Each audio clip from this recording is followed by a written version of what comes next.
Thank you for the listening. If you want to support us, please subscribe to our channel of relaxing music. Link in the description below this video. In Greek mythology, the god Hypnos is a winged boy with poppy seeds in his hand. His name means sleep.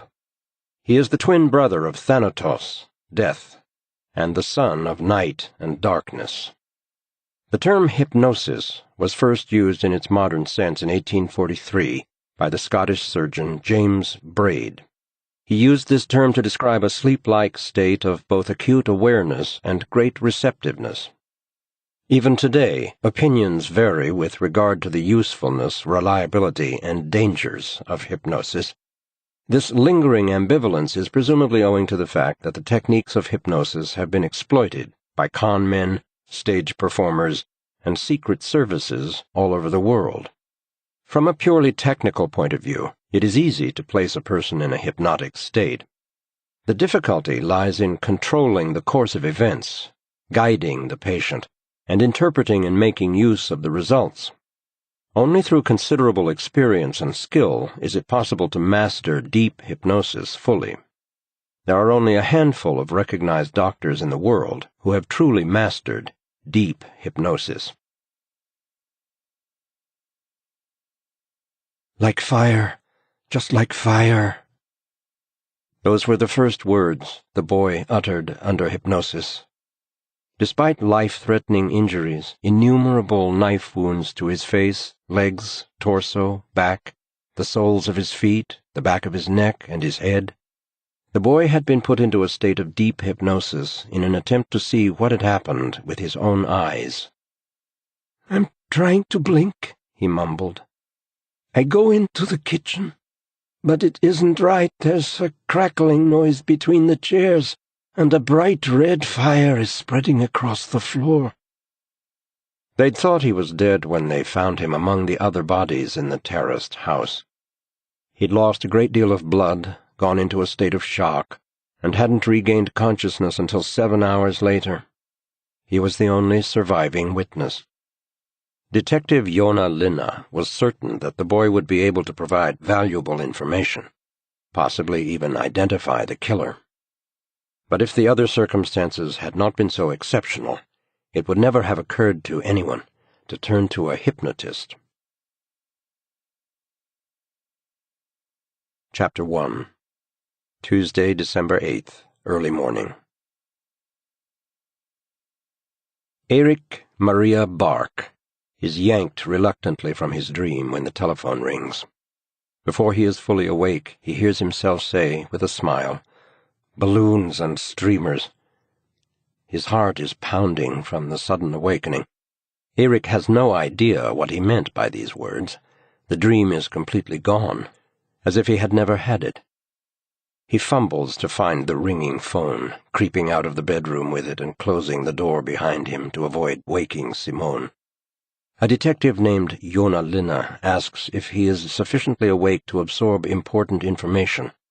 His thoughts are still tumbling down into the dark, empty space after his dream as he listens. "I've heard you're very skilled in the treatment of acute trauma," says Linna. "Yes," says Erik.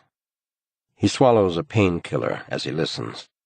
The detective explains that he needs to question a 15-year-old boy who has witnessed a double murder and been seriously injured himself. During the night he was moved from the neurological unit in Huddinge to the neurological unit at Karolinska University Hospital in Solna. "What's his condition?" Erik asks. The detective rapidly summarizes the patient's status, concluding, "He hasn't been stabilized. He's in circulatory shock and unconscious." "Who's the doctor in charge?"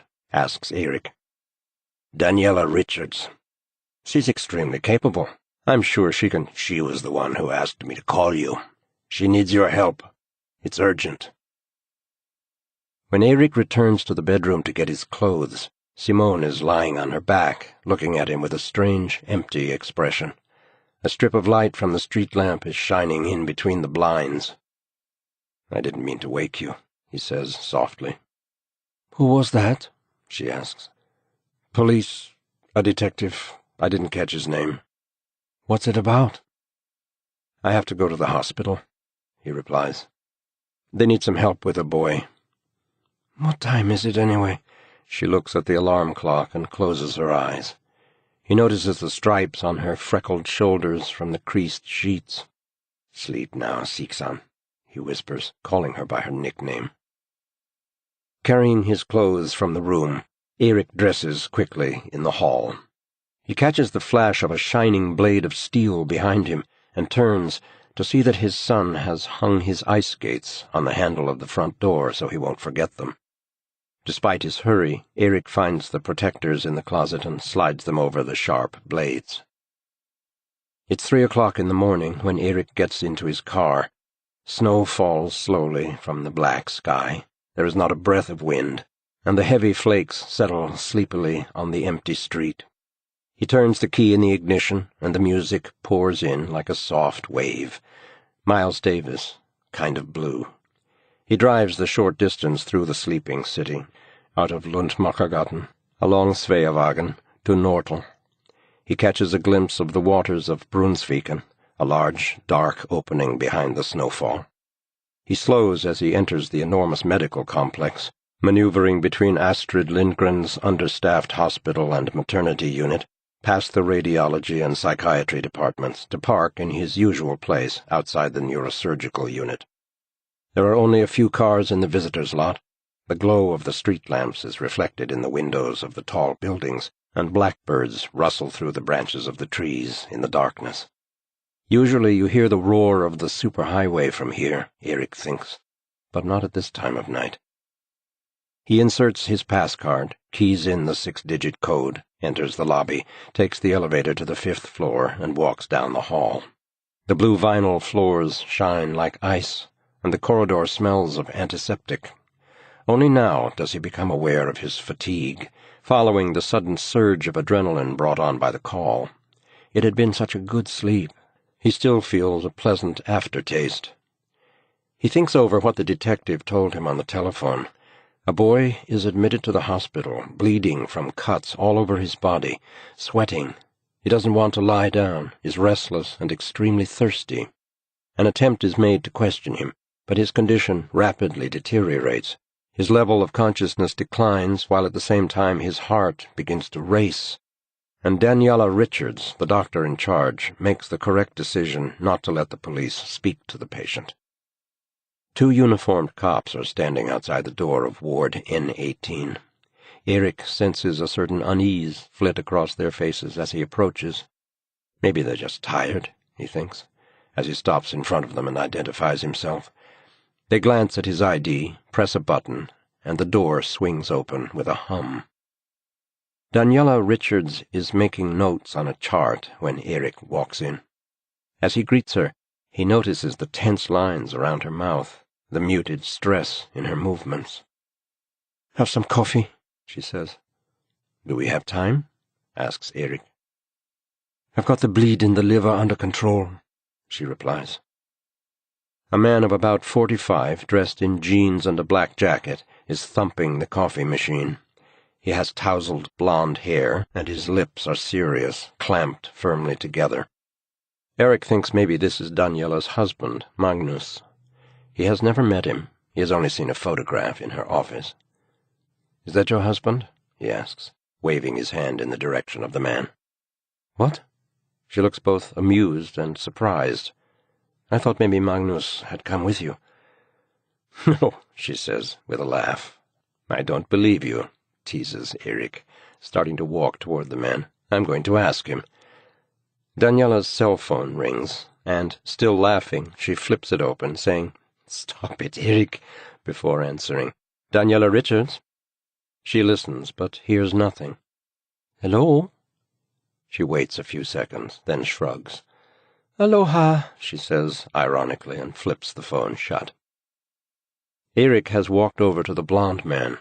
The coffee machine is whirring and hissing. "Have some coffee," says the man, trying to hand Erik a mug. "No, thanks." The man smiles, revealing small dimples in his cheeks, and takes a sip himself. "Delicious," he says, trying once again to force a mug on Erik. "I don't want any." The man takes another sip, studying Erik. "Could I borrow your phone?" he asks suddenly. "If that's okay. I left mine in the car." "And now you want to borrow mine?" Erik asks stiffly. The blond man nods and looks at him with pale eyes, as gray as polished granite. "You can borrow mine again," says Daniela, who has come up behind Erik. He takes the phone, looks at it, then glances up at her. "I promise you'll get it back," he says.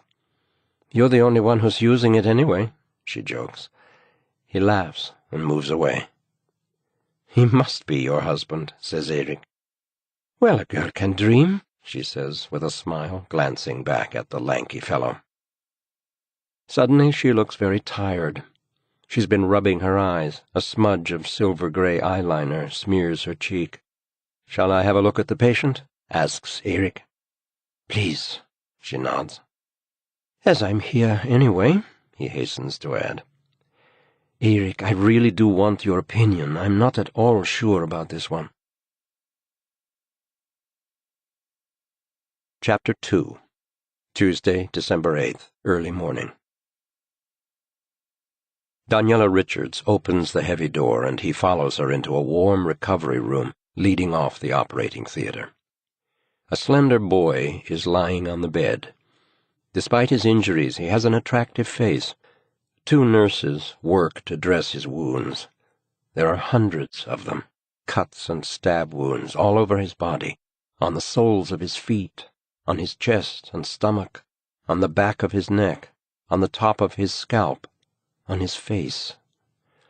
His pulse is weak but very rapid. His lips are as gray as aluminum. He is sweating, and his eyes are tightly closed. His nose looks as if it is broken. Beneath the skin, a bleed is spreading like a dark cloud from his throat and down over his chest. Daniela begins to run through the different stages in the boy's treatment so far, but is silenced by a sudden knock at the door. It's the blond man again. He waves to them through the glass pane. "Okay," says Erik. "If he isn't Magnus, who the hell is that guy?"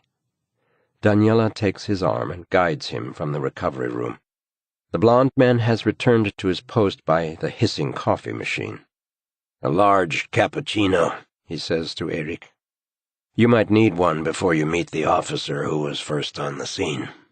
Only now does Erik realize that the blond man is the detective who woke him up less than an hour ago.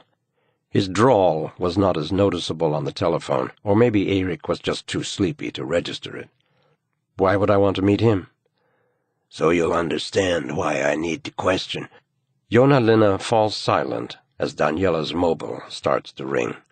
He takes it out of his pocket and glances at the display, ignoring her outstretched hand. "It's probably for him anyway," mutters Daniela. "Yes," Joona is saying. "No, I want him here." "Okay, but I don't give a damn about that." The detective is smiling as he listens to his colleague's objections. "Although I have noticed something," he chips in. The person on the other end is yelling.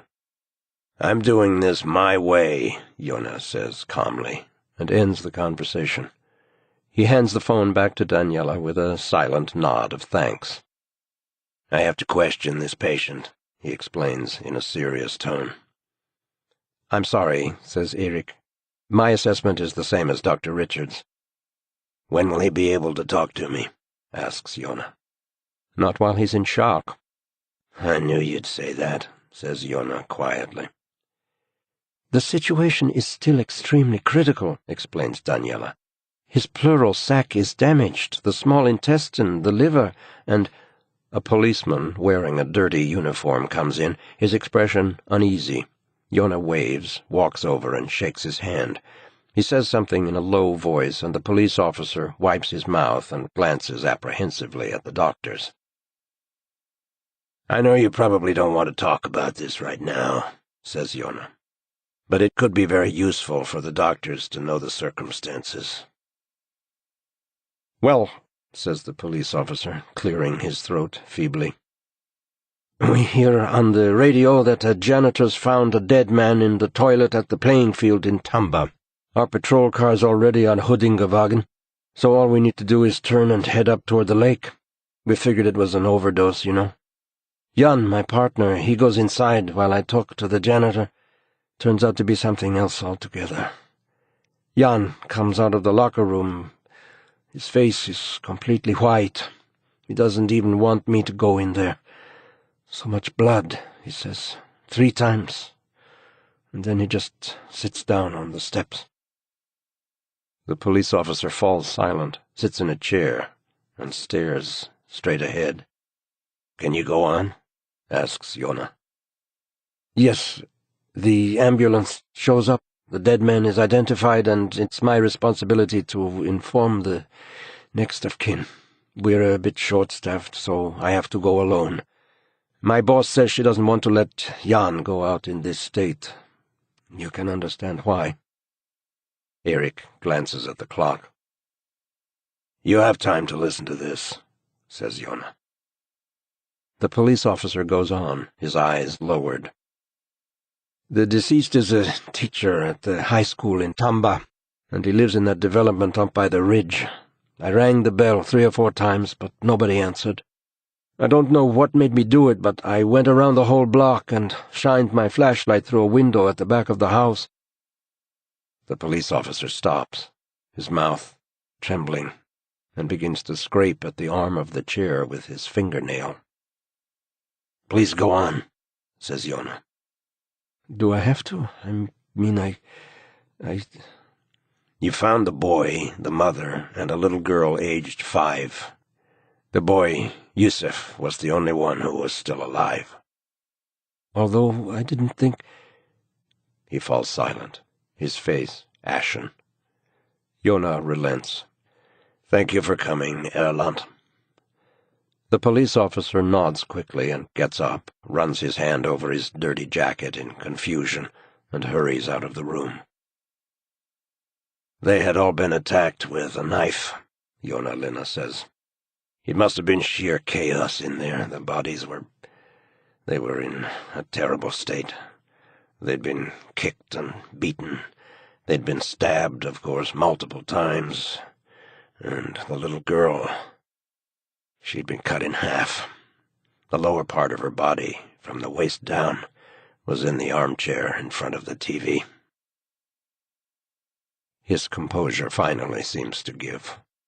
He stops for a moment, staring at Erik before regaining his calm manner. "My feeling is that the killer knew the father was at the playing field. There had been a soccer match. He was a referee. The killer waited until he was alone before murdering him.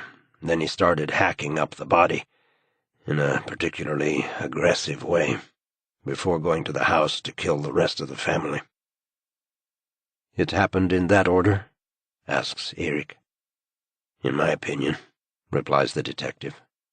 Erik can feel his hand shaking as he rubs his mouth. Father, mother, son, daughter, he thinks very slowly, before meeting Joona Linna's gaze. The perpetrator wanted to eliminate the entire family. Joona raises his eyebrows. "That's exactly it.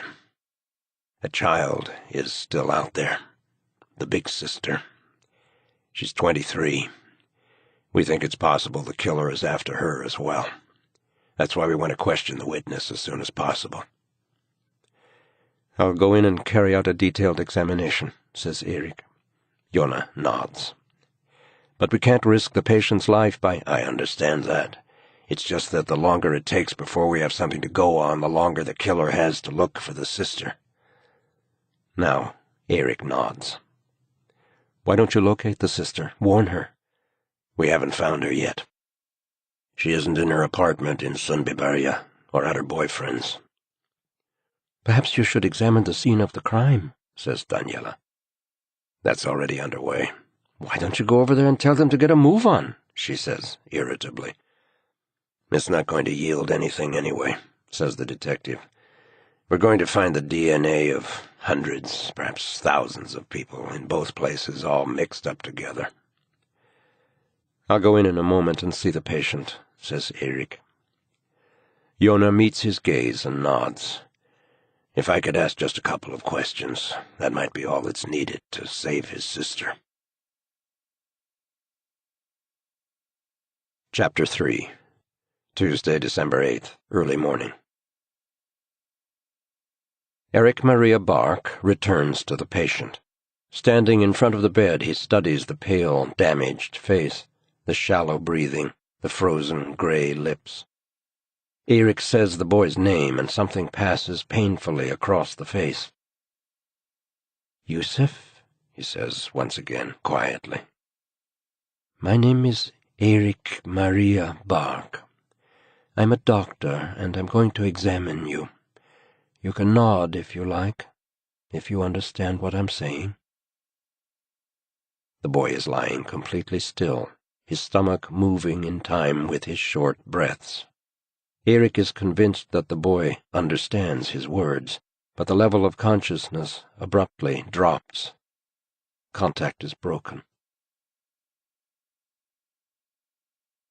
When Erik leaves the room half an hour later, both Daniela and the detective look at him expectantly.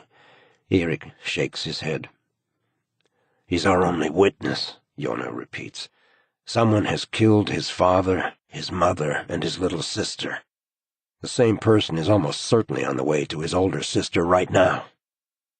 "We know that," Daniela snaps. Erik raises a hand to stop the bickering. "We understand it's important to talk to him, but it's simply not possible. We can't just give him a shake and tell him his whole family is dead." "What about hypnosis?" says Joona, almost offhandedly. Silence falls in the room. "No," Erik whispers to himself. "Wouldn't hypnosis work?" "I don't know anything about that," Erik replies. "How could that be? You yourself were a famous hypnotist, the best, I heard." "I was a fake," says Erik. "That's not what I think," says Joona. "And this is an emergency." Daniela flushes and, smiling inwardly, studies the floor.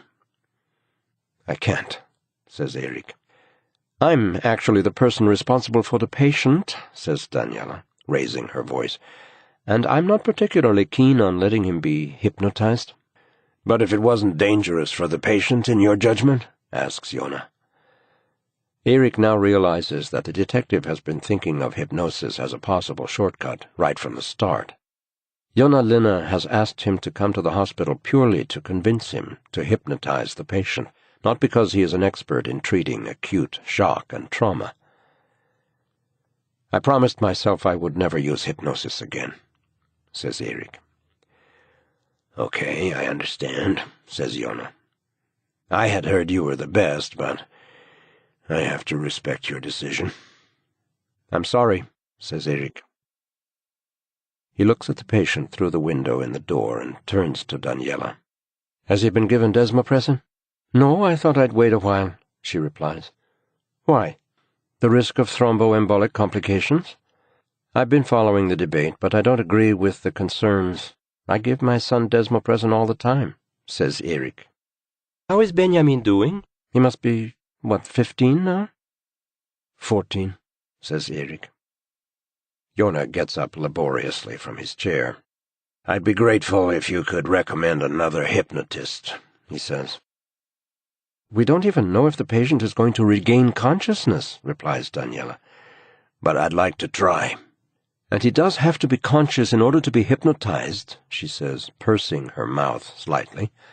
"He was listening when Erik was talking to him," says Joona. "I don't think so," she murmurs. Erik disagrees. "He could definitely hear me." "We could save his sister," Joona goes on. "I'm going home now," says Erik quietly. "Give the patient desmopressin and think about trying the pressure chamber." As he walks toward the elevator, Erik slides out of his white coat. There are a few people in the lobby now. The doors have been unlocked. The sky has lightened a little.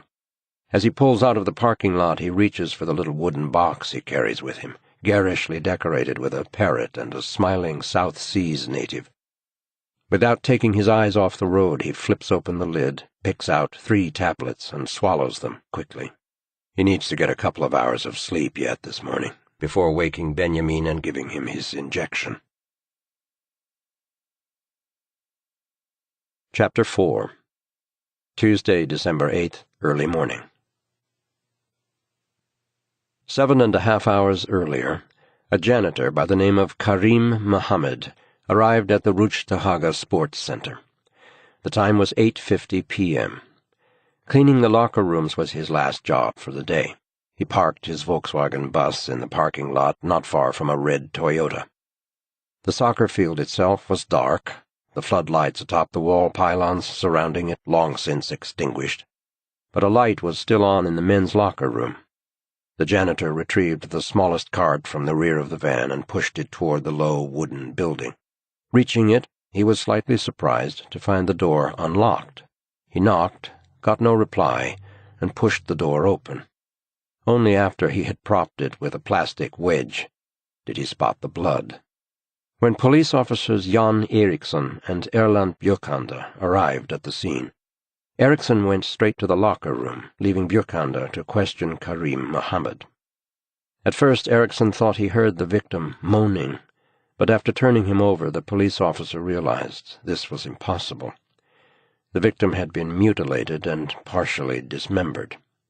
The right arm was missing, and the torso had been hacked at so badly it looked like a bowl full of bloody entrails. Soon afterward the ambulance arrived, as did Detective Superintendent Lillemor Blum. A wallet left at the scene identified the victim as Anders Eik, a teacher of physics and chemistry at the Tumba High School, married to Katja Eik, a librarian at the main library in Huddinge. They lived in a row house at Gardesvage 8 and had 2 children living at home, Lisa and Yusuf. Superintendent Blum sent Björkander to notify the victim's family while she reviewed Eriksson's report and cordoned off the crime scene, both inside and outside. Björkander parked at the house in Tumba and rang the doorbell. When no one answered, he went around to the back of the row of houses, switched on his flashlight, and shined it through a rear window, illuminating a bedroom. Inside, a large pool of blood had saturated the carpet, with long, ragged stripes leading from it and through the door, as if someone had been dragged from where they'd fallen. A child's pair of glasses lay in the doorway. Without radioing for reinforcement, Erland Björkander forced the balcony door and went in, his gun drawn. Searching the house, he discovered the 3 victims. He did not immediately realize that the boy was still alive. While hastily radioing for backup and an ambulance, he mistakenly used a channel covering the entire Stockholm district. "Oh, my God," he cried out. "They've been slaughtered. Children have been slaughtered. I don't know what to do. I'm all alone, and they're all dead." Chapter 5. Monday, December 7th, evening. Joona Linna was in his car on Drottningsholmsvägen when he heard the call at 22:10. A police officer was screaming that children had been slaughtered. He was alone in the house. The mother was dead. They were all dead. A little while later he was radioing from outside the house, and calmer now. He explained that Superintendent Lillemor Blum had sent him to the house on Gardesvagen alone. Björkander suddenly mumbled that this was the wrong channel and stopped speaking.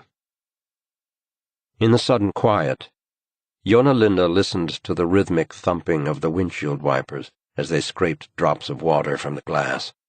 He thought about his father, who had had no backup. No police officer should have to do something like this on his own. Irritated at the lack of leadership out in Tumba, he pulled over to the side of the road. After a moment, he sighed, got out his mobile, and asked to be put through to Lillemor Blum. Lillemor Blum and Joona had been classmates at the police training academy. After completing her placements, she had married a colleague in the reconnaissance division, and 2 years later they had a son. Although it was his legal right, the father never took his paid paternity leave. His choice meant a financial loss for the family as it held up Lillimore's career progression, and eventually he left her for a younger officer who had just finished her training. Joona identified himself when Lillimore answered. He hurried through the usual civilities, and then explained what he had heard on the radio. "We're short-staffed, Joona," she explained, "and in my judgment—" "That's irrelevant, and your judgment was way off the mark." "You're not listening," she said. "I am, but—" "Well, then listen to me. You're not even allowed to send your ex-husband to a crime scene alone," Joona went on. "Are you finished?" After a short silence, Lillimore explained that Erland Bjorkander had only been dispatched to inform the family. He had decided on his own to enter the house without calling for backup. Joona apologized. Several times. Then, mainly to be polite, asked what had happened out in Tumba. Lillimore described the scene Erland Bjorkander had reported. Pools and trails of blood, bloody hand and footprints, bodies and body parts, knives and cutlery thrown on the kitchen floor. She told him that Anders Eik, whom she assumed had been killed following the attack on his family, was known to social services for his gambling addiction. While his official debts had been written off, he still owed money to some serious local criminal types, and now a lone enforcer had murdered him and his family. Lillimore described the condition of Anders Eik. The murderer had started to hack his body to pieces. A hunting knife and a severed arm had been found in the locker room showers. She repeated several times that they were short of staff and the examination of the crime scenes would have to wait. "I'm coming over there," said Joona. "But why?" she said in surprise. "I want to have a look." "Now?" "If you don't mind," he replied. "Great," she said in a way that made him think she meant it. Chapter 6. Monday, December 7th, evening. 14 minutes later, Joona Linna pulled up at the Rudstuhaga Sports Center, parking a few spots from a Volkswagen bus with the logo Johansson's Proxy Care emblazoned on the side. It was dark out, and snowflakes whirled around in the biting wind. The police had already cordoned off the area. Joona gazed across the deserted soccer field. All of a sudden, an eerie noise, vibrating, humming, kicked on. Off to his left, Joona could hear shuffling sounds and quick footsteps.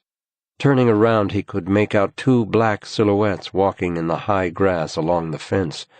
The humming escalated, and then abruptly stopped.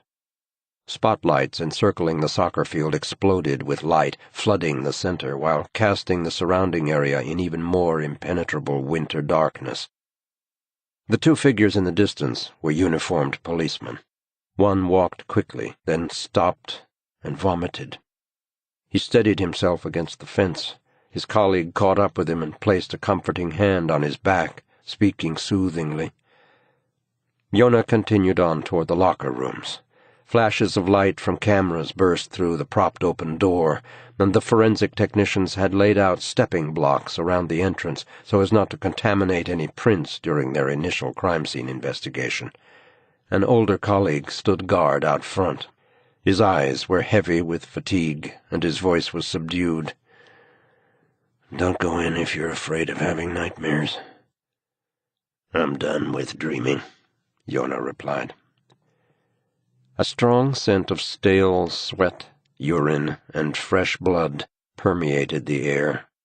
The forensic technicians were taking pictures in the shower, their white flashes bouncing off the tiles, giving the entire locker room a strange, pulsating feel. Blood dripped from above. Joona clenched his jaw as he studied the badly mauled body on the floor between the wooden benches and the dented lockers. A thin-haired, middle-aged man with graying stubble. Blood was everywhere, on the floor, the doors, the benches, the ceiling. Joona continued into the shower room and greeted the forensic technicians in a low voice. The glare of the camera flash reflected on the white tiles and caught the blade of a hunting knife on the floor. A squeegee with a wooden handle stood against the wall.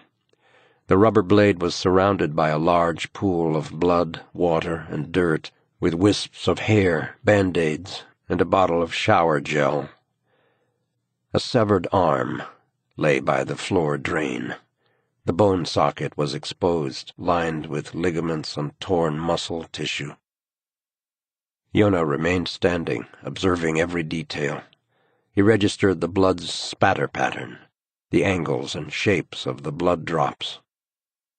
The severed arm had been thrown against the tiled wall several times before being discarded. "Detective," the policeman posted outside the locker room called out. Joona noted his colleague's anxious expression as he was handed the radio. "This is Lillemore Bloom speaking. How soon can you come to the house?" "What is it?" Joona asked. "One of the children. We thought he was dead, but he's alive." Chapter 7. Monday, December 7th, evening. Joona Linna's colleagues at the National Criminal Investigation Department would tell you they admire him, and they do, but they also envy him. And they will tell you they like him, and they do, but they also find him aloof. As a homicide investigator, his track record is unparalleled in Sweden. His success is due in part to the fact that he completely lacks the capacity to quit. He cannot surrender. It is this trait that is the primary cause of his colleagues' envy. But what most don't know is that his unique stubbornness is the result of unbearable personal guilt. Guilt that drives him and renders him incapable of leaving a case unsolved. He never speaks about what transpired, and he never forgets what happened. Joona wasn't driving particularly fast that day, but it had been raining, and the rays of the emerging sun bounced off puddles as if they were emanating from an underground source. He was on his way. Thought he could escape. Ever since that day, he's been plagued not only by memories but also by an unusual form of migraine. The only thing that's proven helpful has been a preventative medicine used for epilepsy, topiramate. Joona's supposed to take the medicine regularly, but it makes him drowsy, and when he's on the job and needs to think clearly, he refuses to take it. He'd rather submit to the pain. In truth, he probably considers his punishment just, both the inability to relinquish an unresolved case and the migraine. The ambulance, lights blinking, rocketed past him in the opposite direction as he approached the house. Leaving a ghost-like silence, the emergency vehicle disappeared through the sleeping suburb. Waiting for Joona, Lillemore Bloom stood smoking under a street lamp. In its glow, she looked beautiful in a rugged way. These days her face was creased with fatigue, and her makeup was invariably sloppy. But Joona had always found her to be wonderful-looking, with her high cheekbones, straight nose, and slanted eyes. "Joona Linna," she said, almost cooing his name. "Will the boy make it?" "Hard to say. It's absolutely terrible. I've never seen anything like it, and I never want to again." She let her eyes linger a while on the glow of her cigarette. "Have you written up your report?" he asked. She shook her head and exhaled a stream of smoke. "I'll do it," he said. "Then I'll go home and go to bed." "That sounds nice," he said with a smile. "Join me," she joked. Joona shook his head. "I want to go in and look around. Then I have to determine whether the boy can be interrogated." Lillemore tossed the cigarette to the ground. "What exactly are you doing here?" she asked. "You can request backup from National Murder Squad, but I don't think they'll have time, and I don't think they'll find answers to what happened here anyway." "But you will?" "We'll see," Joona said. He crossed the small garden. A pink bicycle with training wheels was propped against a sandbox. Joona headed up the front steps, turned on his flashlight, opened the door, and walked into the hallway. The dark rooms were filled with silent fear. Just a few steps in, and the adrenaline was pumping through him so hard it felt like his chest would explode. Purposefully, Joona registered it all, absorbing every horrific detail until he couldn't take any more. He stopped in his tracks, closed his eyes, felt back to guilt deep inside him, and continued to search the house. In the bleak light of the hallway, Joona saw how bloody bodies had been dragged along the floor. Blood spattered the exposed brick chimney, the television, the kitchen cabinets, the oven. Joona took in the chaos, the tipped-over furniture, the scattered silverware, the desperate footprints and handprints. When he stopped in front of the small girl's amputated body, tears began to flow down his face. Still, he forced himself to try to imagine precisely what must have happened, the violence and the screams. The driving force behind these murders couldn't have been connected to a gambling debt, Joona thought. The father had already been killed. First the father, then the family. Joona was convinced of it. He breathed hard between gritted teeth.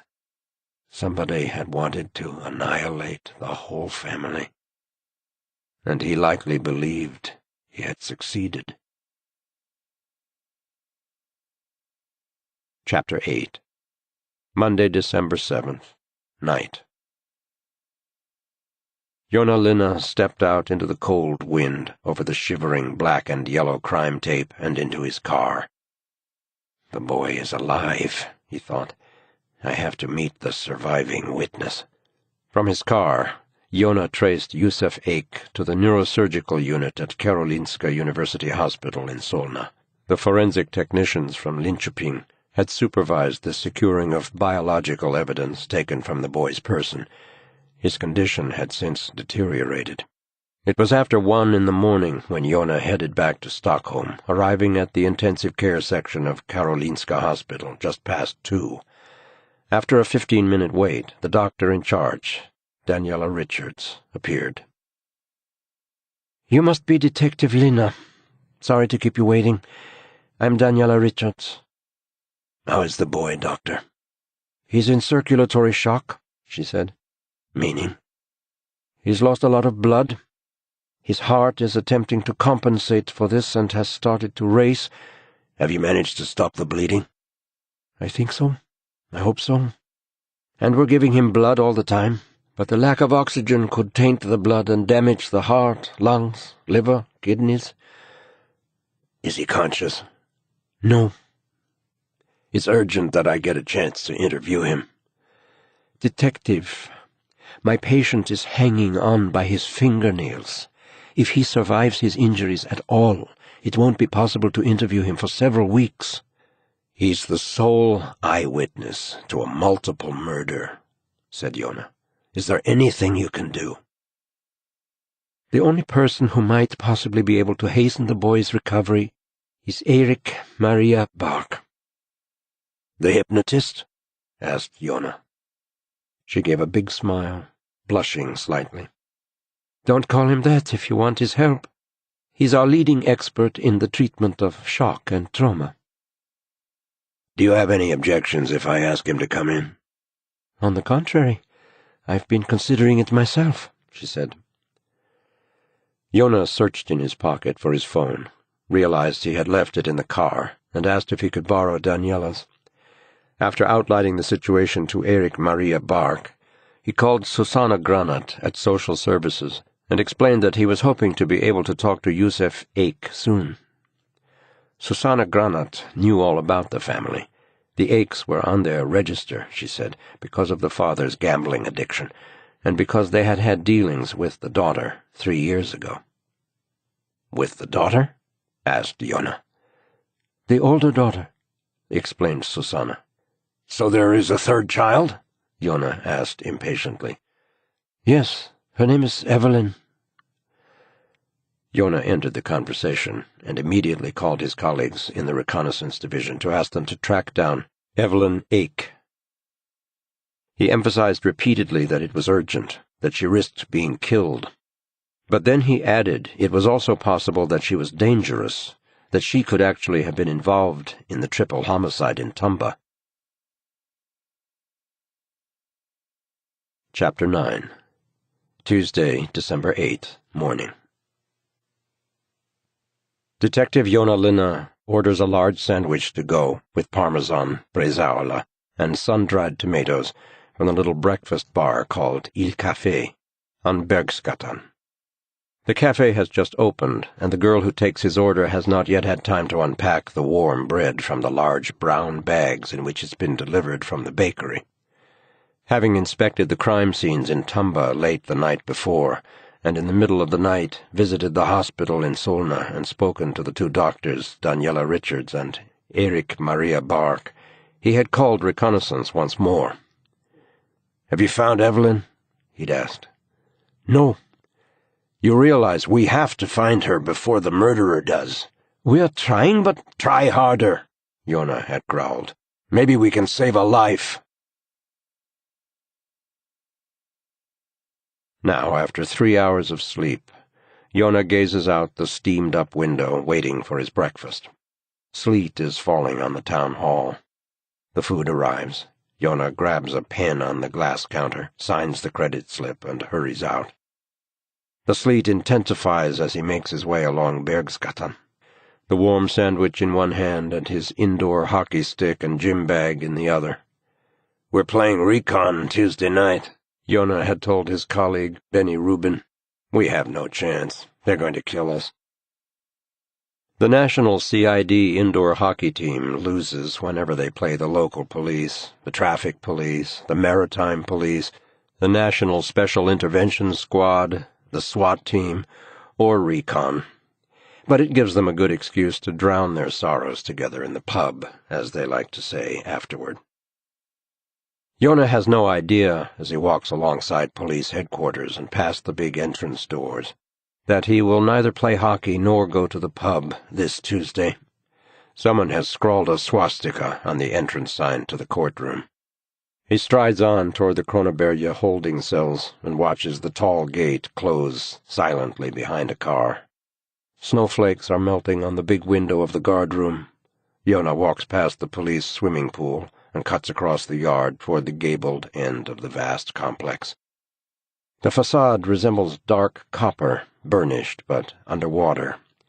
Flags droop wetly from their poles. Hurrying between two metal plinths and beneath the high frosted glass roof, Jonas stamps the snow off his shoes and swings open the doors to the National Police Board. The central administrative authority in Sweden, the National Police Board, is made up of the National Criminal Investigation Department, the Security Service, the Police Training Academy, and the National Forensic Laboratory. The National CID is Sweden's only central operational police body, with the responsibility for dealing with serious crime on a national and international level. For 9 years, Joona Linna has worked here as a detective. Joona walks along the corridor, taking off his cap and shaking it at his side, glancing in passing at the notices on the bulletin board about yoga classes, somebody who's trying to sell a camper, information from the trade union, and scheduling changes for the shooting club. The floor, which was mopped before the snowstorm began, is already soiled with boot prints and dried, muddy slush. The door of Benny Rubin's office is ajar. A 60-year-old man with a gray mustache and wrinkled, sun-damaged skin. He is involved in the work around communication headquarters and the changeover to Rockhill, the new radio system. He sits at his computer with a cigarette behind his ear, typing with agonizing slowness. "I've got eyes in the back of my head," he says all of a sudden. "Maybe that explains why you're such a lousy typist," jokes Joona. Benny's latest find is an advertising poster for the airline SAS. A fairly exotic young woman in a minute bikini, suggestively sipping some kind of fruit-garnished cocktail from a straw. Benny was so incensed by the ban on calendars featuring pin-up girls that most people thought he was going to resign, but instead he has devoted himself to a silent and stubborn protest for many years. Technically, nothing forbids the display of advertisements for airlines, pictures of ice princesses with their legs spread wide apart, lithe and flexible yoga instructors, or ads for underwear from H&M. On the first day of each month, Benny changes what he has on the wall. The variety of ways that he avoids the ban is dazzling. Joona remembers a poster of the short-distance runner Gail Devers in tight shorts and a daring lithograph by the artist Egon Schiele that depicted a red-haired woman sitting with her legs apart in a pair of fluffy bloomers. Moving on, Joona stops to say hello to his assistant, Anja Larsson. She sits at the computer with her mouth half open, her round face wearing an expression of such concentration that he decides not to disturb her. Instead, he hangs up his wet coat just inside the door of his office, switches on the Advent star in the window, and glances quickly through his inbox. A message about the working environment, a suggestion about low-energy light bulbs, an inquiry from the prosecutor's office, and an invitation from Human Resources to a Christmas meal at Skansen. Joona leaves his office, goes into the meeting room, and sits in his usual place to unwrap his sandwich and eat. Peter Nesland stops in the corridor, laughs smugly, and leans on the doorframe with his back to the meeting room. A muscular, balding man of about 35, Peter is a detective with a position of special responsibility and Joona's immediate boss. Everyone knows that Joona is eminently more qualified than Peter. But they know, too, that he is also singularly disinterested in administrative duties and the rat race involved in climbing the ranks. For several years, Peter has been flirting with Magdalena Ronander without noticing her troubled expression and constant attempts to switch to a more businesslike tone. Magdalena has been a detective in the reconnaissance division for 4 years, and she intends to complete her legal training before she turns 30. Lowering his voice suggestively, Peter questions Magdalena about her choice of service weapon, wondering aloud how often she changes the barrel because the grooves have become too worn. Ignoring his coarse innuendos, she tells him she keeps a careful note of the number of shots fired. "But you like the big rough ones, don't you?" says Peter. "No, not at all. I use the Glock 17, she replies, because it can cope with a lot of the defense team's 9mm ammunition. "Don't you use the Czech?" "Yes, but I prefer the M39B, she says firmly, moving around him to enter the meeting room. He follows, and they both sit and greet Joona. "And you can get the Glock with gunpowder gas ejectors next to the sight," she continues. "It reduces the recoil a hell of a lot, and you can get the next shot in much more quickly." "What does our Moomin troll think?" asks Peter, with a nod in Joona's direction. Joona smiles sweetly and fixes his icily clear gray eyes on them. "I think it doesn't make any difference. I think other elements decide the outcome," he says. "So you don't need to be able to shoot," Peter grins. "Joona is a good shot," says Magdalena. "Good at everything," Peter sighs. Magdalena ignores Peter and turns to Joona instead. "The biggest advantage with the compensated Glock is that the gunpowder gas can't be seen from the barrel when it's dark." "Quite right," says Joona. Wearing a pleased expression, she opens her black leather case and begins leafing through her papers. Benny comes in, sits down, looks around at everyone, slams the palm of his hand down on the table, then smiles broadly when Magdalena flashes at him in irritation. "I took the case out in Tumba," Joona starts. "That's got nothing to do with us," says Peter. "I think we could be dealing with a serial killer here, or at least—" "Just leave it, for God's sake," Benny interrupts, looking Joona in the eye and slapping the table again. "It was somebody settling a score," Peter goes on. "Loans, debts, gambling." "A gambling addict," Benny says. "Very well known at Solvala. The local sharks were into him for a lot of money, and he ended up paying for it," says Peter, bringing the matter to a close. In the silence that follows, Joona drinks some water and finishes the last of his sandwich. "I've got a feeling about this case," he says quietly. "Then you need to ask for a transfer," says Peter with a smile. "This has nothing to do with the national CID." "I think it has." "If you want the case, you'll have to go and join the local force in Tumba," says Peter. "I intend to investigate these murders," says Joona calmly. "That's for me to decide," replies Peter. Yngve Svensson comes in and sits down. His hair is slicked back with gel. He has blue-gray rings under his eyes and reddish stubble, and, as always, he's in a creased black suit. "Yngve," Benny says happily. Not only is Yngve Svensson in charge of the analytical section, but he's also one of the leading experts on organized crime in the country. "Yngve, what do you think about this business in Tumba?" asks Peter. "You've just been having a look at it, haven't you?" "Strictly a local matter," he says. "A lone enforcer goes to the house to collect.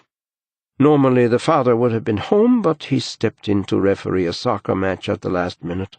The enforcer is presumably high, both speed and rohypnol, I'd say. He's unbalanced, he's stressed, something sets him off, so he attacks the family with some kind of SWAT knife to try and find out where the father is. They tell him the truth, but he goes completely nuts anyway, and kills them all before he goes off to the playing field." Peter sneers. He gulps some water, belches into his hand, and turns to Joona. "What have you got to say about that?" "If it wasn't completely wrong, it might be quite impressive," says Joona. "What's wrong with it?" asks Yngve aggressively. "The murderer killed the father first," Joona says calmly. "Then he went over to the house and killed the rest of the family." "In which case, it's hardly likely to be a case of debt collection," says Magdalena Ronander. "We'll just have to see what the post-mortem shows," Yngve mutters. "It'll show I'm right," says Joona. "Idiot," Yngve sighs, tucking 2 plugs of snuff under his top lip. "Joona, I'm not giving you this case," says Peter. "I realize that." He sighs and gets up from the table. "Where do you think you're going? We've got a meeting," says Peter. "I'm going to talk to Carlos." "Not about this." "Yes, about this," says Joona, leaving the room. "Get back in here," shouts Peter, "or I'll have to—" Joona doesn't hear what Peter will have to do. He simply closes the door calmly behind him and moves along the hall, saying hello to Anya, who peers over her computer screen with a quizzical expression. "Aren't you in a meeting?" she asks. "I am," he says, continuing toward the elevator. Chapter 10. Tuesday, December 8th, morning. On the 5th floor is the National Police Board's meeting room and central office, and this is also where Carlos Eliasson, the head of the National CID, is based. The office door is ajar, but as usual it is more closed than open, as if to discourage casual visitors. Come in, says Carlos. An expression made up of equal parts anxiety and pleasure flickers across his face when Joona walks in. "I'm just going to feed my babies," he says, tapping the edge of his aquarium. Smiling, he sprinkles fish food into the water and watches the fish swim to the surface. "There now," he whispers. He shows the smallest paradise fish, Nikita, which way to go, then turns back to Joona. "The murder squad asked if you could take a look at the killing in Dalarna." "They can solve that one themselves," replies Joona. "Anyway, I haven't got time." He sits down directly opposite Carlos. There is a pleasant aroma of leather and wood in the room. The sun shines playfully through the aquarium, casting dancing beams of undulant, refracted light on the walls. "I want the Tumba case," he says, coming straight to the point. A troubled expression takes over Carlos's wrinkled, amiable face for a moment. He passes a hand through his thinning hair. "Peter Nesland rang me just now, and he's right. This isn't a matter for the National CID, he says carefully. "I think it is," insists Joona. "Only if the debt collection is linked to some kind of wider organized crime, Joona." "This wasn't about collecting a debt." "Oh, no?" "The murderer attacked the father first. Then he went to the house to kill the family. His plan from the outset was to murder the entire family. He's going to find the older daughter, and he's going to find the boy, if he survives." Carlos glances briefly at his aquarium, as if he were afraid the fish might hear something unpleasant. "I see," he says. "And how do you know this?" "Because of the footprints in the blood at both scenes." "What do you mean?" Joona leans forward. "There were footprints all over the place, of course, and I haven't measured anything, but I got the impression that the footsteps in the locker room were, well, more lively, and the ones in the house were more tired." "Here we go," says Carlos wearily. "This is where you start complicating everything." "But I'm right," replies Joona. Carlos shakes his head. "I don't think you are. Not this time." "Yes, I am." Carlos turns. "Joona Linna is the most stubborn individual I've ever come across," he tells his fish. "Why back down when I know I'm right?" "I can't go over Peter's head and give you the case on the strength of a hunch," Carlos explains. "Yes, you can." "Everybody thinks this was about gambling debts." "You too?" asks Joona. "I do, actually." "The footprints were more lively in the locker room because the man was murdered first," insists Joona. "You never give up, do you?" asks Carlos. Joona shrugs his shoulders and smiles. "I'd better ring and speak to the Path Lab myself," mutters Carlos, picking up the telephone. "They'll tell you I'm right," says Joona. Joona Linna knows he is a stubborn person. He needs this stubbornness to carry on. He cannot give up. Cannot. Long before Joona's life changed, to the core, before it was shattered into pieces, he lost his father. Maybe that's when it all began. Joona's father, Uriah Linna, was a patrolling policeman in the district of Märsta. One day in 1979, he happened to be on the old Uppsalavägen, a little way north of the Löwenström hospital, when Central Control got a call and sent him to Hammarbyvägen in Upplands Väsby. A neighbor had called the police and said the Olsen kids were being beaten again. Sweden had just become the first country to introduce a ban on the corporal punishment of children, and the police had been instructed to take the new law seriously. Uriah Linna drove to the apartment house and pulled up outside the door, where he waited for his partner. After a few minutes, the partner called. He was in a line at Mama's hot dog stand, and besides, he said, he thought a man should have the right to show who was boss sometimes. Uriah Linna never was one to talk much. He knew regulations dictated that there should always be 2 officers present at an incident of this kind, but he said nothing, although he was well aware that he had the right to expect support. He didn't want to push, didn't want to look like a coward, and he couldn't wait.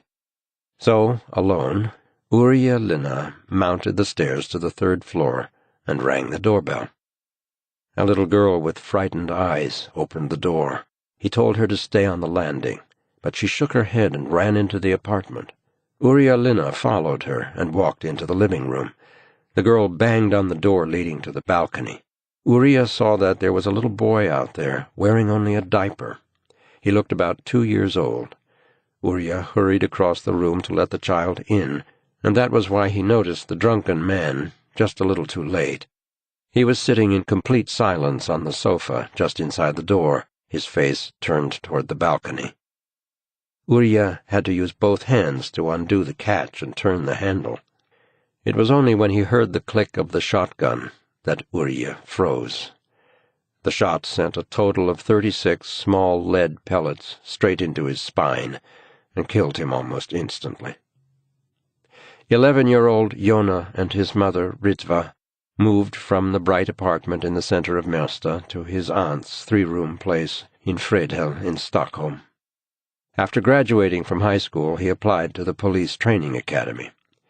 He still thinks about the friends in his group quite often, strolling together across the vast lawns, the lull before they were sent out on placements, the early years as junior officers. Joona Linna has done his share of desk work. He has redirected traffic after road accidents and for the Stockholm Marathon, been embarrassed by football hooligans harassing his female colleagues with their deafening songs on the underground, found dead heroin addicts with rotting sores, helped ambulance crews with vomiting drunks, talked to prostitutes, shaking with withdrawal symptoms, to those with AIDS, to those who are afraid. He has met hundreds of men who have abused their partners and children, always following the same pattern, drunk but controlled and deliberate, with the radio on full volume and the blinds closed. He has stopped speeding and drunken drivers, confiscated weapons, drugs, and homemade booze. Once, while off from work with lumbago and out walking to avoid stiffening up, he'd seen a skinhead grab a Muslim woman's breast outside the school in Klaustorp. His back aching, he'd chased the skinhead along by the water, right through the park, past Smedsuden, up onto the Vesterbro Bridge, across the water, and past Langholmen to Södermalm, finally catching up with him by the traffic lights on Hugalidsgatan. Without any real intention of building a career, he has moved up the ranks. He could join the National Murder Squad, but he refuses. He likes complex tasks, and he never gives up, but Joona Linna has no interest whatsoever in any form of command. Now Joona sits listening as Carlos Eliasson talks to Professor Niels "The Needle" Ahlin, Chief Medical Officer at the Pathology Lab in Stockholm. "No, I just need to know which was the first crime scene," says Carlos. Then he listens for a while. "I realize that. I do realize that. But in your judgment so far, what do you think?" Joona leans back in his chair, running his fingers through his messy blonde hair. So far he does not feel any tiredness from the long night in Tumba and Karolinska Hospital.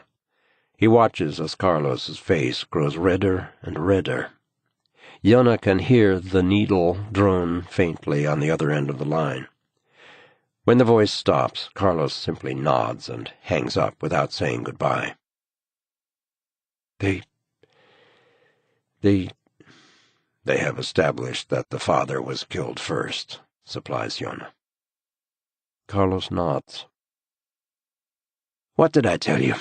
Joona beams. Carlos looks down at his desk and clears his throat. "Okay, you're leading the preliminary investigation," he says. "The Tumba case is yours." "First of all, I want to hear one thing," says Joona. "Who was right?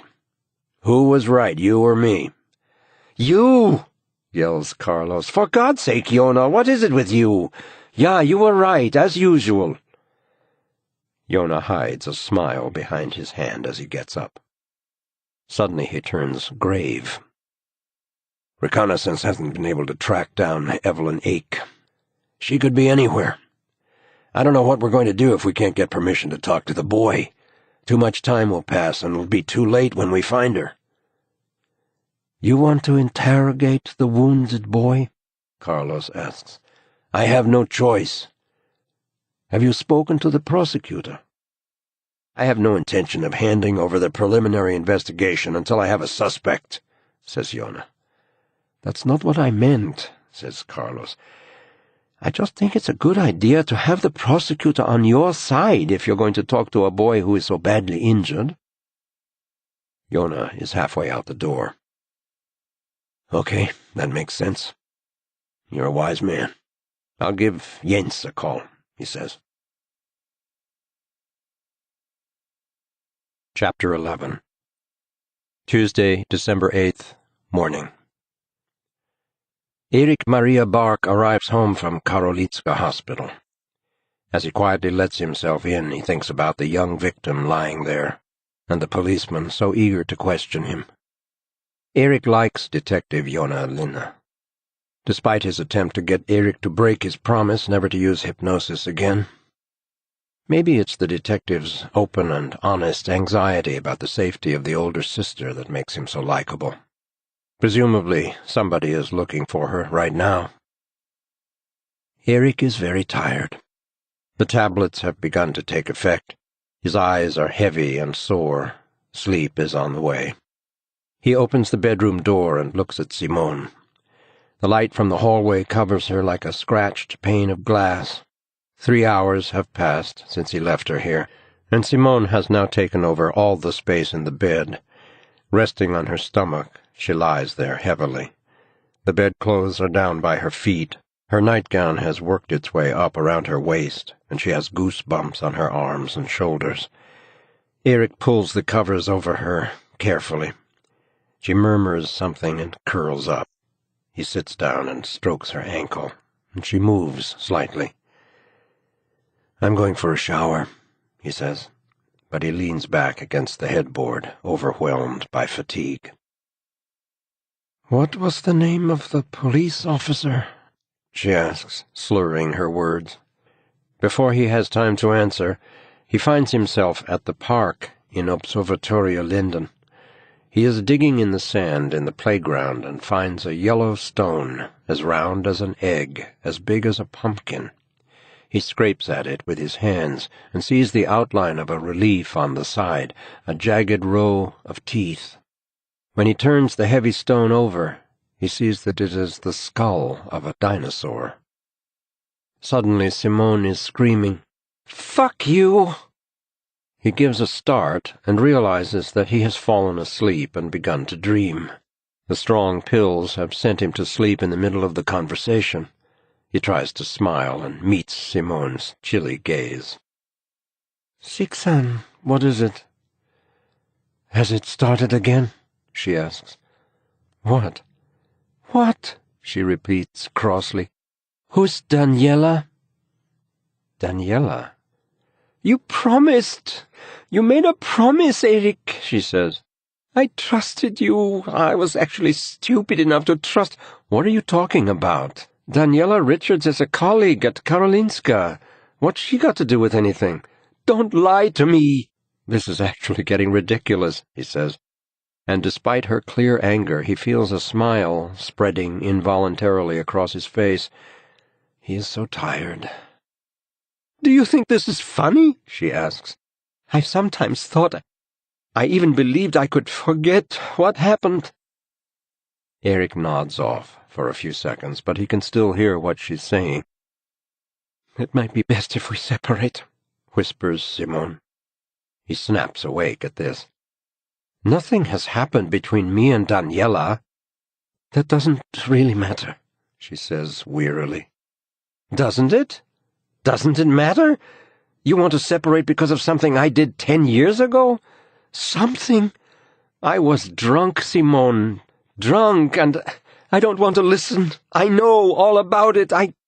Fuck it. I don't want to do this. I'm not a jealous person, but I am loyal, and I expect loyalty in return. I've never let you down since, and I'll never— Prove it to me. I need proof." "You just have to trust me," he says.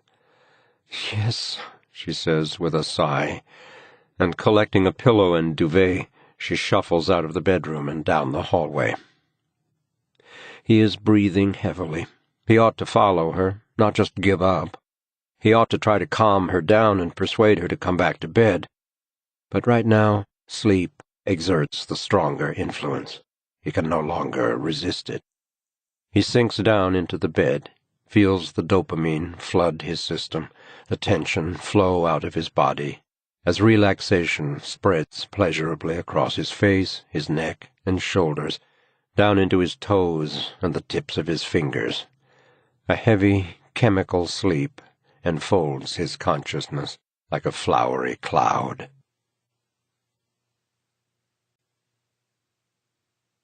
Chapter 12. Tuesday, December 8th, morning.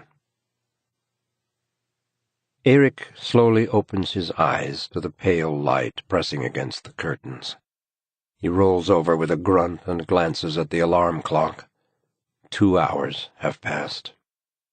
Immediately his mind begins to replay the images from the night before.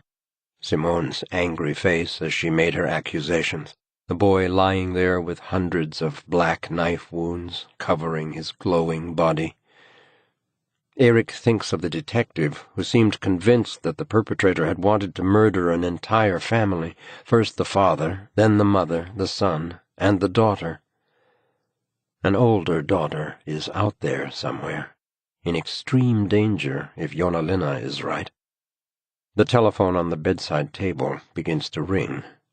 Erik gets up, but instead of answering, he opens the curtains and peers across at the facade of the building opposite, trying to gather his thoughts. The dust glazing the window panes is clearly visible in the morning sunshine. Simone has already left for the gallery. He doesn't understand her outburst, why she was talking about Daniela. He wonders if it's about something else altogether. The drugs, maybe. He knows he's very close to a serious dependency on them, but he has to sleep.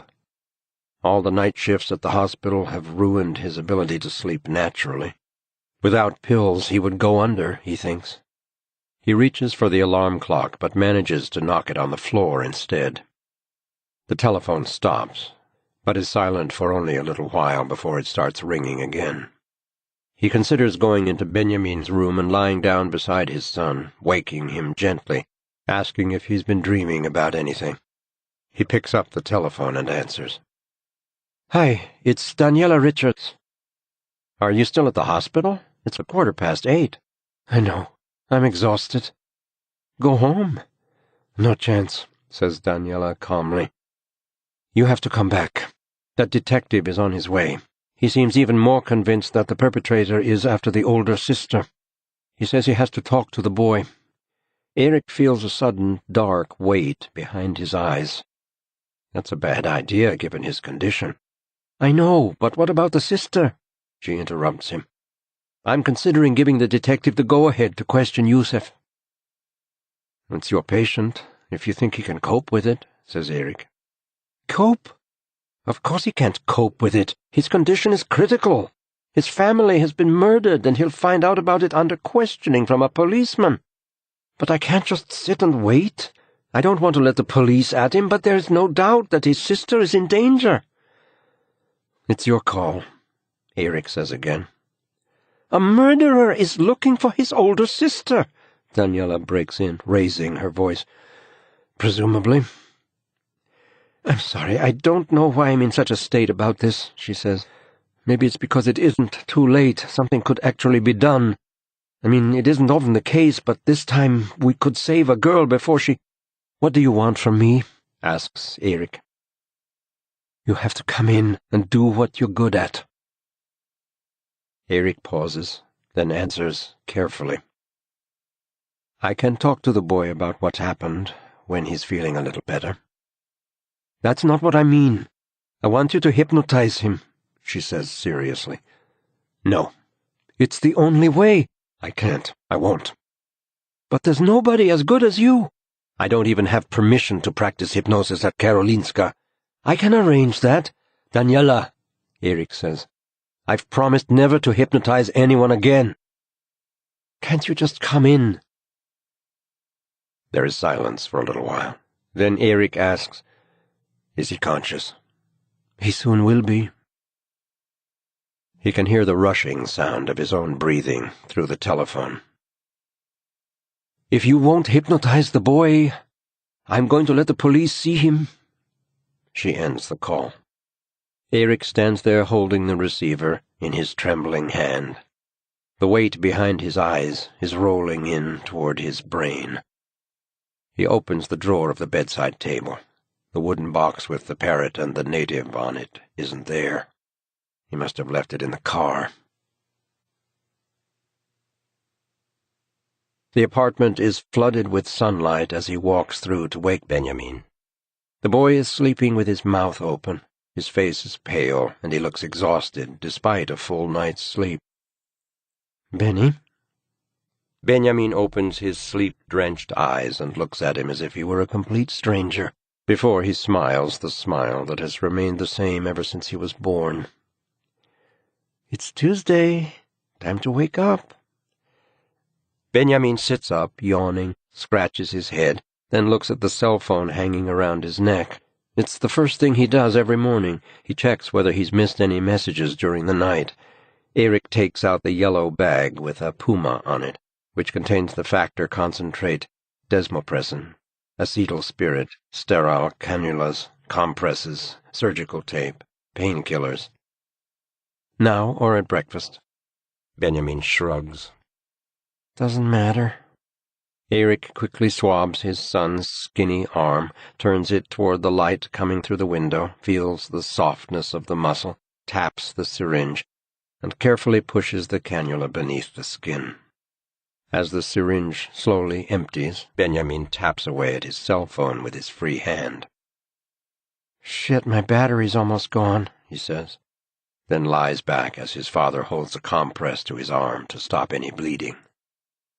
Gently, Erik bends his son's legs backward and forward. Then he exercises the slender knee joints and massages the feet and toes. How does it feel? He asks, keeping his eyes fixed on his son's face. Benjamin grimaces. Same as usual. Do you want a painkiller? Benjamin shakes his head, and Erik suddenly flashes on the unconscious witness, the boy with all those knife wounds. Perhaps the murderer is looking for the older daughter right now. Dad? What is it? Erik meets Benjamin's gaze. I'll drive you to school if you like, he says. What for?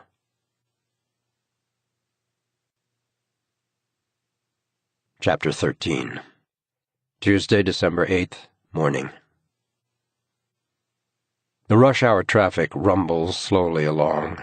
Benjamin is sitting next to his father, the stop-and-go progress of the car making him feel drowsy.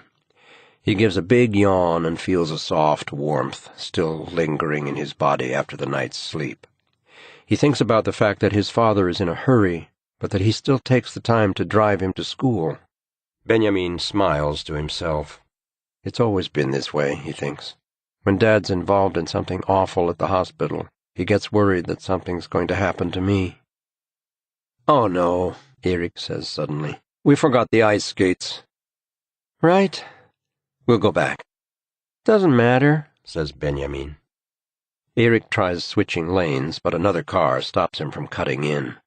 Forced back, he almost collides with a sanitation truck. We've got time to turn around and forget the skates. I couldn't care less, says Benjamin, his voice rising. Erik glances at him in surprise. I thought you liked skating. Benjamin doesn't know what to say. He can't stand being interrogated, doesn't want to lie. He turns away to look out the window. Don't you? Asks Erik. What? Like skating? Why would I? Benjamin mutters. That's boring. We bought you brand new. Benjamin's only reply is a sigh. Okay, says Erik. Forget the skates. He concentrates on the traffic for a moment. So, skating is boring. Playing chess is boring. Watching TV is boring. What do you actually enjoy? Don't know, Benjamin says. Nothing? No. Movies? Sometimes. Sometimes? Erik smiles. Yes, replies Benjamin. I've seen you watch 3 or 4 movies in a night, says Erik cheerily. So what? Erik goes on, still smiling. I wonder how many movies you could get through if you really liked watching them, if you loved movies. Give me a break. Despite himself, Benjamin smiles. Maybe you'd need 2 TVs, zipping through them all on fast forward. Erik laughs and places his hand on his son's knee. Benjamin allows it to remain there. Suddenly they hear a muffled bang, and in the sky a pale blue star appears with descending smoke-colored points. "Funny time for fireworks," says Benjamin. "What?" asks his father. "Look," says Benjamin, pointing.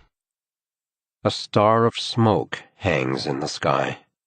For some reason, Benjamin can see Aida in front of him, and his stomach contracts at once. He feels warm inside. Last Friday they sat close together in silence on the sofa in her narrow living room out in Sundbyberg, watching the film Elephant, while her younger brother played with Pokemon cards on the floor, talking to himself. As Erik is parking outside the school, Benjamin suddenly spots Aida. She's standing on the other side of the fence waiting for him. When she catches sight of him, she waves. Benjamin grabs his bag and, sliding out the car door, says, "Bye, Dad. Thanks for the lift." "Love you," says Erik quietly. Benjamin nods. "Want to watch a movie tonight?" asks Erik. "Whatever." "Is that Aida?" asks Erik. "Yes," says Benjamin, almost without making a sound. "I'd like to say hello to her," says Erik, climbing out of the car. "What for?" They walk across to Aida. Benjamin hardly dares to look at her. He feels like a kid. He doesn't want her to think he needs his father to approve of her or anything. He doesn't care what his father thinks. Aida looks nervous. Her eyes dart from son to father. Before Benjamin has time to say anything by way of explanation, Erik sticks out his hand. "Hi there." Aida shakes his hand warily. Benjamin sees his father take in her tattoos. There's a swastika on her throat with a little Star of David next to it. She's painted her eyes black. Her hair is done up in 2 childish braids, and she wears a black leather jacket and a wide black net skirt. "I'm Erik, Benjamin's dad." "Aida." Her voice is high and weak. Benjamin blushes and looks nervously at Aida, then down at the ground. "Are you a Nazi?" asks Erik. "Are you?" she retorts. "No." "Me neither," she says, briefly meeting his eyes. "Why have you got a—" "No reason. I'm nothing. I'm just—" Benjamin breaks in, his heart pounding with embarrassment over his father. "She was hanging out with these people a few years ago," he says loudly. "But she thought they were idiots and—" "You don't need to explain," Aida interrupts, annoyed. He doesn't speak for a moment. I just think it's brave to admit when you've made a mistake," he says eventually. "Yes, but I would interpret it as an ongoing lack of insight not to have it removed," says Erik. "Just leave it," shouts Benjamin. "You don't know anything about her." Aida simply turns and walks away. Benjamin hurries after her. "Sorry," he pants. "Dad can be so embarrassing." "He's right, though, isn't he?" she asks. "No," replies Benjamin feebly. "I think maybe he is," she says, half smiling as she takes his hand in hers.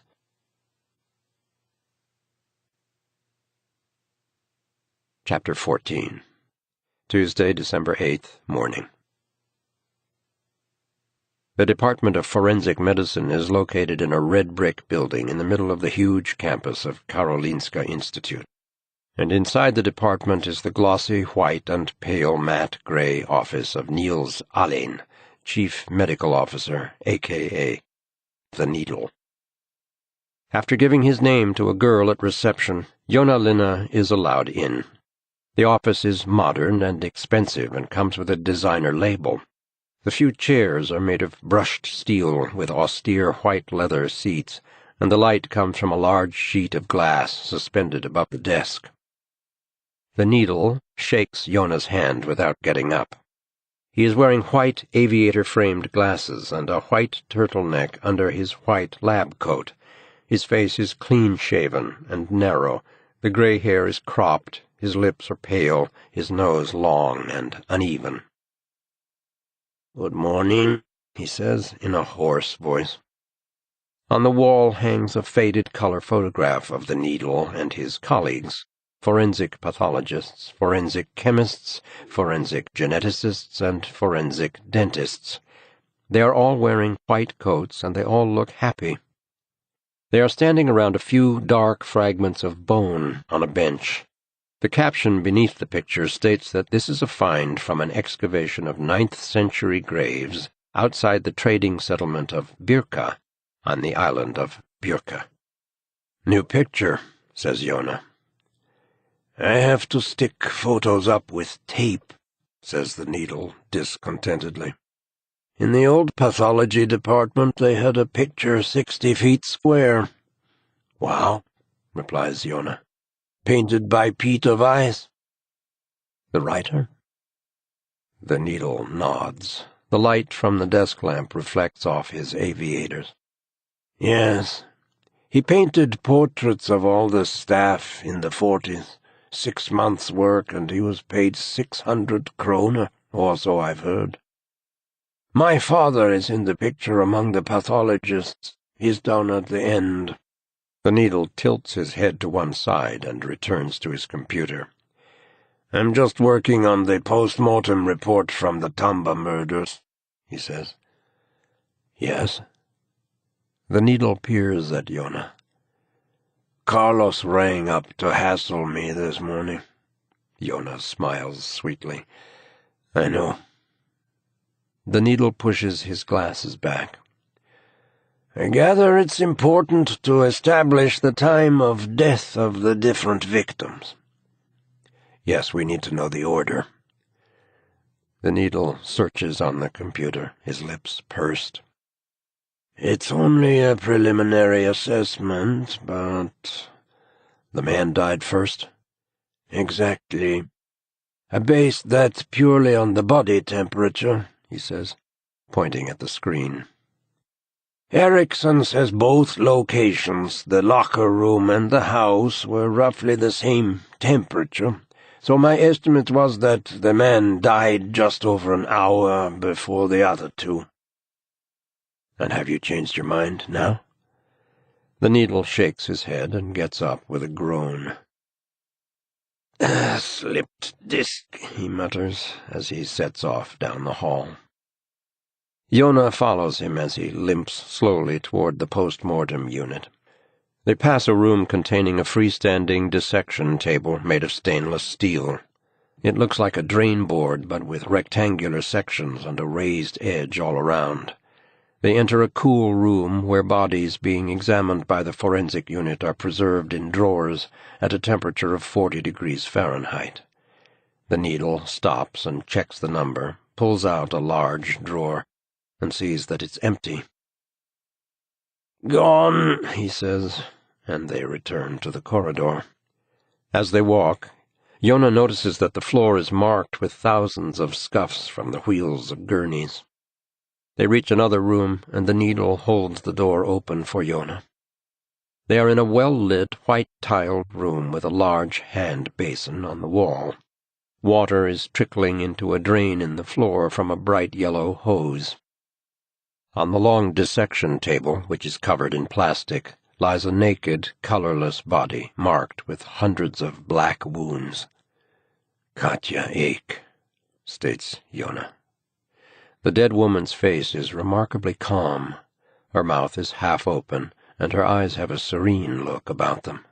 She looks as if she is listening to beautiful music, but her peaceful expression is at odds with the long, vicious slashes across her forehead and cheeks.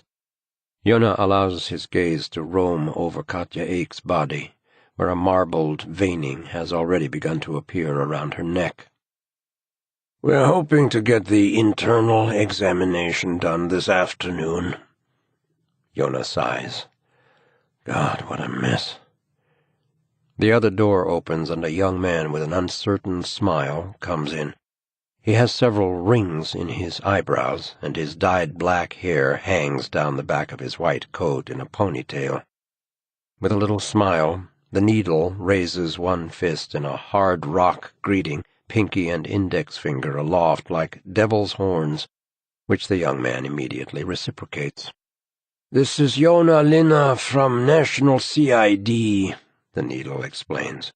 "He comes to visit us now and again." "Frippa," says the young man, shaking hands with Joona. "He's specializing in forensic medicine," says the needle. Frippa pulls on a pair of latex gloves, and Joona goes over to the table with him. The air surrounding the woman is cold and smells unpleasant. "She's the one who was subjected to the least amount of violence," the needle points out, "despite multiple cuts and stab wounds."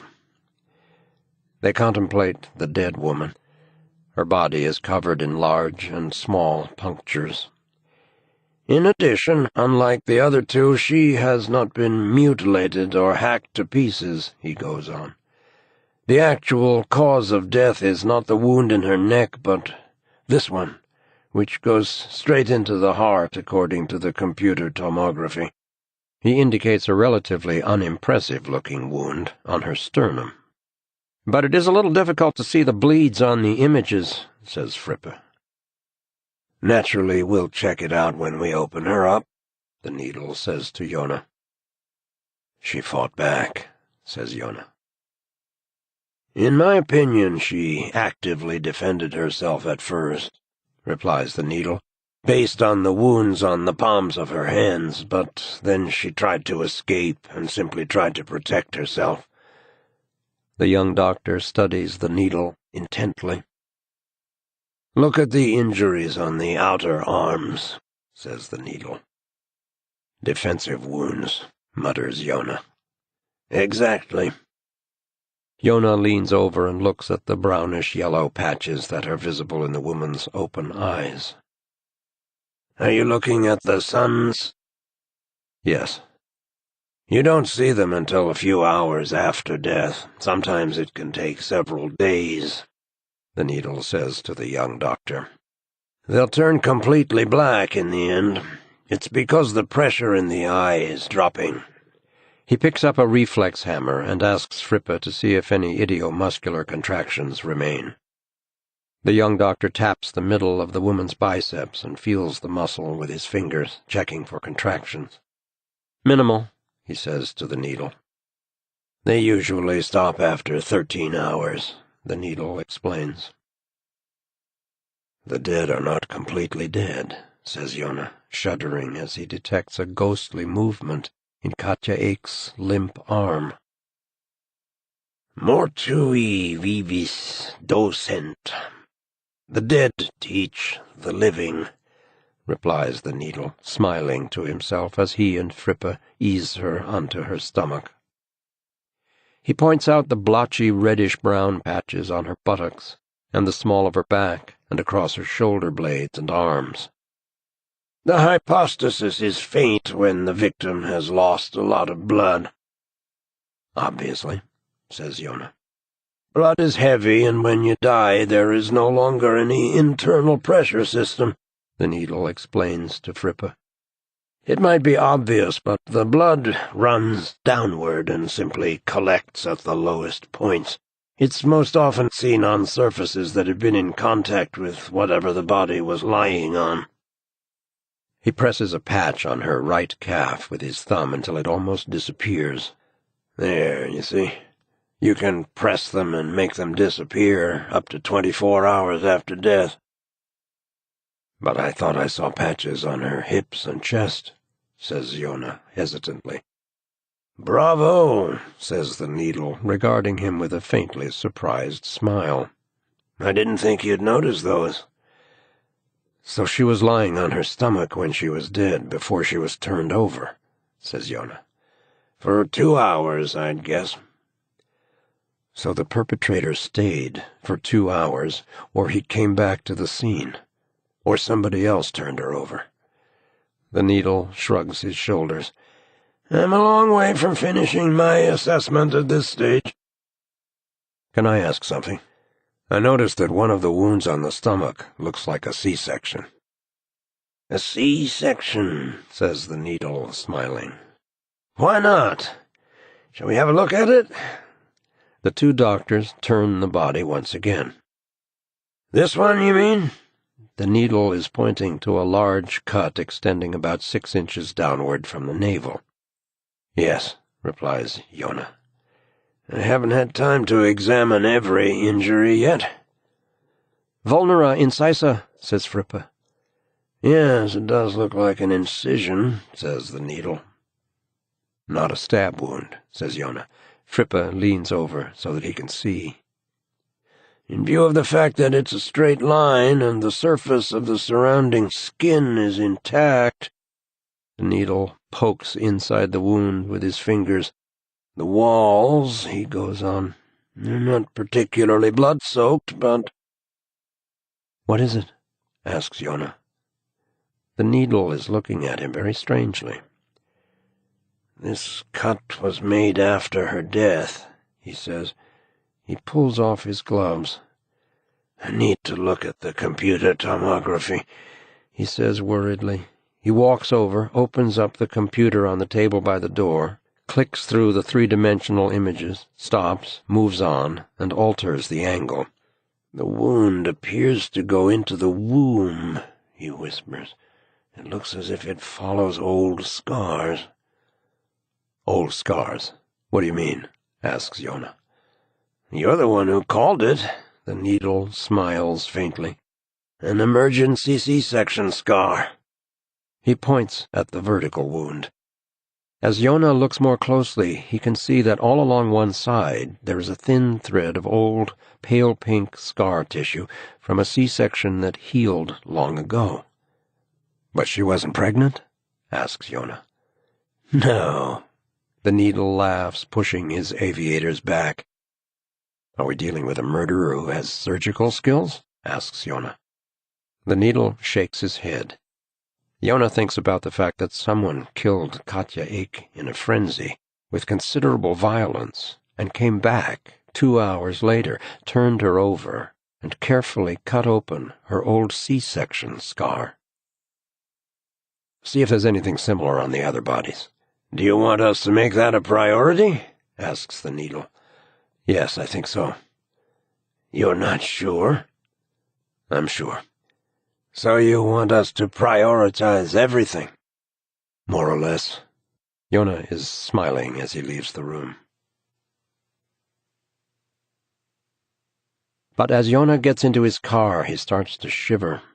He starts the engine, pulls out into Retziusweg, turns up the heater, and keys in the number for Chief Prosecutor Jens Svanehjelm. "Svanehjelm." "Joona Linna." "Ah, good morning. I've just been talking to Carlos. He said you'd be in touch." "It's a little difficult to say what we're dealing with here," says Joona. "I've just left the forensic unit and I'm thinking of heading to the hospital. I really need to question the surviving witness." "Carlos explained the situation to me," says Jens. "Have you got the profiling group started?" "A profile won't be enough," replies Joona. "No, I know. I agree. If we're going to have any chance of protecting the older sister, we absolutely have to speak to the boy." Joona suddenly sees a firework explode in complete silence. A pale blue star, far away from the roofs of Stockholm. He clears his throat. "I'm in touch with Susanna Granat at Social Services, and I was thinking of having Erik Maria Bark, the psychiatrist, with me during questioning. He's an expert in the treatment of shock and trauma." "That's perfectly in order," says Jens, reassuringly. "In that case, I'll go straight to the neurosurgical unit." "Good idea."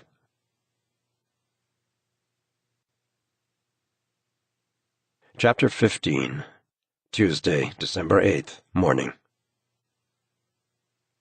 Hurrying along the hospital corridor after dropping Benjamin off at school, Erik thinks how stupid he had been to comment on Aida's tattoo. He has just made himself look self-righteous and critical in their eyes. 2 uniformed police officers led him into the unit. Joona Linna is already waiting outside the room where Yusuf Ek is lying. When he sees Erik, he gives a little wave like a small child might, opening and closing his hand. Erik looks in at Yusuf through the window in the door. A bag of blood, almost black, is suspended above him. His condition has stabilized somewhat, but there's still a risk of new bleeds in the liver. The nurse prepares an infusion of morphine. He is lying on his back, his mouth tightly closed. His stomach is moving rapidly up and down, and his fingers twitch from time to time.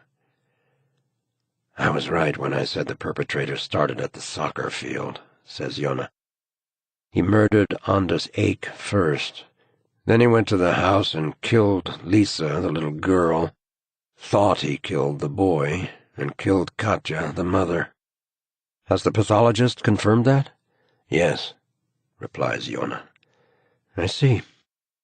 "So if the killer's intention is to eliminate the entire family," Joona goes on, "only the older daughter remains, Evelyn."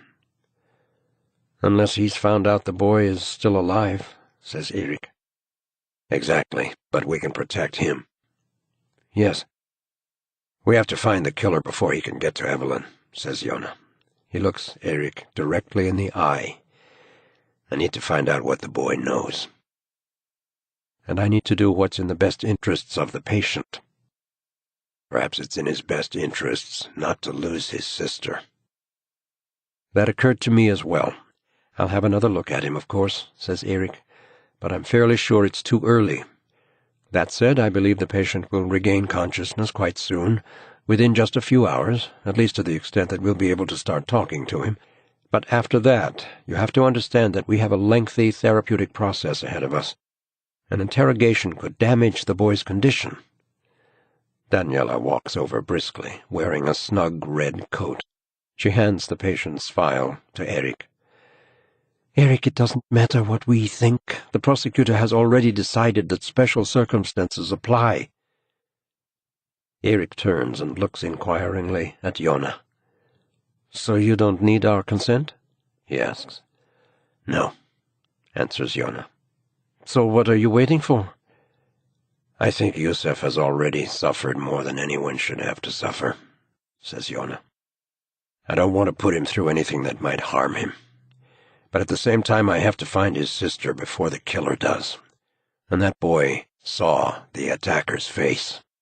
If you won't help me find out what he knows, I'll do it myself. But obviously I prefer the better way." "Which is?" "Hypnosis," replies Joona. Erik looks at him.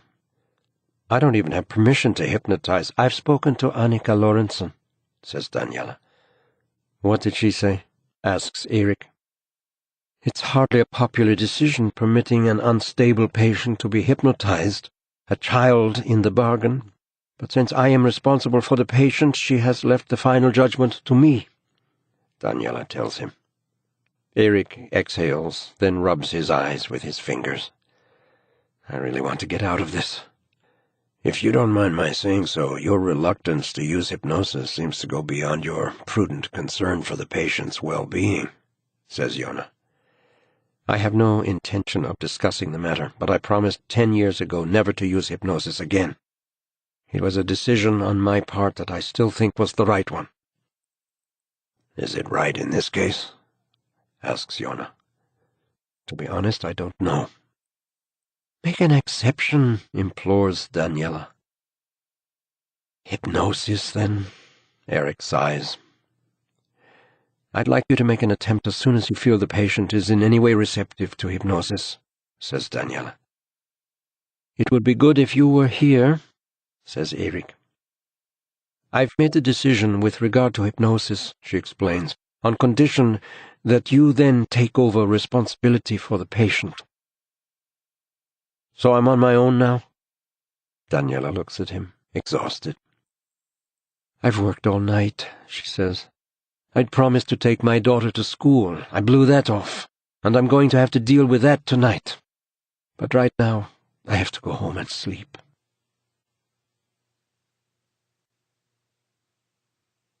Chapter 16. Tuesday, December 8th, morning.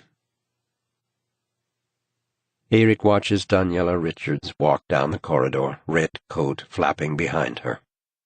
Joona looks in at the patient. Erik goes to the washroom, locks the door, washes and dries his face. He takes out his phone and calls Simone, but there is no reply. He tries his home number and listens to the phone ringing, But when the answering machine kicks in, he no longer knows what to say. Sixan, you have to listen to me. I don't know what you're thinking, but nothing's happened. Maybe you don't care, but I promise I'm going to find a way to prove to you that I'm... Erik stops speaking. What's the point? He knows his assurances no longer have any meaning. He lied to her 10 years ago, and he still hasn't managed to prove his love, not sufficiently, not enough for her to begin to trust him again. He ends the call, leaves the washroom, and walks over to where the detective is gazing into the patient's room. "What is hypnosis, actually?" Joona asks after a while. It's just an altered state of consciousness, coupled with suggestion and meditation, Erik replies. From a purely neurophysiological point of view, the brain functions in a particular way under hypnosis.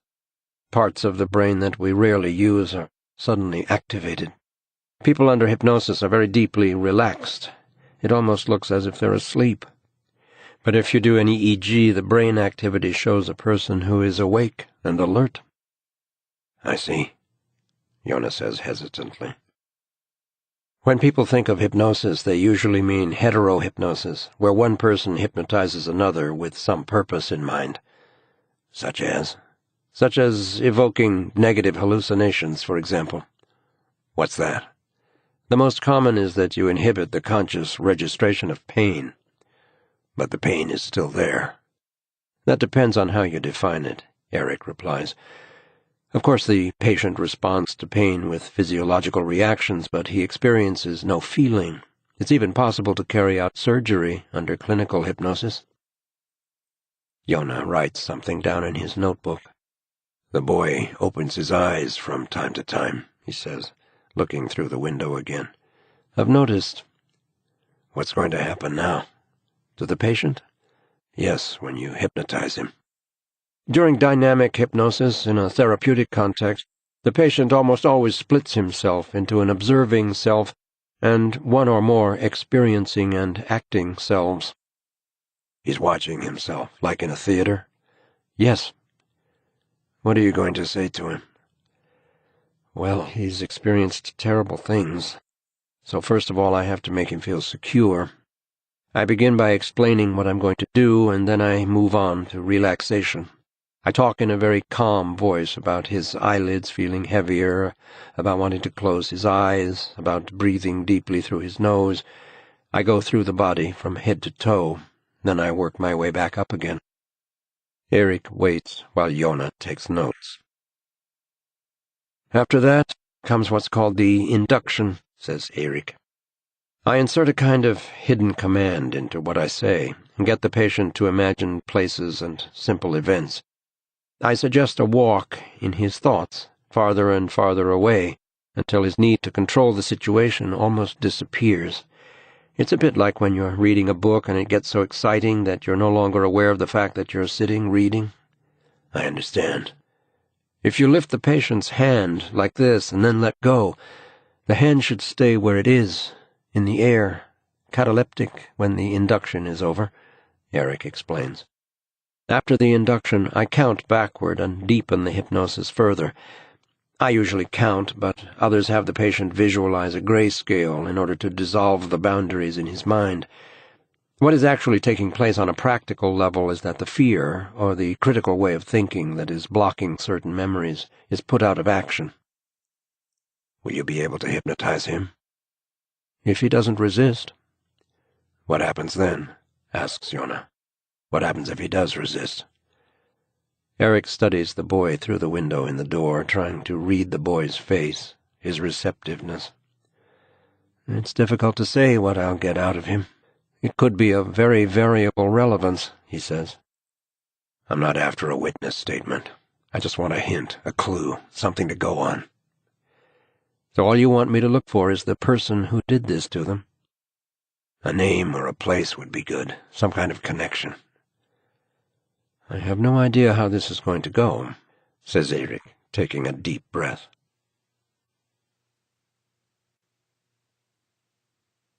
Chapter 17.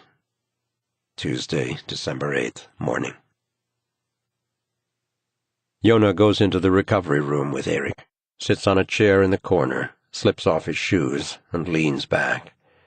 Erik dims the light, pulls up a metal stool, and sits down next to the bed. Carefully, he begins to explain to the boy that he wants to hypnotize him in order to help him understand what happened yesterday. "Yusuf, I'm going to be sitting here the whole time," says Erik calmly. "There is absolutely nothing to be afraid of. You can feel completely safe. I'm here for your sake. You don't have to say anything you don't want to say, and you can bring the hypnosis to an end whenever you want to." Only now, his heart pounding, does Erik begin to realize how much he has longed to do this. He must try to curb his enthusiasm. The pace of events must not be forced or hurried along. It must be filled with stillness. It must be allowed to slow down and be experienced at its own gentle tempo. He immediately feels how receptive Yusuf is. His injured face grows heavier, the features fill out, and his mouth relaxes. It's as if the boy intuitively clings to the security Erik conveys. It's easy to get the boy into a state of deep relaxation. The body has already been at rest and seems to long for more. When Erik begins the induction, it is as if he never stopped practicing hypnosis. His voice is close, calm, and matter-of-fact, and the words come so easily they pour out, suffused with monotonous warmth and a somnolent falling cadence. "Yusuf, if you'd like to, think of a summer's day," says Erik. "Everything is pleasant and wonderful. You are lying in the bottom of a little wooden boat, bobbing gently. You can hear the lapping of the water, and you are gazing up at little white clouds drifting across the blue sky." The boy responds so well that Erik wonders if he ought to slow things down a little bit. Difficult events can increase sensitivity when it comes to hypnosis. Inner stress can function like an engine in reverse. The braking action happens unexpectedly fast, and the rev count very quickly drops to 0. "I'm going to start counting backward now, and with each number you hear, you will relax a little more. You will feel yourself being filled with great calm. You will be aware of how pleasant everything around you is. Relax from your toes, your ankles, your calves. Nothing bothers you. Everything is peaceful. The only thing you need to listen to is my voice, the numbers counting down. Now you are relaxing even more. You feel even heavier. Your knees relax along your thighs to your groin. Feel yourself sinking downward at the same time, gently and pleasantly. Everything is calm and still and relaxed." Erik rests a hand on Yusuf's shoulder. He keeps his gaze fixed on the boy's stomach, and with every exhalation he counts backward. Erik had almost forgotten the feeling of dreamlike lightness and physical strength that fills him as the process runs its course. As he counts, he can see himself sinking through bright, oxygen-rich water. Smiling, he drifts down past a vast rock formation, a continental fissure that continues down toward immense depths, the water glittering with tiny bubbles. Filled with happiness, he descends along the rough wall of rock. As Erik falls through the bright water, he reaches out an arm, grazing the rock with his fingers as he passes. The bright water shifts slowly into shades of pink. The boy is showing clear signs of hypnotic rest. An expression of great relaxation has settled over his cheeks and mouth. Erik has always thought that a patient's face becomes broader, somehow flatter, less attractive, but more fragile and without any trace of pretense. "Now you are deeply relaxed," says Erik calmly. "Everything is very, very pleasant." The boy's eyes gleam behind the half-closed lids. Yusuf, I want you to try and remember what happened yesterday. It started just like an ordinary Monday, but in the evening someone comes to the house. The boy is silent. Now you're going to tell me what's happening, says Erik. The boy responds with the faintest of nods. You're sitting in your room? Is that what you're doing? Are you listening to music? There is no reply. His mouth moves, asking, seeking. Your mom was at home when you got back from school, says Erik. He nods. Do you know why? Is it because Lisa has a temperature? The boy nods and moistens his lips.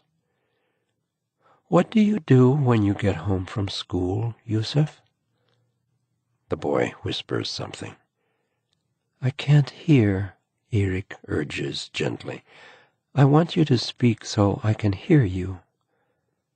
The boy's lips move again, and Erik leans forward. Like fire. Just like fire, Yusuf mumbles. I'm trying to blink. I go into the kitchen, but it isn't right. There's a crackling noise between the chairs, and a bright red fire is spreading across the floor. Where is the fire coming from? Asks Erik. I don't remember. Something happened before. He falls silent again. Go back a little before the fire in the kitchen, says Erik. There's someone there, says the boy. I can hear someone knocking at the door. The outside door? I don't know. The boy's face suddenly grows tense. He whimpers anxiously, and his lower teeth are exposed in a strange grimace. There's no danger now, Erik says. There's no danger, Yusuf. You're safe here. You're calm. You feel no anxiety. You are simply watching what is happening. You are not there. You can see it all from a safe distance, and it isn't dangerous at all. The feet are pale blue, the boy whispers. What did you say? Someone's knocking at the door, the boy says, slurring his words. I open it, but there's no one there. I can't see anyone there. But the knocking keeps coming. Someone's playing a trick on me. The patient is breathing more rapidly, his stomach moving jerkily. What happens now? Asks Erik. I go into the kitchen to get a sandwich. You eat a sandwich? But now the knocking starts again. The noise is coming from Lisa's room. The door is open a little. I can see that her lamp is on. I carefully push the door open with the knife and look in. She's on her bed. She has her glasses on, but her eyes are shut, and she's panting. Her face is white. Her arms and legs are totally stiff. Then she throws her head back so her throat is stretched right out, and she starts to kick the bottom of the bed with her feet. She just keeps kicking faster and faster. I tell her to stop, but she keeps kicking harder. I yell at her, but the knife has already started to stab, and Mom rushes in and pulls at me, and I spin around, and the knife moves forward. It just pours out of me. I need to get more knives. I'm afraid to stop. I have to keep going. It's impossible to stop. Mom is crawling across the kitchen floor. It's all red. I have to try the knives on everything, on me, on the furniture, on the walls. I hit and stab, and then suddenly I'm really tired, and I lie down. I don't know what's happening. My body hurts inside, and I'm thirsty, but I just can't move. Erik stays with the boy down there in the bright water, their legs moving gently. He follows the wall of rock with his eyes farther and farther down, endlessly, the water gradually turning darker, blue fading to blue-gray, and then, temptingly, to black. "You had seen?" asks Erik, hearing his own voice tremble. "You had seen your father earlier?" "Yes, down at the soccer field," Yusef replies. He falls silent, looks unsure, stares straight ahead with his sleeping eyes. Erik sees that the boy's pulse rate is increasing and realizes that his blood pressure is dropping at the same time. "I want you to sink deeper now," Erik says softly. "You're sinking. You're feeling calmer, better, and—" "Not Mom?" asks the boy in a feeble voice. Erik risks a guess. "Yusef, tell me, did you see your older sister, Evelyn, as well?" He observes the boy's face, aware that if he's wrong, the conjecture can create a rift in the hypnosis. But he feels he must take the leap, because if the patient's condition begins to deteriorate again, he will have to stop completely. "What happened when you saw Evelyn?" he asks. "I should never have gone out there." Was that yesterday? "She was hiding in the cottage," the boy whispers, smiling. "What cottage?" "Auntie Sonia's," he says. "Tell me what happens at the cottage." "I just stand there. Evelyn isn't pleased. I know what she's thinking," he mumbles. "I'm just a dog to her. I'm not worth anything." The smile is gone. Tears stream from Yusef's eyes and his mouth is trembling. "Is that what Evelyn says to you?"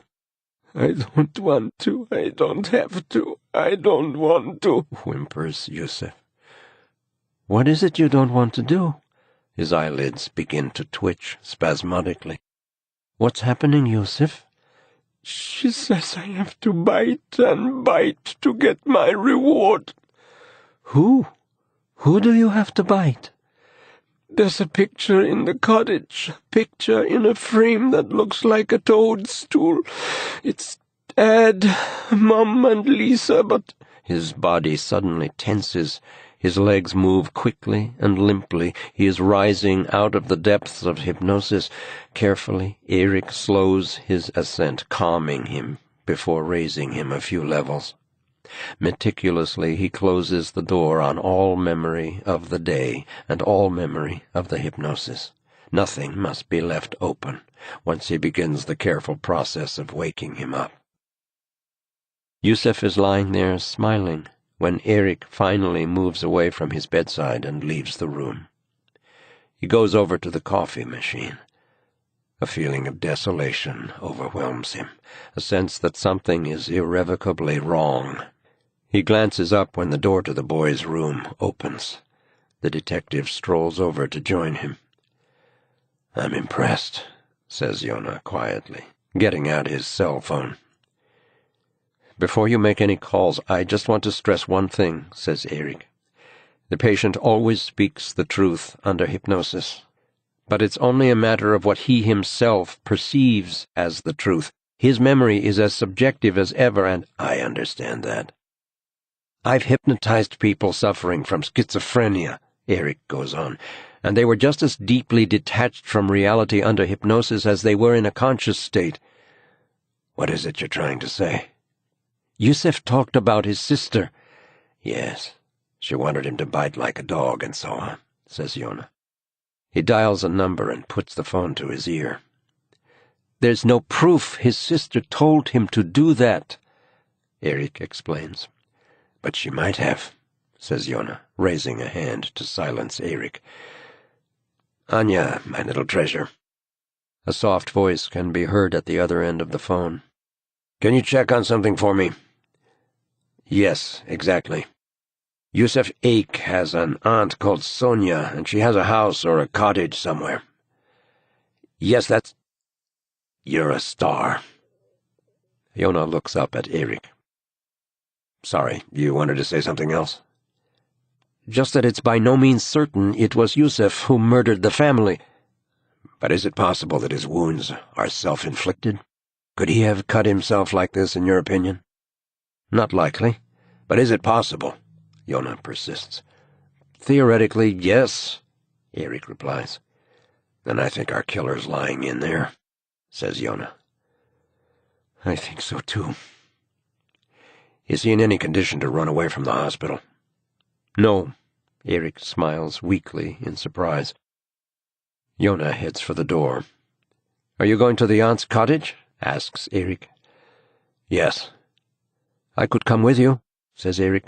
The sister could be injured, or she could be in a state of shock.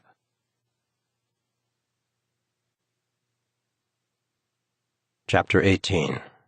Tuesday, December 8th, early morning. Simone is already awake before the telephone on Erik's bedside table starts to ring. Erik mumbles something about balloons and streamers, picks up the phone and hurries out of the room, closing the door behind him. The voice she hears through the door sounds sympathetic, almost tender. After a while, Erik creeps back into the bedroom, and she asks who called. Police, a detective, I didn't catch his name, he says, and explains that he has to go to Karolinska University Hospital. She looks at the alarm clock and closes her eyes. Sleep now, Siksan, he whispers, and leaves the room. Her nightgown has twisted itself awkwardly around her. Unwinding and yanking it into place, she turns onto her side and lies still, listening to Erik's movements.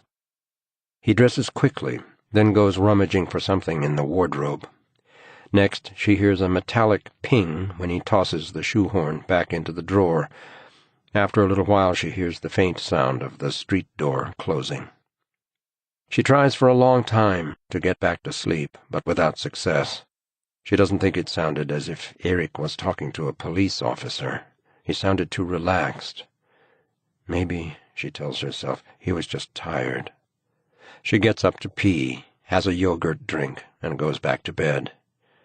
Then she starts to think about what happened 10 years ago, and all chance of sleep is gone. She lies there for half an hour, and then, unable to resist her suspicions, switches on the bedside light, picks up the phone, and thumbs through the display to find the last incoming call. She stares at the number for a moment, knowing she ought to turn off the light and go back to sleep.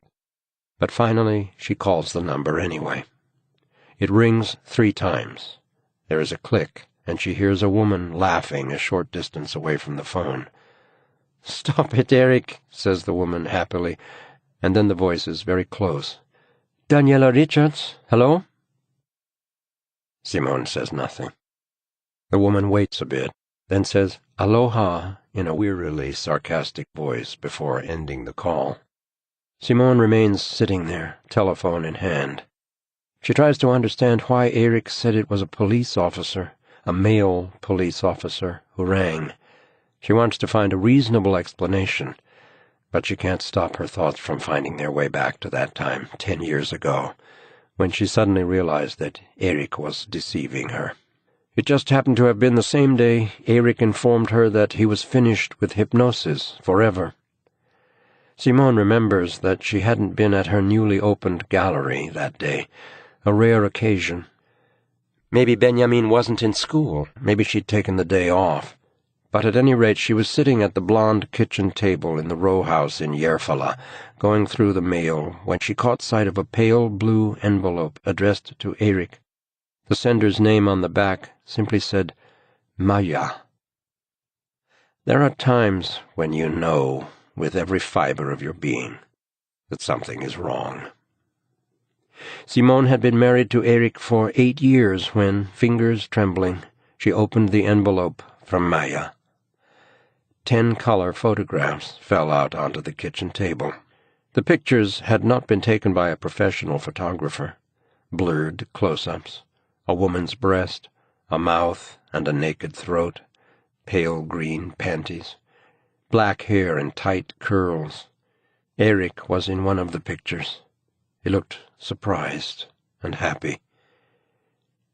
Maya was a pretty, very young woman with dark, strong eyebrows and a large, serious mouth. In the only photo that showed her completely, she was lying on a narrow bed, dressed in just her panties, strands of black hair falling over her broad white breasts.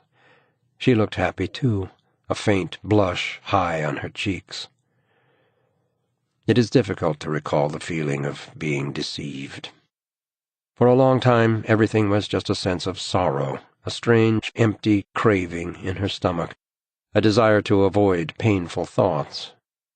And yet she remembers that the first thing she felt was surprise, a gaping, stupid surprise at being so comprehensively taken in by someone she had trusted completely. And then came the embarrassment, followed by a despairing sense of inadequacy, burning rage, and loneliness. Simone lies in bed as these thoughts go round and round in her head, spinning off in various painful directions. She remembers the way Erik looked into her eyes and promised he hadn't had an affair with Maya, that he didn't even know anyone named Maya. She had asked him 3 times, and each time he had sworn he didn't know a Maya. Then she had pulled out the photos and thrown them at him, one by one. Slowly the sky grows light above the city. She falls asleep a few minutes before Erik returns. He tries to be quiet, but when he sits on the bed, she wakes up. Erik says he's going for a shower. Looking up at him, she can tell he's taken a lot of pills again. Heart pounding, she asks him the name of the policeman who called during the night. When he doesn't answer, she realizes that he's passed out in the middle of the conversation. Simone tells him she called the number, and did a policeman answer? No, it was some giggling woman called Daniela. But Erik just can't keep awake. It's infuriating. Then she yells at him, demands to know, accuses him of having destroyed everything just when she had begun to trust him again. She's sitting up in bed now, staring at him. He doesn't seem to understand her agitation. She says the words that, no matter how many times she has thought them, seem no less painful, sad, or distant from her hopes. It might be best if we separate. That seems to get his attention momentarily. But Simone is already gathering her pillow and the duvet. Entering the guest room, she lies on the sofa and cries for a long time, then blows her nose. Now it's really morning. She hasn't the strength to deal with her family right now. She goes to the bathroom, washes up, then creeps back to the bedroom. Erik is out like a light, so she collects an outfit and dresses in the guest room. She hastily puts on her makeup and leaves the apartment to have breakfast somewhere before she goes to the gallery. She reads in a cafe in Kungsgatan for a long time before she can manage to get down the sandwich she ordered with her coffee. She puts her newspaper down for a moment and looks through the cafe's big window, which overlooks a large stage. A dozen or so men are preparing for some kind of event. Pink tents have been erected. A barrier is placed around a small ramp. Suddenly something happens. The men stumble backward, yelling at one another. There is a crackling noise, and a rocket shoots up into the air. Simone leans forward to follow its flight. It rises into the bright morning sky, then bursts in a transparent blue glow, and the explosion reverberates between the buildings. Chapter 19. Tuesday, December 8th, morning. Simone sits in the office of the gallery, taking in the large self-portrait of the artist, Sim Schulman, posing in a black ninja costume, a sword raised high above his head, when the phone in her bag begins to buzz. "Simone Bark," she answers, forcing the sadness out of her voice. "Hello, it's Siv Sturesen from Eidsberga School," says an older woman. "Oh?" says Simone hesitantly.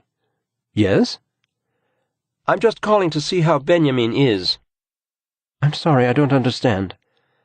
"He's not in school today," says the woman, "and he hasn't called in sick. We always get in touch with the parents in cases like this." "Right," says Simone. "I'll call home and check. Both Benjamin and his father were still there this morning when I left. I'll get back to you." She rings off and immediately calls the apartment. It isn't like Benjamin to oversleep or flout the rules. Nobody picks up at home. Erik is supposed to have the morning off. A fresh fear sinks its claws into her before it occurs to her that Erik is probably lying there snoring with his mouth open, knocked out by his beloved pills, while Benjamin is listening to loud music. She tries Benjamin's phone. No reply. She leaves a short message, then tries Erik's mobile, but of course it's switched off. She calls out to her assistant at the art gallery. "Eva, I have to go home. I'll be back soon." Her assistant peers out of the office, a thick file in her hand, and calls out with a smile, "Kiss, kiss." But Simone is too stressed to return their running joke. Throwing her coat around her shoulders, she picks up her bag and almost runs to the underground station. There is a particular silence outside the door of an empty house. As soon as Simone puts her key in the lock, she knows no one is in. The skates lie forgotten on the floor, but Benjamin's backpack, shoes, and jacket are gone, as are Erik's overcoat and scarf. The Puma bag containing Benjamin's medication is in his room. She hopes this means Erik has given Benjamin his injection. Simone glances around the room, thinking it is a bit sad that he has taken down his Harry Potter poster and put almost all his toys in a box in the cupboard. He was suddenly in a hurry to grow up when he met Aida. It occurs to Simone that perhaps Benjamin is with her now. Benjamin is only 14. Aida is 17. He claims they're just friends, but it's obvious that she's his girlfriend. Has he even told her he has a blood disorder? Does she know that the slightest blow could cost him his life if he hasn't taken his medication properly? She sits down and buries her face in her hands, trying to stop all the terrifying thoughts. Simone can't help worrying about her son. In her mind's eye, she has always seen Benjamin being hit in the face by a basketball during recess, or imagined a spontaneous bleed suddenly starting inside his head, a dark bead expanding like a star, trickling along all the convolutions of his brain.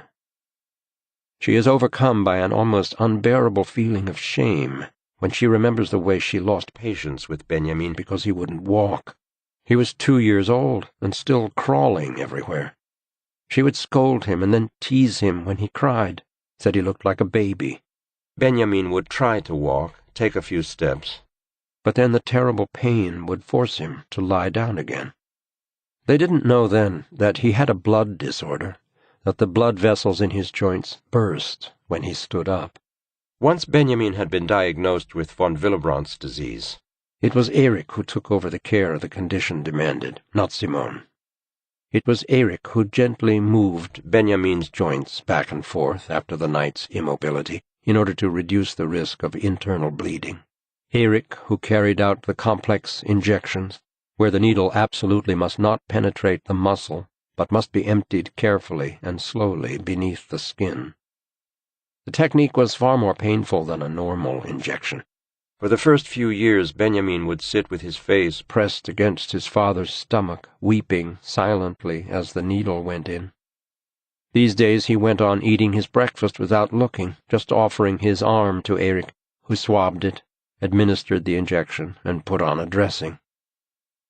The factor preparation that helped Benjamin's blood to coagulate was called hemate. Simone thought it sounded like a Greek goddess of revenge. It was a horrible and unsatisfactory drug that was delivered in the form of a yellow, freeze-dried, granular powder which had to be measured, dissolved, mixed, and warmed into the correct dosage before it could be administered. Hemate greatly increased the risk of blood clots, and they lived in constant hope that something better would come along. But with the hemate, a high dose of desmopressin, and cyclocapron in a nasal spray to prevent bleeds in the mucous membrane, Benjamin was relatively safe. She could still remember when they had received his laminated alert card from the emergency blood service, adorned with Benjamin's birthday photo, his laughing 4-year-old face beneath the message, "I have von Willebrandt's disease. If anything happens to me, please call the emergency blood service immediately. 040331010. Since meeting Aida, Benjamin always wears his cell phone hanging around his neck. They text each other far into the night, and Benjamin still has the phone around his neck when Erik or Simone wakes him up in the morning. Simone searches carefully among all the papers and magazines on Benjamin's desk. Then she opens a drawer and moves aside a book about World War II, unearthing a scrap of paper with the imprint of a pair of lips pressed upon it in black lipstick, and a telephone number below. She hurries into the kitchen and punches in the number, waits while the line rings, and is throwing a stinking sponge into the garbage when someone finally picks up. A faint, croaking voice, breathing heavily. "Hello?" says Simone. "I'm sorry to disturb you. My name is Simone Bark. I'm Benjamin's mother. I was wondering if—" The voice, which seems to belong to a woman, hisses that she doesn't know any Benjamin, and this must be a wrong number. "Wait, please," says Simone, trying to sound calm. "Aida and my son usually hang out together. I was hoping you might know where they could be. I really need to get hold of Benjamin." Ten. I'm sorry, I can't make out what you're saying. Tensta. Aida's in Tensta? Yes. That bloody tattoo. Simone thinks she can hear an oxygen machine working slowly, a rhythmic hissing noise in the background. "I'm sorry, I don't understand. Tattoo?" she pleads. The woman snaps something and ends the call. Simone sits there staring at the telephone, decides to ring the woman back, then suddenly understands what she meant. She quickly calls information and gets the address of a tattoo parlor in the shopping center in Tensta. Simone's entire body shudders as she pictures Benjamin at this very moment succumbing to temptation, allowing his skin to be pierced for a tattoo. The blood begins to flow and cannot coagulate. Chapter 20. Tuesday, December 8th, lunchtime. Simone stares out the window of the underground train. She is still sweating after leaving the empty flat and running to the station. She ought to have taken a cab, but she tells herself that nothing has happened. She always worries unnecessarily. A man opposite her fusses with a newspaper. From the reflection in the window she can see that he glances at her from time to time. "Hey," says the man. His voice is irritatingly insistent. She ignores him, looking out the window. "Hello," says the man. She realizes he has no intention of giving up until he has her attention. "Hey, don't you hear me? I'm talking to you," the man persists. Simone turns to him. "I can hear you perfectly well," she says calmly. "Why don't you answer me then?" he asks. "I'm answering you now." He blinks a couple of times, and here it comes. "You're a woman, aren't you?" "Is that all you want to know?" she asks, turning back to the window. He moves across to sit beside her. "Wait," Listen to this. I had a woman, and my woman, Simone feels a few drops of spittle spatter her cheek. She was like Elizabeth Taylor, he goes on. You know who she was?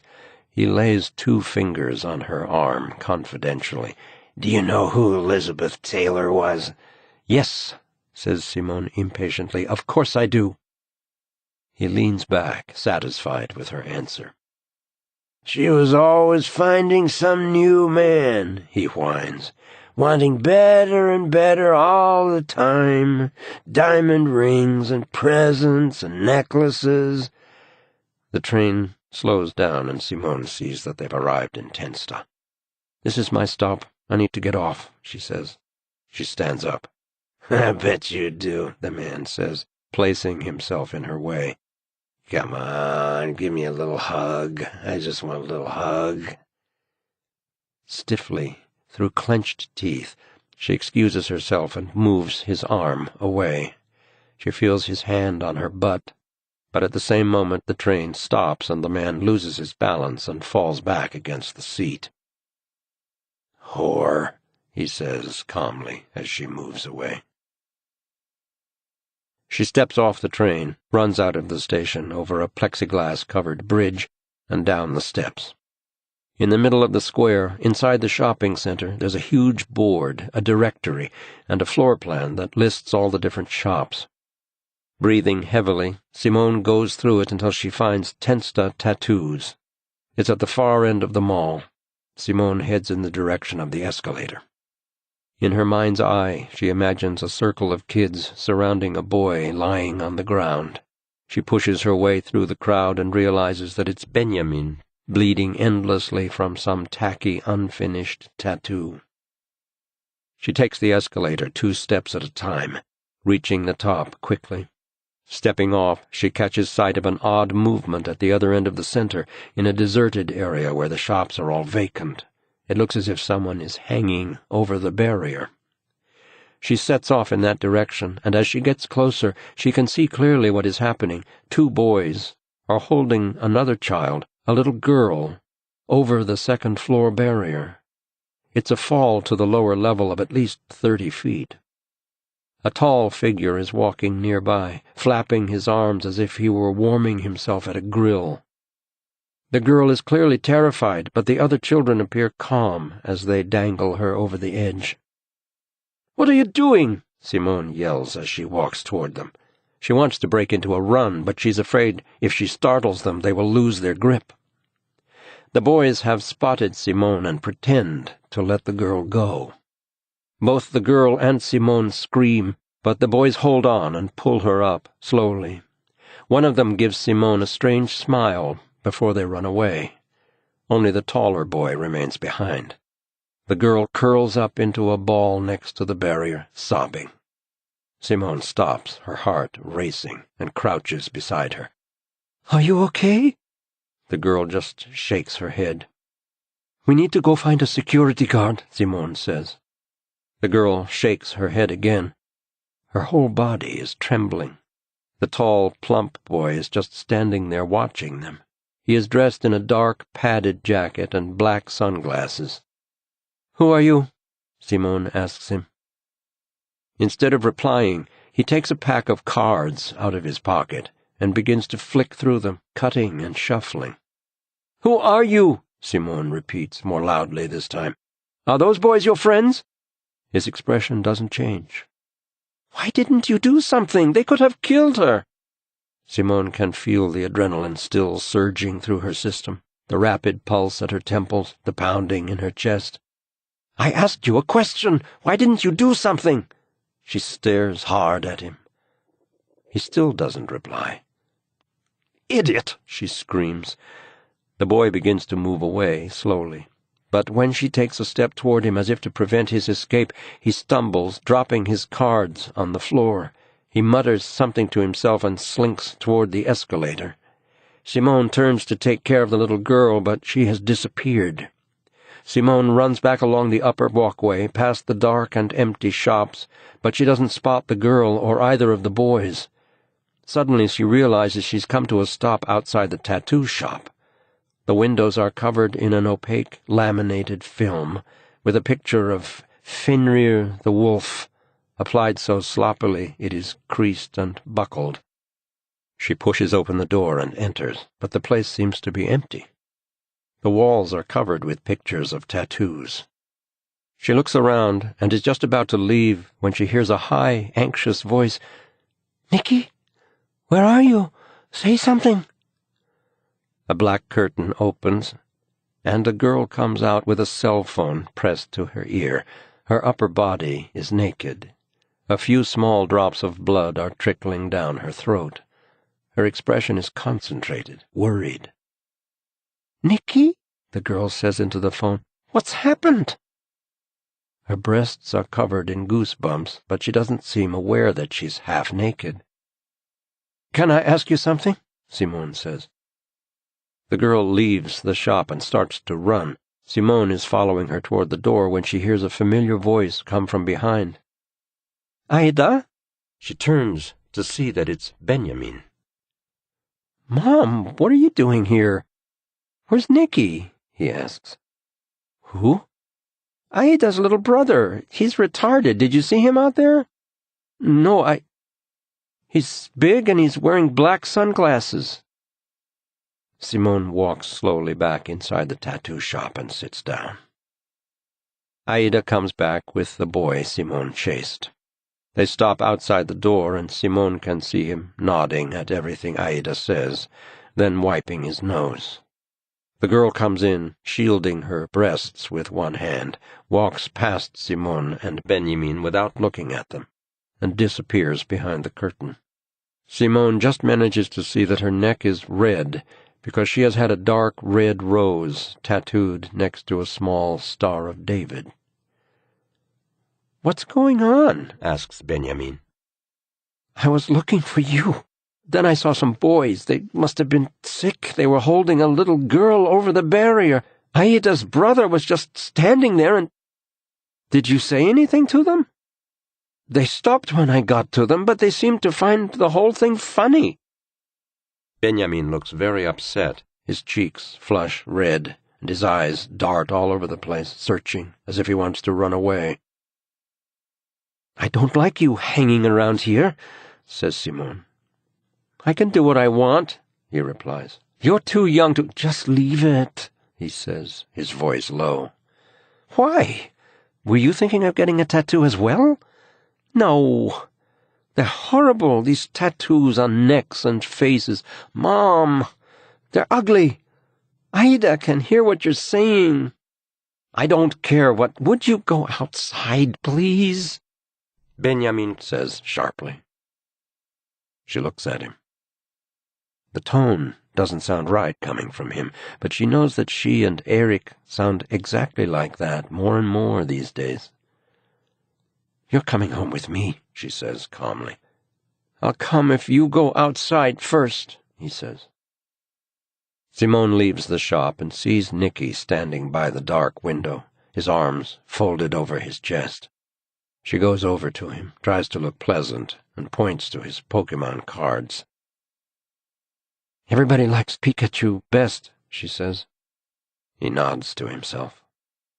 "Although I prefer Mew," she goes on. "Mew learns things," he says carefully. "Sorry I yelled at you. They can't do anything about Waylord. Nobody can deal with him. He's the biggest," he goes on.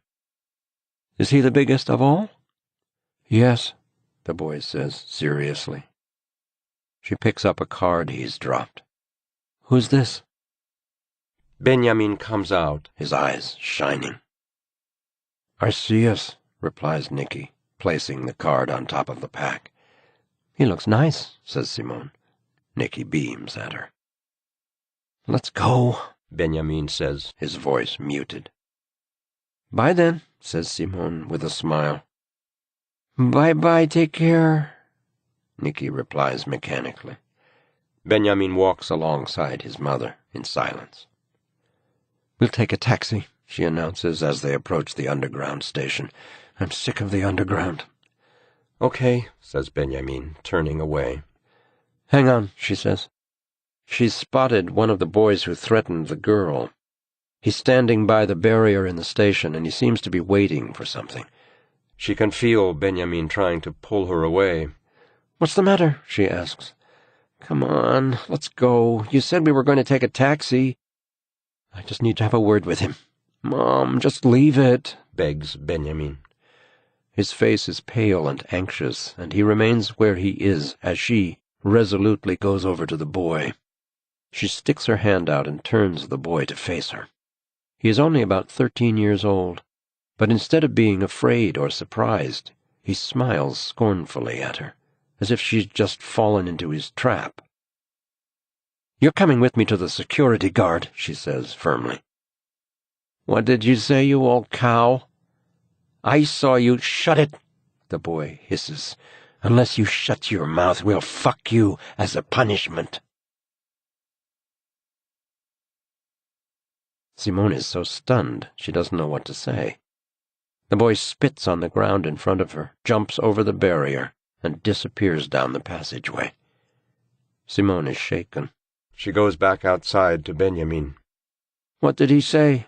he asks. "Nothing," she says. They walk to the taxi stand and settle in the back seat of a cab. As they pull away from the shopping center, Simone tells him about the call from his school. "Ida wanted me to be with her when she got her tattoo altered," says Benjamin quietly. "That was kind of you."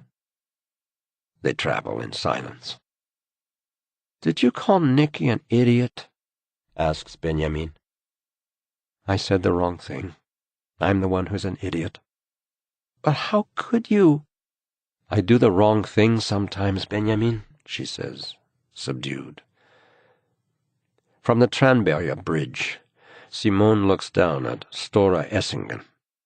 The ice has not formed, but the water looks slow and pale. "It looks as if Dad and I are going to separate," she says. "What? But why?" "It's not because of you." "I asked you why." "There's no real answer," she begins. "Your dad... It's hard to explain. Even when you really love someone, and I really love your father, it can all just come to an end." Her voice falters. "You don't think that when you first meet, when you have a child. But after a while, if the lies pile up... I'm sorry, I shouldn't be talking about this." "I don't want to get involved." "Sorry, just leave it," he snaps. Chapter 21. Tuesday, December 8th, afternoon. Although he knew he wouldn't be able to sleep in the car, Erik has made an attempt. But he remains wide awake as they drive toward the cottage where they hope to find Evelyn Ake, despite the fact that Detective Joona Linna has driven very smoothly toward Värmdö. Now, though, off the main road, loose gravel begins to rattle against the bottom of the chassis as they pass an old sawmill. Erik peers out the windshield, waiting while Joona speaks quietly over the police radio with his colleagues, who are also on their way to Värmdö. "I was thinking," says Erik, after Joona has replaced the transmitter. "Yes?" "I said Josef Ake couldn't run away from the hospital, but if he could inflict all those knife wounds on himself, maybe we can't be too sure." "I was thinking the same thing," Joona replies, "so I've got somebody outside the room." "It's probably completely unnecessary," says Erik. "Yes." They pull to the side of the road where 3 cars have stopped next to a telephone pole, one behind the other. Joona momentarily joins 4 police officers who stand talking in the white light, putting on their bulletproof vests and pointing at a map. The sunlight flashes on the glass of an old greenhouse nearby. Joona gets back in the car, carrying the cold air on his clothes. He drums the fingers of one hand pensively on the steering wheel as he waits for the others to return to their cars. Suddenly a rapid sequence of notes comes from the police radio, then a loud crackling that stops abruptly. Joona switches to another channel and checks that everyone in the team is in contact, exchanging a few words with each one before turning the key in the ignition. The cars continue alongside a plowed field, past a grove of birch trees and a large, rusty silo. "Stay in the car when we get there," says Joona quietly. "Fine," says Erik. A flock of crows struts across the surface of the road, suddenly taking flight and flapping away as the cars approach. "Are there any negative aspects to hypnosis?" Joona asks abruptly. "What do you mean?"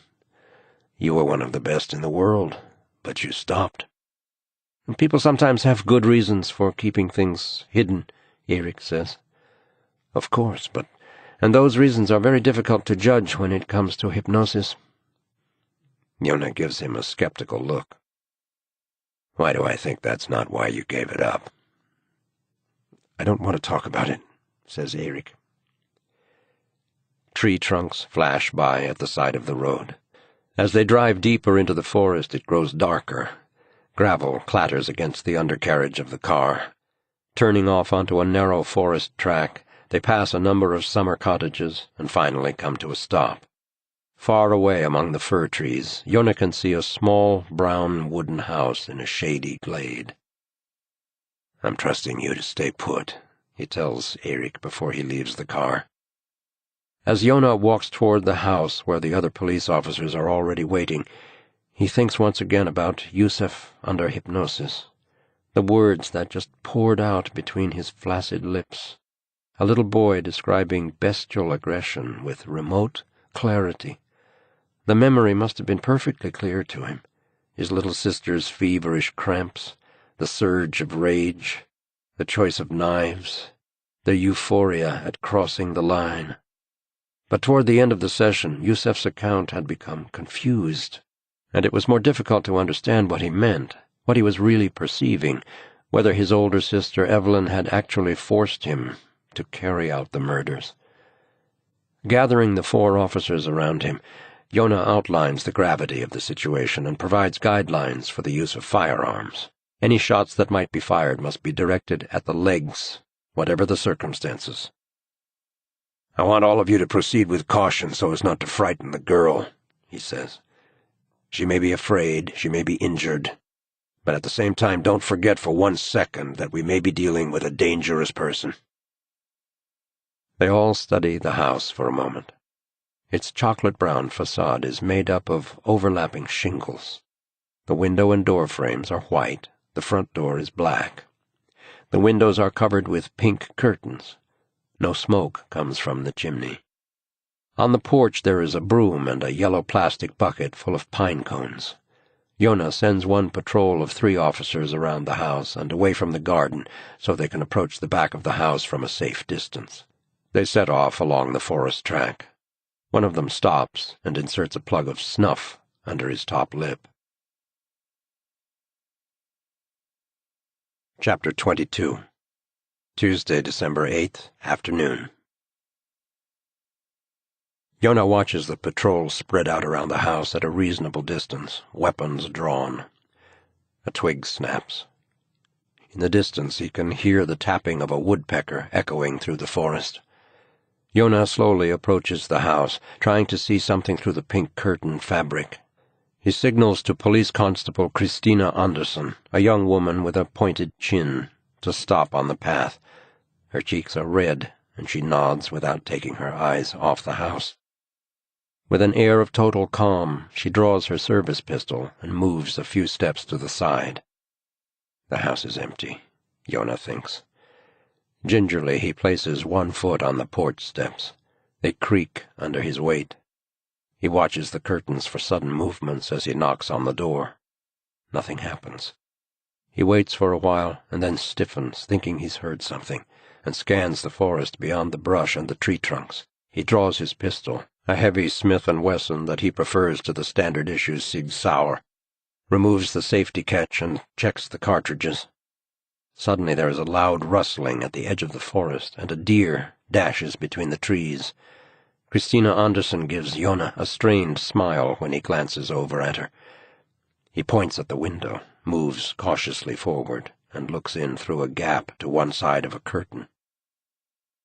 In the dim interior, he can see a cane table with a scratched glass surface and a tan corduroy couch. On the back of a red wooden chair, 2 pairs of white panties have been hung up to dry. In the pantry there are several packets of instant macaroni, jars of pesto, canned foods, and a bag of apples. He catches the glint of various pieces of cutlery on the floor in front of the sink and under the kitchen table. He signals to Christina that he's going in, then tries the door. The knob turns in his hand. He pushes it open and steps quickly out of the firing line, looking to Christina for the all-clear. She nods, gesturing for him to enter. He looks inside and steps over the threshold. From the car, Erik has only a vague sense of what is happening. He sees Joona Linna disappear into the little brown house, followed by another officer. Erik's eyes are dry and sensitive, a side effect of his codeine capsules.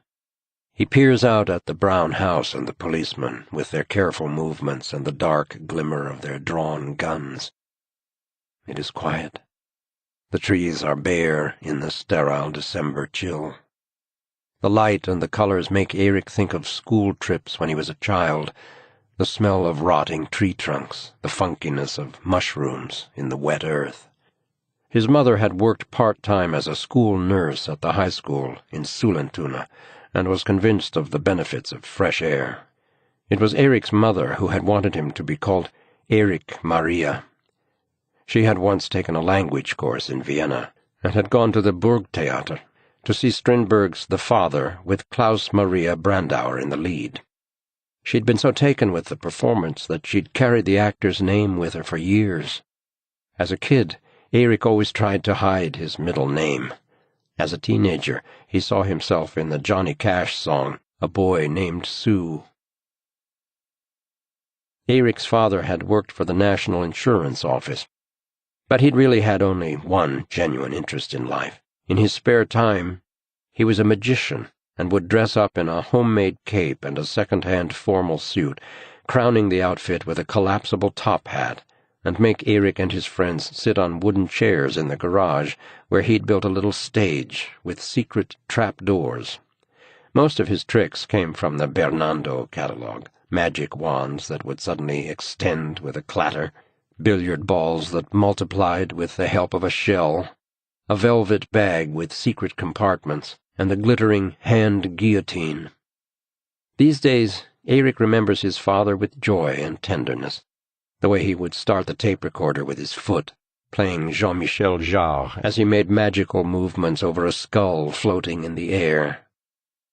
Erik hopes with all his heart that his father never noticed how embarrassed he became as he grew older, rolling his eyes at his friends behind his father's back. Erik had always wanted to become a doctor. He had never really wanted to do anything else, hadn't imagined another kind of life.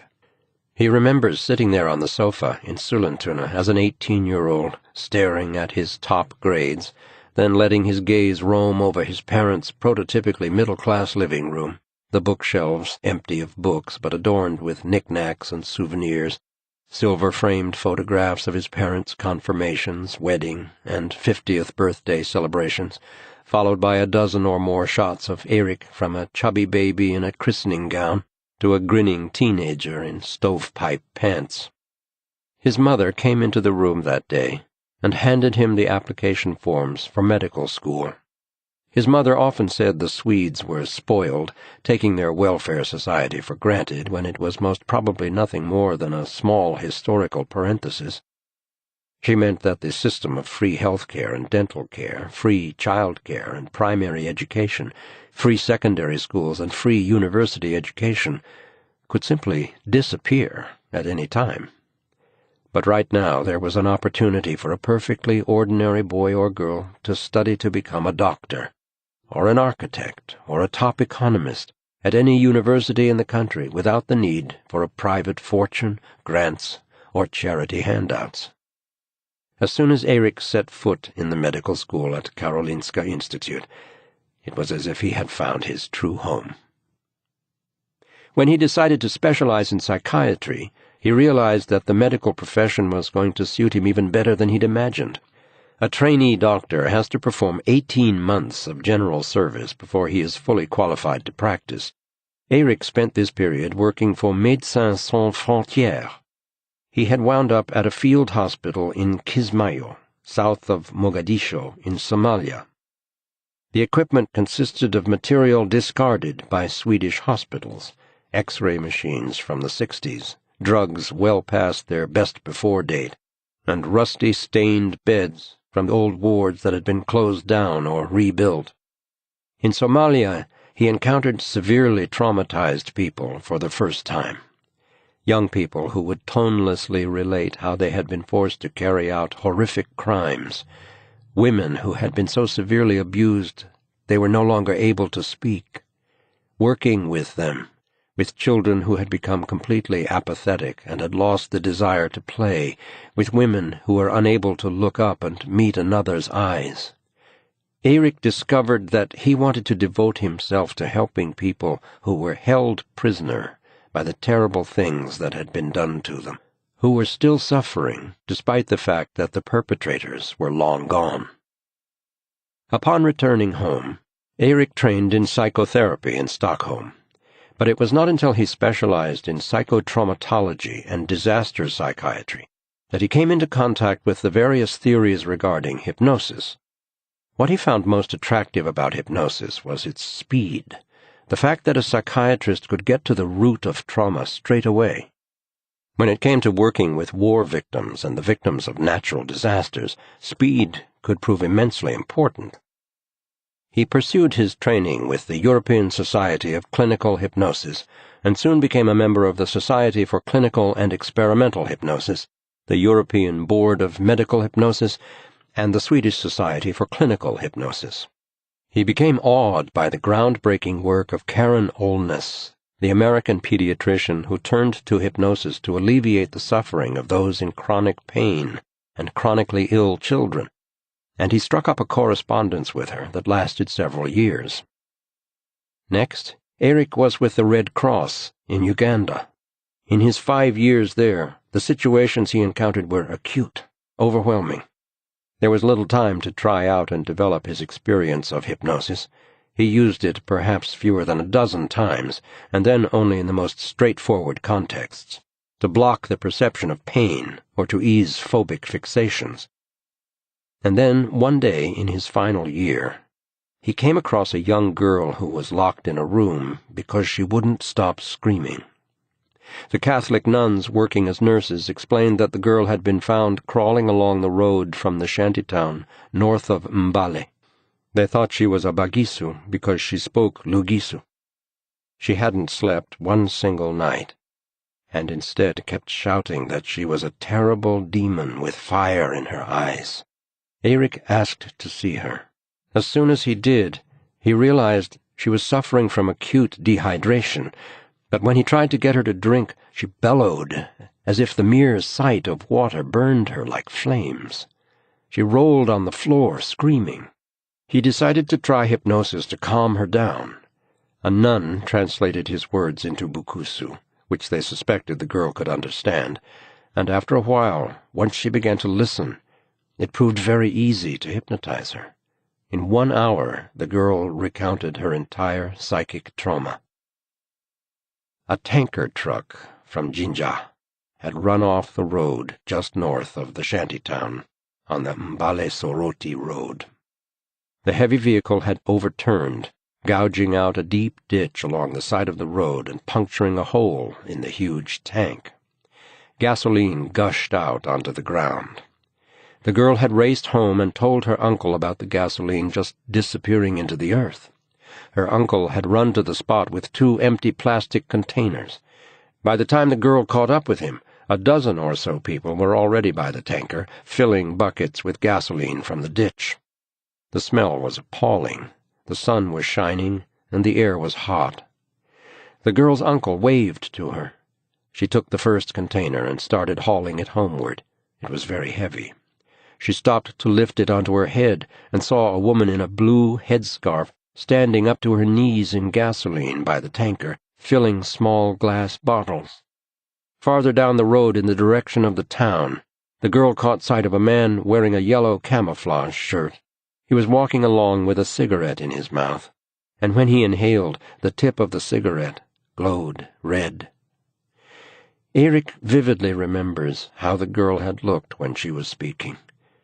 The tears poured down her cheeks as she told him in a thick, dull voice that she had caught the fire from the cigarette with her eyes and carried it to the woman in the blue headscarf, because when she turned back and looked at the woman, she caught fire. First the blue headscarf, then her entire body was enveloped in huge flames. "The fire was in my eyes," she said. Suddenly it was like a firestorm around the tanker. The girl began to run, hearing nothing but screams behind her. Later, Erik and the nun talked to the girl at length about what she had revealed under hypnosis. They explained over and over again that it was the vapor from the gasoline, the fumes with the powerful smell, that had begun to burn. The man's cigarette had set fire to the tanker through the air. It had nothing to do with her. A month or so after this event, Erik returned to Stockholm and applied for research funding from the Swedish Medical Research Council in order to immerse himself seriously in the treatment of trauma with hypnosis at the Karolinska Institute. And not long after his return to Sweden, he met Simone at a big party at the university. He had noticed her curly, strawberry blonde hair, first of all. Then he had seen her face, the curve of her pale forehead, her fair skin scattered with light brown freckles. She was excited, rosy-cheeked and sparkling, and looked like a bookmark angel, small and slender. He can still remember what she was wearing that evening, a green-fitted silk blouse that set off her bright green eyes. Erik blinks hard, leans closer to the windshield, and tries to see between the trees, but he can only sense movement inside the brown cabin. Most likely, Evelyn is not there. The curtains shift. The front door swings open. Joona Linna steps out on the porch, and 3 policemen come around the house and join him. They point to the road and the other cottages. One unfolds a map, and they gather around him to consult it. Then Joona seems to want to show them something inside the house. They all go in, the last one closing the door quietly. Suddenly, Erik spots someone standing in the trees where the ground slopes down toward the bog. It's a slender woman with a double-barreled shotgun which she drags along the ground, letting it bounce gently against the lingonberry bushes and moss. The police have not spotted her, and she has had no opportunity to see them. Erik keys in the number of Joona's cell phone, which begins to ring in the car. It's lying next to him on the driver's seat. Without any urgency, the woman wanders between the trees, shotgun in hand. Erik realizes a dangerous situation could arise if the woman and the police take each other by surprise. Despite his promise to Joona, he has no choice. He gets out of the car. "Hi there," he calls. The woman stops and turns to look at him. "Chilly today," he says quietly. "What?" "It's cold in the shade," he says, a little louder this time. "Yes," she replies. "Are you new here?" he asks, walking toward her. "No, I borrowed the house from my aunt." "Is Sonia your aunt?" "Yes," she says with a smile. Erik goes up to her. "What are you hunting?" "Hare," she replies. "Can I have a look at your gun?" Obligingly, she breaks it and hands it over. The tip of her nose is red. Dry pine needles are caught in her sandy-colored hair. "Evelyn," he says calmly, "there are some police officers here who would like to talk to you." She looks anxious and takes a step backward. "If you have time," he says with a smile. She gives a faint nod, and Erik shouts in the direction of the house. Joona emerges with an irritated look on his face, ready to order Erik back to the car. When he sees the woman, he stiffens. "This is Evelyn," says Erik, handing him the shotgun. "Hello?" The color suddenly drains from her face, and she looks as if she's going to faint. "I need to talk to you," Joona explains in a serious voice. "No," she whispers. "Come inside." "I don't want to." "You don't want to go inside?" Evelyn turns to Erik. "Do I have to?" she asks, trembling. "No," he replies. "You decide." "Please come in," says Joona. She shakes her head, but begins to head for the house anyway. "I'll wait outside," says Erik. He walks a little way up the drive. The gravel is covered in pine needles and brown cones. He hears Evelyn scream through the walls of the house. Just one scream. It sounds lonely and despairing, an expression of incomprehensible loss.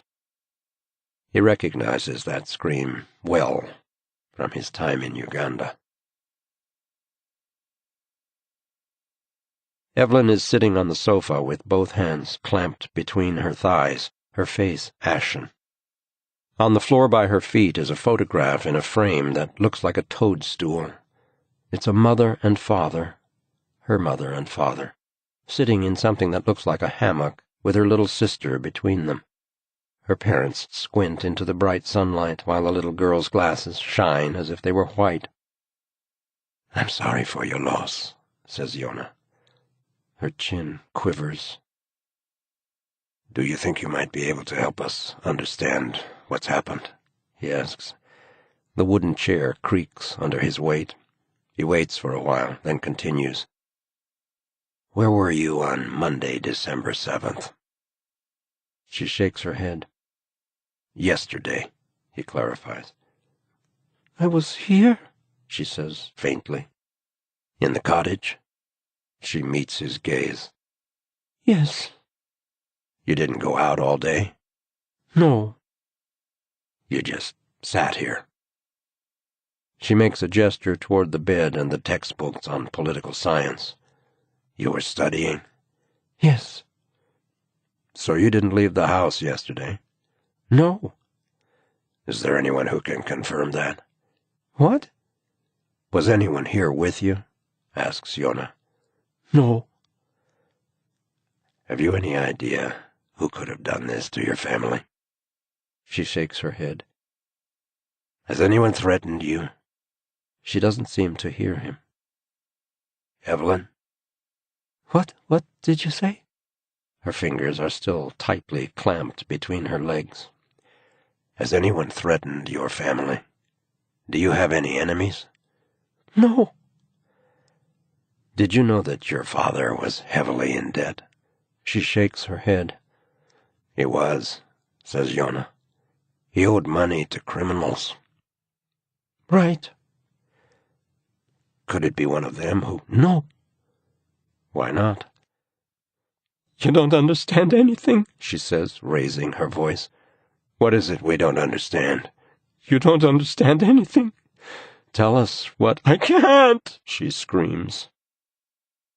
She is so distraught that she begins to cry, straight out, without covering her face. Christina Anderson goes over and hugs her, and after a while she grows calmer. She sits there motionless, the policewoman's arms around her, as occasional sobs shudder through her body. "There," Christina whispers reassuringly. She holds the girl close and strokes her head, and then suddenly screams and pushes Evelyn away straight onto the floor. "God damn it, she bit me!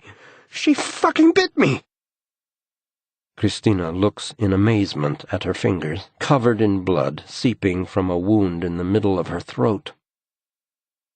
On the floor, Evelyn hides a bewildered smile behind her hand. Then her eyes roll back in her head and she slumps into unconsciousness. Chapter 23. Tuesday, December 8th, evening. Benjamin has locked himself in his room. Simone is sitting at the kitchen table with her eyes closed, listening to the radio. It's a live broadcast from Berwald Concert Hall. She tries to imagine life as a single person.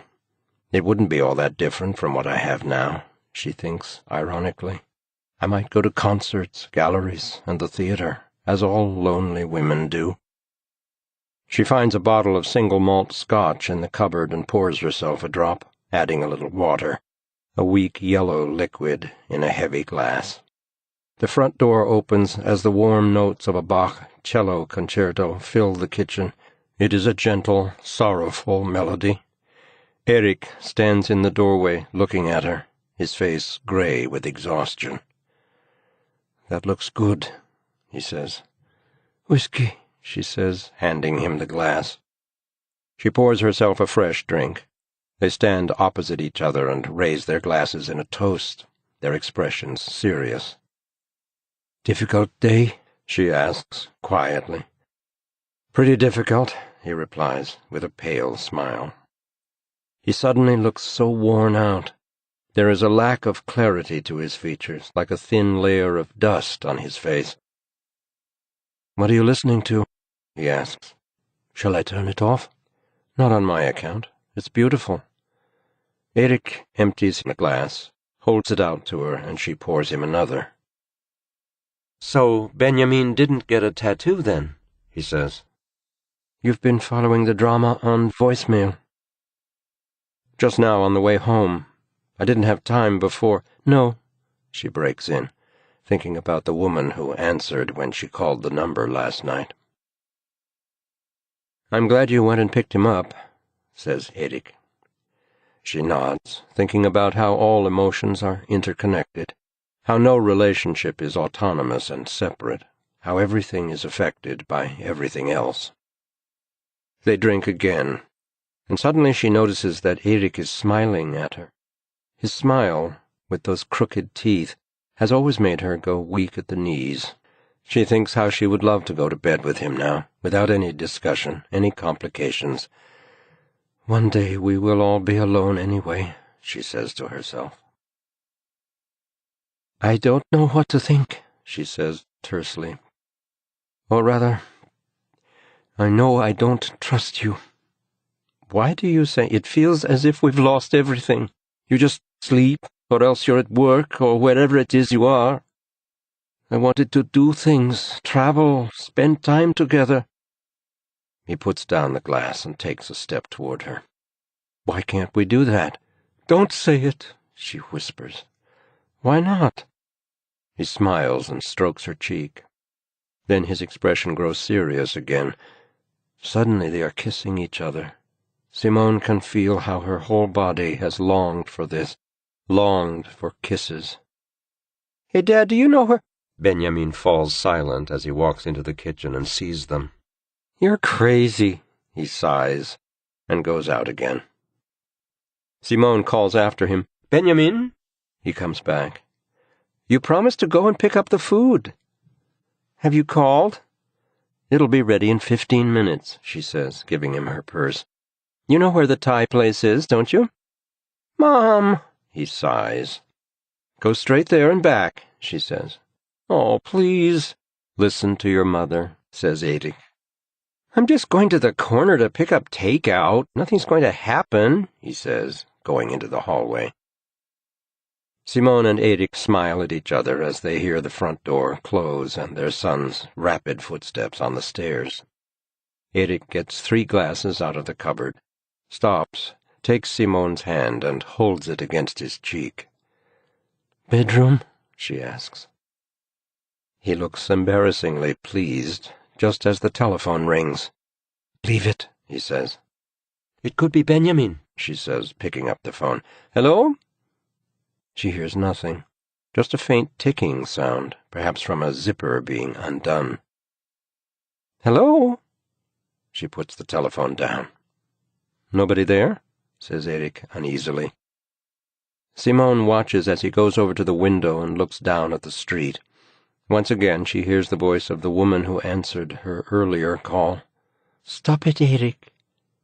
She had laughed, Stop what? Fumbling inside her clothes, sucking at her nipple, pushing up her skirt. "Call Benjamin," says Erik, his voice strained. "Why do I need to—" She picks up the phone just as it rings again. "Hello?" When no one speaks, she cuts the connection and dials Benjamin's number. "Voicemail. I can't see him," says Erik. "Should I go after him?" "Maybe. He'll be furious with me," she says with a smile. "I'll go," says Erik, moving into the hallway. He is just taking his jacket off the hanger when the door opens and Benjamin walks in with a plastic bag stacked with cartons of steaming food. They sit down in front of the TV to watch a movie, eating straight out of the containers. Benjamin laughs at the snappy dialogue, and Erik and Simone glance happily at each other as they did when he was a child, laughing out loud at some children's program. Erik puts his hand on Simone's knee, and she puts her hand on top of his, squeezing it. Bruce Willis is on his back, wiping blood from his mouth. The telephone rings again, and Erik puts down his food and gets up. He goes out into the hallway and answers as calmly as he can. "Erik Maria Bark?" There is no sound, just a faint clicking. "Right, that's enough," he says angrily. "Erik?" It's Daniela's voice. "Is that you, Erik?" she asks. "We're just in the middle of eating." He can hear her rapid breathing. "What did he want?" she asks. "Who?" "Yusuf," she replies. "Yusuf Eik?" "Didn't he say anything?" asks Daniela. "When?" "Just now, on the phone." Erik can see Simone and Benjamin watching the film in the living room. He thinks about the family out in Tumba, the little girl, the mother and father, the horrendous rage behind the crime. "What makes you think he called me?" asks Erik. Daniela clears her throat. "He must have talked the nurse into bringing him a phone. I've spoken to the exchange. They put him through to you." "Are you sure about this?" "Yusuf was screaming when I went in. He'd ripped out the catheter. I gave him alprazolam, but he said a lot of things about you before he fell asleep." "Like what? What did he say?" Erik hears Daniela swallow hard, and her voice sounds very tired when she replies. "That you'd been fucking with his head, and you should leave his fucking sister alone if you don't want to be eliminated. He said it several times. You can expect to be eliminated."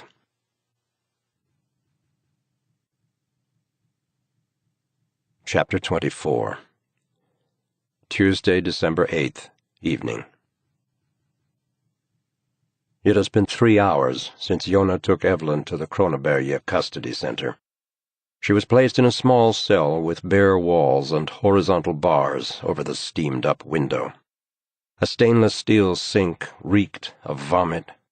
Evelyn stood next to the bunk with its green plastic mattress and stared at Joona inquiringly as he left her there. Once a suspect has been brought in, the prosecutor has up to 12 hours to decide whether the person should be arrested or released. If he decides not to release, he then has until 12 o'clock on the third day to submit an application to the court asking for the suspect to be arrested.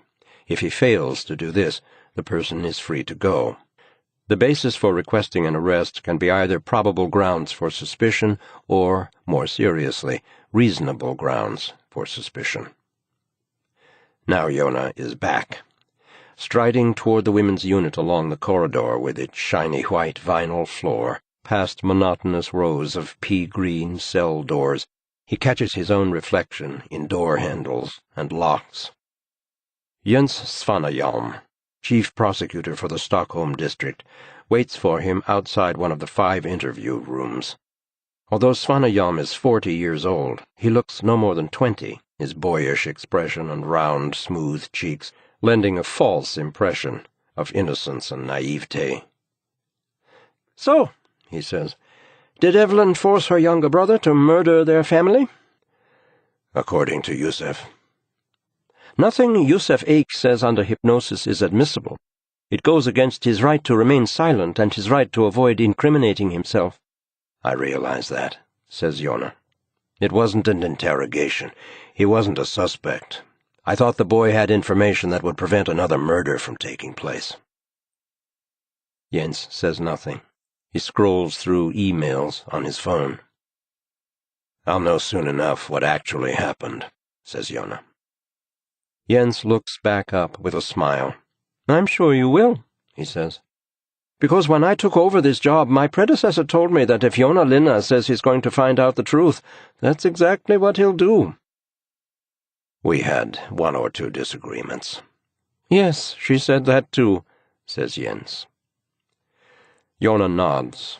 Motioning toward one of the interview rooms, he asks, "Ready?" "We're questioning Evelyn Ake purely in pursuit of information," Jens stresses. "Do you want me to tell her that she is suspected of a crime?" "That's up to you. You're the lead interrogator, but the clock's ticking. You haven't got a lot of time." Joona knocks twice before entering the dreary interview room, where the blinds are pulled down over the barred windows. Evelyn Ake sits, her eyes downcast. Her arms are folded across her chest. Her shoulders are tense and hunched, her jaw clenched. "Hi, Evelyn." She looks up quickly, her soft brown eyes frightened. He sits down opposite her. Like her brother, she is attractive. Her features are not striking, but they are symmetrical. She has light brown hair and an intelligent expression.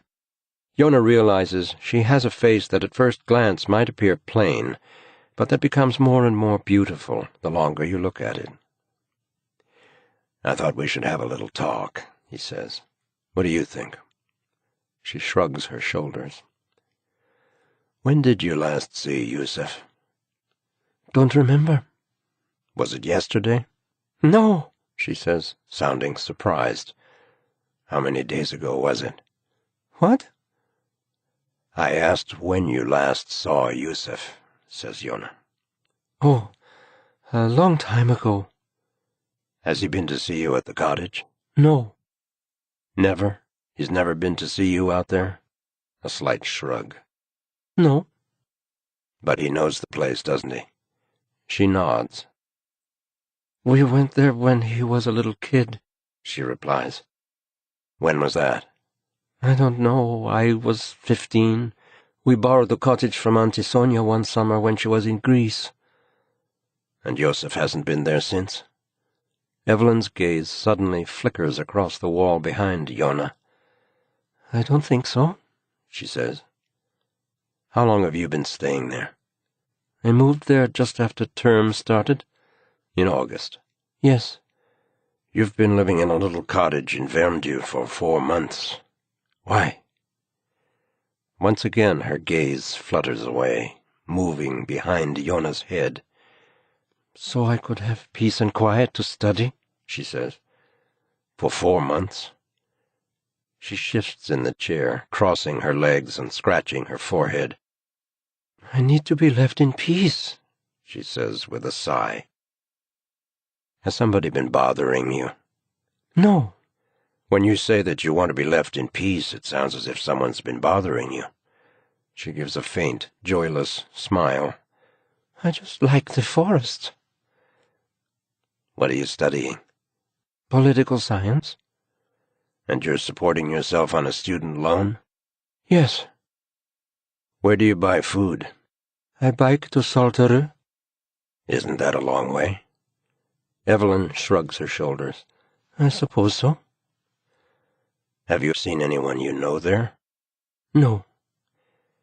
He contemplates Evelyn's smooth, young forehead. "You haven't seen Yusuf there?" "No." "Evelyn, listen to me," says Joona in a new, more serious tone. "Your brother told us that he was the one who murdered your father, your mother, and your little sister." Evelyn stares at the table. Her eyelids tremble. A faint flush rises on her pale face. "He's only 15 years old," Joona goes on. He looks at her thin hands and the shining, brushed hair lying over her frail shoulders. Why do you think he's saying he murdered his family? What? She asks, looking up. It seems as if you think he's telling the truth, he says. It does? You didn't look surprised when I said he'd confessed, says Joona. Were you surprised? Yes. She sits motionless on the chair. A thin furrow of anxiety has appeared between her eyebrows. She looks very tired, and her lips are moving slightly, as if she is praying or whispering to herself. Is he locked up? She asks suddenly. Who? She doesn't look up at him when she replies, but speaks tonelessly down at the table. Yusef, have you locked him up? Are you afraid of him? No. I thought perhaps you were carrying the gun because you were afraid of him. I humped, she replies, meeting his gaze. There's something peculiar about her, something he doesn't yet understand. It's not the usual things, guilt, rage, or hatred. It's more like something reminiscent of an enormous resistance. He can't get a fix on it, a defense mechanism or a protective barrier, unlike anything he has yet encountered. Hair? He asks. Yes. Is it good? Hair? Not particularly. What does it taste like? Sweet. Joona thinks about her standing in the cold air outside the cottage. He tries to visualize the chain of events. Erik Maria Bark had taken her gun. He was holding it over his arm, and it was broken open, the brass of the cartridges visible. Evelyn was squinting at him in the sunlight, tall and slim, with her sandy brown hair in a high, tight ponytail, a silvery padded vest and low-cut jeans, damp running shoes. Pine trees behind her, moss on the ground, low-growing lingonberry and trampled toadstools. Suddenly Joona discovers a crack in Evelyn's story. He has already nudged at the thought, but it slipped away. Now the crack is absolutely clear. When he spoke to Evelyn in her aunt's cottage, she sat completely still on the corduroy couch with her hands clamped between her thighs. On the floor at her feet lay a photograph in a frame that looked like a toadstool. Evelyn's little sister was in the picture, sitting between her parents, with the sun glinting off her big glasses.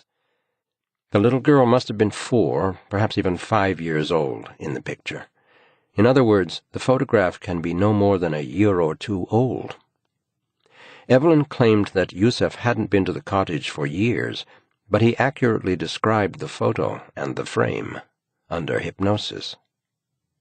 Of course, there could be several copies of the picture in other toadstool frames, thinks Joona. There's also the possibility that this particular one has been moved around, and Yusef could have been in the cottage without Evelyn's knowledge. But it could also be a crack in Evelyn's story. Evelyn, says Joona, I'm just wondering about something you said a little while ago. Jens Vanayam gets to his feet. The sudden movement startles Evelyn, and her body jerks. Would you come with me for a minute, Detective? Outside, he turns to Joona. I'm letting her go, he says in a low voice. This is bullshit. We don't have a thing, just an invalid interrogation with her comatose 15-year-old brother who suggests that she... Jens stops speaking as soon as he sees the look on Joona's face. You found something, haven't you? He says. I think so, yes, Joona replies quietly. Is she lying? I don't know. She might be. Jens runs his hand over his chin, considering.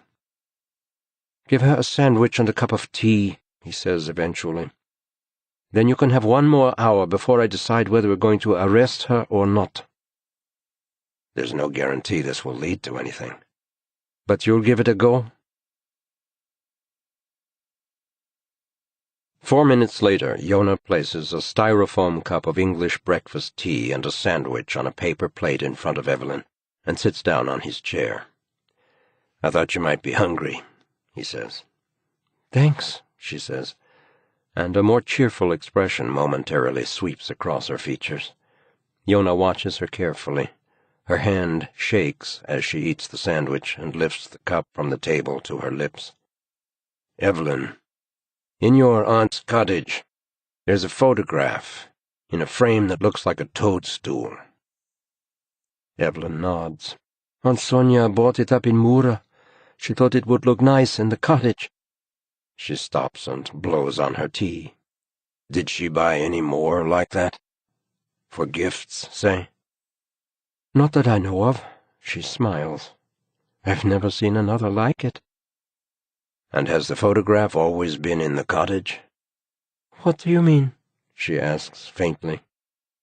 Well, I'm not sure. Maybe nothing. But Yusef talked about this picture, so he must have seen it sometime. I thought perhaps you'd forgotten something. No. Well, that clears that up, says Joona, getting up. Are you going? Yes, I think we're done here, says Joona. He looks at her face, filled with anxiety, and acts on a hunch. Chances are you'll be out of here, in an hour or two. Out of here? Well, I don't think we can hold you for anything. He smiles. She wraps her arms around herself. You never answered my question. Question? Is Yusef locked up? Joona looks her square in the eye. No, Evelyn. Yusef is in the hospital. We haven't arrested him. I don't know that we can. She begins to tremble, and her eyes fill with tears. What is it, Evelyn? She wipes the tears from her cheeks with the heel of her hand. Yusef did come to the cottage once. He took a taxi and he brought a cake, she says, her voice breaking. On your birthday? It was his birthday. When was that? On the 1st of November. Just over a month ago, says Joona. What happened? Nothing, she says. It was a surprise. He hadn't told you he was coming? We weren't in touch. Why not? I need to be on my own. Who knew you were staying there? Nobody, apart from Sorab, my boyfriend. Well, actually, he broke up with me, and we're just friends, but he helps me. Tells everybody I'm staying with him, answers when Mom calls. Why? I need to be left in peace. So you've said. Did Yusef go out there again? No. This is important, Evelyn. He didn't come again, she replies. You're certain? Yes. Why did you lie about this? I don't know, she whispers. What else have you lied about?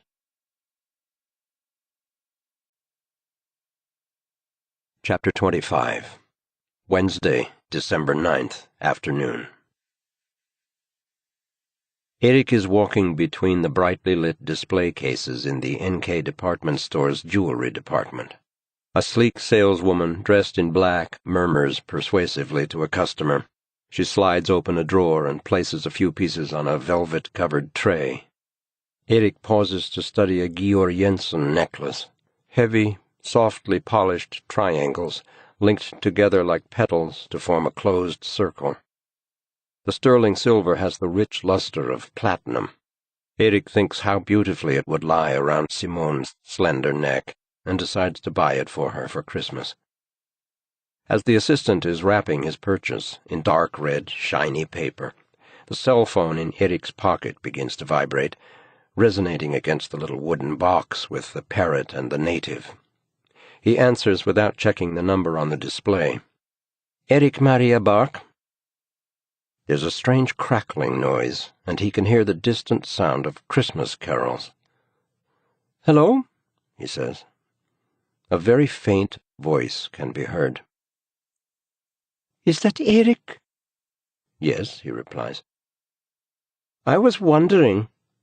Suddenly Erik thinks it sounds as if someone is giggling in the background. "Who is this?" he asks sharply. "Hang on, doctor. I need your expert advice," says the voice, dripping with contempt. Erik is about to end the call when the voice on the phone suddenly bellows, "Hypnotize me! I want to be—" Erik snatches the phone away from his ear. He presses the button to end the conversation and tries to see who called, but it's a withheld number.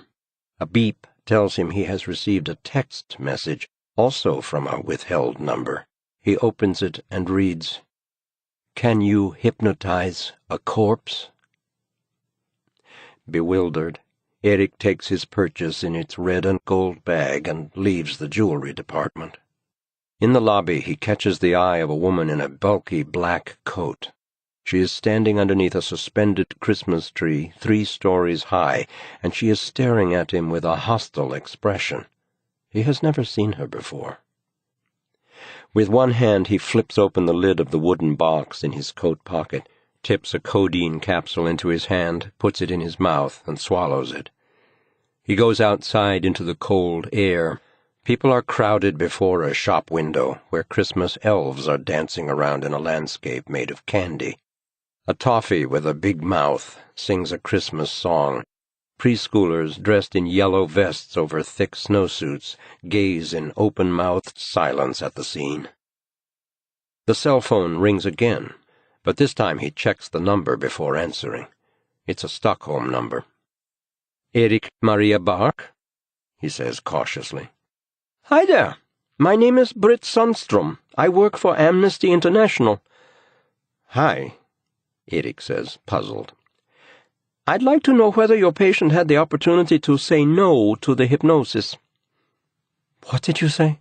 asks Erik, as a huge snail drags a sled full of Christmas presents across the window display. His heart begins to pound, and a burning acidity surges up through his gut. "The CIA handbook for torture that leaves no trace does actually mention hypnosis as one of The doctor responsible for the patient made the judgment." "So you're saying you bear no responsibility?" "I have no comment," he says. "You've already been reported to the police," she says curtly.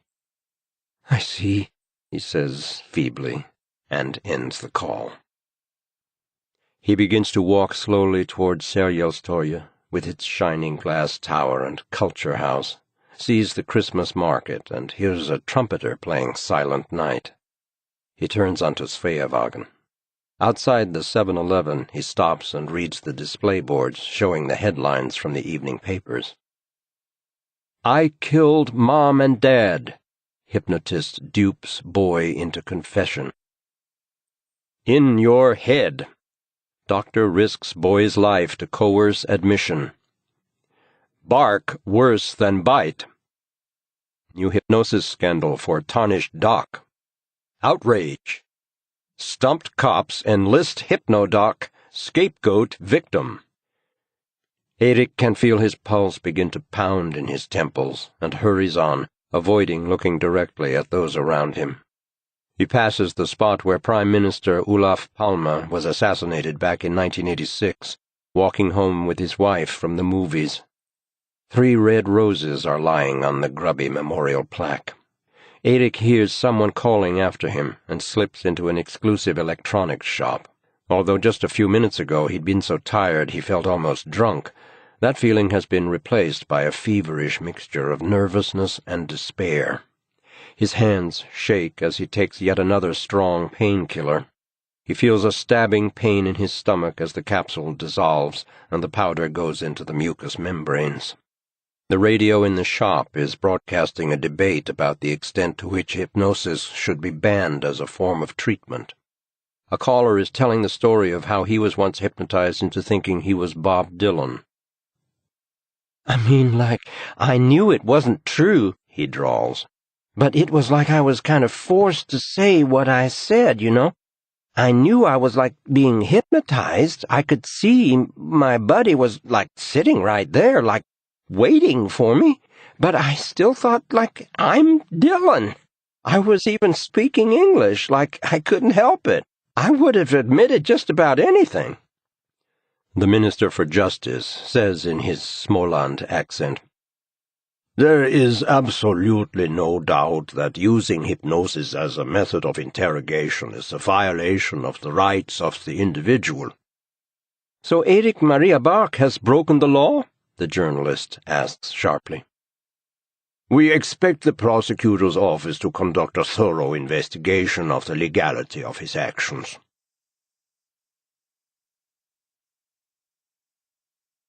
Chapter 26. Wednesday, December 9th, afternoon.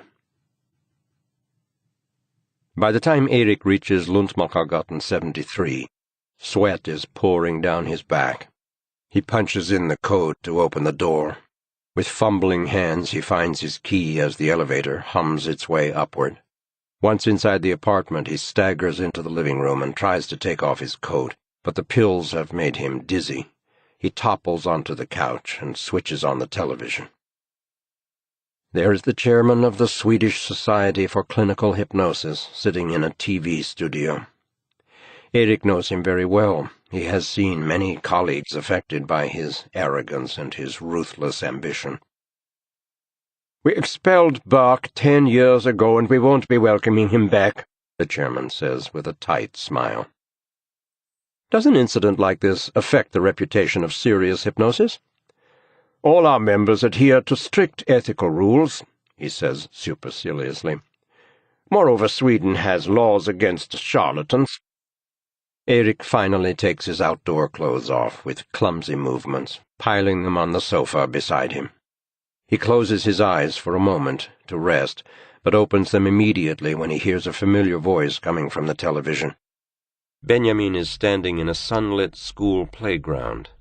His brow is furrowed, the tip of his nose and his ears are red, his shoulders are hunched, and he looks very cold. "So," asked the reporter, "what's it like living with the hypnodoc?"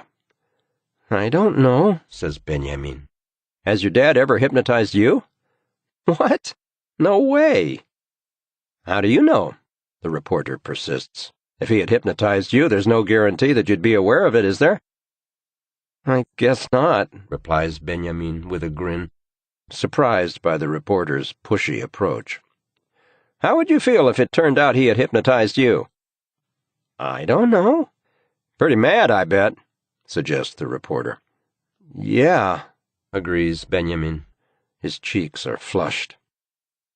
Erik turns off the television and goes into the bedroom, where he takes off his pants and sits on the bed, placing the wooden box with the parrot on it in the drawer of the bedside table. He doesn't want to think about the longing that was aroused in him when he hypnotized Yusuf Eik and followed him down into that deep blue sea. He lies down, reaches out for the glass of water by the bed, but falls asleep before he has time to drink. Still half asleep, Erik thinks dreamily about his father when he used to appear at children's parties wearing his specially prepared suit, the sweat pouring down his cheeks. He would twist balloons into the shapes of animals and pull brightly colored feather flowers out of a hollow walking cane. When he had moved from the house in Sollentuna to a nursing home, he would talk of putting an act together with Erik. He would be the gentleman thief and Erik would be the stage hypnotist, making people sing like Elvis and Sarah Leander. Suddenly, Erik is wide awake. He sees Benjamin in his mind's eye, shivering under the scrutiny of the TV camera and the reporter, there in the school playground in front of his classmates and teachers. He sits up, feeling the searing pain in his stomach, reaches for the telephone and calls Simone. "Simone Bark's gallery?" she replies. "Hi, it's me. Just a minute." He hears her walk across the wooden floor and close the office door behind her. "What the hell's going on?" she asks. "Benjamin called and—" "The media circus is in full swing." "The media circus? What are we, rock stars? Erik, what have you done? Why are reporters grilling our kid on television?" "I haven't done anything. I was asked to hypnotize the patient by the doctor who is responsible for his care." "I know that part. The whole world knows. It's all over the news." You hypnotized some poor victimized kid and coerced a confession. Can you listen to me for a second? He broke in. Can you do that? Okay, talk. It wasn't an interrogation, Erik begins. It doesn't matter what you call it. She falls silent. He can hear her breathing. Sorry, she says quietly. Please finish. It wasn't an interrogation. We thought he was a victim, and the police needed a description, anything they could go on, because they thought a girl's life depended on it. But the doctor who was responsible for the patient at the time judged that the risk was low. I wouldn't have done it otherwise. He pauses. We were just trying to save his sister. He stops speaking and listens to Simone breathing. What have you done? She says shakily. You promised me you wouldn't practice hypnosis anymore. It'll sort itself out. No harm done, Simone. No harm done, she snaps. You broke your promise, but you don't think any harm has been done. Erik, all you do is lie and lie and lie. Simone stops herself and falls silent. Erik stands stock still for a moment, hangs up the phone, then turns and enters the kitchen, where he mixes a soluble analgesic with antacid and swills the sweet liquid down.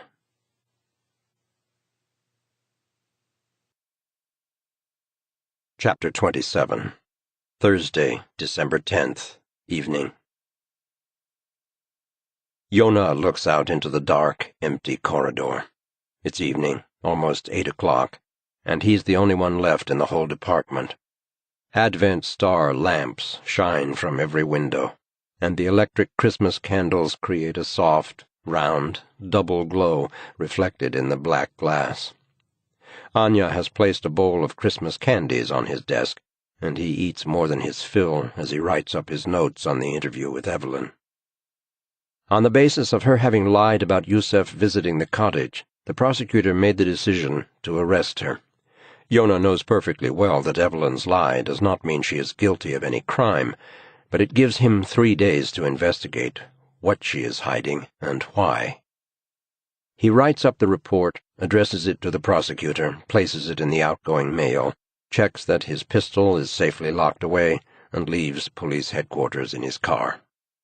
When he reaches Fridhemsplan, Joona hears his cell phone ringing, but it's slipped through a hole in the lining of his pocket, and he has to pull over in front of the Hare Krishna restaurant to shake it loose. Joona Linna. Oh, good, says Police Officer Ronny Alfredsson. We have a problem. We don't really know what to do. Did you speak to Evelyn's boyfriend? Sorab Ramadani. That's the problem. Did you check where he works? It's not that, says Ronny. We located him easy. He's right here in his apartment, but he won't open the door. He doesn't want to talk to us. He keeps shouting at us to clear off, that we're disturbing the neighbors, and we're harassing him because he's a Muslim. What have you said to him? Fuck all, just that we needed his help on a particular matter. We did exactly what you told us to do. Good, says Joona. Is it okay if we force the door? Just leave him alone for the time being. I'll come over. Should we wait? Yes, please. Outside in the car. Joona signals, swings the car around in a U-turn, and makes his way onto Vesterbron. All the windows and lights of the city are shining in the night, the sky a gray, misty dome up above. He thinks once again about the crime scene investigation. There's something odd about the pattern that is emerging. Certain elements are simply irreconcilable. While waiting for a light to change, Joona opens the folder on the passenger seat and flips through the photographs from the soccer field. 3 showers, with no partitions between them. The reflection of the flash from the camera shines on the white tiles.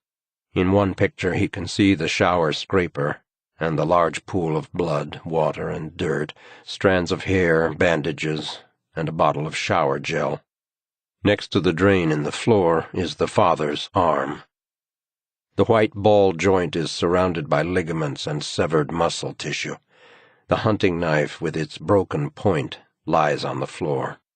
Nils Allein found the point with the help of computer tomography. It was embedded in Anders Ek's pelvic bone. The mutilated body is on the floor between the wooden benches and the battered metal lockers. A red tracksuit top hangs on a hook. Blood is everywhere, on the floor, on the doors, the ceiling, the benches. Joona drums his fingers on the wheel. A locker room of all places. The technicians have obtained hundreds of partial and complete fingerprints, thousands of fibers and strands of hair. They are dealing with DNA from hundreds of different people, much of it contaminated. But so far, nothing can be linked to Yusuf Eik. Joona asked the forensic technicians to concentrate on looking for blood from Anders Eik on Yusuf. The large amounts of blood covering his entire body from the other crime scene mean nothing. Everyone in the house was smeared with everyone else's blood.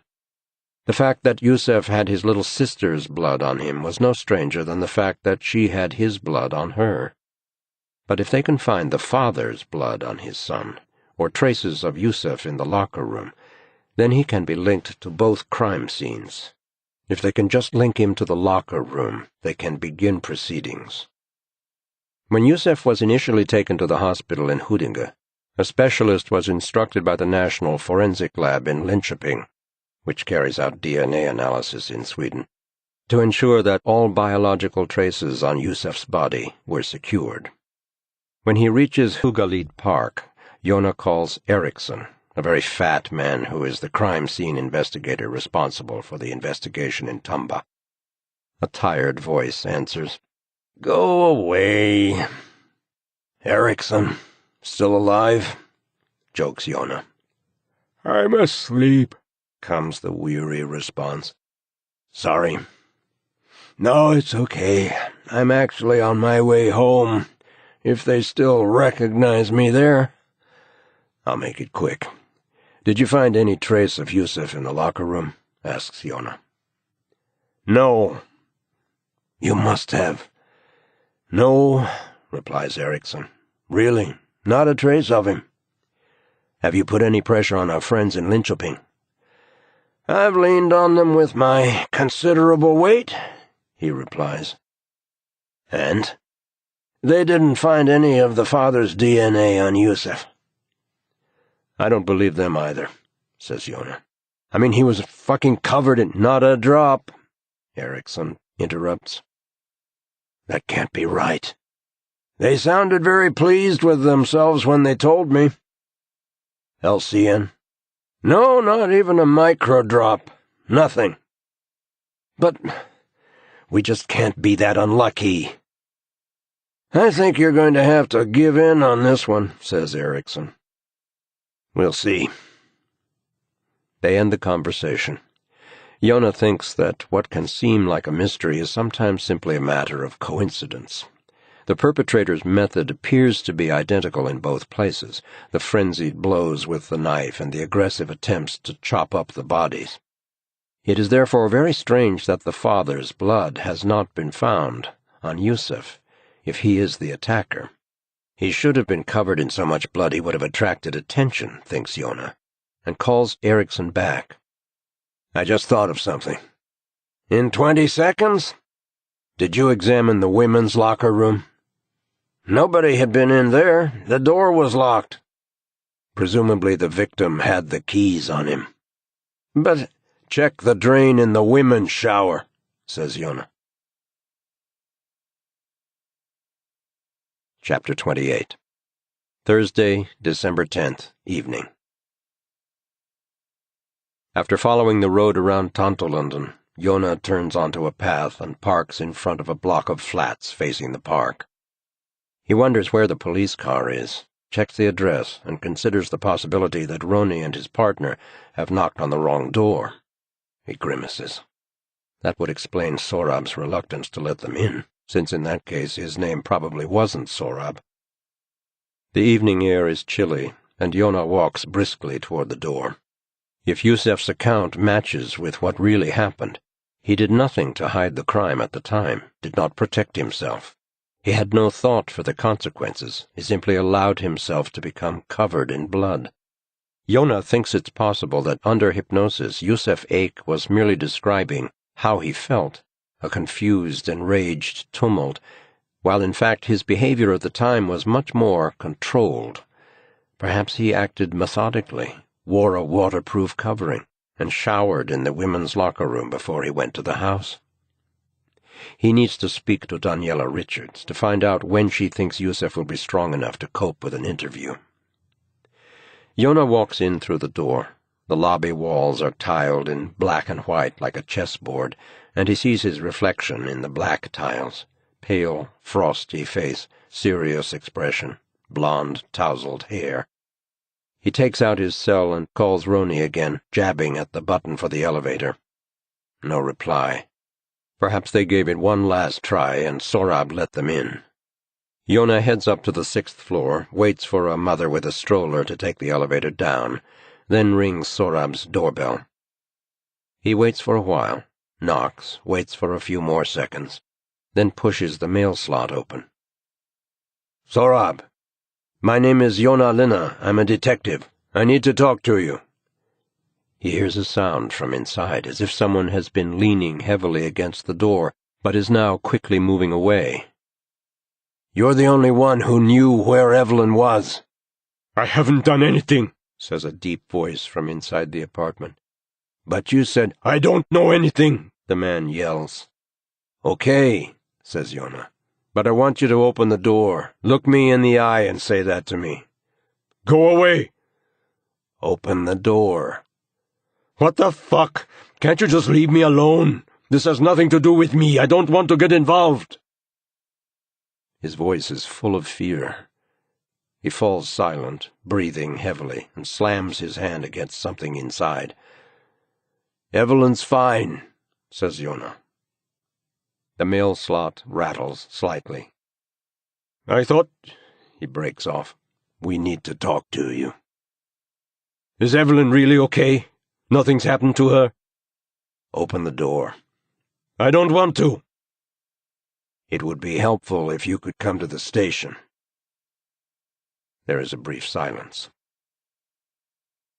"Has he been here more than once?" Joona asks all of a sudden. "Who?" "Yusef."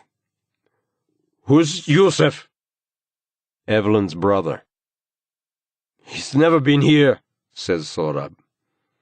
"So who did come here?" "Why can't you understand? I'm not going to talk to you." "Who came here?" "I didn't say anyone came here, did I? You're just trying to trap me." "No, I'm not." Silence once again. Then Joona hears the sound of a tearing sob behind the door. "Is she dead?" asks Sorab. "Is Evelyn dead?" "Why do you ask?" "I don't want to talk to you." Joona hears footsteps moving away down the hallway, then the sound of a door closing. Loud music starts up. As Joona is walking down the stairs, he thinks someone must have frightened Sorab into telling him where Evelyn was hiding. Joona emerges into the chilly air and sees two men wearing pro-gym jackets waiting by his car. When they hear him coming, they turn around. One sits on the hood, his cell phone to his ear. Joona assesses them rapidly.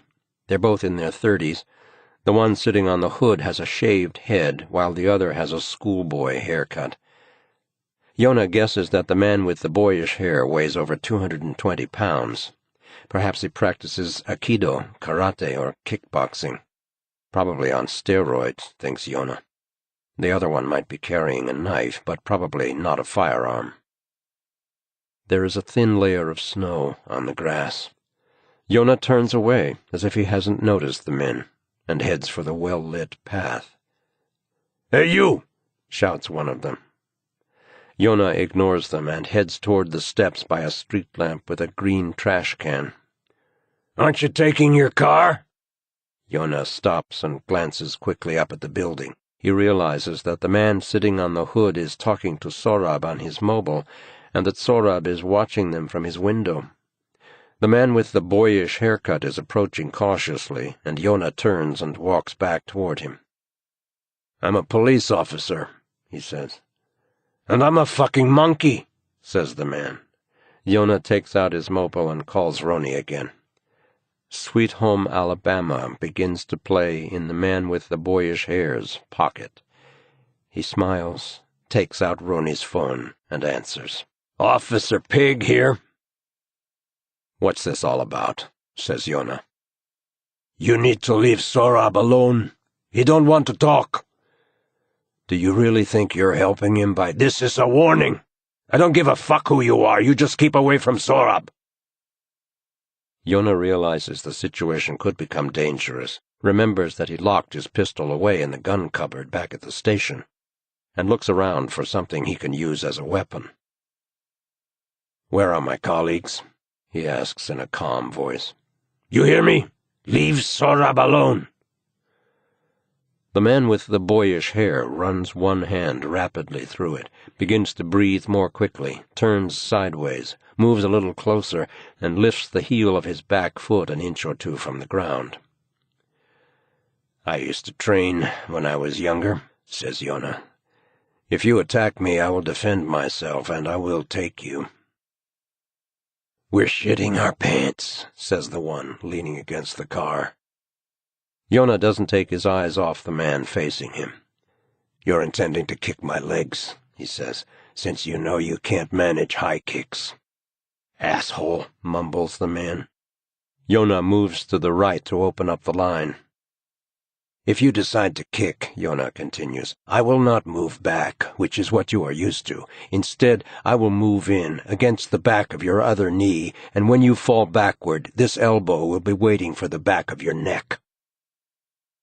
Fuck me, he talks bullshit, says the one leaning on the car. He does, the other grins. And what an accent! If your tongue is sticking out, you'll bite it off, says Joona.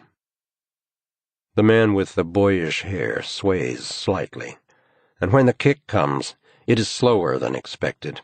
Joona has already taken a first step when the man's hip begins to twist, and before the leg extends and meets its target, Joona kicks as hard as he can at the back of the knee of the other leg, the one on which the man is resting all his weight.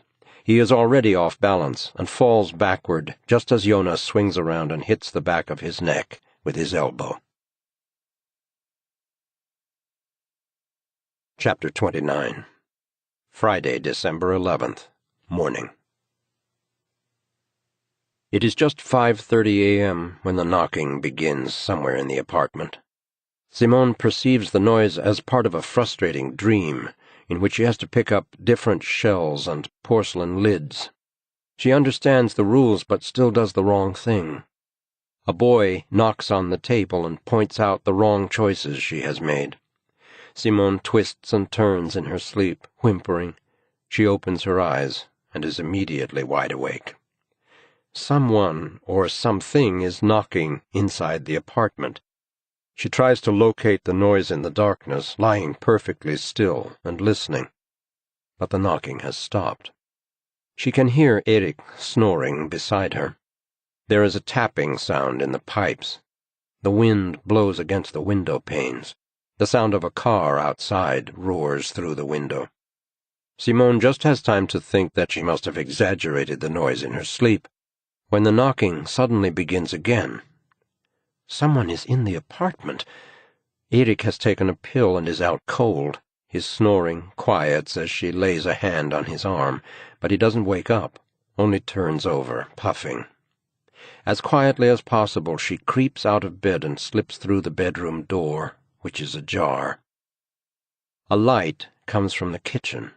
As she moves through the hallway, she sees a glow hanging in the air like a blue cloud of gas. It's the fridge light. The fridge and the freezer are standing wide open. The freezer has begun to defrost, and water is running onto the floor. Drops of water from the thawing packs of food are landing on the plastic edging with a gentle tapping noise.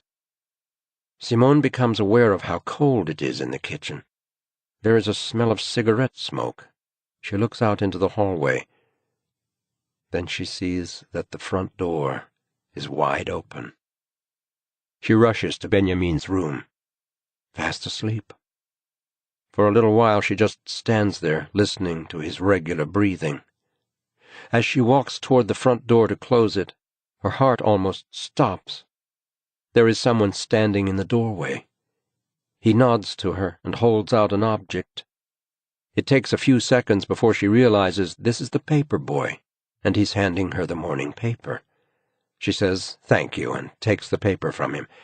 When she finally closes the door, she notices that her entire body is shaking. She switches on all the lights and searches the entire apartment. Nothing seems to be missing. Simone is on her knees, mopping the water from the floor when Erik walks into the kitchen.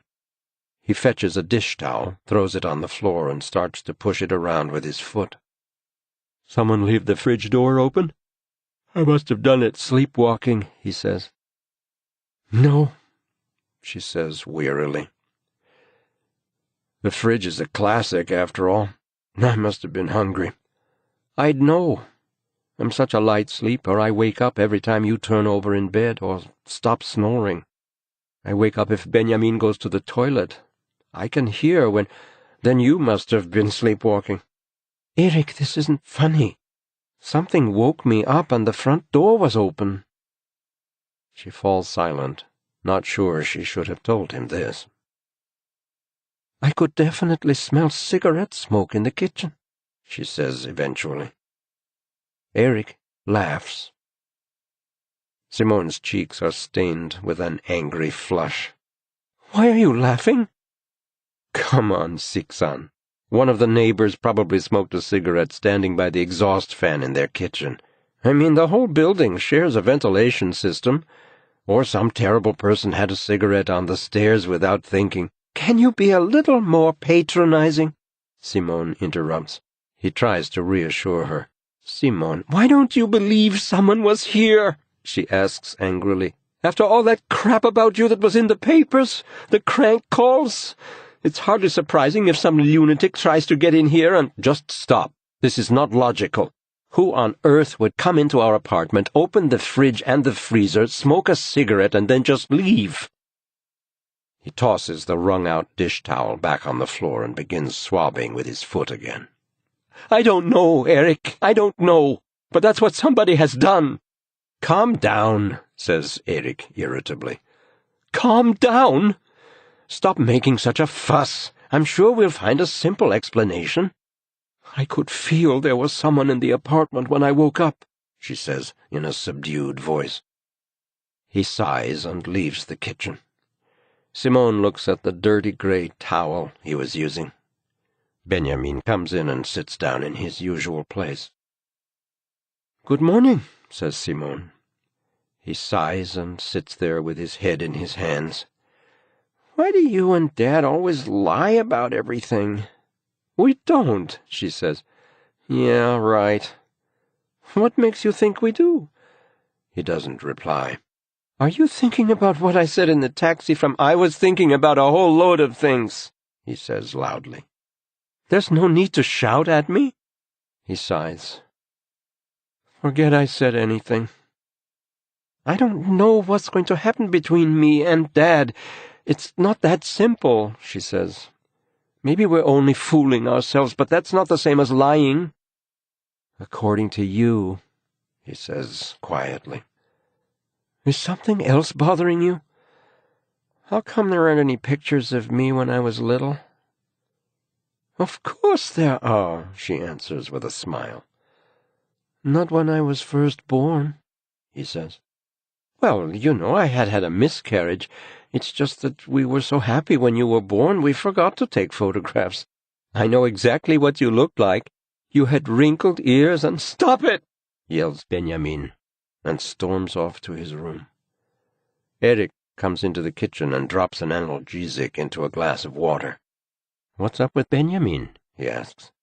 "I have no idea." Erik drinks from the glass over the sink. "He says we lie about everything," says Simone. "All teenagers feel that way. Comes with the territory." Erik burps silently. "I did mention to him that we were going to separate," she tells him. "How the hell could you do something so stupid?" I just said what I was feeling at the time. For fuck's sake, you can't just think about yourself. Me? I'm not the one who's screwing students. I'm not the one taking a shitload of pills because— Shut the fuck up, he yells. You don't know anything. I know you're on serious painkillers, and what's that got to do with you? Tell me, Erik, are you in pain? I'm a doctor. I think I'm in a slightly better position to evaluate— Oh, stop trying to fool me. What do you mean? He says. You're an addict, Erik. We never have sex anymore because you're always zonked. Maybe I don't want to have sex with you, he breaks in. Why would I when you're so goddamn miserable with me all the time? The acrimony hangs in the air between them, nearly palpable. Is this really what saying the unsayable feels like? It should be more liberating, more profound. It should boil down to something more substantial. Then it is best if we separate, she says. Fine. She can't look at him.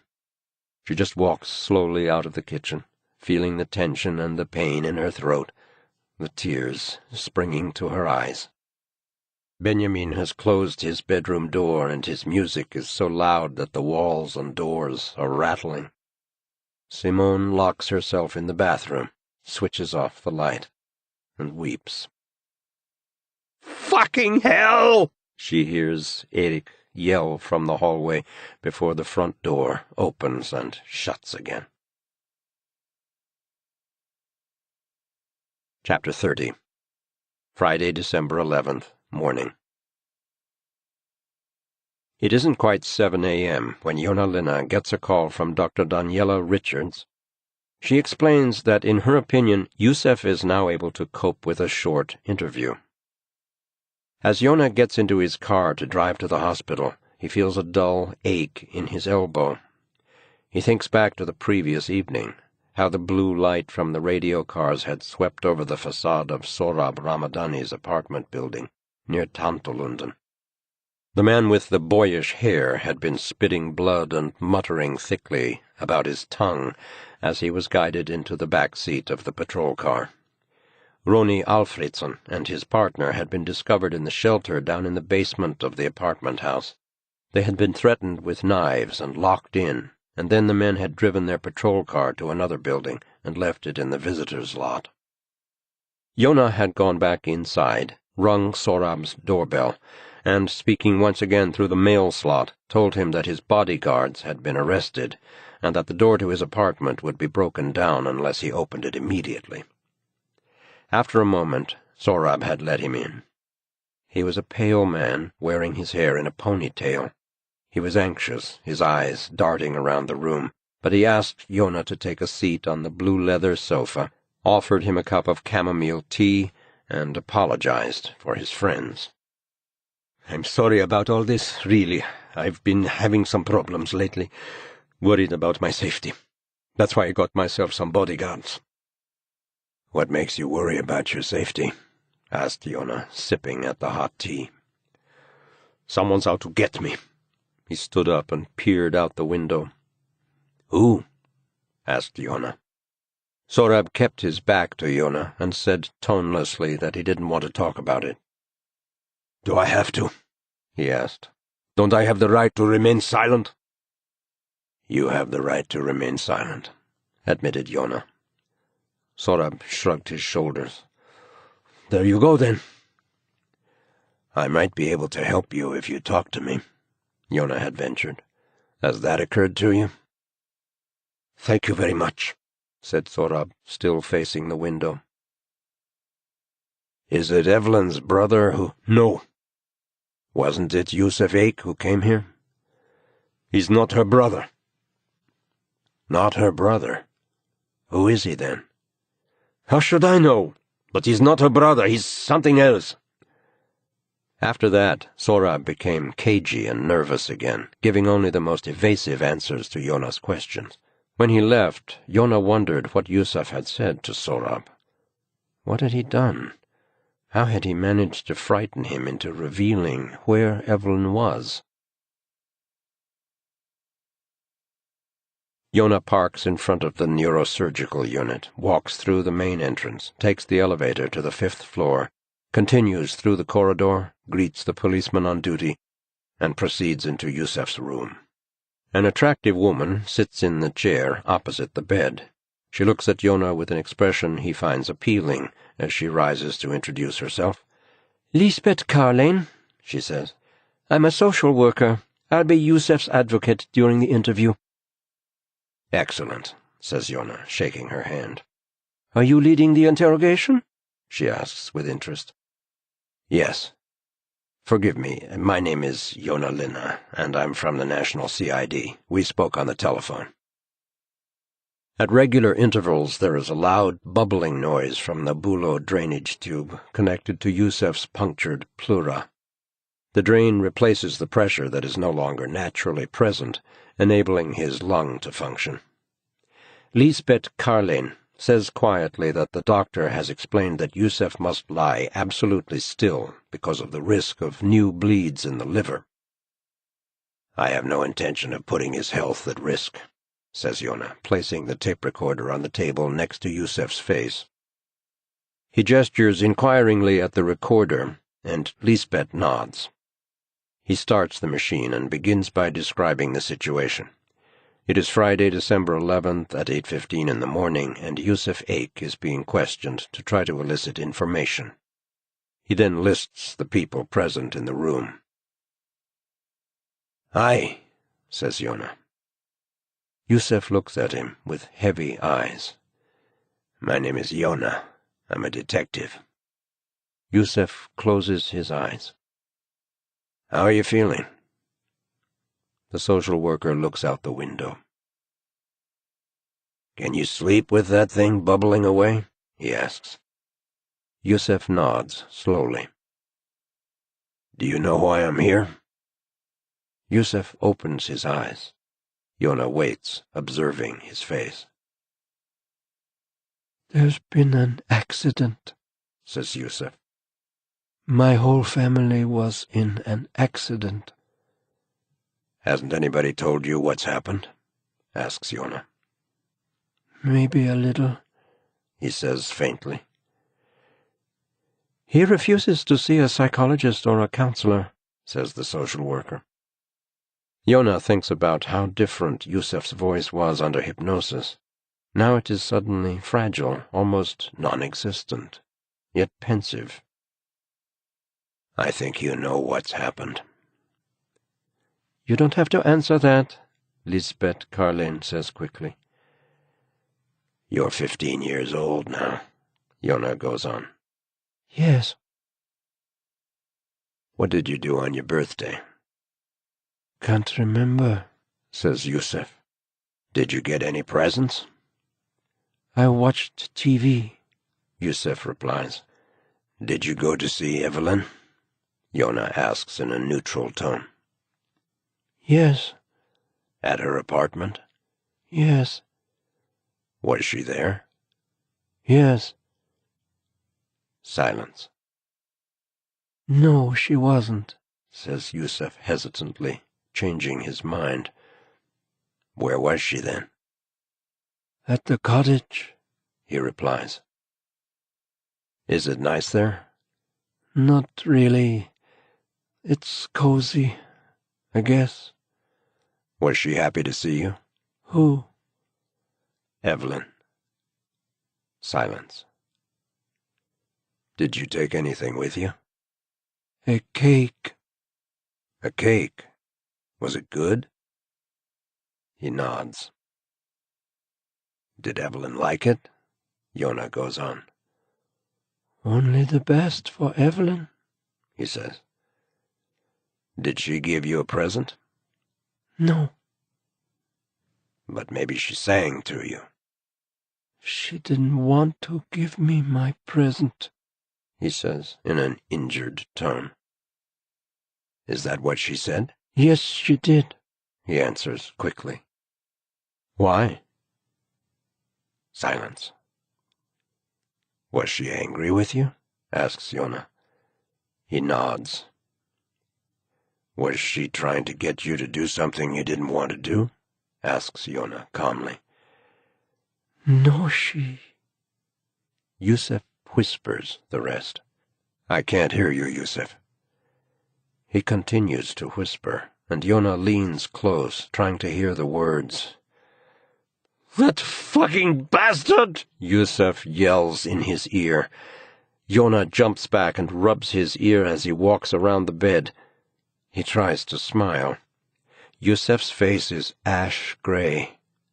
I'm going to find that fucking hypnotist and bite his throat. I'm going to hunt him down, him and his...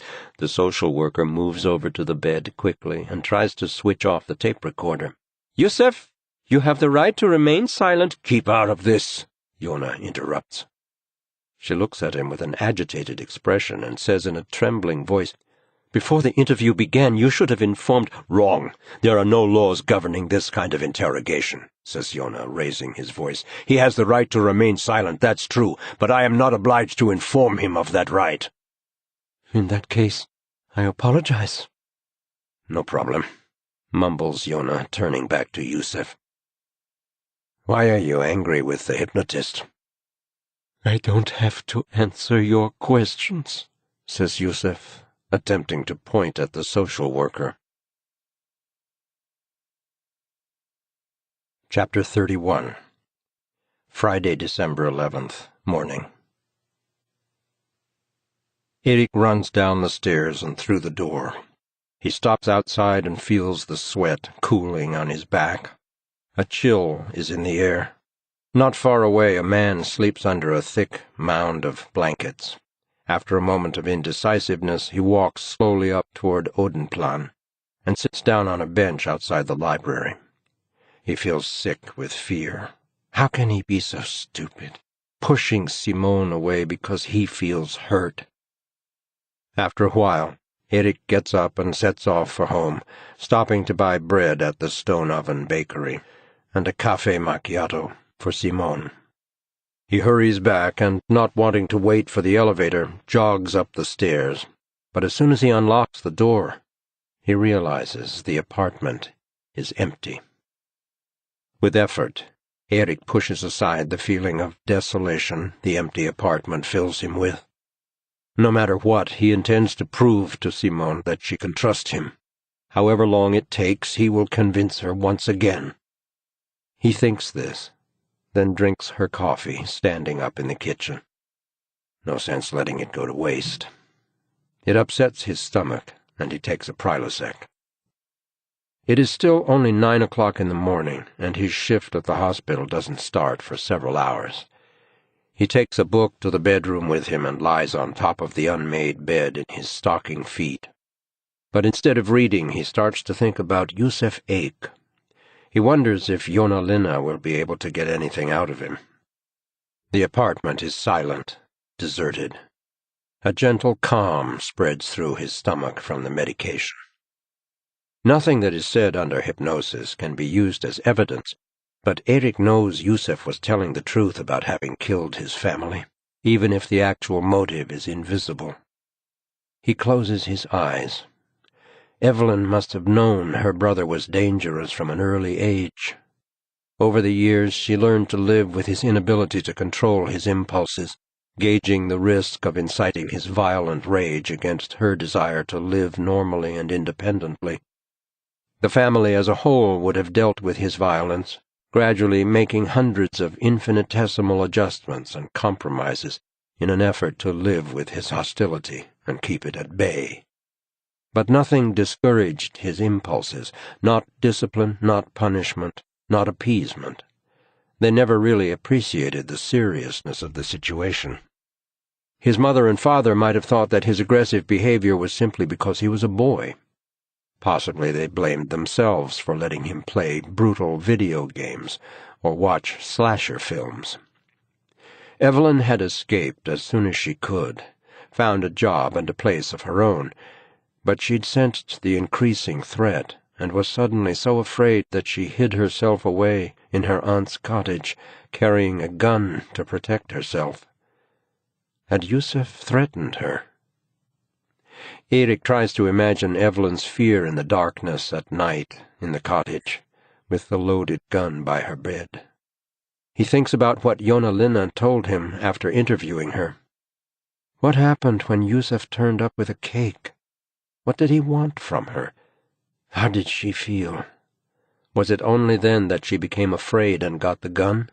Was it after his visit that she began to live with the fear that he would kill her? Erik pictures Evelyn as she appeared on the day he met her at the cottage. A young woman in a silver-colored down vest, a gray knitted sweater, scruffy jeans, and running shoes. She is walking through the trees, her ponytail swinging, her face open, childlike. She carries the shotgun lazily, dragging it along the ground, bouncing it gently over the lingonberry bushes and moss as the sun filters down through the branches of the pine trees. Suddenly, Erik realizes something crucial. If Evelyn had been afraid, if the gun had been to defend herself against Yusuf, she would have carried it differently. Erik recalls that her knees were wet, and dark patches of earth clung to her jeans. She went out into the forest with the gun to kill herself, he thinks. She knelt on the moss and placed the barrel in her mouth, but she changed her mind. She couldn't bring herself to do it. When he'd spied her on the edge of the trees, she was on her way back to the cottage, on her way back to the alternative from which she had wanted to escape. Erik picks up the phone and calls Joona. "Erik, I was going to call you, but there's been so much—" "It doesn't matter," says Erik. "Listen, I just want to say how sorry I am about all this business with the media. I promised to track down the leak when things calm down." "It doesn't matter." "I feel guilty because I was the one who persuaded you to do it. I made my own decision. I don't blame anyone else.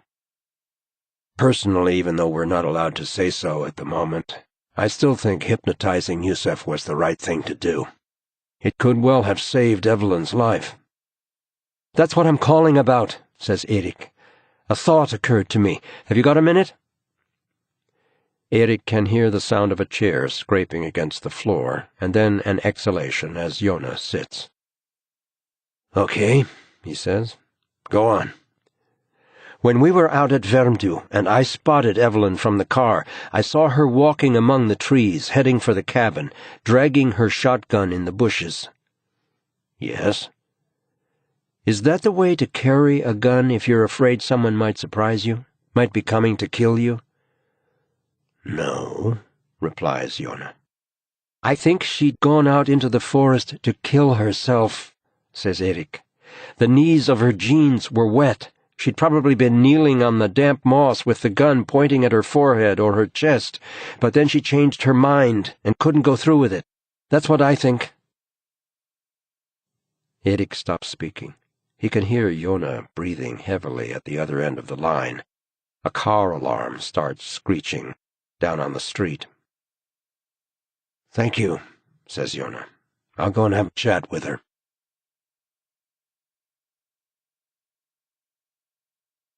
Chapter 32. Friday, December 11th, afternoon.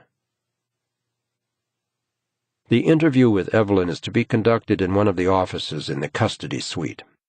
In order to make the dreary room slightly more inviting, someone has placed a red tin of Christmas gingerbread cookies on the table, and electric holiday candles from IKEA glow in the windows. Evelyn and her advocate are already seated when Joona begins the recording. "I know these questions may be difficult for you, Evelyn," he says quietly, "but I would be grateful if you would answer them anyway, as best you can." Evelyn does not reply, but looks down at her knees. "Because I don't think it's in your best interests to remain silent," he adds gently. She does not react, but keeps her eyes firmly fixed on her knees. The advocate, a middle-aged man with shadows of stubble on his face, gazes expressionlessly at Joona. "Are you ready to begin, Evelyn?" Joona asks. She shakes her head. He waits. After a while she raises her chin and meets his eyes. You went out into the forest with the gun to kill yourself, didn't you? Yes, she whispers. I'm glad you didn't go through with it. I'm not. Is this the first time you've tried to commit suicide? No. Before this occasion? She nods. But not before Yusuf turned up with the cake? No. What did he say to you when he came? I don't want to think about it. About what? About what he said? Evelyn straightens up in the chair and her mouth narrows. I don't remember, she says almost inaudibly.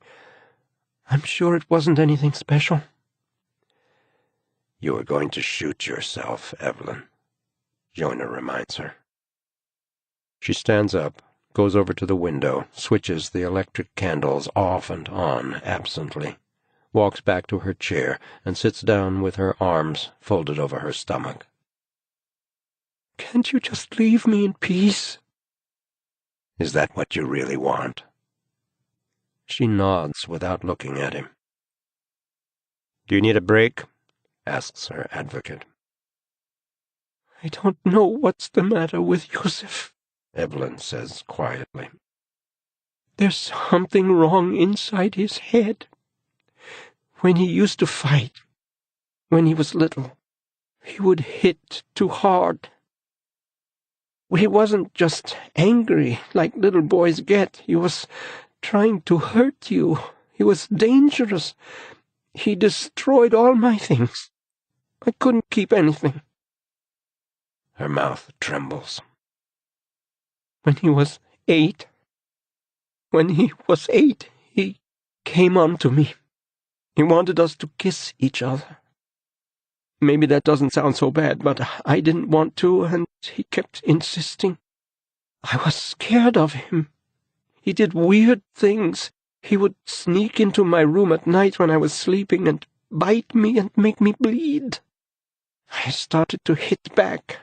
I was still stronger than he was. She wipes away the tears rolling down her cheeks.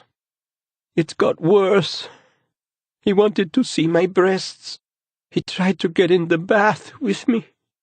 He said if I didn't do what he said he'd hurt Buster. She pauses for a moment to wipe away more tears.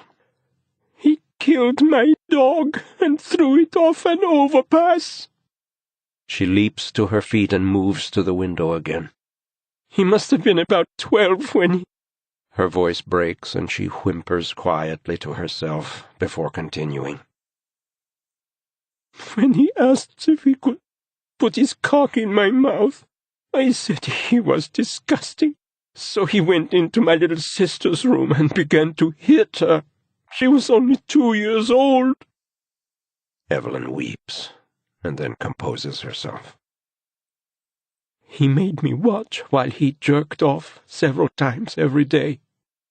If I said no, he hit my sister, told me he'd kill her. Maybe a few months later he started demanding sex from me. Every day he threatened me, but I came up with an answer. I don't know why it worked, but I told him he was below the age of consent and it was against the law. I wouldn't do something illegal. She wipes the tears away again. He seemed to buy it. I don't know why. I thought his demands would go away. I thought, if you can believe it, that he'd outgrow them. Like it was a phase. So I moved out.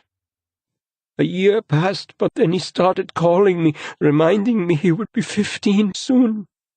That's when I hid. I don't know how he found out I was at the cottage. She is sobbing with her mouth open now. Oh, God!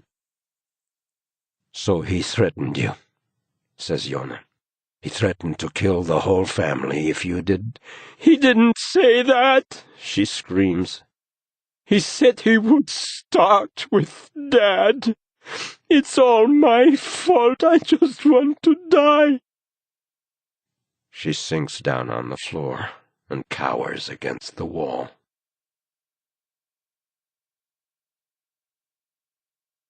Chapter 33. Friday, December 11th, afternoon. Joona sits in his office and stares at his hands. One hand still holds the telephone. When he informed Jens Svanahjelm of Evelyn's sudden change of heart, Jens had listened in silence, sighing heavily as Joona went over the cruel motive behind the crime. "To be perfectly honest, Joona," he had said eventually, "this is all a little bit thin, bearing in mind that Yusuf Eik accused his sister of being behind the whole thing. What we really need is a confession or some kind of forensic evidence."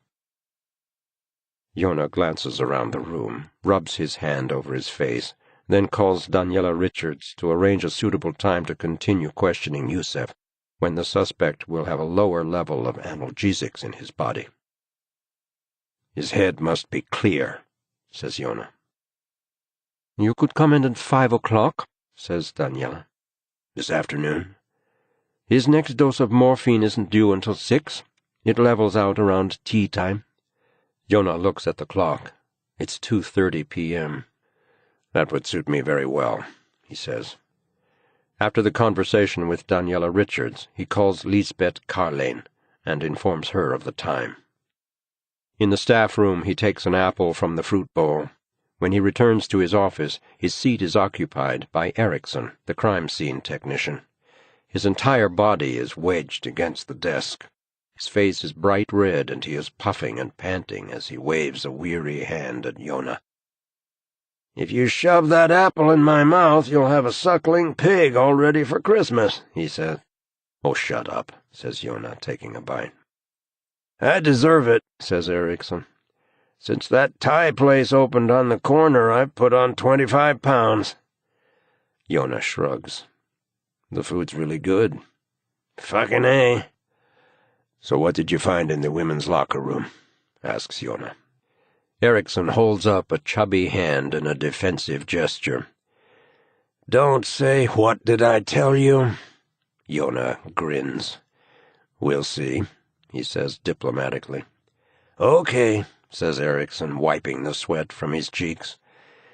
"There was hair belonging to Yusuf Eik in the drain, and there was blood from his father between the tiles on the floor." "What did I tell you?" Joona beams. In the elevator down to the foyer, Joona calls Jens Svanahjelm again. "I'm glad you called," says Jens. "I'm getting a lot of shit about this hypnosis business. They're saying we ought to scrap the preliminary investigation into Yusuf, that it's just going to cost money and—" "Hold on." "But I've decided to—" "Jens." "What?" he replies irritably. "We've got forensic evidence," he says seriously. "We can link Yusuf Eik to the first crime scene and to his father's blood." Chief Prosecutor Jens Svanahjelm breathes heavily on the other end of the phone. "Joona, you know you've called at the last possible minute." "But I'm in time." "Yes." They are just about to hang up when Joona says, "What did I tell you?" "What?" "I was right, wasn't I?" There is silence at the other end of the line. Then Jens says slowly and deliberately, "Yes, Joona, you were right." They end the conversation, and the smile fades from the detective's face. He walks along the glass wall facing the courtyard and checks the time once again. In half an hour, he wants to be at the Nordic Museum.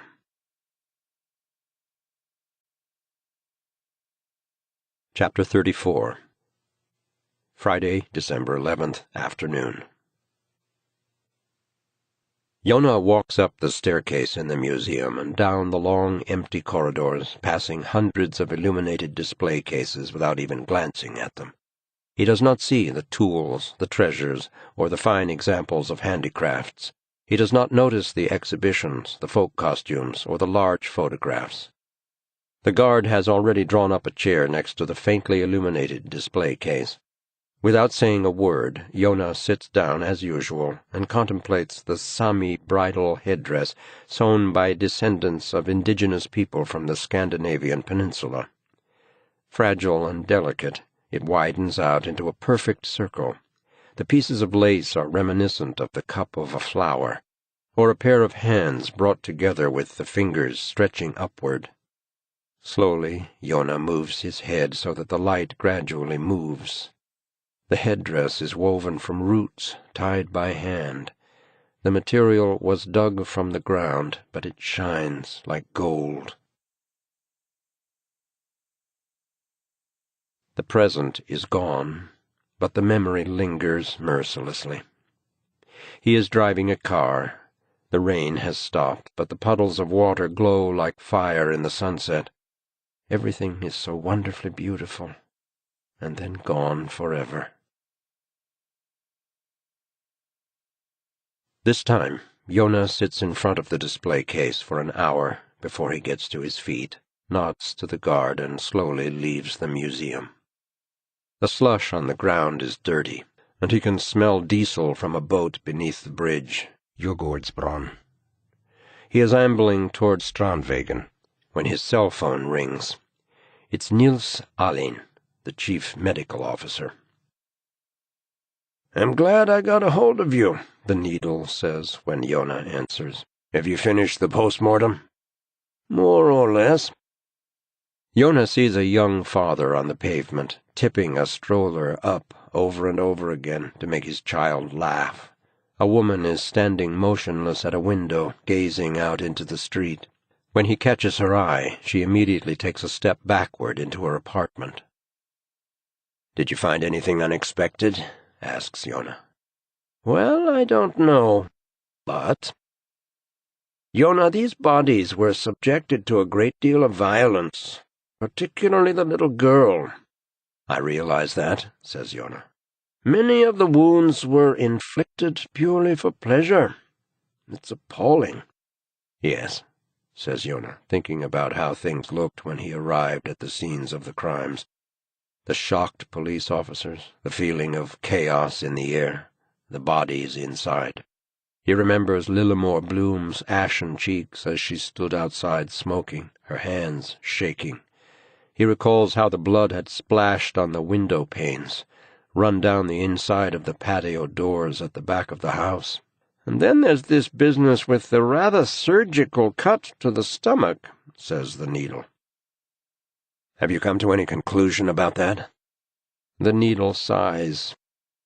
"Well, it's just as we thought. The cut was inflicted some 2 hours after death. Someone turned her body over and used a sharp knife to cut open the old C-section scar." He leafs through his papers. "However, our perpetrator doesn't know much about section cesarea. Katja Eik had an emergency C-section scar running down from the navel in a vertical line." "And?" The needle puffs loudly. "Well, the thing is, the cut in the womb is always horizontal, even if the cut in the stomach is vertical." "But Yusef didn't know that," says Joona. "No," replies the needle. "He simply opened the stomach without realizing that a C-section always involves 2 incisions, one through the stomach and one through the womb." "Is there anything else I ought to know straight away?" "Maybe the fact that he attacked the bodies for an unusually long time. He just kept on and on. They were long dead by the time he was done with them. He must have been getting more and more tired. That kind of violence would take a lot out of you. But he couldn't get enough. His rage showed no sign of subsiding." Silence falls between them. Joona continues along Strandvägen. He starts to think about his most recent interview with Evelyn again. "Anyway, I just wanted to confirm this business with the C-section," says the needle after a while. "The fact that the cut was made some 2 hours after death." "Thanks, Nils," says Joona. "You'll have my full report in the morning." Joona tries to remember what Evelyn had said about her mother's C-section while slumped on the floor against the wall in the interview room, talking about Yusef's pathological jealousy of his little sister. "There's something wrong inside Yusef's head," she had whispered. "There always has been. I remember when he was born, Mama was really sick. I don't know what it was, but they had to do an emergency C-section." Evelyn shook her head and sucked in her lips before continuing. "Do you know what an emergency C-section is?" "More or less," Joona replied. Sometimes there can be complications when you give birth that way." Evelyn looked at him shyly. "You mean the baby can be starved for oxygen, that kind of thing?" Joona asked. She shook her head and wiped the tears from her cheeks. "I mean not with the baby. The mother can have psychological problems. I read about it. A woman who's gone through a difficult labor and is then suddenly anesthetized for a C-section sometimes has problems later." "Postnatal depression?" "Not exactly," said Evelyn, her voice thick and heavy. "My mother developed a psychosis after she gave birth to Yusef. They didn't realize on the maternity ward. They just let her take him home. I was only 8, but I noticed right away everything was wrong. She didn't pay any attention to him at all. She didn't touch him. She just lay in bed and cried and cried and cried. I was the one who took care of him." Evelyn looked at Joona and whispered the rest. "Mama would say he wasn't hers. She'd say her real child was dead. In the end, she had to be hospitalized." Evelyn smiled wryly when she mentioned the vast psychiatric unit. "Mama came home after about a year. She pretended everything was back to normal, but in reality she continued to deny his existence." "So you don't think your mother had really recovered?" Joona asked tentatively. "She was fine, because when she had Lisa, everything was different. She was so happy about Lisa. She did everything for her." "And you did everything for Yusef?" "I took care of him. Someone had to. But he started saying that Mama should have given birth to him properly. For him, what explained the unfairness of it all was that Lisa had been born through a cunt, and he hadn't. That's what he said all the time. Mama should have given birth to him through her cunt." Evelyn's voice died away. She turned her face to the wall, and Joona had looked at her tense, hunched shoulders without daring to touch her.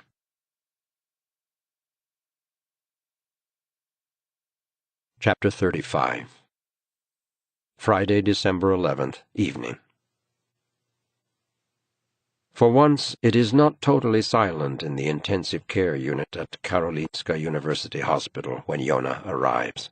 Someone has switched the television on in the common room, and Joona can hear the clink of tableware on dinner plates. The aroma of institutional food permeates the ward. He thinks about Yusef cutting open the old C-section scar on his mother's stomach, his passage into life, one that had condemned him to a motherless existence. The boy must have realized from an early age that he was not like the other children.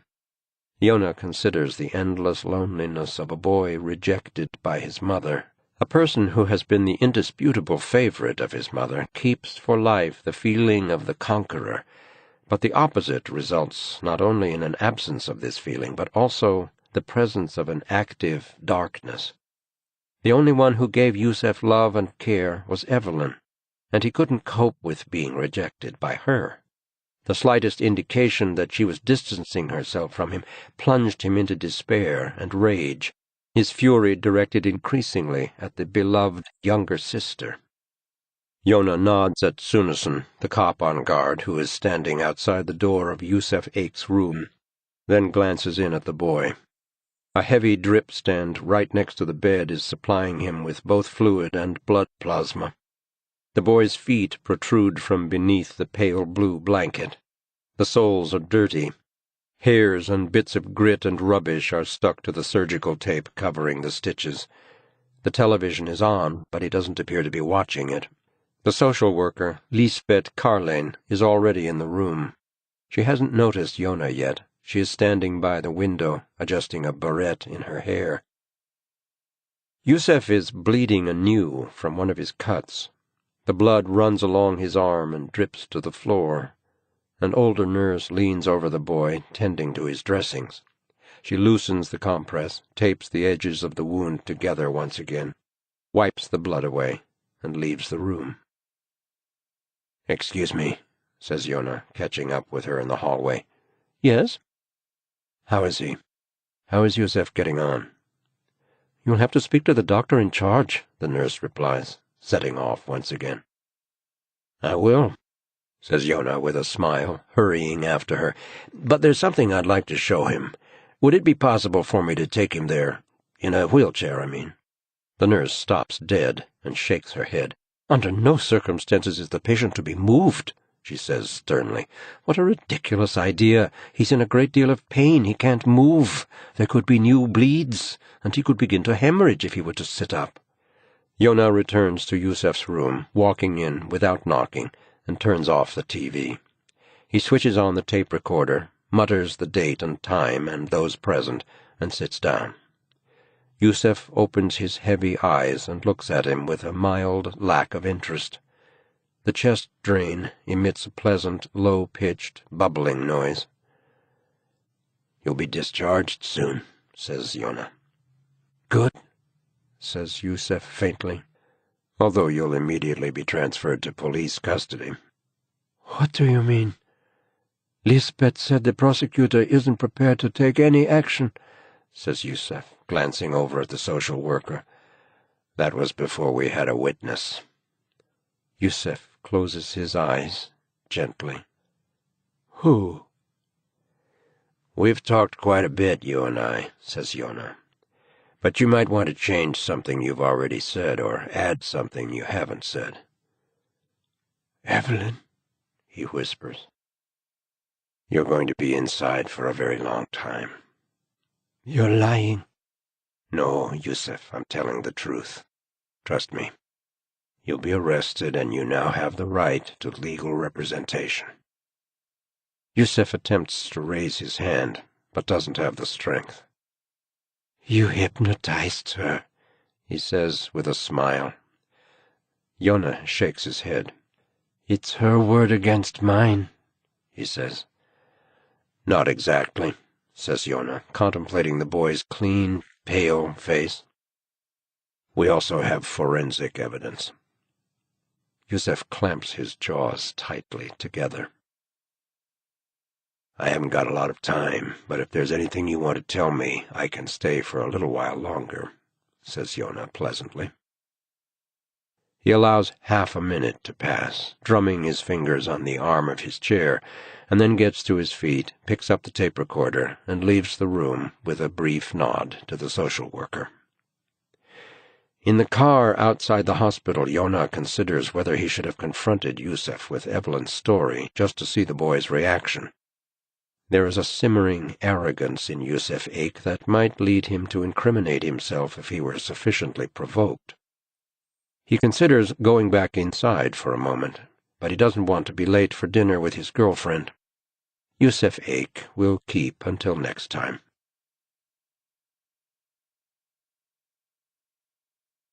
Chapter 36. Friday, December 11th, evening.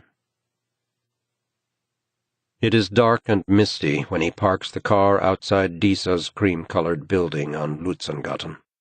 He feels frozen as he makes his way to the front door, glancing at the frosty grass, the black branches of the trees. He tries to recall Yusef lying there in his bed, but all he can remember is the chest drain, bubbling and rattling away. Yet he has the feeling he saw something important without comprehending it.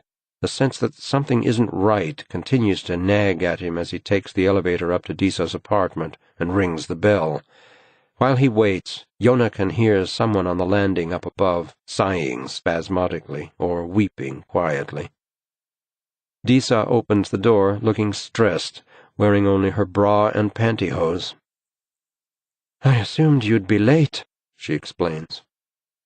"Well, I'm slightly early instead," says Joona, kissing her lightly on the cheek. "Perhaps you could come inside and shut the door before all the neighbors see my ass?"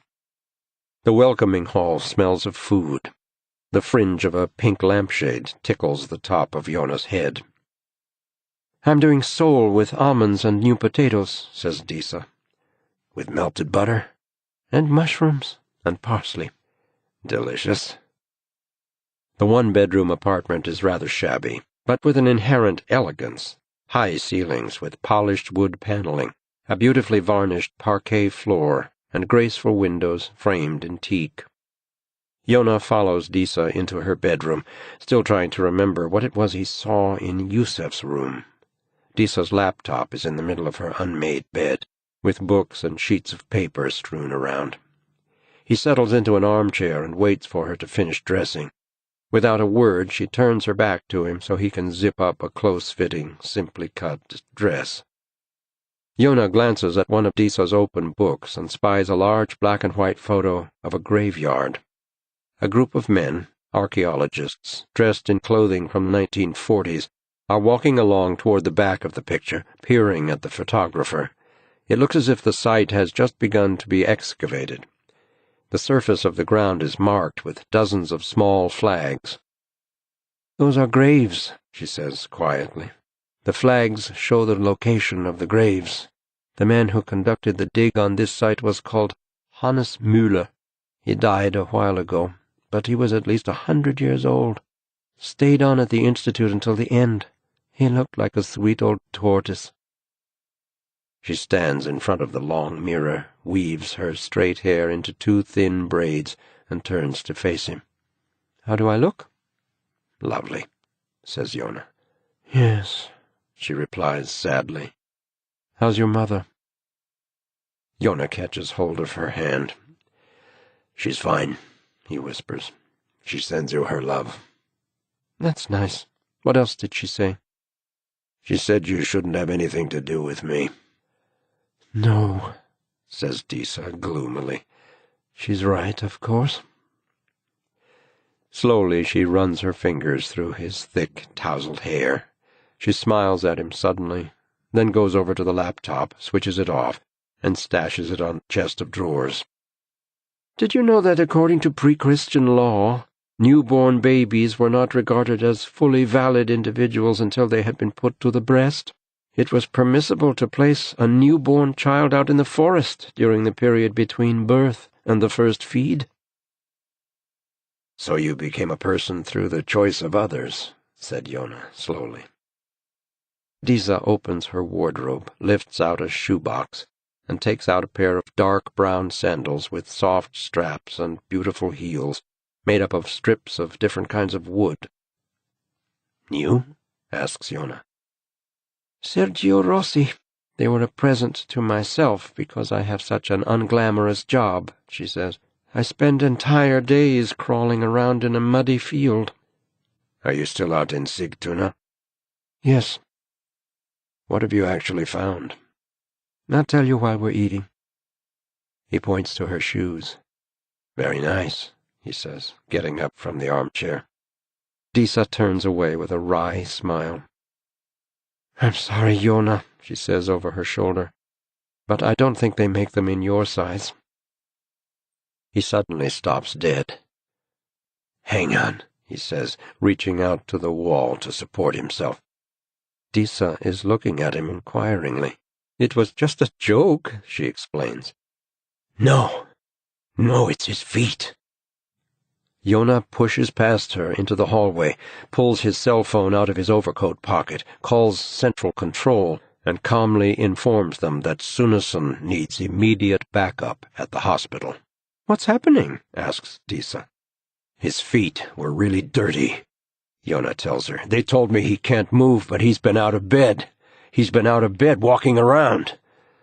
Joona calls Sunesson, and when no one answers, he pulls on his jacket, whispers an apology, and races down the stairs.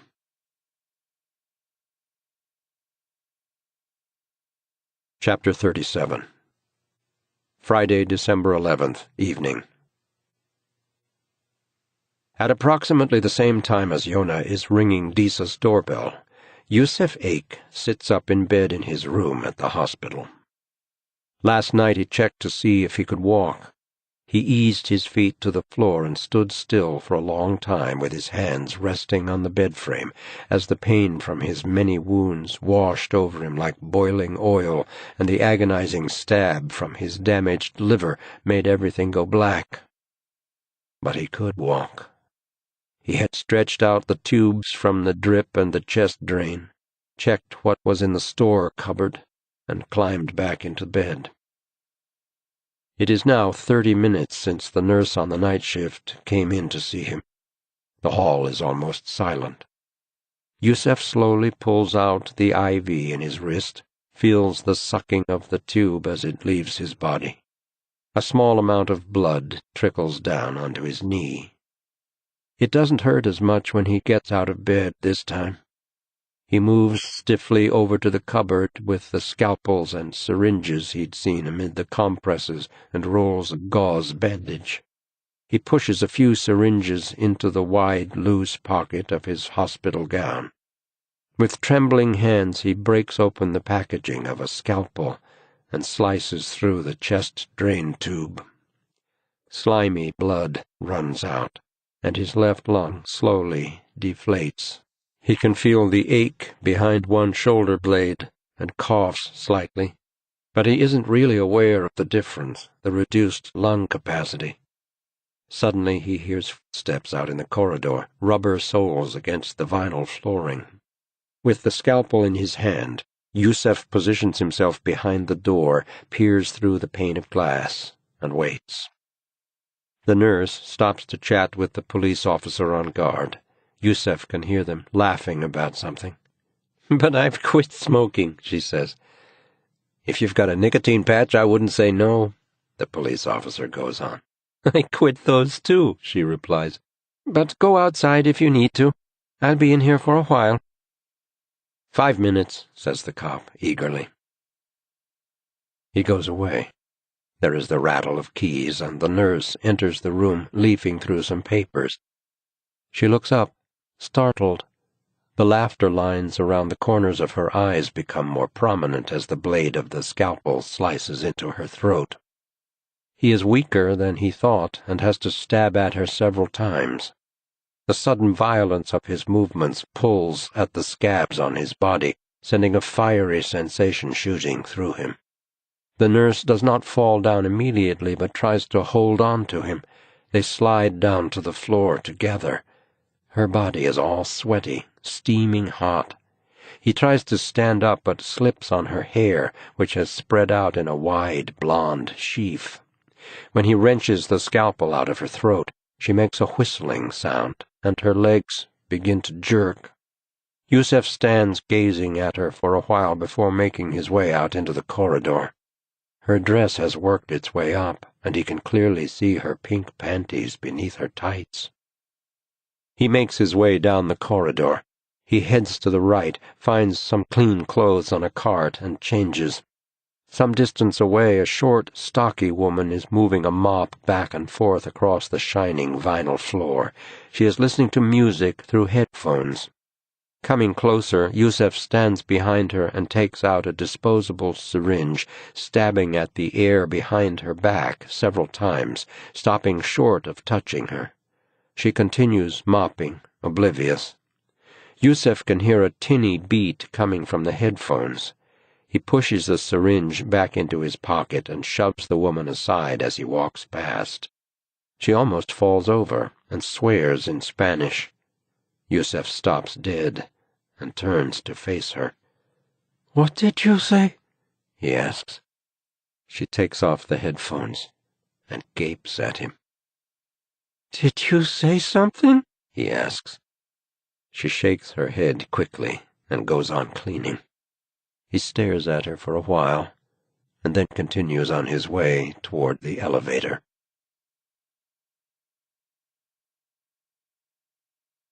Chapter 38. Friday, December 11th, evening. Joona Linna drives along Valhallavägen at high speed past the stadium where the Summer Olympics were held in 1912 and changes lanes to overtake a big Mercedes. Out of the corner of his eye he can see the lighted red-brick facade of Sophiahemmet flickering through the trees. The tires thunder over a large metal plate. Stomping on the gas, he passes a bus that is just about to pull out from the stop. The driver sounds his horn angrily and for a long time as Joona cuts in ahead of him. The water from a gray puddle splashes up over the parked cars and pavements just past the University of Technology. Joona runs a red light at Nortal, passes Stalmastargarten, and hits almost 110 miles per hour on the short stretch along Uppsalavägen, before slowing when he reaches the exit ramp that dips steeply beneath the superhighway and up toward Karolinska Hospital. As he parks next to the main entrance, he sees several police cars with blue lights flashing, sweeping across the brown facade of the hospital like terrible wing beats. Reporters and camera crews surround a group of nurses who shiver outside the big doors, fear etched on their faces. A couple of them weep openly in front of the cameras. Joona tries to go inside, but is immediately stopped by a young police officer who is stamping his feet up and down, either with shock or agitation. "Out!" says the cop, giving him a shove. Joona looks into a pair of dumb, pale blue eyes. He removes the hand from his chest and says calmly, "National CID." There is a stab of suspicion in the pale blue eyes. "ID, please." "Joona, get a move on over here." Carlos Eliasson, head of the National CID, is waving to him in the pale yellow light by the reception desk. Through the window he can see Sunesson sitting on a bench weeping, his face crumpled. A younger colleague sits down beside him and puts an arm around his shoulders. Joona shows his ID and the officer moves to one side, his expression surly. Large parts of the entrance have been cordoned off with police tape. The journalists' cameras flash outside the glass walls, while inside the crime team is busy taking their photographs. Carlos is leading the investigation and is responsible for both the overall strategic approach and the immediate tactical detail. He issues rapid instructions to the scene of crime coordinator and then turns to Joona. "Have you got him?" asks Joona. "We have eyewitnesses who saw him making his way outside using a wheeled walker," says Carlos. "It's down at the bus stop." He glances at his notes. 2 buses have left since then, plus 7 taxis and patient transport vehicles, and probably a dozen or so private cars, and just 1 ambulance. "Have you sealed off the exits?" "Too late for that." A uniformed officer is waved through. "We've traced the buses. No luck," he says. "What about the taxis?" asks Carlos. "We've finished with Taxi Stockholm and Taxi Courier, but—" The officer waves a hand, helplessly, as if he can no longer remember what he was going to say. "Have you contacted Erik Maria Bark?" asks Joona. "We called him straight away. There was no answer, but we're trying to get hold of him." "He needs protection." "Rola!" yells Carlos. "Did you get hold of Bark?" "I just called," replies Roland Svensson. "Try again," says Joona. "I need to speak to Omar in Central Control," says Carlos, looking around. "We need to put out a national alert." "What do you want me to do?" "Stay here, check if I've missed anything," says Carlos. He calls over Mikael Werner, one of the technicians from the murder squad. "Tell Detective Linna what you found so far," Carlos orders. Werner looks at Joona, his face expressionless, and says in a nasal voice, "A dead nurse. Several witnesses saw the suspect making his way out with a wheeled walker." "Show me," says Joona. They go up the fire escape together, since the elevators are still being examined. Joona contemplates the red footprints left by the barefoot Yusef Ek on his way down to the exit. There is a smell of electricity and death. A bloody handprint on the wall suggests that he stumbled or had to support himself. Joona sees blood on the metal elevator door and something that looks like the greasy imprint of a forehead and the tip of a nose. They continue along the corridor and stop in the doorway of the room where he spoke to Yusef only an hour or so ago. A pool of almost black blood surrounds a body on the floor. "She was a nurse," says Varner tersely. "On Katrin Eriksson." Joona looks at the dead woman's pale blonde hair and lifeless eyes. Her uniform is bunched up around her hips. It looks as if the murderer tried to pull up her dress, he thinks. "It seems likely the murder weapon was her scalpel," says Verna. Joona mutters something, takes out his phone, and rings the holding cells at Kronoberge. A sleepy male voice replies, saying something Joona doesn't hear. "Joona Linna here," he says quickly. "I need to know if Evelyn Ake is still with you." What? Joona repeats his question. "Is Evelyn Ake still there?" "You'll need to ask the duty officer," the voice responds sourly. "Put him on, please." "Just a minute," says the man, putting the phone down. Joona hears him walk away, followed by the squeak of a door. Then there is an exchange of words, and something bangs. Joona looks at his watch. He's already been at the hospital for 10 minutes. He heads down to the main door, keeping the phone to his ear. "Kronoberge," says a genial voice. "Joona Linna, National CID. I need to know the status of one of your detainees, Evelyn Ake," he says briefly. "Evelyn Ake," says the voice thoughtfully. "Right, yes, we let her go. It wasn't easy. She wanted to stay here." "And you just put her on the street?" No, the prosecutor was here. She's in—" Joona can hear pages turning. "She's in one of our safe apartments." "Good," he says. "Put some officers outside her door. Do you hear me?" "We're not idiots." Joona finds Carlos, who is intently studying something on the screen of his laptop. He tries to get his attention, but when he fails, he just keeps going, out through the glass doors. On Jona's police radio, Omar, at Central Control, is repeating the code word Echo, the designation for the deployment of dog units. Joona guesses that they have traced most of the cars by this time, with no results. He wanders over to the abandoned walker left at the bus stop and looks around. He blots out the people who are watching from the other side of the police cordon. He blots out the flashing blue lights and the agitated movements of the police officers. He blots out the flashing cameras of the journalists. And instead he allows his gaze to roam over the parking lot and in between the various buildings of the hospital complex. Joona sets off, stepping over the fluttering tape cordoning off the area. He pushes his way through the group of curious onlookers and heads for Northern Cemetery, following the fence and peering among the black silhouettes of trees and gravestones.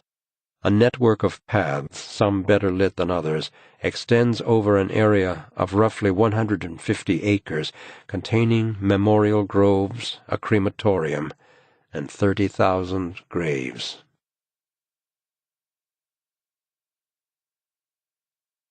Chapter 39. Friday, December 11th, evening. Joona passes the lodge by the gate to the large cemetery, increases his speed, glances over at Alfred Nobel's pale obelisk, and moves on past the enormous crypt. In the quiet here, the wind rustles through the bare branches of the trees, and his own footsteps echo faintly between gravestones and crosses. Some kind of heavy vehicle thunders along in the distance on the motorway. Something rustles among the dry leaves beneath a bush. Here and there candles are burning by the graves in misty glass containers. Joona makes for the eastern edge of the cemetery, the area facing the on-ramp for the superhighway. Suddenly, he sees a pale form moving in the darkness among the tall gravestones, heading for the cemetery's office, perhaps 400 yards away. He stops and tries to focus his eyes. The figure has an angular, stooping shape. Joona begins to run between monuments and plantings, flickering candle flames and carved angels. He sees the slender figure hurry across the frosty grass, his white clothes flapping around him. "Yusuf!" Joona shouts. "Stop!" The boy keeps going, disappearing behind a huge family plot with a wrought-iron fence and neatly raked gravel. Joona draws his gun, removes the safety catch, and runs laterally, catching sight of the boy. Taking aim at his right thigh, Joona shouts to him to stop. Suddenly, an old woman is standing in his way, her face directly in the line of fire. She had been bending over a grave, and now she has straightened up. Joona feels a stab of fear in his stomach and lowers his gun. "I just want to light a candle on Ingrid Bergman's grave," wails the woman. Yusuf disappears behind a cypress hedge, and Joona takes off after him. He gazes into the darkness, searching. Yusuf has disappeared among the trees and the gravestones. The few street lamps illuminate only small areas, a green park bench or a few yards of gravel path. Joona takes out his cell phone, calls Central Control, and demands immediate backup, at least 5 teams and a helicopter. He hurries up the slope, jumps over a low fence, and stops. He can hear dogs barking in the distance, and the crunch of gravel not far away. He begins to run in that direction. Sensing movement among the gravestones, he keeps his gaze fixed on the area, trying to get closer, to find a line of fire if he manages to spot the boy. There's an uproar, and blackbirds rise into the air. A trash can falls over, its lid rolling along the path before clattering to a stop. Suddenly Joona sees Yusuf running behind a brown, frost-covered hedge. He is bent as if with pain, but moves quickly. Joona pivots to follow and slips, sliding down a knoll and crashing at the bottom into a stand of watering cans and vases. By the time he gets to his feet, he has lost sight of the boy. His pulse pounds in his temples, his lower back throbs where he fell on it, and his hands are cold and numb. Joona sprints across the gravel path and looks around. The office building where Yusuf had seemed to be heading is some distance away. Behind it, Joona spots an official city car. It slowly swings around in a U-turn, red tail lights fading, and the harsh beam of the headlights flickering over the trees, suddenly illuminating Yusuf. He is standing on the narrow track, swaying. His head is drooping heavily, but he takes a couple of stumbling steps. The car stops, and a man with a beard climbs out. Running as fast as he can, Joona yells, "Police!" but they don't hear him. He fires a shot into the air, and, startled, the man with the beard jerks his head in Jona's direction. Yusuf is undeterred and moves closer to the man. Something, a scalpel, in his hand gleams in the headlights. It's a matter of just a few seconds. Joona has no chance of reaching them. Kneeling, he uses a gravestone for support. The distance is over 300 yards, 6 times as far as the gallery in the precision shooting range. The sight wobbles in front of his eyes. It's difficult to see. He blinks and fixes his gaze. The grayish-white figure narrows and darkens. The branch of a tree keeps moving in the wind across his line of fire. The bearded man has turned to face Yusuf and takes a step backward. Joona tries to hold his aim and squeezes the trigger. The shot is fired, and the recoil travels through his elbow and shoulder. The powder sears his frozen hand, but the bullet merely disappears among the trees without a trace. As Joona takes aim once again, he sees Yusuf stab the bearded man in the stomach. The man drops to the ground. Joona fires. The bullet whips through Yusuf's clothes. He wobbles and drops the scalpel, fumbles at his back, then gets into the city car. Joona begins to run, heading for the track, but Yusuf has put the car in gear and drives straight over the bearded man's legs and floors the gas pedal. Joona stops and aims at the front tire. He fires and hits his target. The car swerves but keeps on going. It speeds up and disappears in the direction of the superhighway. Joona holsters his gun, takes out his cell phone, and reports on the situation to Central Control. He asks to speak to Omar, repeating that he needs a helicopter and adding that he needs an ambulance too. The bearded man is still alive. A stream of dark blood pours out of the wound in his stomach, welling between his fingers, and it looks as if both his legs are broken. "But he was just a boy," the man repeats in a shocked voice. "But he was just a boy." "The ambulance is on its way," says Joona. At last he hears the sound of a helicopter above the cemetery, the clattering of its rotor blades. It is very late when Joona picks up the phone in his office, dials Disa's number, and waits for her to answer. "Leave me alone," she responds, slurring slightly. "Did I wake you up?" asks Joona. "What do you think?" There is a short silence. "Was the food good?" "Yes, it was." "You do understand I really had to leave." He stops speaking. He can hear her yawning and sitting up in bed. "Are you okay?" she asks. Joona looks at his hands. Despite the fact that he has washed them carefully, he thinks there is a faint smell of blood on his fingers. He had knelt beside the man whose car Yusuf Ake had stolen, holding together the wound in the man's stomach. The man had been fully conscious the whole time, talking excitedly and almost eagerly about his son, who had just passed his final school exams and was about to go traveling alone for the first time, visiting his grandparents in northern Turkey. The man had looked at Joona, seen his hands on his stomach, and commented with amazement that it didn't hurt at all. "Isn't that strange?" he had said, gazing at Joona with the clear, shining eyes of a child. Joona had tried to speak calmly. He explained to the man that the endorphins meant he was free of pain for the time being. His body was in deep shock and had chosen to spare the nervous system any further stress. The man had fallen silent, then asked quietly, "Is this what it feels like to die?" He had almost tried to smile at Joona. "Doesn't it hurt at all?" Joona opened his mouth to reply, but at that moment the ambulance arrived, and Joona felt someone gently remove his hands from the man's stomach and lead him to one side while the paramedics lifted the man onto a stretcher.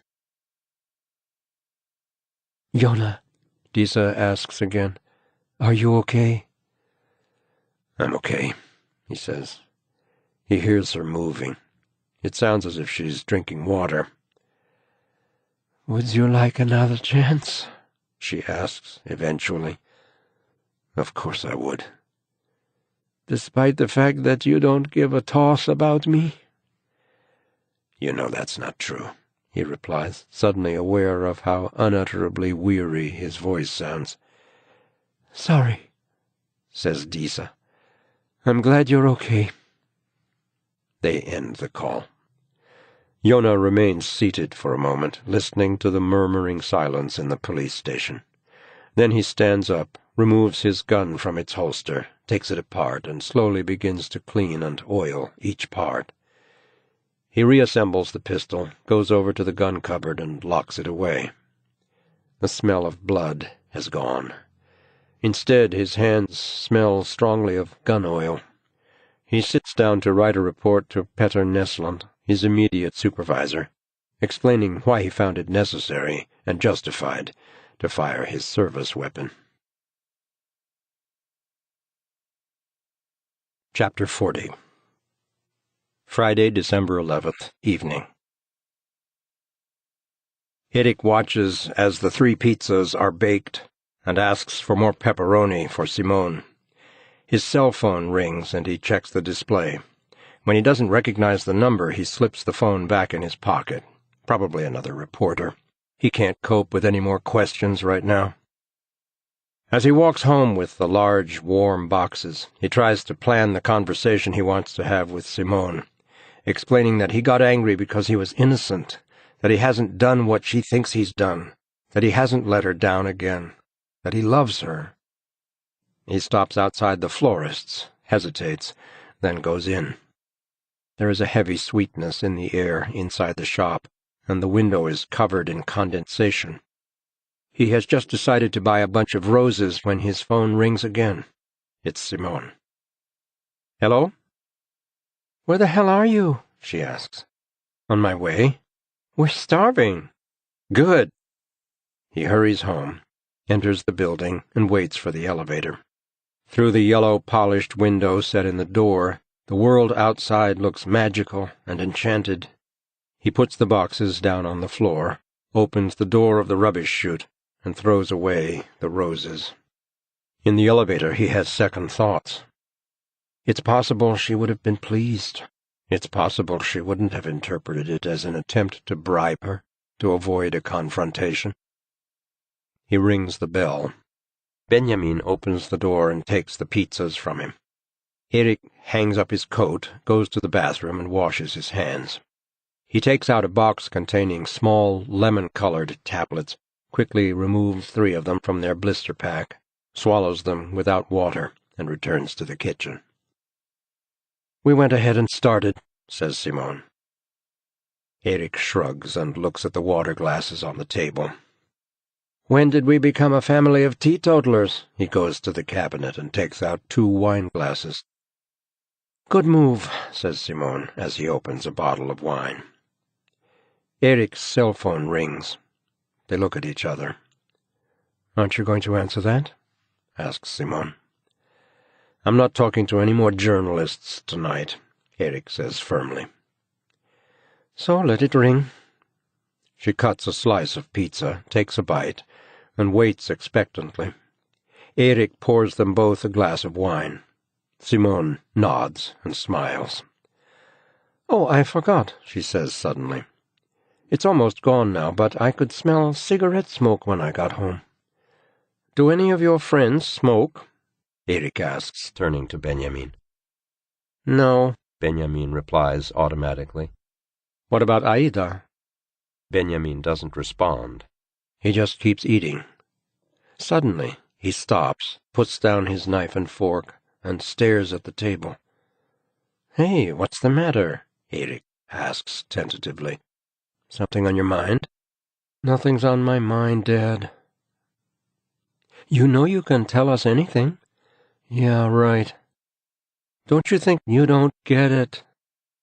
Okay, explain it to me then, Erik ventures. No. They eat in silence. Benjamin stares at the wall. The pepperoni's delicious, says Simone quietly. She wipes a lipstick mark off her glass. It's a pity we've stopped cooking together, she says to Erik. When would we find the time to do that? Stop arguing, yells Benjamin. He drinks his water and gazes out the window at the dark city. Erik eats almost nothing, but refills his glass twice. Did you have your injection on Tuesday? Simone asks Benjamin. Has Dad ever missed one? He gets up and puts his plate in the sink. Thanks. I went and had a look at that leather jacket you're saving up for, says Simone. I was thinking I could pay the rest. Suddenly, Benjamin's whole face breaks into a smile, and he goes over and hugs her. She holds him tight, but lets him go the instant she senses him begin to pull away. He goes to his room. Erik breaks off a piece of crust and pushes it in his mouth. His phone rings again. It moves across the table, vibrating, but he looks at the display and once more shakes his head. No friend of mine, he says. Have you gotten tired of being a celebrity? Simone asks gently. I've only talked to 2 journalists today, he says with a wan smile, but that was enough for me. What did they want?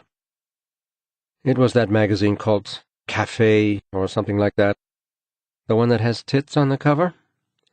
Usually some girl who looks amazed at being photographed in nothing but a pair of panties with a Union Jack on them.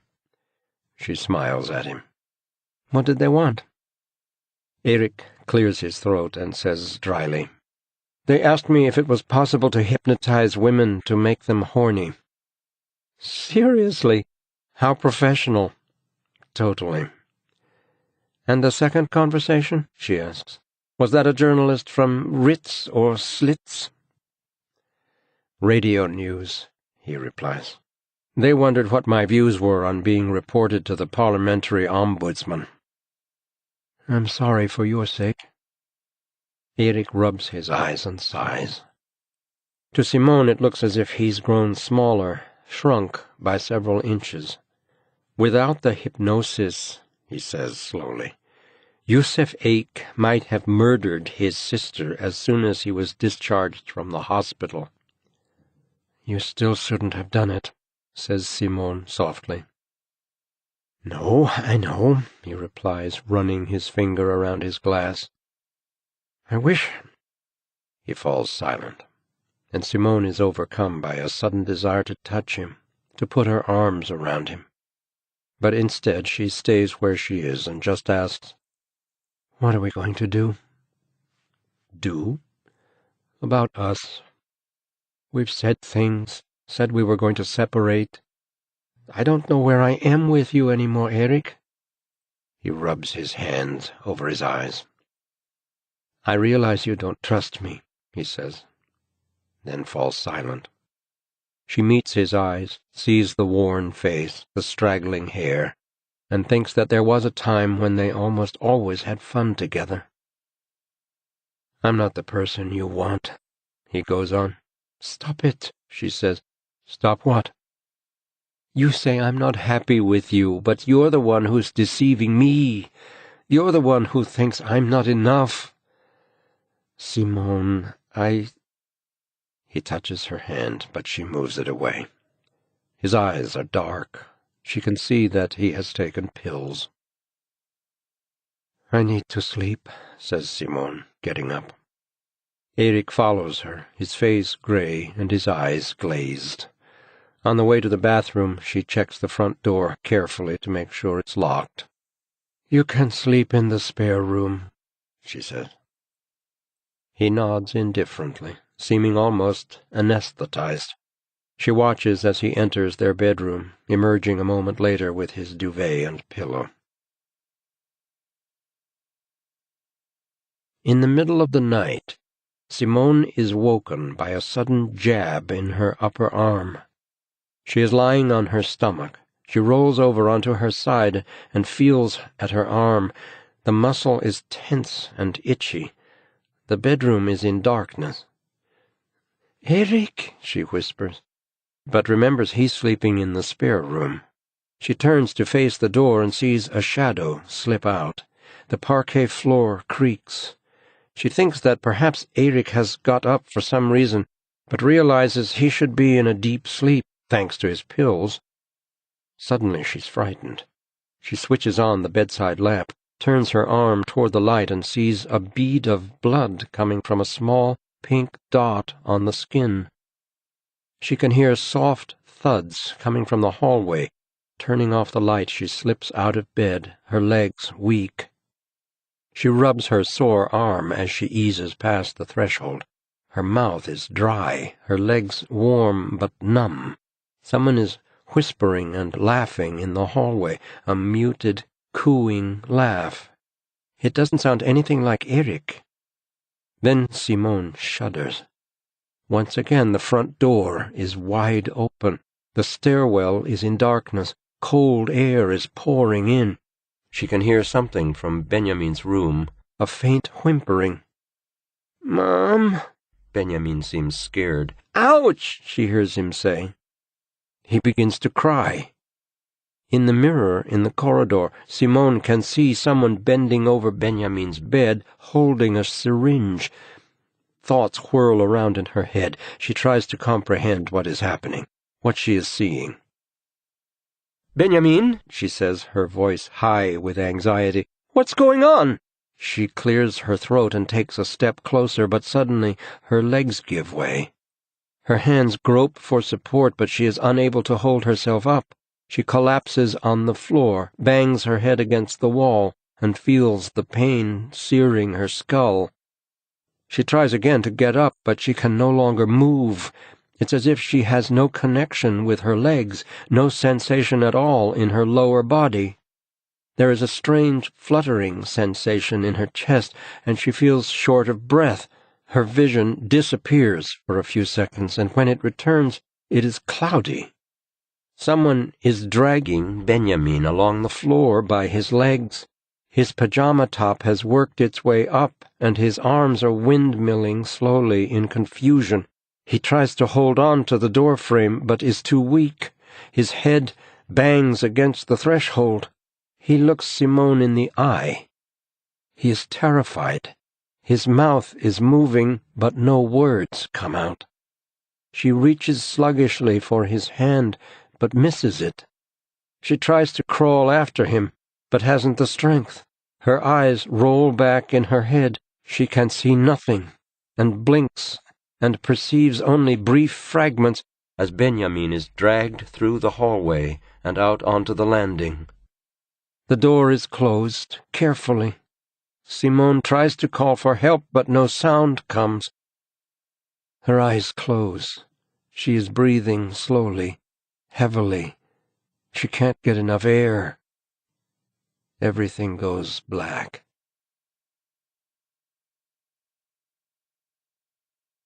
Chapter 41. Saturday, December 12th, morning. Simone's mouth feels as if it's full of glass fragments. It hurts to breathe.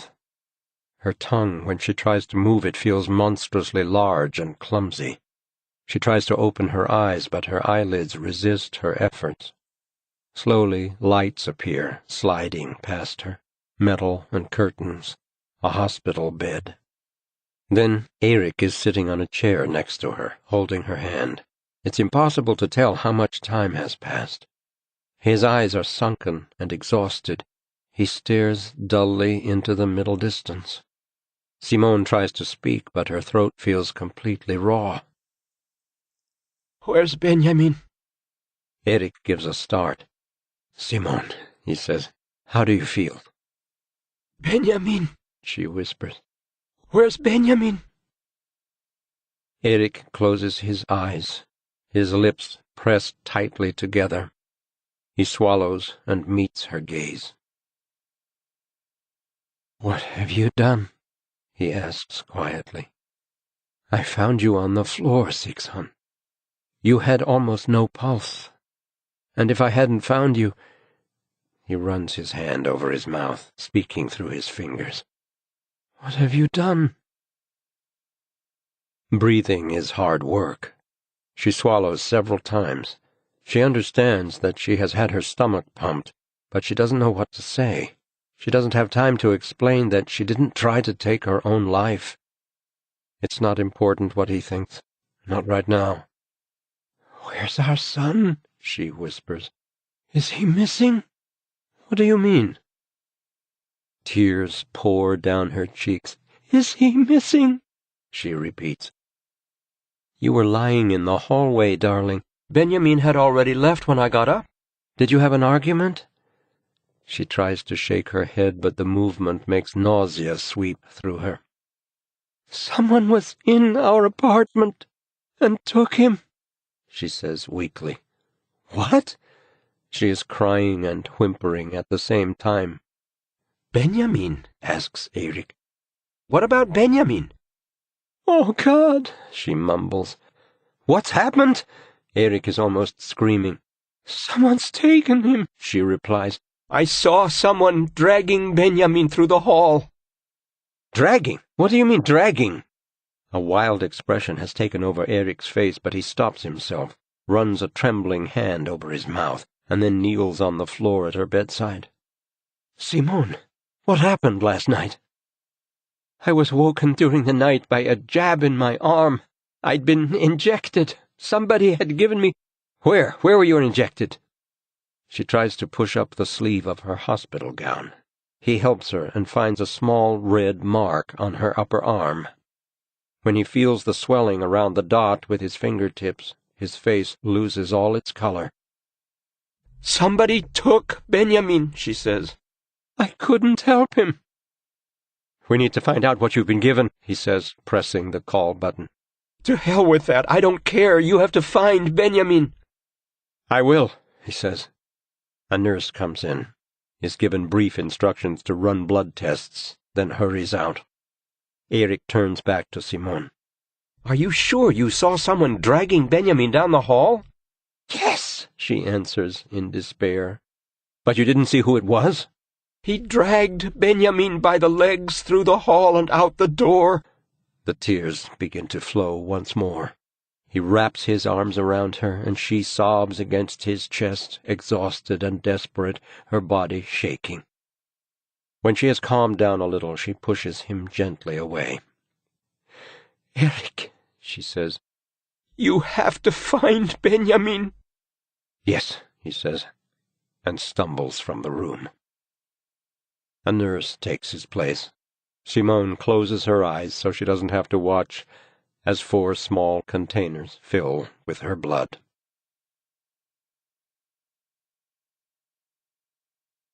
Chapter 42. Saturday, December 12th, morning. Erik heads for his office in the hospital, thinking about the journey in the ambulance that morning, after he had found Simone on the floor with virtually no pulse. The rapid trip through the bright city, the rush-hour traffic giving way to the blaring siren of the ambulance, Simone's stomach being pumped, the efficiency of the female doctor, her calm, speedy actions, the oxygen, the dark screen showing the irregular rhythm of the heart. In the corridor, Erik checks his cell phone and realizes it is turned off. He stops and listens to all his messages. Yesterday, a police officer named Roland Svensson called 4 times to offer police protection. There is no message from Benjamin or from anyone who had anything to do with his disappearance. He calls Aida and feels a chilling wave of panic as her high voice, suffused with fear, tells him she has absolutely no idea where Benjamin might be. "Could he have gone to that place in Tensta?" "No," she replies. Erik calls David, Benjamin's oldest friend from childhood. David's mother answers. When she says she hasn't seen Benjamin for several days, he simply cuts off the conversation in the middle of her flow of words. He calls the path lab to check on their analysis, but they can't tell him anything yet. Simone's blood samples have only just arrived. "I'll hang on," he says.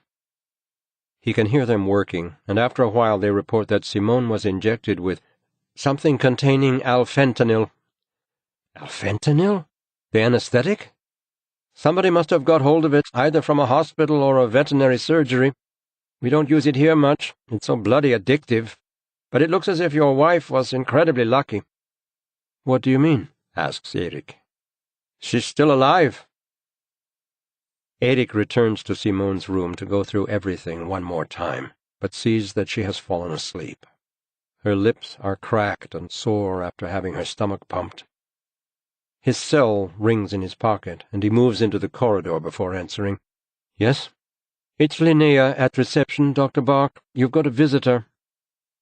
It takes a few seconds for Erik to realize that the woman means reception here at the hospital, in the neurosurgical unit, and that she is the Linnea who has worked at the reception desk for 4 years. "Dr. Bark?" she asks tentatively. "A visitor? Who is it?" "Joona Linna," she replies.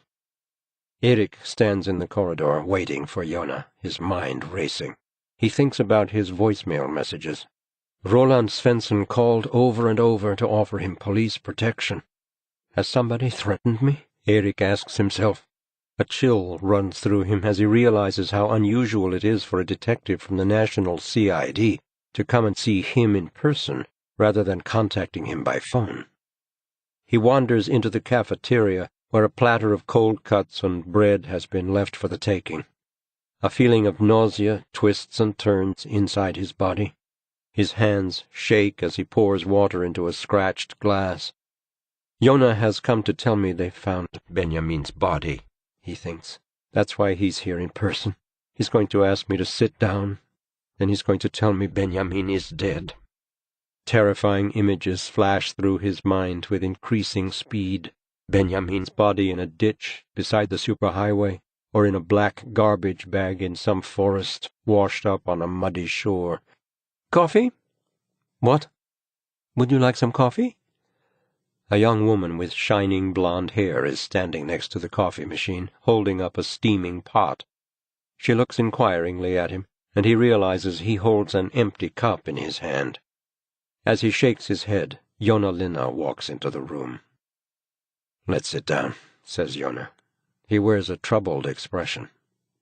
Erik nods, and they sit down at a table by the wall.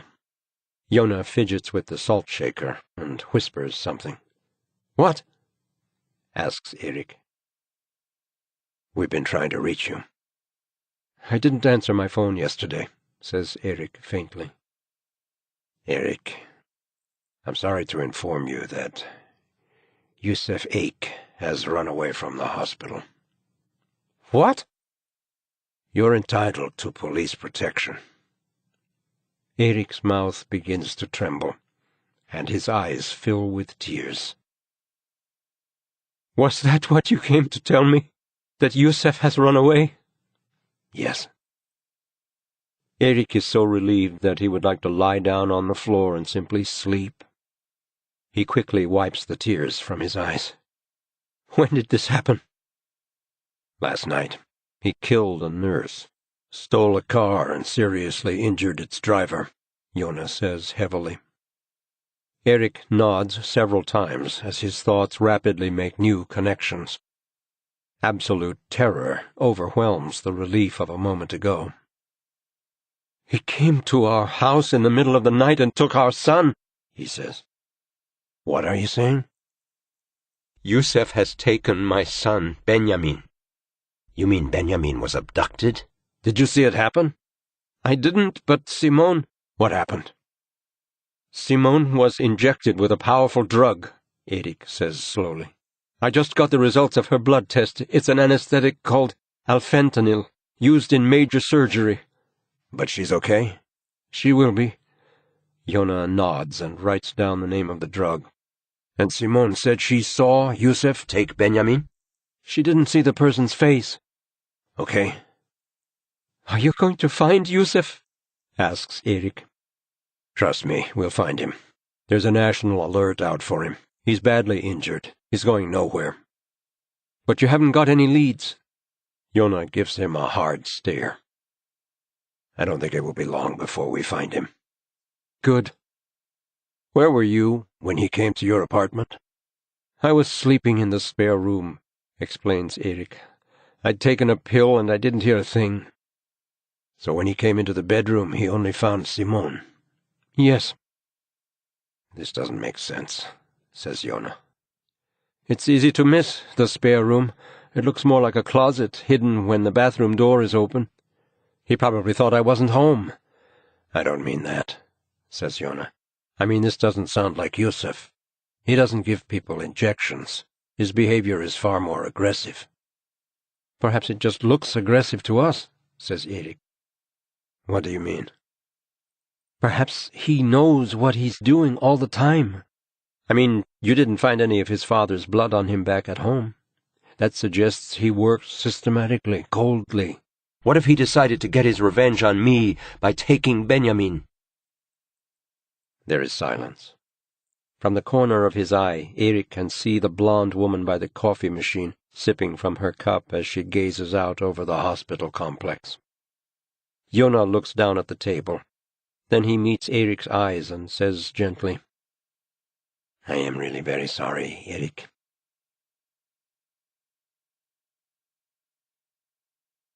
Chapter 43.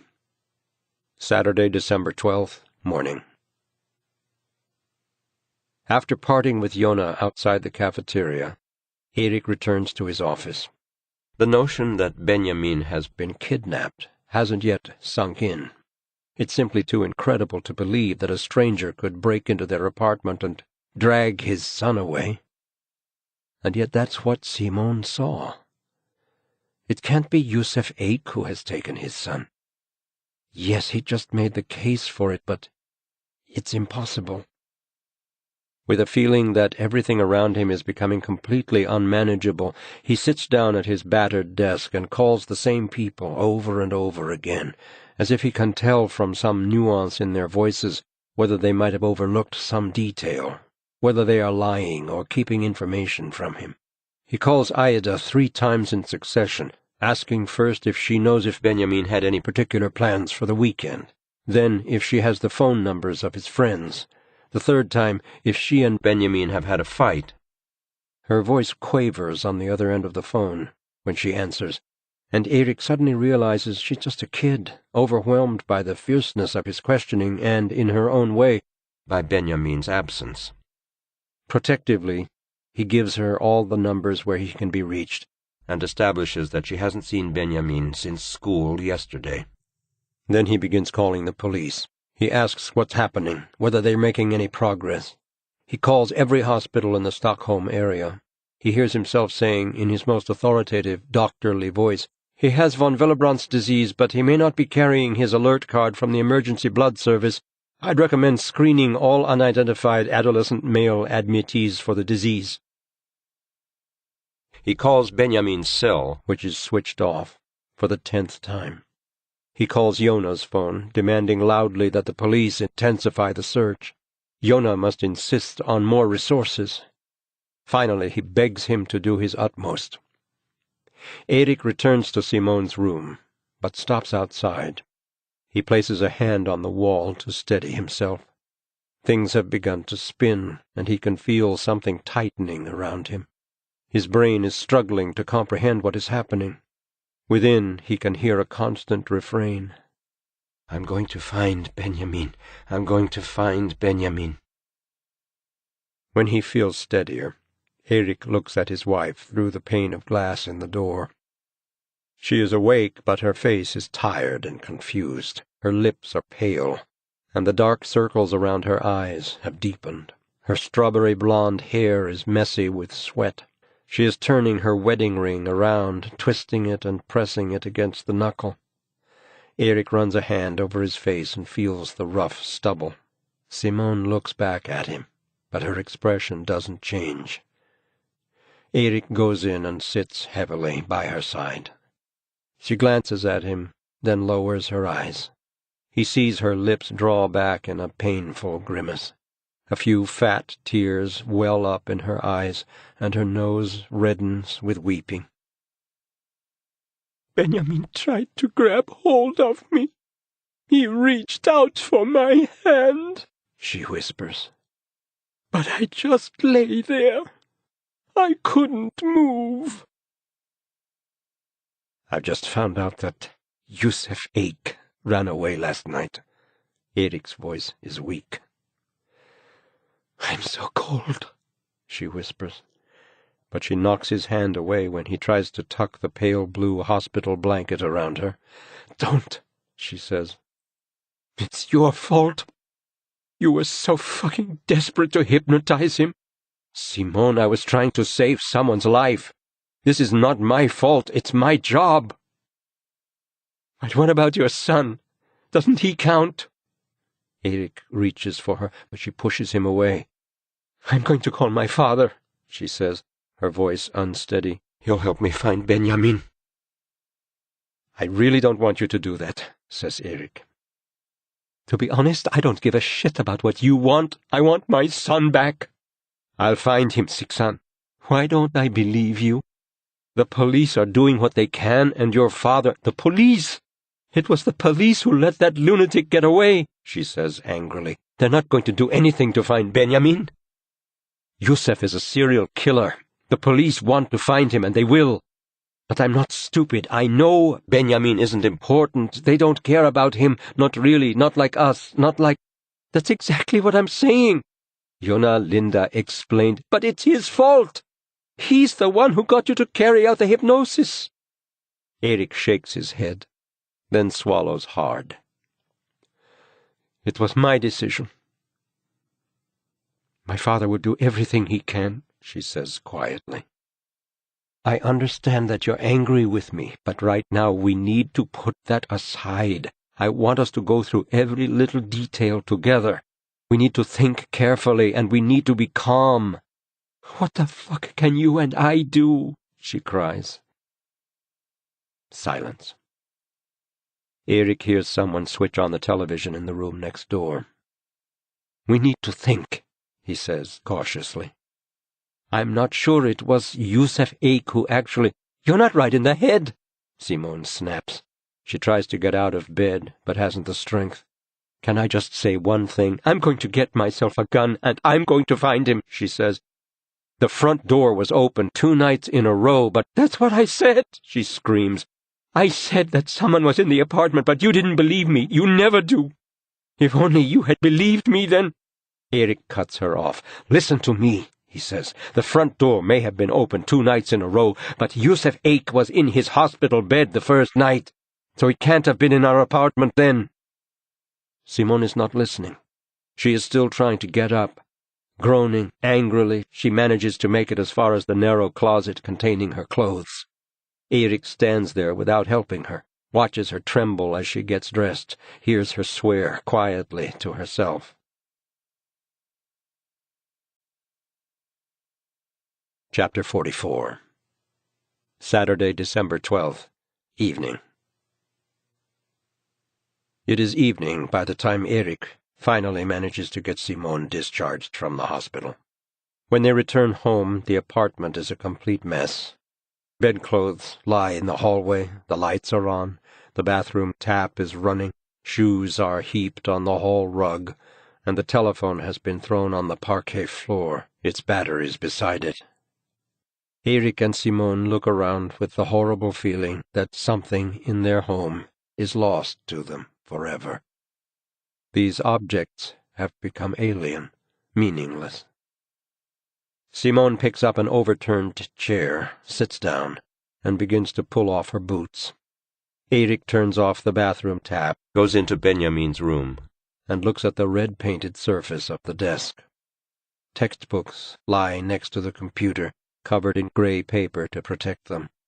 On the bulletin board is a photograph of Erik from his time in Uganda, smiling and sunburned, his hands in the pockets of his lab coat.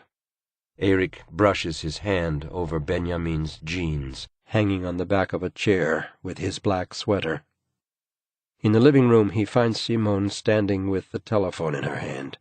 She pushes the batteries back in and begins to dial a number. "Who are you calling?" "Dad," she replies. "Can you please leave it for now?" She allows him to take the telephone from her. "What is it you want to say?" she asks wearily.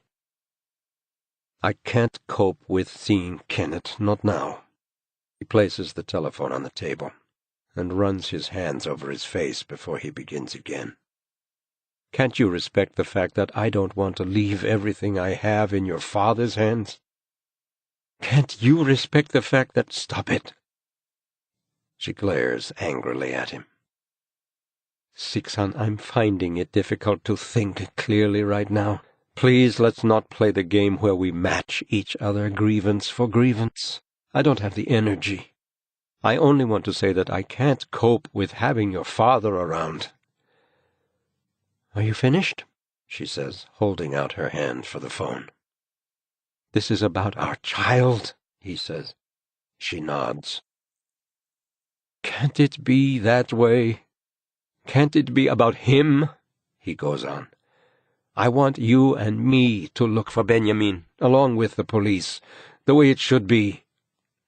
"I need my father," she says. "I need you." "I don't really believe that," she replies. "Why not?" "Because you just want to tell me what to do," she says. Erik stops pacing the room and carefully composes his features into a reasonable expression. "Siksan, your father's retired. There's nothing he can do." "He has contacts," she says. "He thinks he has contacts. He thinks he is still a detective, but he's only an ordinary pensioner. You don't know anything about it.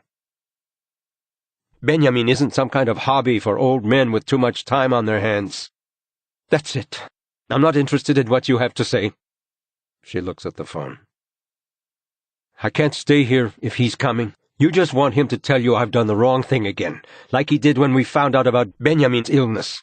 It's all Erik's fault, always Erik. I know that lets you off the hook. It's always been very comfortable whenever you've needed someone to blame in a crisis, but for me it's bullshit. If he comes here, I'm leaving. That's your choice, she says quietly. His shoulders droop.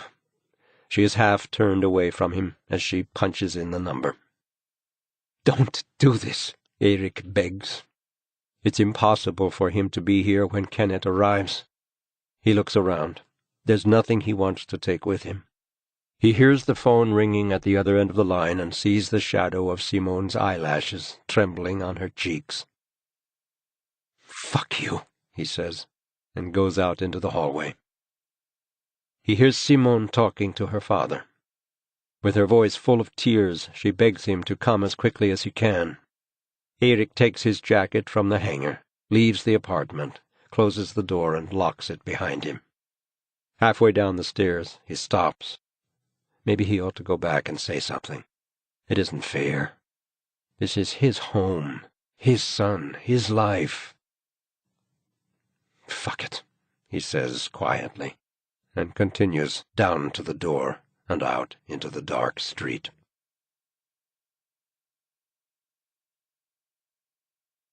Chapter 45. Saturday, December 12th, evening. Simone stands at the window, perceiving her face as a transparent shadow in the evening darkness. When she sees her father's old Nissan Primera double park outside the door, she has to force back the tears. She is already standing in the hallway when he knocks on the door. She opens it with the security chain on, closes it again, unhooks the chain, and tries to smile. "Dad," she says, as the tears begin to flow. Kenneth puts his arms around her, and when she smells the familiar aroma of leather and tobacco from his jacket, she is transported back to her childhood for a few seconds. "I'm here now, darling," says Kenneth. He sits down on the chair in the hallway and perches Simone on his knee. "Isn't Erik home?" "We've separated." "Oh, my," says Kenneth. He fishes out a handkerchief, and she slides off his knee and blows her nose several times. Then he hangs up his jacket, noticing that Benjamin's outdoor clothes are untouched. His shoes are in the shoe rack, and his backpack is leaning against the wall by the front door. He puts his arm around his daughter's shoulders, wipes the tears from beneath her eyes with his thumb, and leads her into the kitchen. He sits her down on a chair, gets out the filter and a tin of coffee, and switches on the machine. "Tell me everything," he says calmly as he gets out the mugs. "Start from the beginning." So Simone tells him in detail about the first night when she woke up and was convinced there was someone in the apartment. She tells him about the smell of cigarette smoke in the kitchen, about the open front door, about the misty light flooding out of the fridge and freezer. "And Erik?" asks Kenneth, his tone challenging. "What did Erik do?" She hesitates before she looks her father in the eye. "He didn't believe me. He said one of us must have been sleepwalking." "For God's sake," says Kenneth. Simone feels her face beginning to crumple again. Kenneth pours them both a cup of coffee, makes a note of something on a piece of paper, and asks her to continue. She tells him about the jab in her arm that woke her up the following night, how she got up and heard strange noises coming from Benjamin's room. "What kind of noises?" asks Kenneth. "Cooing," she says hesitantly. "Whispering, I don't know." "And then?" "I asked what was happening, and that's when I saw someone was there, someone leaning over Benjamin, and—" "Yes?" "Then my legs gave way. I couldn't move. I just fell over. All I could do was lie there on the floor. I watched Benjamin being dragged out. Oh, God, his face. He was so scared. He called out to me and tried to reach me with his hand, but I was completely incapable of moving by then." She sits in silence, staring straight ahead.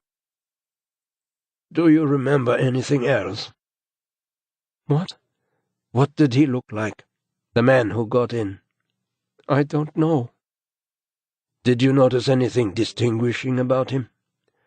He moved in a peculiar way, kind of stooping, as if he were in pain. Kenneth makes a note. Think, he encourages her. It was dark, Dad. And Erik, Kenneth asks. What was he doing? He was asleep. Asleep? She nods. He's been taking a lot of pills over the past few years, she says. He was in the spare room and he didn't hear a thing. Kenneth's expression is full of contempt, and Simone suddenly understands, at least in part, why Erik has left. Pills? Says Kenneth thoughtfully. What kind? Do you know the name, or names? She takes her father's hands. Dad, it's not Erik who's the suspect here. He pulls his hands away. Violence against children is almost exclusively perpetrated by someone within the family. I know that, but Kenneth calmly interrupts her. Let's look at the facts. The perpetrator clearly has medical knowledge and access to drugs. She nods. You didn't see Erik asleep in the spare room? The door was closed. But you didn't see him, did you? And you aren't certain that he took sleeping pills that night, are you? No, she has to admit. All we can do is look at the facts and try to ascertain a kind of truth from them. I'm just looking at what we know, Sixan, he says. We know that you didn't see him asleep. He might have been, but we don't know that. Kenneth gets up, pulls out a loaf of bread, and takes butter and cheese from the fridge. He makes a sandwich and hands it to Simone. After a while, he clears his throat. Why would Erik open the door for Yusef Eik? She stares at him. What do you mean? If he did it, what would his reasons be? I think this is a stupid conversation. Why? Erik loves Benjamin. Yes, but maybe something went wrong. Perhaps Erik just wanted to talk to Yusef, get him to call the police, or— Stop it, Dad. We have to ask these questions if we're going to find Benjamin. She nods, feeling that her face is torn to shreds. Then she says, almost inaudibly, Perhaps Erik thought it was someone else at the door. Who? I think he's seeing a woman called Daniela, she says, without meeting her father's gaze.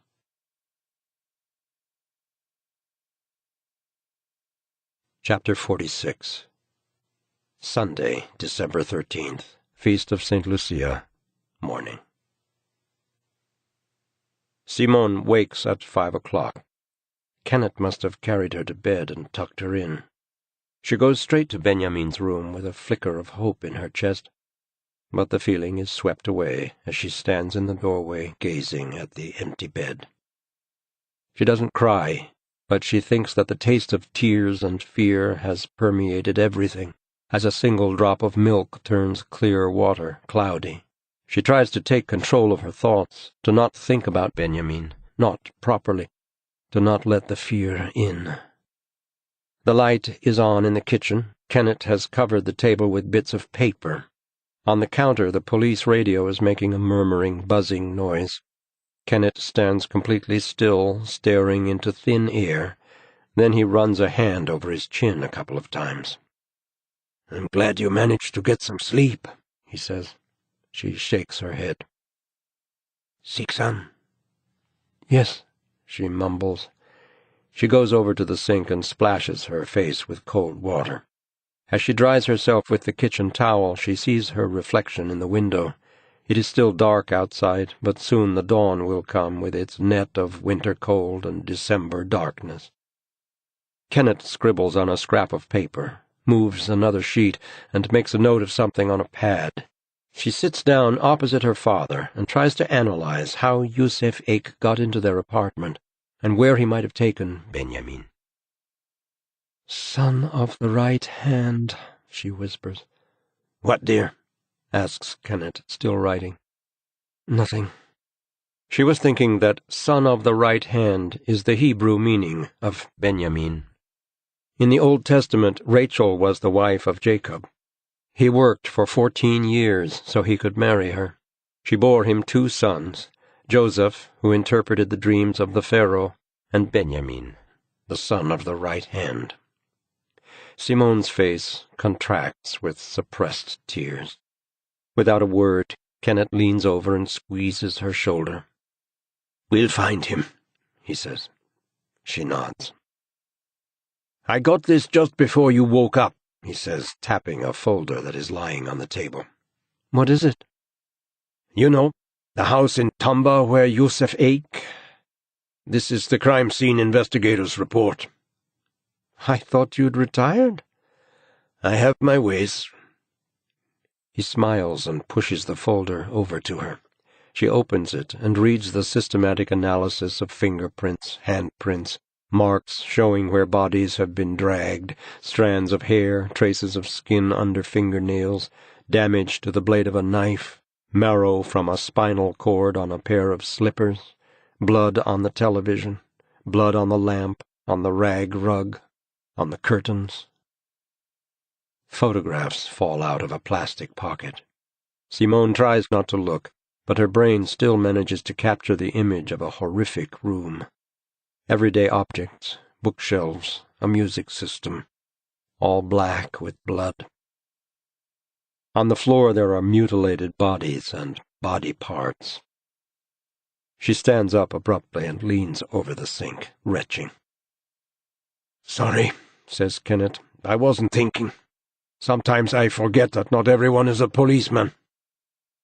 She closes her eyes and thinks of Benjamin's terrified face and a dark room with cold, cold blood on the floor. She leans forward and throws up. Slimy strings of mucus and bile land among the coffee cups and spoons. She clings to the counter and breathes steadily, calming herself. Above all, she fears losing control of her emotions, lapsing into a state of helpless hysteria. She rinses her mouth, her pulse beating loudly in her ears, and turns to look at Kenneth. "I'm fine," she says faintly. "I just can't connect all this with Benjamin." Kenneth gets a blanket and wraps it around her, gently guiding her back to her chair. "I'm not sure if I can do this," she says. "You're doing fine. Now I need you to listen to me. If Yusuf Eik has taken Benjamin, he must want something. He hasn't done anything like this before. It's not an escalation, which is what we might typically expect from a serial killer when he changes his M.O. No, I think Yusuf Eik was looking for Erik, but when he didn't find him, he took Benjamin instead, perhaps to do an exchange." "In that case he must be alive, mustn't he?" "Absolutely," says Kenneth. "We just have to figure out where Eik's hidden him, where Benjamin is." "Anywhere. He could be anywhere." "On the contrary," says Kenneth. She looks at him. "It's almost exclusively a question of his home or a summer cottage." "But this is his home," she says, raising her voice and tapping the plastic pocket of photographs with her finger.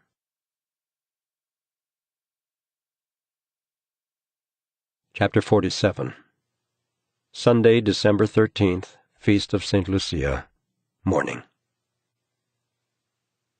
Kenneth repeats to himself the words, "his home," takes the file with the photos and the write-up from the forensic investigation of the house, hides them underneath his notepad, and turns around to face his daughter.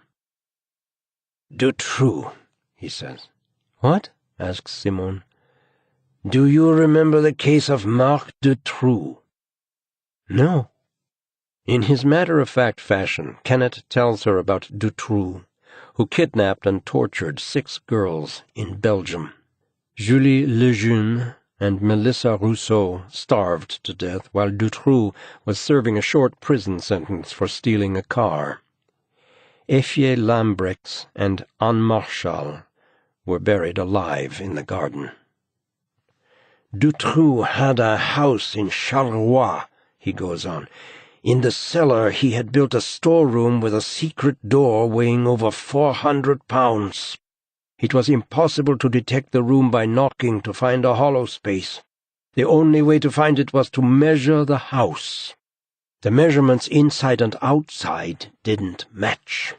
Sabine Dardenne and Laetitia Delay were found alive.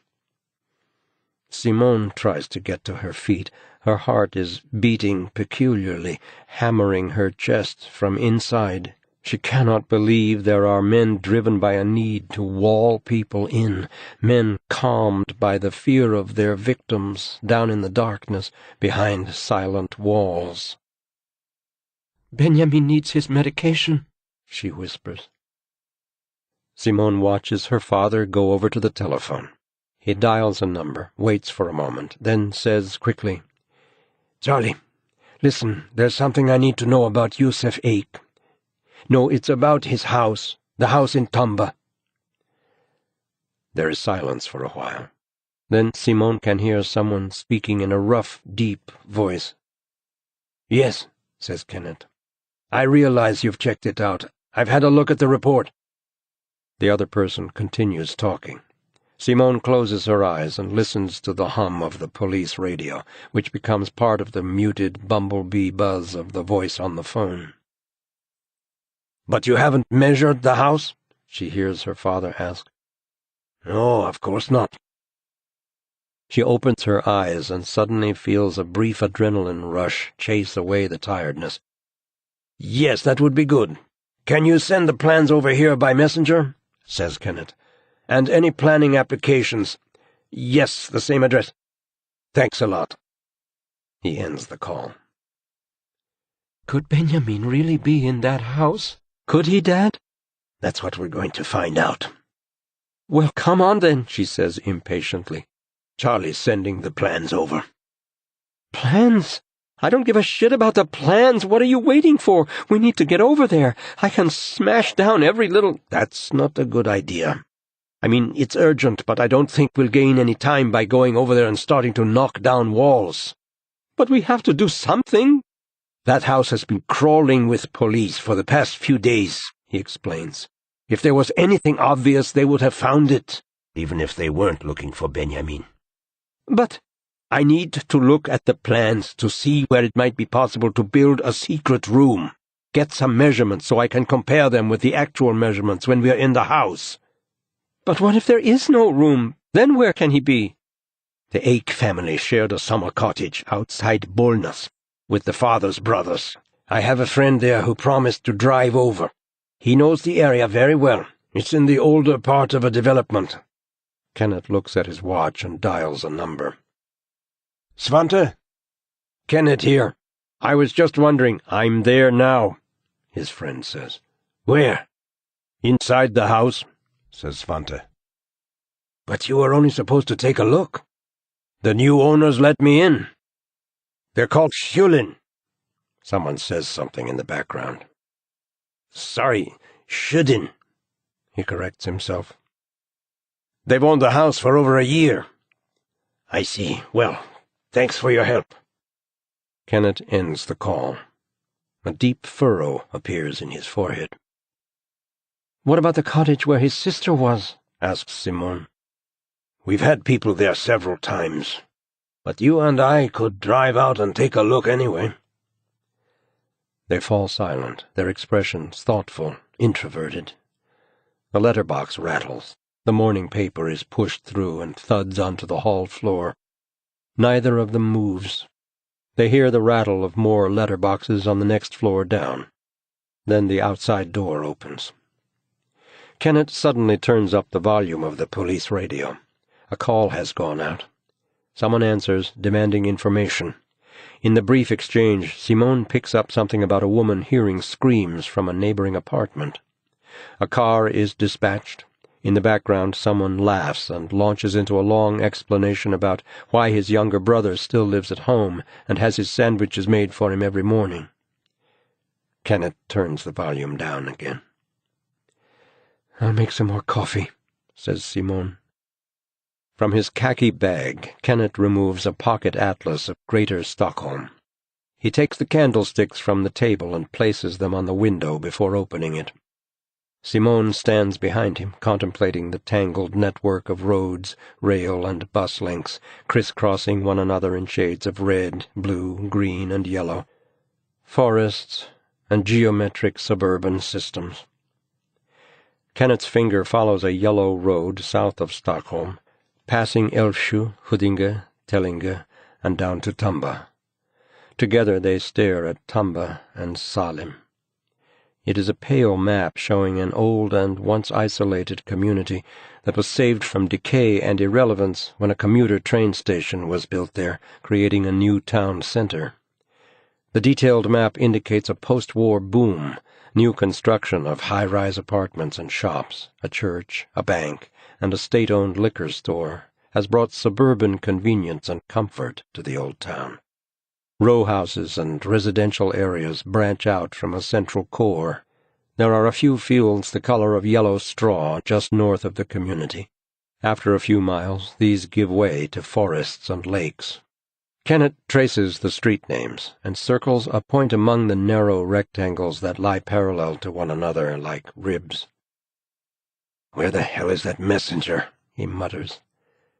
Simone pours 2 mugs of coffee and pushes the box of sugar cubes over to her father. "How did he get in?" she asks. "Yusuf Eik? Well, presumably he had a key, or else somebody opened the door to him." "Couldn't he have broken in?" "Not with this kind of luck. It's too difficult.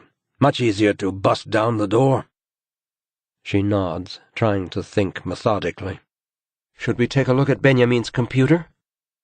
"We should have done that before. I did think about it, but then I forgot. I must be getting tired," says Kenneth. Simone notices that he's looking old. She's never thought about his age before. He looks at her, his mouth sad. "Try and get some sleep while I check the computer," she says. "Forget it." When Simone walks into Benjamin's room with Kenneth, it feels desolate. Benjamin seems so terrifyingly far away. Another wave of nausea sweeps over her. She swallows and swallows, wanting to return to the lighted kitchen where the police radio murmurs and hums. Death waits here in the darkness, a final emptiness from which she will never recover. She switches on the computer and the screen flashes. The lights come on with a click, the fans begin to whir, and the hard drive issues its command. When she hears the welcome melody from the operating system, it feels as if something of Benjamin has come back. Father and daughter each pull out a chair and sit down. Simone clicks on the miniature picture of Benjamin's face to log in. "We need to take this slowly and methodically," says Kenneth. "Let's start with his emails." But the computer demands a password. "Try his name," says Kenneth. She types Benjamin, but is denied access. She tries Aida, turns the names around, puts them together. She tries Bark, Benjamin Bark, blushes as she tries Simon and Sixan, tries Erik, tries the names of the artists Benjamin listens to. Sexsmith, Anne Brun, Rory Gallagher, John Lennon, Townes Van Zandt, Bob Dylan. "This is no good," says Kenneth. "We need to get someone over here who can hack in for us." She tries a few film titles and directors that Benjamin talks about, but she gives up after a while. It's impossible. "We should have gotten the plans by now," says Kenneth. "I'll call Charlie and see what's happening." They both jump at the knock on the front door. Simone stays at the computer and watches, her heart pounding, as Kenneth goes into the hallway and turns the latch.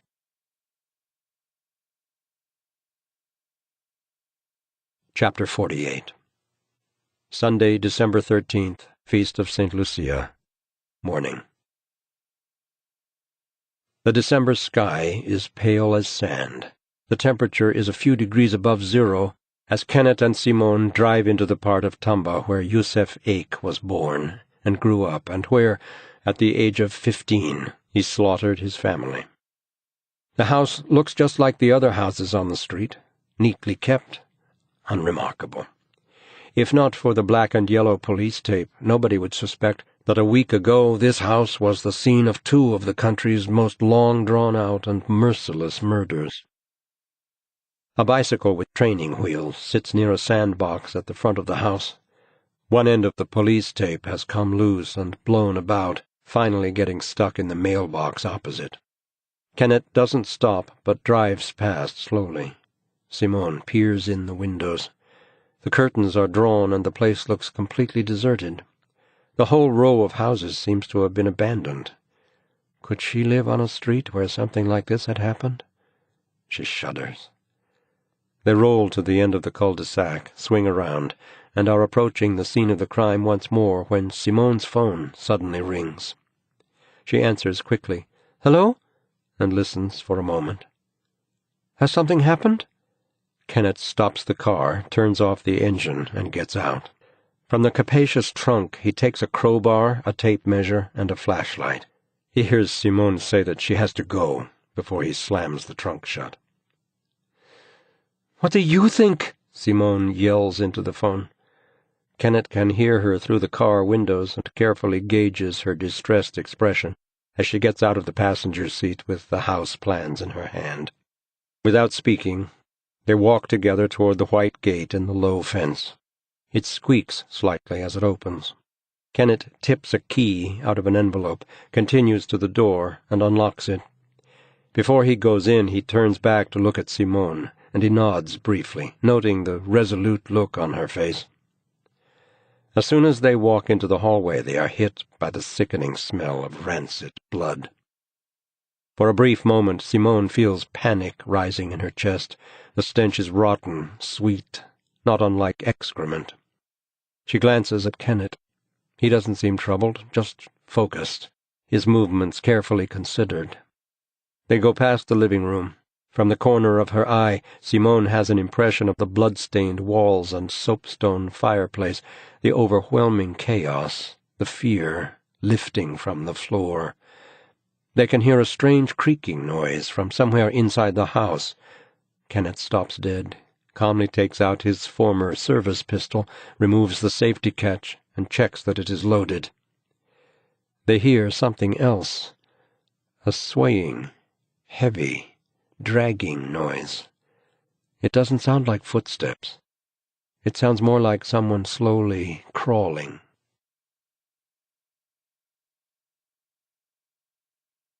Chapter 49.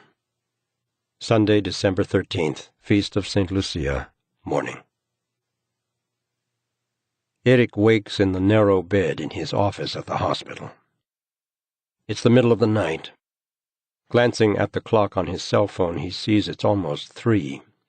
He takes another pill and lies shivering under the covers until the tingling spreads through his body and the darkness comes sweeping back in. When he wakes up several hours later, he has a splitting headache. He takes a painkiller, goes over to the window, and lets his eyes roam over the gloomy facade with its hundreds of windows. The sky is white, but every window is still in darkness. He puts his phone down on the desk and gets undressed. The small shower stall smells of disinfectant. The warm water flows over his head and the back of his neck and thunders against the plexiglass. When he has dried himself, he wipes off the mirror, moistens his face, and covers it with shaving foam. He is thinking about the fact that Simone said the front door of the apartment had been open the night before Yusef Eik ran away from the hospital. She was awake, and she went and closed it. But it couldn't have been Yusef Eik on that occasion. Erik tries to understand what happened during the night, but there are too many unanswered questions. How did Yusef get in? Did he simply knock on the door until Benjamin woke up and opened it? Erik imagines the 2 boys standing there regarding each other in the faint light from the stairwell. Benjamin is barefoot, his hair on end. He is wearing his childish pajamas and blinking with tired eyes at the taller boy. You could say they are not unlike each other, except that Yusef has murdered his parents and his younger sister, has just killed a nurse at the hospital with a scalpel, and seriously injured a man at Northern Cemetery. No, Erik says to himself. I don't believe this. It doesn't make sense. Who would be able to get in? Who would Benjamin open the door to? Who would Simone or Benjamin trust with a key? Perhaps Benjamin was expecting a nocturnal visit from Aida. Not unheard of. Erik has to think of everything. Perhaps Yusef was working with someone who helped him with the door. Perhaps Yusef had actually intended to come on the first night but couldn't manage to get away, and his partner had left the door open for him in accordance with their plans. Erik finishes shaving and brushes his teeth, picks up the phone, checks the time, and calls Joona. "Good morning, Erik," says the hoarse voice that's distinctively Joona's. He must have recognized Erik's number from the display.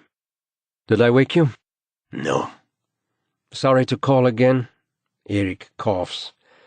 "Has something happened?" asks Joona. "You haven't found Yusef?" "We need to speak to Simone. Go through everything properly." "But you don't believe it was Yusef who took Benjamin?" "No, I don't," Joona replies. "But I'd like to take a look at the apartment, make door-to-door inquiries, try to find some witnesses." "Shall I ask Simone to call you?"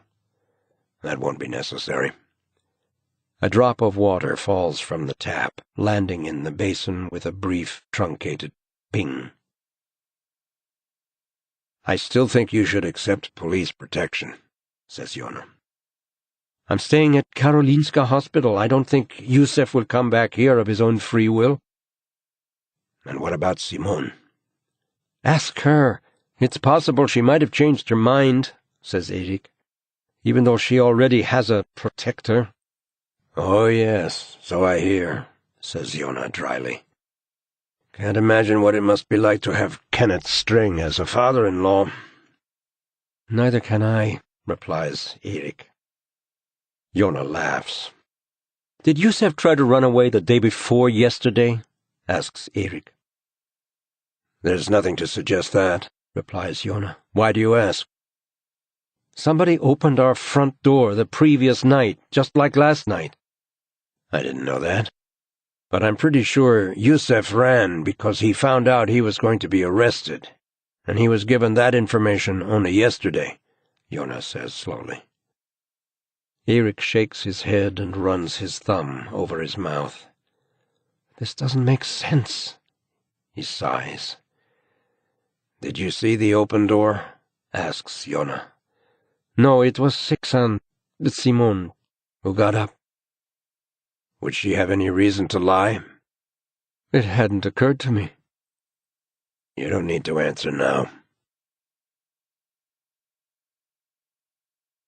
Chapter 50. Sunday, December 13th, Feast of St. Lucia, morning. Erik looks into his own eyes in the mirror. He no longer knows what to think. What if Yusef had someone helping him? Someone to lay the groundwork the night before the kidnapping? Perhaps the accomplice described something to Yusef, the layout, what the rooms looked like, who slept where. That would explain why Yusef didn't find me, thinks Erik, because on the first night I was sleeping in my usual place, in bed next to Simone. Or maybe this second person was sent just to see if the copied key worked, but then overstepped the mark and went into the apartment, unable to resist sneaking in and looking at the sleeping family. The situation would have given him a pleasurable feeling of control, and he might have decided to play a joke on the family by leaving the fridge and freezer open. "Was Evelyn at the police station last Wednesday?" asks Erik. "Yes." "All day and all night?" "Yes." "Is she still there?" "She's moved into one of our safe apartments, but she's got a double guard." "Has she been in touch with anyone?" "You have to let the police do their job," says Joona. "I'm just doing my job," says Erik quietly. "I need to talk to Evelyn." What are you going to ask her? Whether Yusef has any friends, someone who might be able to help him. I can ask her that. What their names are. I can ask her that, too. Where they live, who he might be able to work with. Joona sighs. You know perfectly well I can't allow you to carry out a private investigation, Erik, even if I personally might think it's in order. Can't I be there when you talk to her? Asks Erik. I've worked with traumatized people for many years. There is silence between them for a few seconds. Meet me in an hour in the National Police Headquarters lobby, says Joona eventually. I'll be there in 20 minutes. Okay, 20 minutes, says Joona, ending the call. Empty of thoughts, Erik goes over to his desk and opens the top drawer. Among pens, erasers, and paperclips are assorted boxes of pills. He presses 3 different ones into his hand and swallows them. He thinks about telling Daniela he hasn't time to attend the morning briefing, but forgets to do it. He leaves his office and hurries to the cafeteria, where he drinks a cup of coffee standing in front of the aquarium, following a shoal of neon tetras with his eyes as they search around a shipwreck made of plastic. Then he wraps a sandwich in several paper napkins and stuffs it in his pocket. In the elevator to the ground floor, he catches sight of himself in the mirror, meets the blank eyes. His face is sorrowful, almost absent. He thinks about the sensation in your stomach when you fall from a great height, the helpless, dizzying feeling coupled with a heady, almost sexual rush. He has hardly any strength left, but the pills lift him up onto a bright plane where all the contours are sharply defined. He can keep going a little longer, he thinks. All he needs to do is hold it together long enough to find his son again. Then everything can fall apart. As he drives to the meeting with Joona and Evelyn, he tries to retrace his steps over the past week. His keys could have been copied on several occasions. Last Thursday, his jacket was hanging up in a restaurant in Södermalm, keys in the pocket, with nobody to keep an eye on it. It has been over the back of the chair in his office at the hospital, on a hook in the staff cafeteria, and in plenty of other places. The same is doubtless true of Simon's and Benjamin's keys. While maneuvering through the chaos caused by the redevelopment around Fridhemsplan, he gets out his phone and calls Simon's number. "Hello," she answers, sounding stressed. "It's me. Has something happened?" she asks anxiously. There is a roaring noise in the background, as if from a machine. Then a sudden silence. No, I was just thinking that you ought to check the computer. Not just emails, but everything. What he's downloaded, what sites he's visited, any temporary folders, if he's been visiting chat rooms. Obviously. I'm sorry, I just wasn't sure if you'd thought of it. We haven't started on the computer yet, she says. The password is Dumbledore. I know, she says. I have to go. Erik drives past police headquarters and sees its changing appearance, the smooth copper facade, the concrete extension, and finally the tall, original building in yellow plaster. "Simon," he says, "have you told me the truth?" "What do you mean?" "About what happened. About the door being opened the first time. About seeing someone dragging Benjamin through—" "What do you think?" she yells, ending the call. Erik hasn't the energy to look for an empty parking space. A parking ticket has no meaning. It will be due in a completely different life. Without a second thought, he pulls up right in front of the police station. The tires rumble, and he stops at the foot of the enormous flight of steps facing the town hall. He hurries around the building and up the slope, heading toward the park and the entrance to National Police Headquarters. A father walks along with 3 little girls, all wearing Lucia costumes over their snowsuits. The white dresses strain over the thick winter clothing. Perched on top of their hats, the children are wearing crowns with candles in them, and one of them holds a candle in a gloved hand. Erik suddenly remembers how Benjamin loved to be carried when he was little. He would cling tightly with his arms and legs and say, "Carry me, you're big and strong, Daddy." Erik is out of breath by the time he reaches the entrance, a tall, glowing glass cube. He crosses the white marble floor of the lobby to the reception area on the left, where a man sits behind the open wooden desk speaking on the phone. Erik explains why he is there. The receptionist nods briefly, taps away on his computer, and picks up the phone. "Reception here," he says in a subdued tone. "Erik Maria Bark to see you." Erik sits on a long bench of black creaking leather and gazes around him, at a work of art made of green glass, at the motionless revolving doors. Beyond the huge glass wall is another hallway made of glass leading through an open inner courtyard to the next building. Erik sees Joona Linna pass the waiting area to the right. He presses a button on the wall and walks through the revolving doors. He throws a banana peel into an aluminum trash can, waves to the man on reception, and comes straight over to Erik. As they walk to Evelyn's safe house, Joona summarizes what has emerged during his interviews with her. The confirmation that she had intended to take her own life in the forest, the years of sexual abuse she suffered at Yusef's hands, his violence toward their younger sister if Evelyn refused him, his eventual demands for full sexual intercourse, Evelyn's withdrawal to the summer cottage, Yusef's intimidation of her boyfriend Sorap to obtain her whereabouts. When Yusef showed up at Sonia's cottage on his birthday, she refused once again to have intercourse with him, and he told her she knew what would happen, and it would be her fault. Joona explains. It looks as if Yusef planned to murder his father, at least. We don't know why he chose that particular day. It may have been a matter of opportunity, the fact that his father was going to be alone somewhere away from home. In any event, last Monday Yusef Ek packed a change of clothing, 2 pairs of overshoes, a towel, his father's hunting knife, a bottle of gasoline, and a box of matches in his gym bag, and cycled over to the Rutstuhaga playing field. After he'd killed his father and mutilated the body, he took the keys from his father's pocket, went to the women's locker room, showered and changed, locked up after himself, set fire to the bag containing the blood-stained clothes in a children's playground, then bicycled home. And what happened next, at home, was more or less the way he described it under hypnosis? Asks Erik. Not more or less. Exactly, or so it seems, says Joona, clearing his throat. But the motive, what suddenly made him attack his little sister and his mother, that's something we don't know. He looks at Erik, his expression troubled.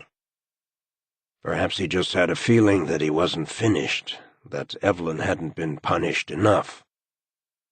Joona stops outside an unremarkable house and calls to say that they've arrived. He taps in the code, opens the door, and lets Erik into the simple entrance hall. Chapter 51. Sunday, December 13th, Feast of St. Lucia, morning. 2 police officers are waiting outside the elevator when they reach the 3rd floor. Joona shakes hands with them and then unlocks an unmarked security door. Before he pushes the door open completely, he knocks. "Is it all right if we come in?" he asks through the gap. "You haven't found him, have you?"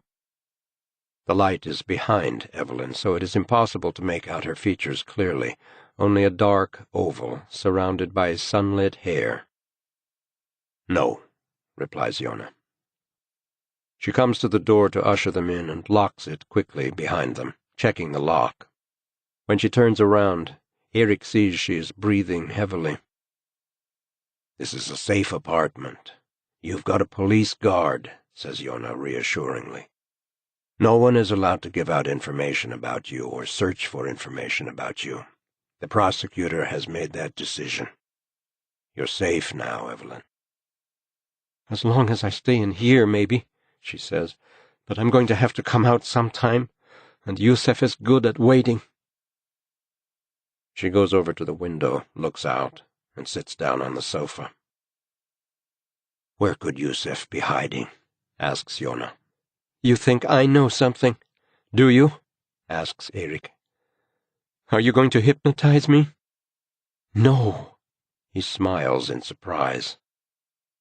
She is not wearing makeup, and her eyes look vulnerable and unprotected as she scrutinizes him. You can if you want to, she says, looking down quickly.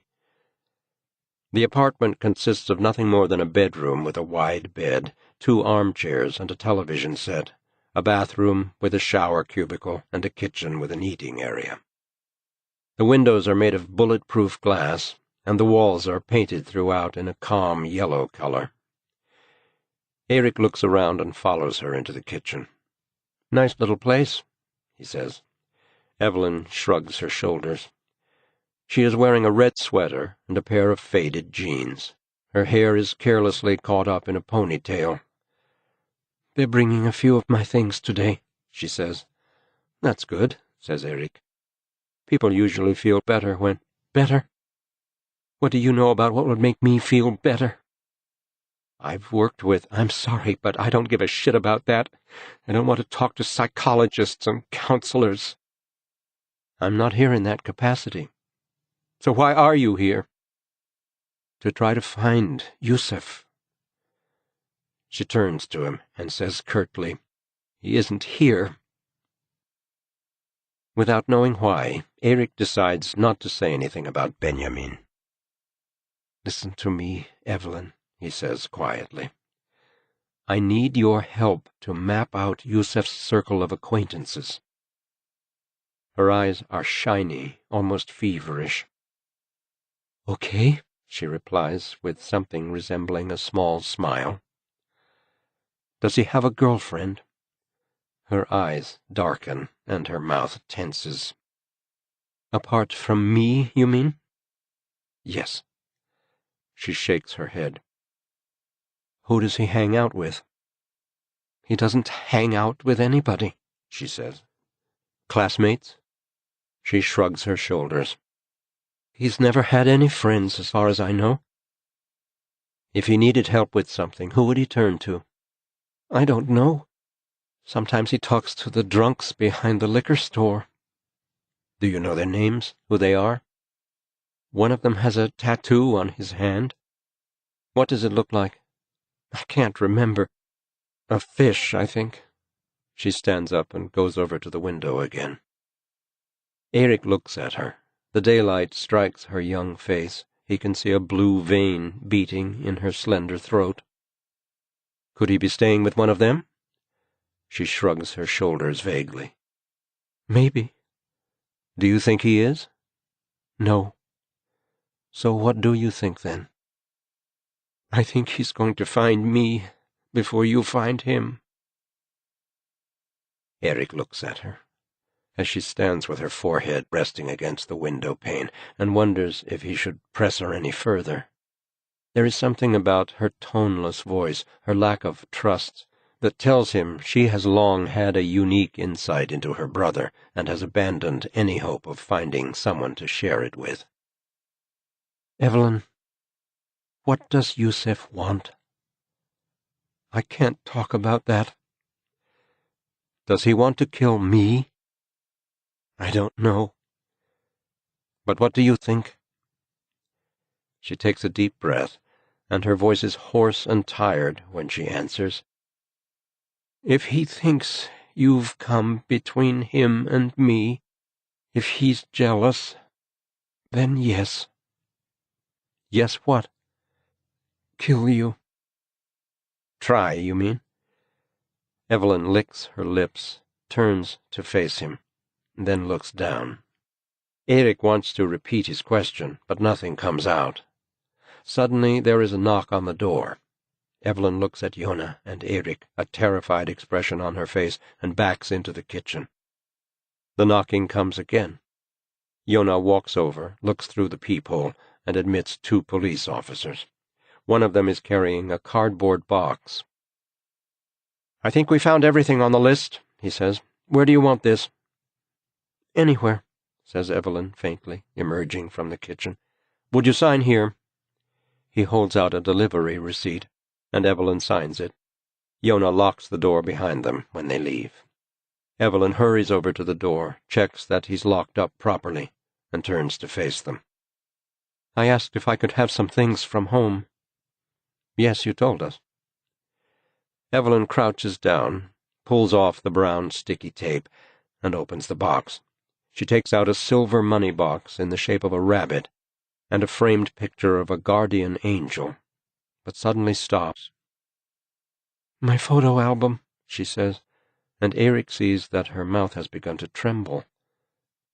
Evelyn, I didn't ask for it. I didn't say anything about it. She opens the album to the first page, revealing a large school photo of herself at about 14.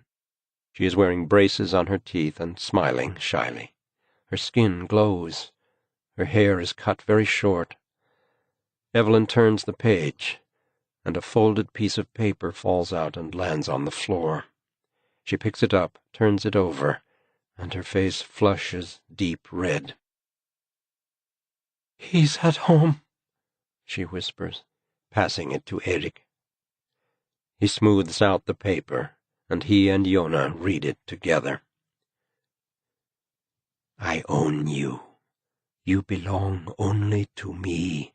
I'm going to kill the others. It's your fault. I'm going to kill that fucking hypnotist, and you will help me to do it. You will. You are going to show me where he lives. You are going to show me where you fuck and party, and then I will kill him, and you will watch while I do it. Then you will wash your cunt with plenty of soap, and I will fuck you 100 times, because then we will be even, and we will start again, just the two of us. Evelyn pulls down the blinds and stands with her arms tightly wrapped around her body. Erik places the letter on the table and gets to his feet. Yusef is back home, he thinks quickly. He must be. If he could put the photo album and the letter in the box, he must be there. Where else would he go? She replies quietly. Joona is already on his cell phone in the kitchen, speaking to the duty officer at Central Control. Evelyn, the police have been conducting an exhaustive investigation at the house for almost a week now. Do you know how Yusef could hide from them there? The cellar, replies Evelyn, looking up. What about the cellar? There's a special room down there. He's down in the cellar, Erik shouts in the direction of the kitchen. On the other end of the phone, Joona can hear the slow rattle of a keyboard. The suspect is presumed to be in the cellar, says Joona. Just hang on, says the duty officer. I have to— This is extremely urgent. After a pause, the duty officer says calmly, We sent a car to the same address 2 minutes ago. What? To Gjersvegen 8 in Tumba? Yes. The neighbors called to say there was someone inside the house. Chapter 52. Sunday, December 13th, Feast of St. Lucia, morning. Kenneth String stops and listens before slowly moving over to the staircase. He points his pistol at the floor, holding it close to his body. Daylight comes into the passageway from the kitchen. Simone follows her father, thinking that the murdered family's house reminds her of the house where she and Erik lived when Benjamin was little. There is a creaking sound from somewhere, the floor or deep inside the walls. Is it Yusef? Whispers Simone. The flashlight, house plans, and crowbar she balances are heavy and awkward. Her hands feel numb. The house is completely silent now. The creaking and the muted banging have stopped. Kenneth jerks his head at her. He wants them to go down into the cellar. Every muscle in her body is telling her it's a mistake, but she nods. According to the plans, the best area for a hiding place is definitely the cellar. Kenneth marked the drawings with a pen, showing how the wall of the section that houses the old boiler could be extended, creating a virtually invisible room. The other space Kenneth marked on the plans was the innermost attic. The cellar entrance is next to the staircase leading upstairs. It's a narrow opening in the wall with no door. There are still small hinges on the wall where a child safety gate has been attached. The iron steps leading down into the cellar look almost homemade. The welds are large and untidy, and the steps are covered in thick gray felt. When Kenneth clicks the light switch, nothing happens. He tries again, but the bulb has blown out. "Stay here," he says in a low voice. Simone feels a stab of pure terror.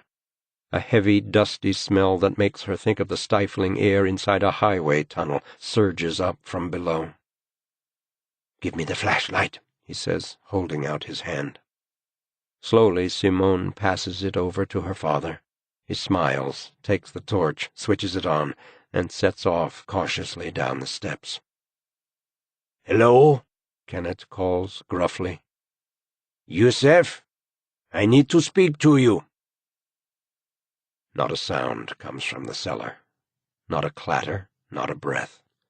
Simone clutches the crowbar and waits. The beam of the flashlight illuminates little more than the walls and the ceiling of the staircase. The dense darkness below is untouched. Kenneth continues down the stairs, the beam picking out individual objects, a white plastic bag, the reflector strip on an old stroller, the glass of a framed movie poster.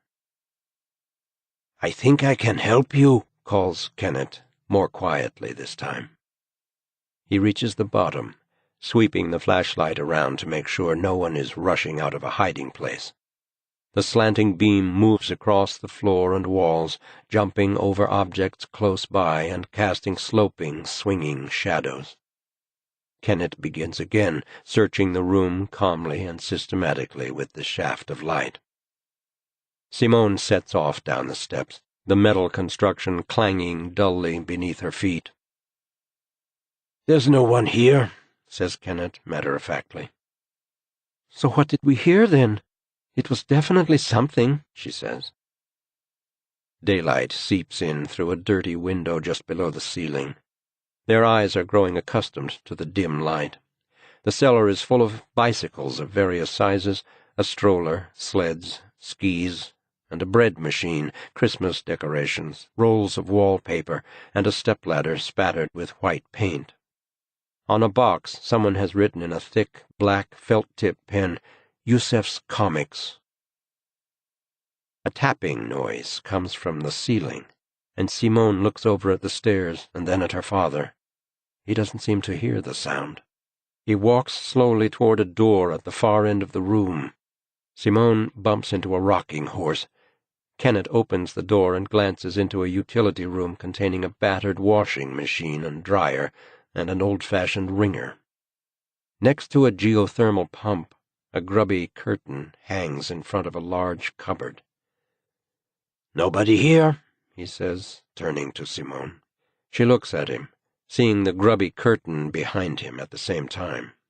It looks completely motionless, yet at the same time somehow alive. "Simone?" There is a damp mark on the fabric, a small oval, as if made by a mouth. "Open up the plans," says Kenneth.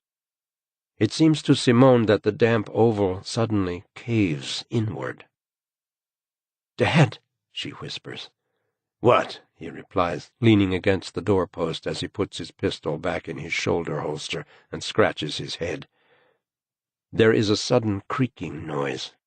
She wheels and sees that the rocking horse is still moving. "What is it, Sixon?" Kenneth takes the plans from her and lays them on a rolled-up mattress. He shines the flashlight on the drawing and turns it around. He looks up, glances back at the plans, and goes over to a brick wall where an old dismantled bunk bed stands beside a wardrobe containing bright yellow life jackets. A chisel, various saws, and clamps hang from hooks on a precisely marked tool board. The space next to the hammer is empty. There's an outline for a big axe, but the axe itself is gone. Kenneth measures the wall and the ceiling with his eyes, leans over and taps on the wall behind the bed. "What is it?" asks Simone. "This wall must be at least 10 years old." "Is there anything behind it?" "Yes, quite a big space," he replies. "How do you get in?" Kenneth shines the light on the wall again, then on the floor next to the dismantled bed. Shadows slide around the cellar. "Shine it there again," says Simone. When Kenneth aims the beam at the floor next to the wardrobe, she can see that something scraping countless times along the floor has worn an arc into the concrete. "Behind the wardrobe," she says. "Hold the flashlight," says Kenneth, drawing his pistol again. Suddenly, from behind the wardrobe, they clearly hear the sound of someone moving slowly and carefully. Simone's pulse increases to a violent throbbing. There's someone there, she thinks. Oh, my God! She wants to call out, "Benjamin!" but doesn't dare. Kenneth gestures to her to move back. She is just about to speak when a loud bang explodes on the floor above. Wood is shattering, splintering. Simone drops the flashlight and they are plunged back into darkness. Rapid steps thunder across the floor, there is a clattering across the ceiling, and dazzling beams of light sweep down the iron staircase and flood the cellar like high waves. "Get down on the floor!" a man yells hysterically. "Down on the floor!" Simone is frozen to the spot. "Lie down!" rasps Kenneth. "Shut your mouth!" someone yells. "Down! Down!" Simone doesn't realize the men are talking to her until she feels a powerful blow in the stomach that forces her to her knees. "Down on the floor, I said!" She tries to get air, coughing and gasping for breath. The intense beams of light continue to sweep through the cellar. Black figures pull at her, drag her up the narrow staircase. Her hands are locked behind her back. Struggling to walk, she slips and hits her cheek on the sharp metal handrail. She tries to turn her head, but someone is holding her firmly, breathing fast and pushing her roughly against the wall next to the cellar door. Chapter 53. Sunday, December 13th, Feast of St. Lucia, morning. Simone blinks blindly in the daylight, but it's difficult to focus. A number of figures seem to be staring at her.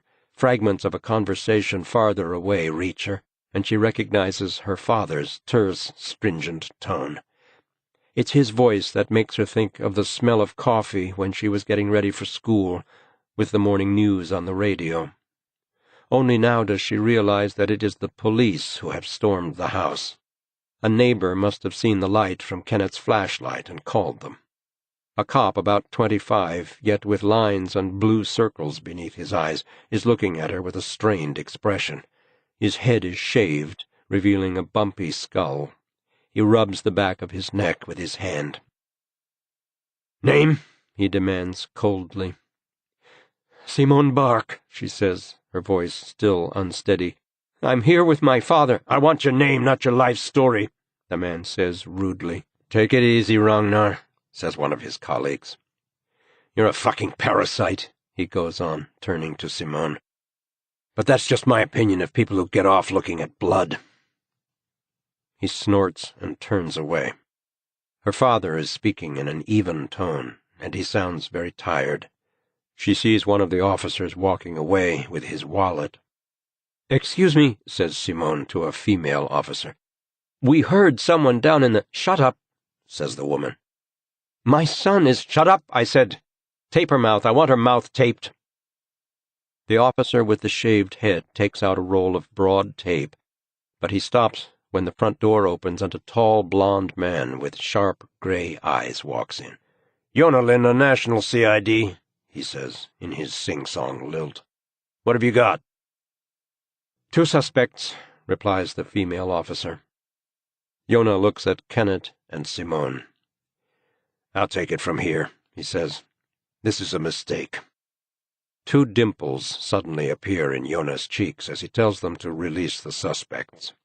The female officer goes over to Kenneth and removes the handcuffs, apologizes, and exchanges a few words with him, her ears bright red. The officer with the shaved head stands in front of Simone, rocking back on his heels and staring at her. "Let her go," says Joona. "They resisted violently, and I injured my thumb," he says. "Are you intending to arrest them?" asks Joona. "Yes." "Kenneth Streng and his daughter?" "I don't give a shit who they are," the officer says aggressively. "Ragnar," his colleague says again, in an attempt to quiet him. "Take it easy. He's one of us. It's illegal to enter the scene of a crime." "Just calm down," says Joona firmly. "But am I wrong?" he asks. Kenneth has come over, but says nothing. "Am I wrong?" asks Ragnar again. "We'll talk about this later," replies Joona. "Why not now?" "For your own sake." The female officer comes over to Kenneth again, clears her throat, and says, "We're very sorry about all this." "It's okay," says Kenneth, helping Simone up from the floor. "The cellar," she says, almost inaudibly. "I'll take care of it," says Kenneth, turning to Joona. "There is one or more persons in a hidden room in the cellar, behind the wardrobe with life jackets in it." "Listen carefully," Joona calls to the others. "We have reason to believe that the suspect is in the cellar. I will be leading this operation throughout. Be careful. It is possible that a hostage situation could arise, and in that case I will be the negotiator. The suspect is a dangerous individual, but fire is to be directed at the legs in the first instance." Joona borrows a bulletproof vest and quickly shrugs it on. Then he sends 2 officers around to the back of the house and gathers a team around him. They listen to his rapid instructions and then disappear with him through the doorway leading to the cellar. The metal staircase clangs loudly beneath their weight. Simone is afraid that her whole body is shaking, so Kenneth wraps his arms around her.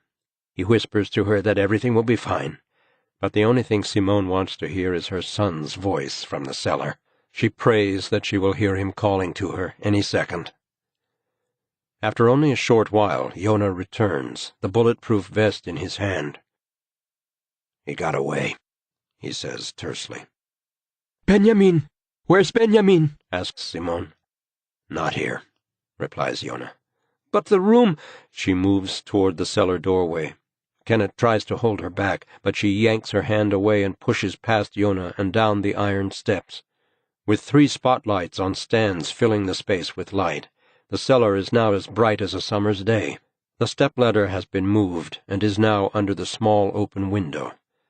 The wardrobe has been pushed to one side, and a police officer guards the entrance to the secret room.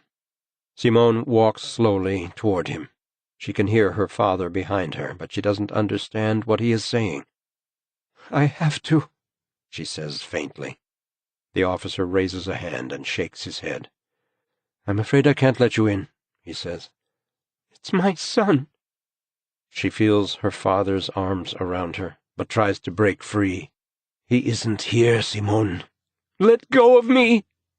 She lurches forward and looks into a room with a mattress on the floor, piles of old comics, empty bags of potato chips, cans and cereal boxes, pale blue overshoes, and a large, shiny axe.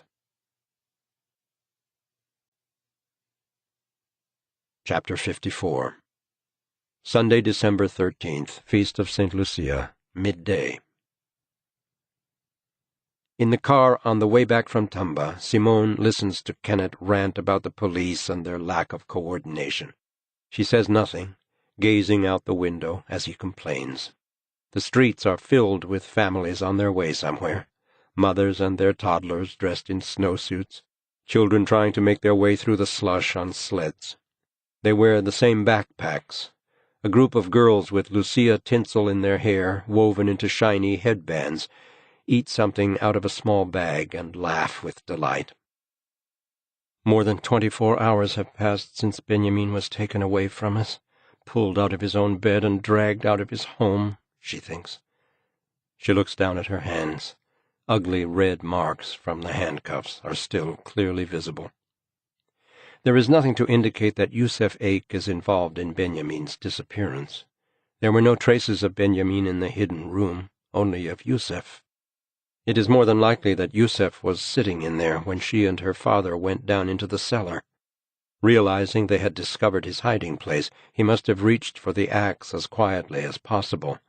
And when the tumult erupted, when the police came storming down to the cellar and dragged her and Kenneth upstairs, Yusef had taken the opportunity to push the wardrobe aside, move the ladder over to the window, and climb out. He got away. He deceived the police, and he is still at large. A national alert has gone out. But Yusef Eik can't have kidnapped Benjamin. They were simply two things that happened at approximately the same time, just as Erik has been trying to tell her. "Are you coming?" asks Kenneth. She looks up and realizes that they are parked outside their apartment house in Lundmakargaten, and Kenneth is repeating his question. She unlocks the door and sees Benjamin's coat hung in the hall. Her heart leaps, and she just has time to think that he must be home before she remembers that he was dragged out in his pajamas. Her father's face is gray. Again she registers how old he seems to have become. He says he's going for a shower and disappears into the bathroom. Simone leans against the wall and closes her eyes. "If I can just have Benjamin back," she thinks, "I will forget everything that has happened, that is happening, that will happen. I won't talk about it. I won't think about it. I won't be angry with anyone. I'll just be grateful." She hears the water begin to run in the bathroom. With a sigh, she slides off her shoes, lets her jacket drop to the floor, and eases down on the bed. Suddenly she cannot remember what she's doing in the bedroom. Did she come in to get something or just to lie down and rest for a while? She feels the coolness of the sheets against the palm of her hand and sees Erik's creased pajama bottoms sticking out from under the pillow. Just as the shower stops running, she remembers what she was going to do. She was going to get a clean towel for her father and then try to find something on Benjamin's computer that could be linked to his abduction. She takes a bath towel out of the cupboard and goes back into the hall just as the bathroom door opens and Kenneth emerges, fully dressed. "Towel," she says. "I used the small one." His hair is damp and smells of lavender. She realizes he must have used the cheap soap in the pump dispenser by the wash basin. "Did you wash your hair with soap?" she asks. "It smelled nice," he replies. "There is shampoo, Dad." "Same thing." "Okay," she says with a smile, deciding not to tell him what the small hand towel is used for. "I'll make some coffee," says Kenneth, heading for the kitchen. Simone drops the bath towel on the sideboard and goes into Benjamin's room, where she sits at the desk and switches on the computer. She needs to clean up in here. The bedclothes on the floor and the water glass lying on its side remind her stabbingly of the abduction. The welcome melody from the computer's operating system rings out. Simone places her hand on the mouse, waits a few seconds, then clicks on the miniature picture of Benjamin's face to log in. The computer requests a username and password. Simone types in Benjamin, takes a deep breath, and writes Dumbledore.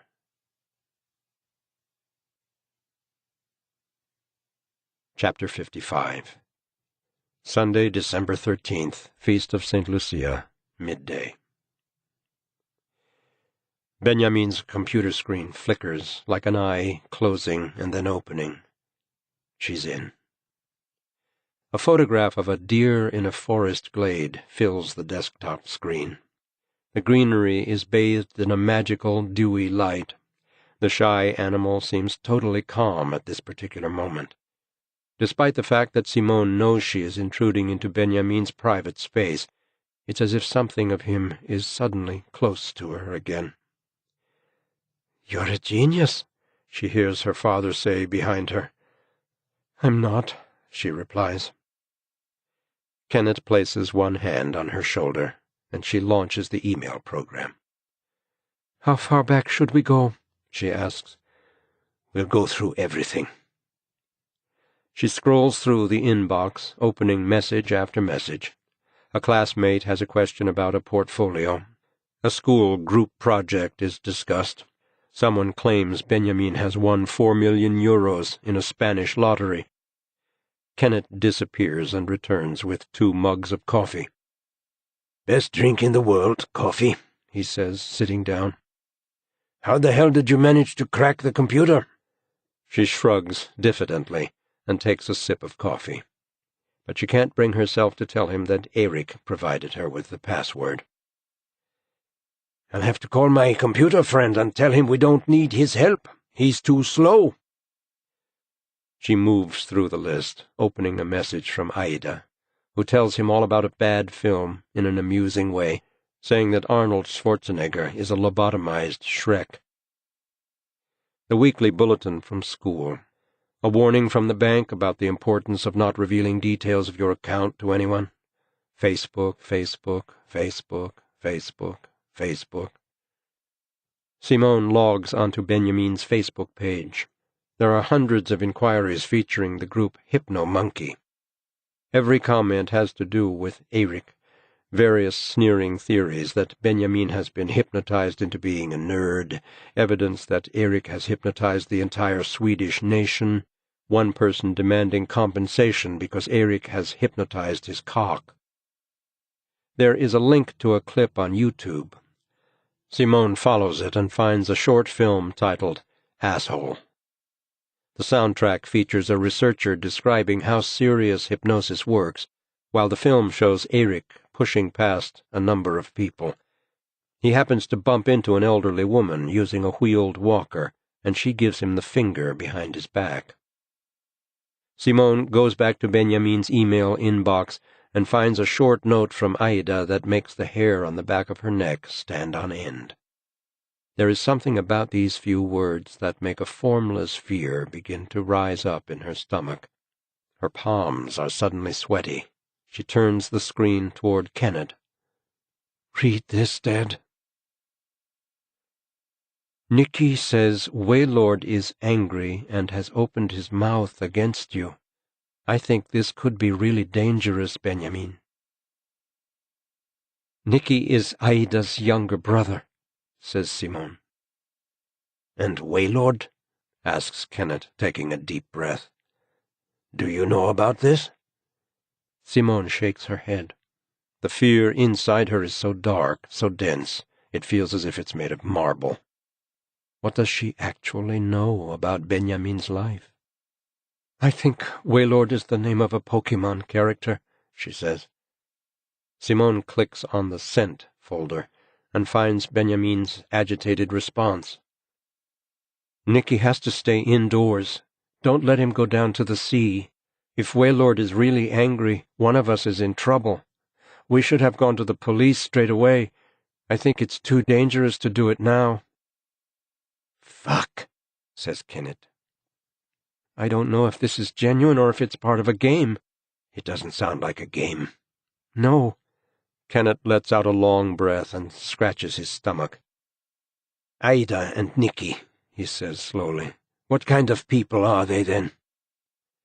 Simone looks at her father and wonders how to answer him.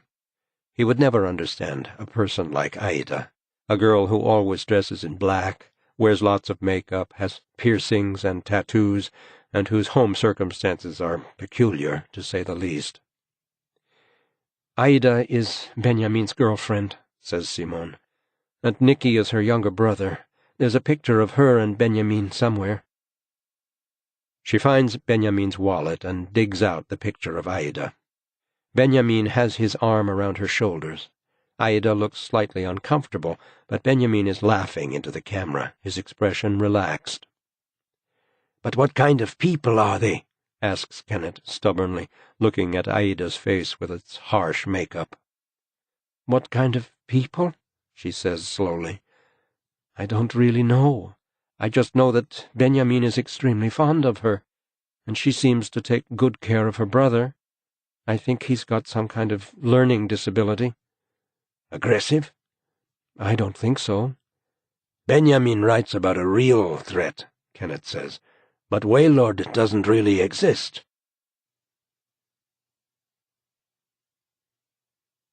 Chapter 56. Sunday, December 13th, Feast of St. Lucia, midday. Kenneth folds his arms. He leans back and looks up at the ceiling. Then he straightens up and says in a serious tone, "So Waylord is a cartoon character?" "A Pokemon," she replies. "Am I supposed to know what that means?"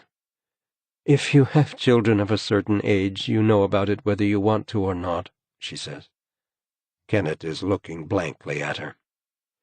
"Pokemon," Simone repeats. "It's a kind of game." "A game?" "It was something Benjamin loved when he was younger. He used to collect the cards and talk about the different powers, about how the characters transformed themselves." Kenneth shakes his head. "He must have been into it for about 2 years, she says. "But not any more." "He's a bit too old now." "I used to see you playing with dolls when you came home from riding camp." "Well, who knows, maybe he plays in secret," she replies.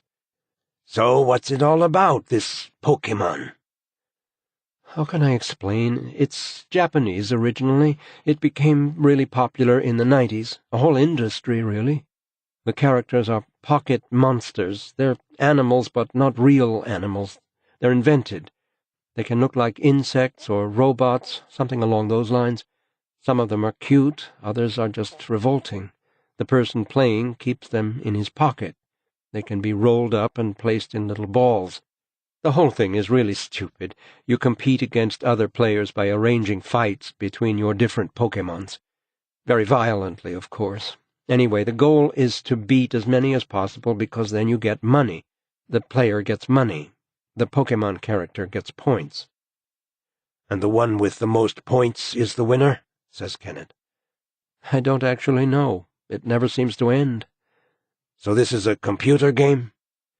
"It's everything, Dad. Computer game, Nintendo, a TV show, a movie, stuffed toys, candy, trading cards."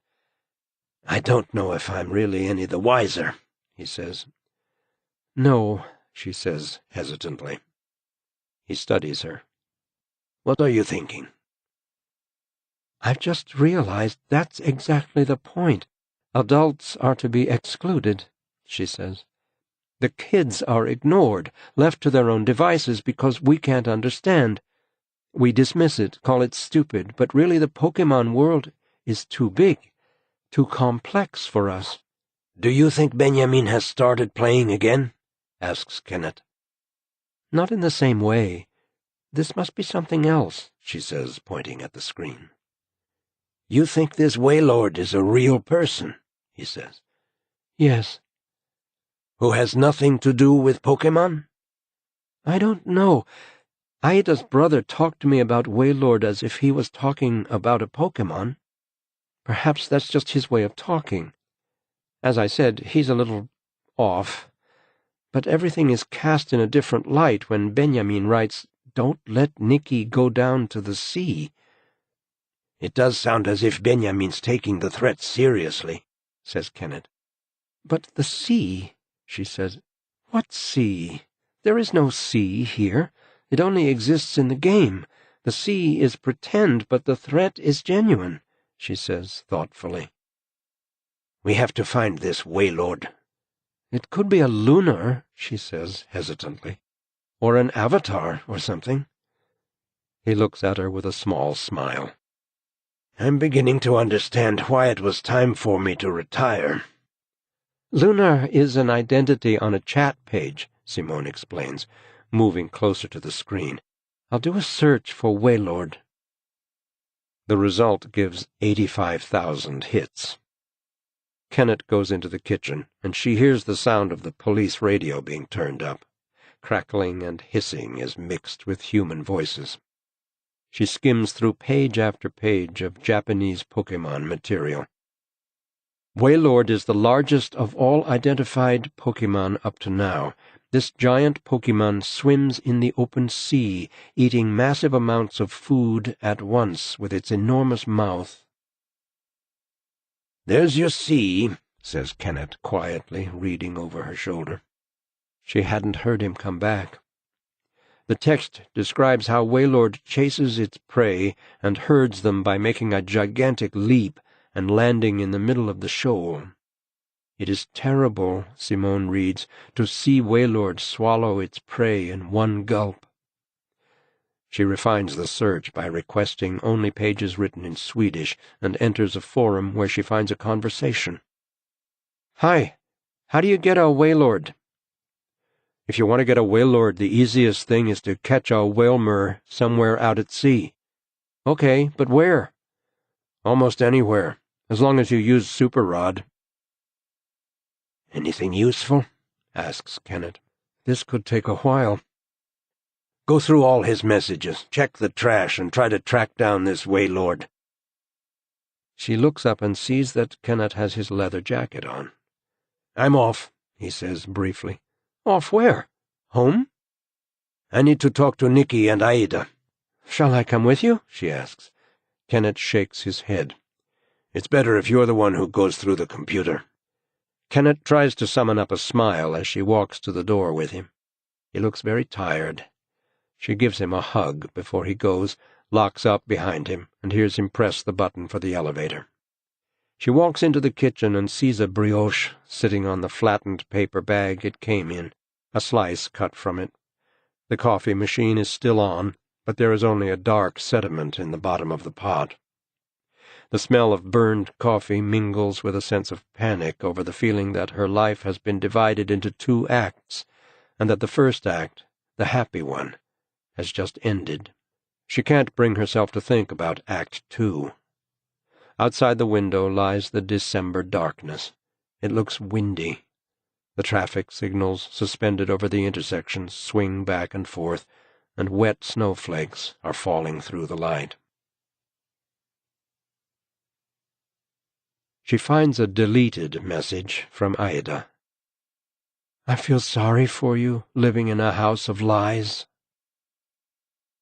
The message has a large attachment. Simone feels the pulse at her temples beating faster.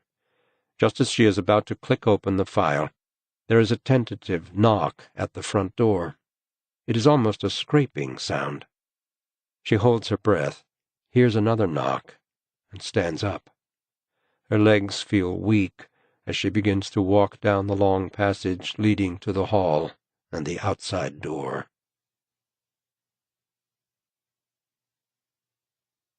Chapter 57. Sunday, December 13th, Feast of St. Lucia, afternoon. Kenneth sits in his car outside the entrance to Aida's apartment in Sundbyberg, pondering the strange threat on Benjamin's computer. Nikki says Waylord is angry and that he has opened his mouth against you. And Benjamin's response, "Don't let him go down to the sea." Kenneth thinks about the number of times in his life when he has both seen and heard fear. He himself knows how fear feels, because none of us walks without it. The building where Aida lives is quite small, only 3 stories. It looks unexpectedly idyllic, old-fashioned and authentic. He looks at the photo Simone gave him, a girl with piercings, her eyes heavily made up with black. He wonders why he finds it difficult to imagine her living in this building, eating at a kitchen table, sleeping in a room where posters of ponies have been replaced by Marilyn Manson. Kenneth gets out of the car and is about to creep over to the balcony he thinks belongs to Aida's family, but he stops when he catches sight of a tall, shambling figure moving back and forth along the path behind the building. Suddenly the door opens and Aida comes out. She seems to be in a hurry. She glances over her shoulder, takes a pack of cigarettes out of her bag and shakes one out, tucks it between her lips and lights it without ever slowing down. Kenneth follows her toward the underground station. He will approach her once he figures out where she's headed. A bus thunders past, and somewhere a dog starts barking.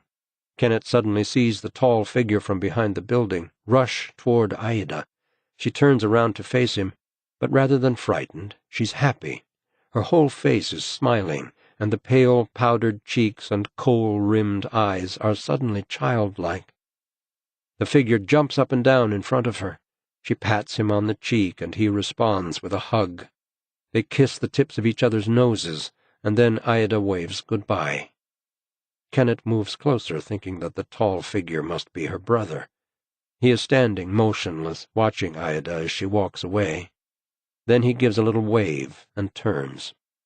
Kenneth sees the boy's face, soft and open.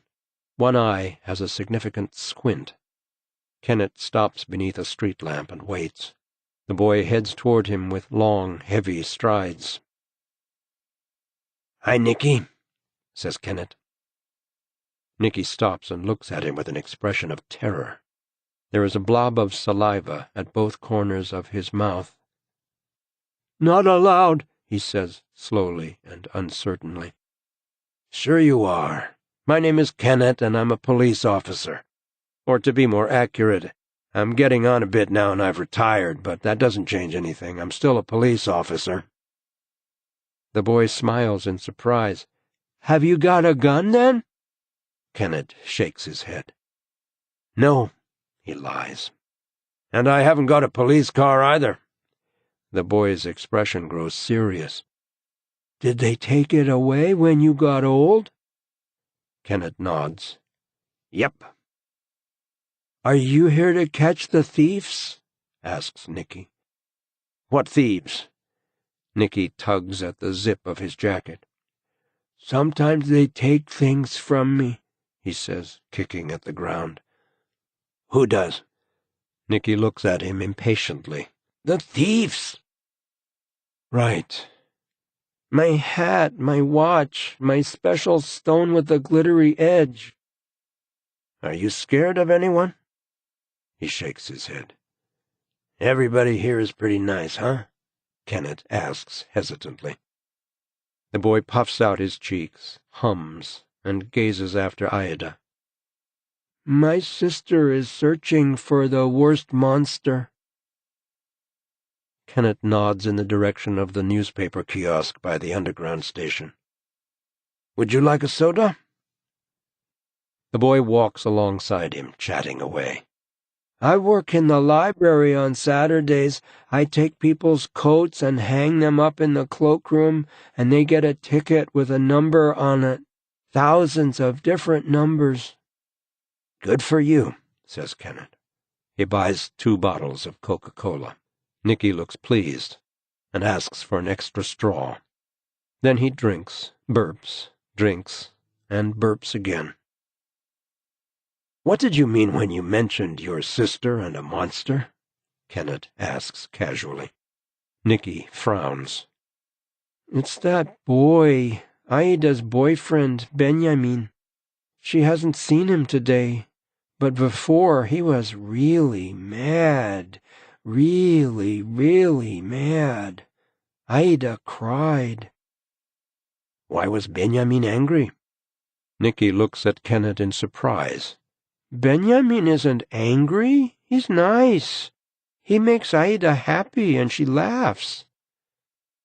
Kenneth looks at the tall boy. "So who was angry, Nicky? Who was it that was angry?" Nicky suddenly looks uneasy. He stares at his drink, searching for something. "I'm not allowed to accept things from—" "This is different, remember? I'm a policeman. It'll be fine this time, I promise," says Kenneth. "Who was angry, Nicky?" Nicky scratches his throat and wipes the foam from the corners of his mouth. "It's Waylord. His mouth is this big," he demonstrates with his arms. "Waylord?" "He's evil." "Where's Aida gone, Nicky?" The boy's cheeks quiver as he replies. "She can't find Benjamin. It's not good."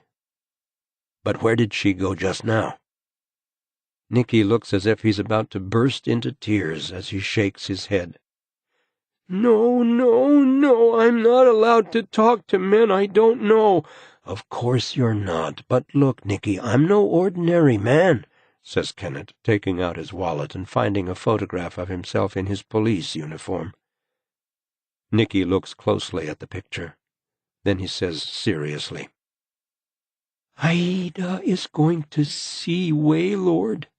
She's afraid he's bitten Benjamin. Waylord opens his mouth this wide.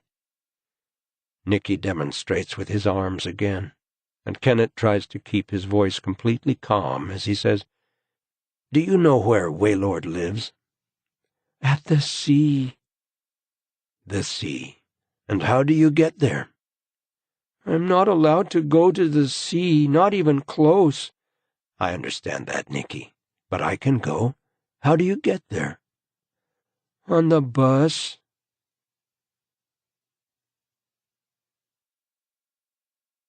Chapter 58. Sunday, December 13th, Feast of St. Lucia, afternoon. Nicky fishes for something in his pocket, whispering to himself, then looks up at Kenneth. Waylord played a trick on me once when I had to pay, he says, trying to smile. He was just joking. They tricked me into eating something you're not supposed to eat. Kenneth waits. Nicky blushes and fiddles with his zipper. His fingernails are dirty. What did you eat? Asks Kenneth. The boy's cheeks quiver violently again. I didn't want to, he replies, and a few tears trickle down his face. Kenneth pats Nicky on the shoulder and tries to keep his voice calm and steady. You know what it sounds like? It sounds like Waylord is really stupid. Stupid. Kenneth wonders what Nicky keeps fiddling with in his pocket. I'm a police officer, you know that, and I say that nobody is allowed to do stupid things to you.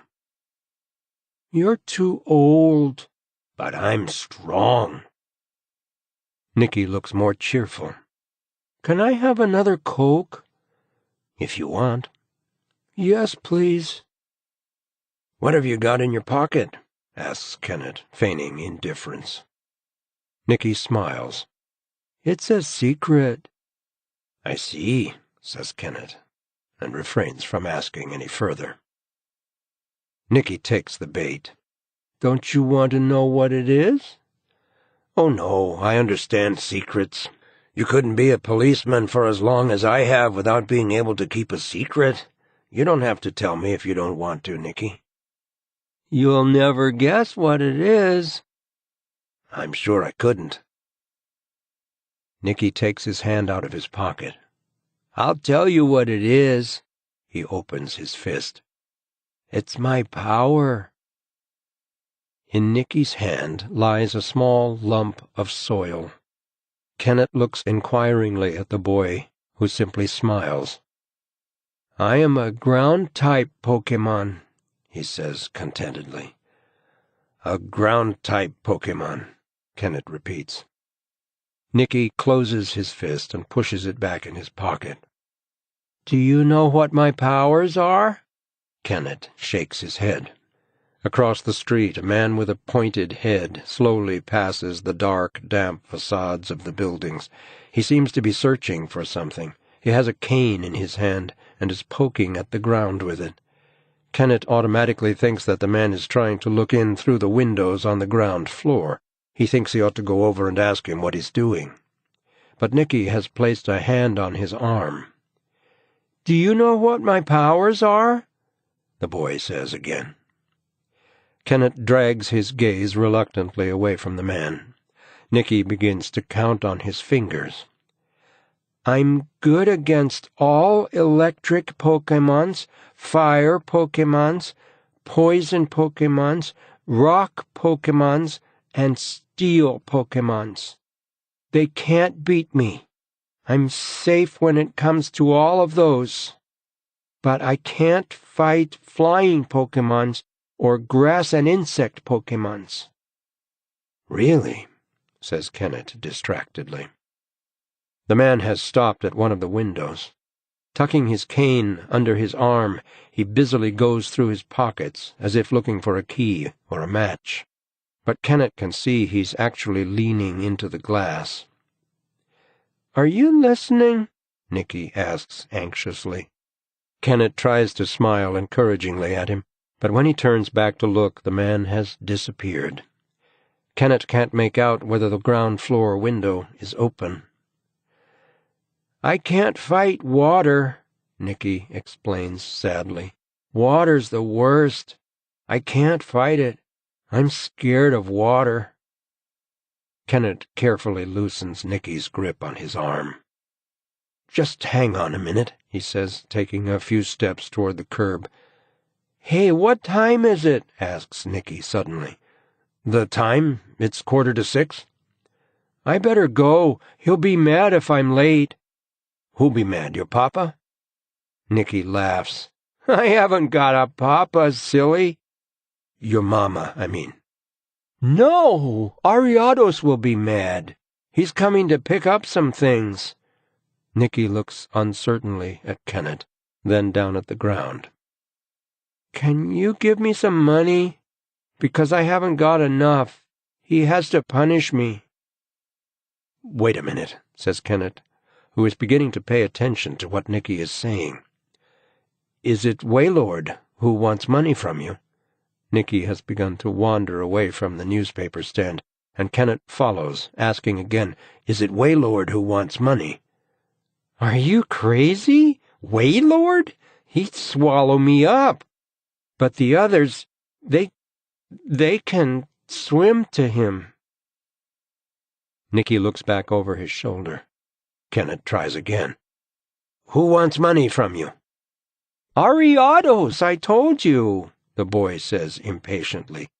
"Have you got any money? I can do something if I get the money. I can give you a little bit of power." "There's no need," says Kenneth, taking out his wallet. "Will 20 kroner be enough?" Nicky laughs delightedly, pushes the note in his pocket, and runs off down the road without even saying goodbye. Kenneth sets out after him, trying to make sense of what he's heard. When he turns the corner, he sees Nicky waiting at the crosswalk for the light to change.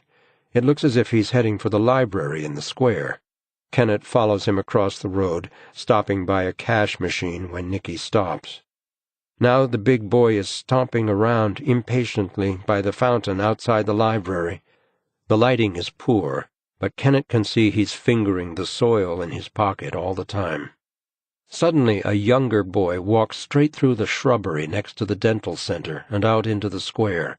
He approaches Nicky, stops in front of him, and says something. Nicky immediately lies down on the ground and holds out the money.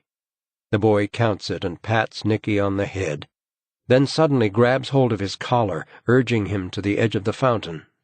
Nicky crawls over and allows his face to be pushed down into the water.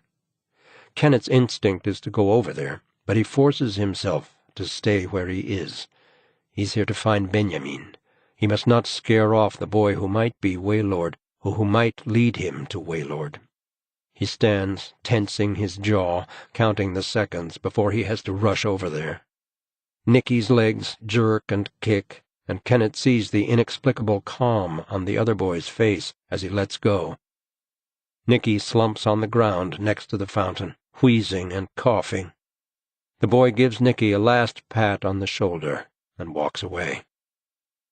Finally, Kenneth can hurry after the boy, through the bushes and down a muddy grass slope to a path. He follows him past a number of apartment buildings until the boy goes inside one. Kenneth speeds up and grabs the door before it closes, following the boy onto the elevator, where he manages to see that he has pressed the button for the 6th floor. Kenneth gets off at the 6th floor as well, hesitates, pretends to search through his pockets, and watches the boy go over to one of the doors and pull out a key. "Hey, son, got a moment?" says Kenneth casually. The boy does not react, so Kenneth goes over, grabs hold of his jacket, and spins him around. "Let go of me, Pops," says the boy, looking him straight in the eye. Don't you know it's against the law to demand money from people?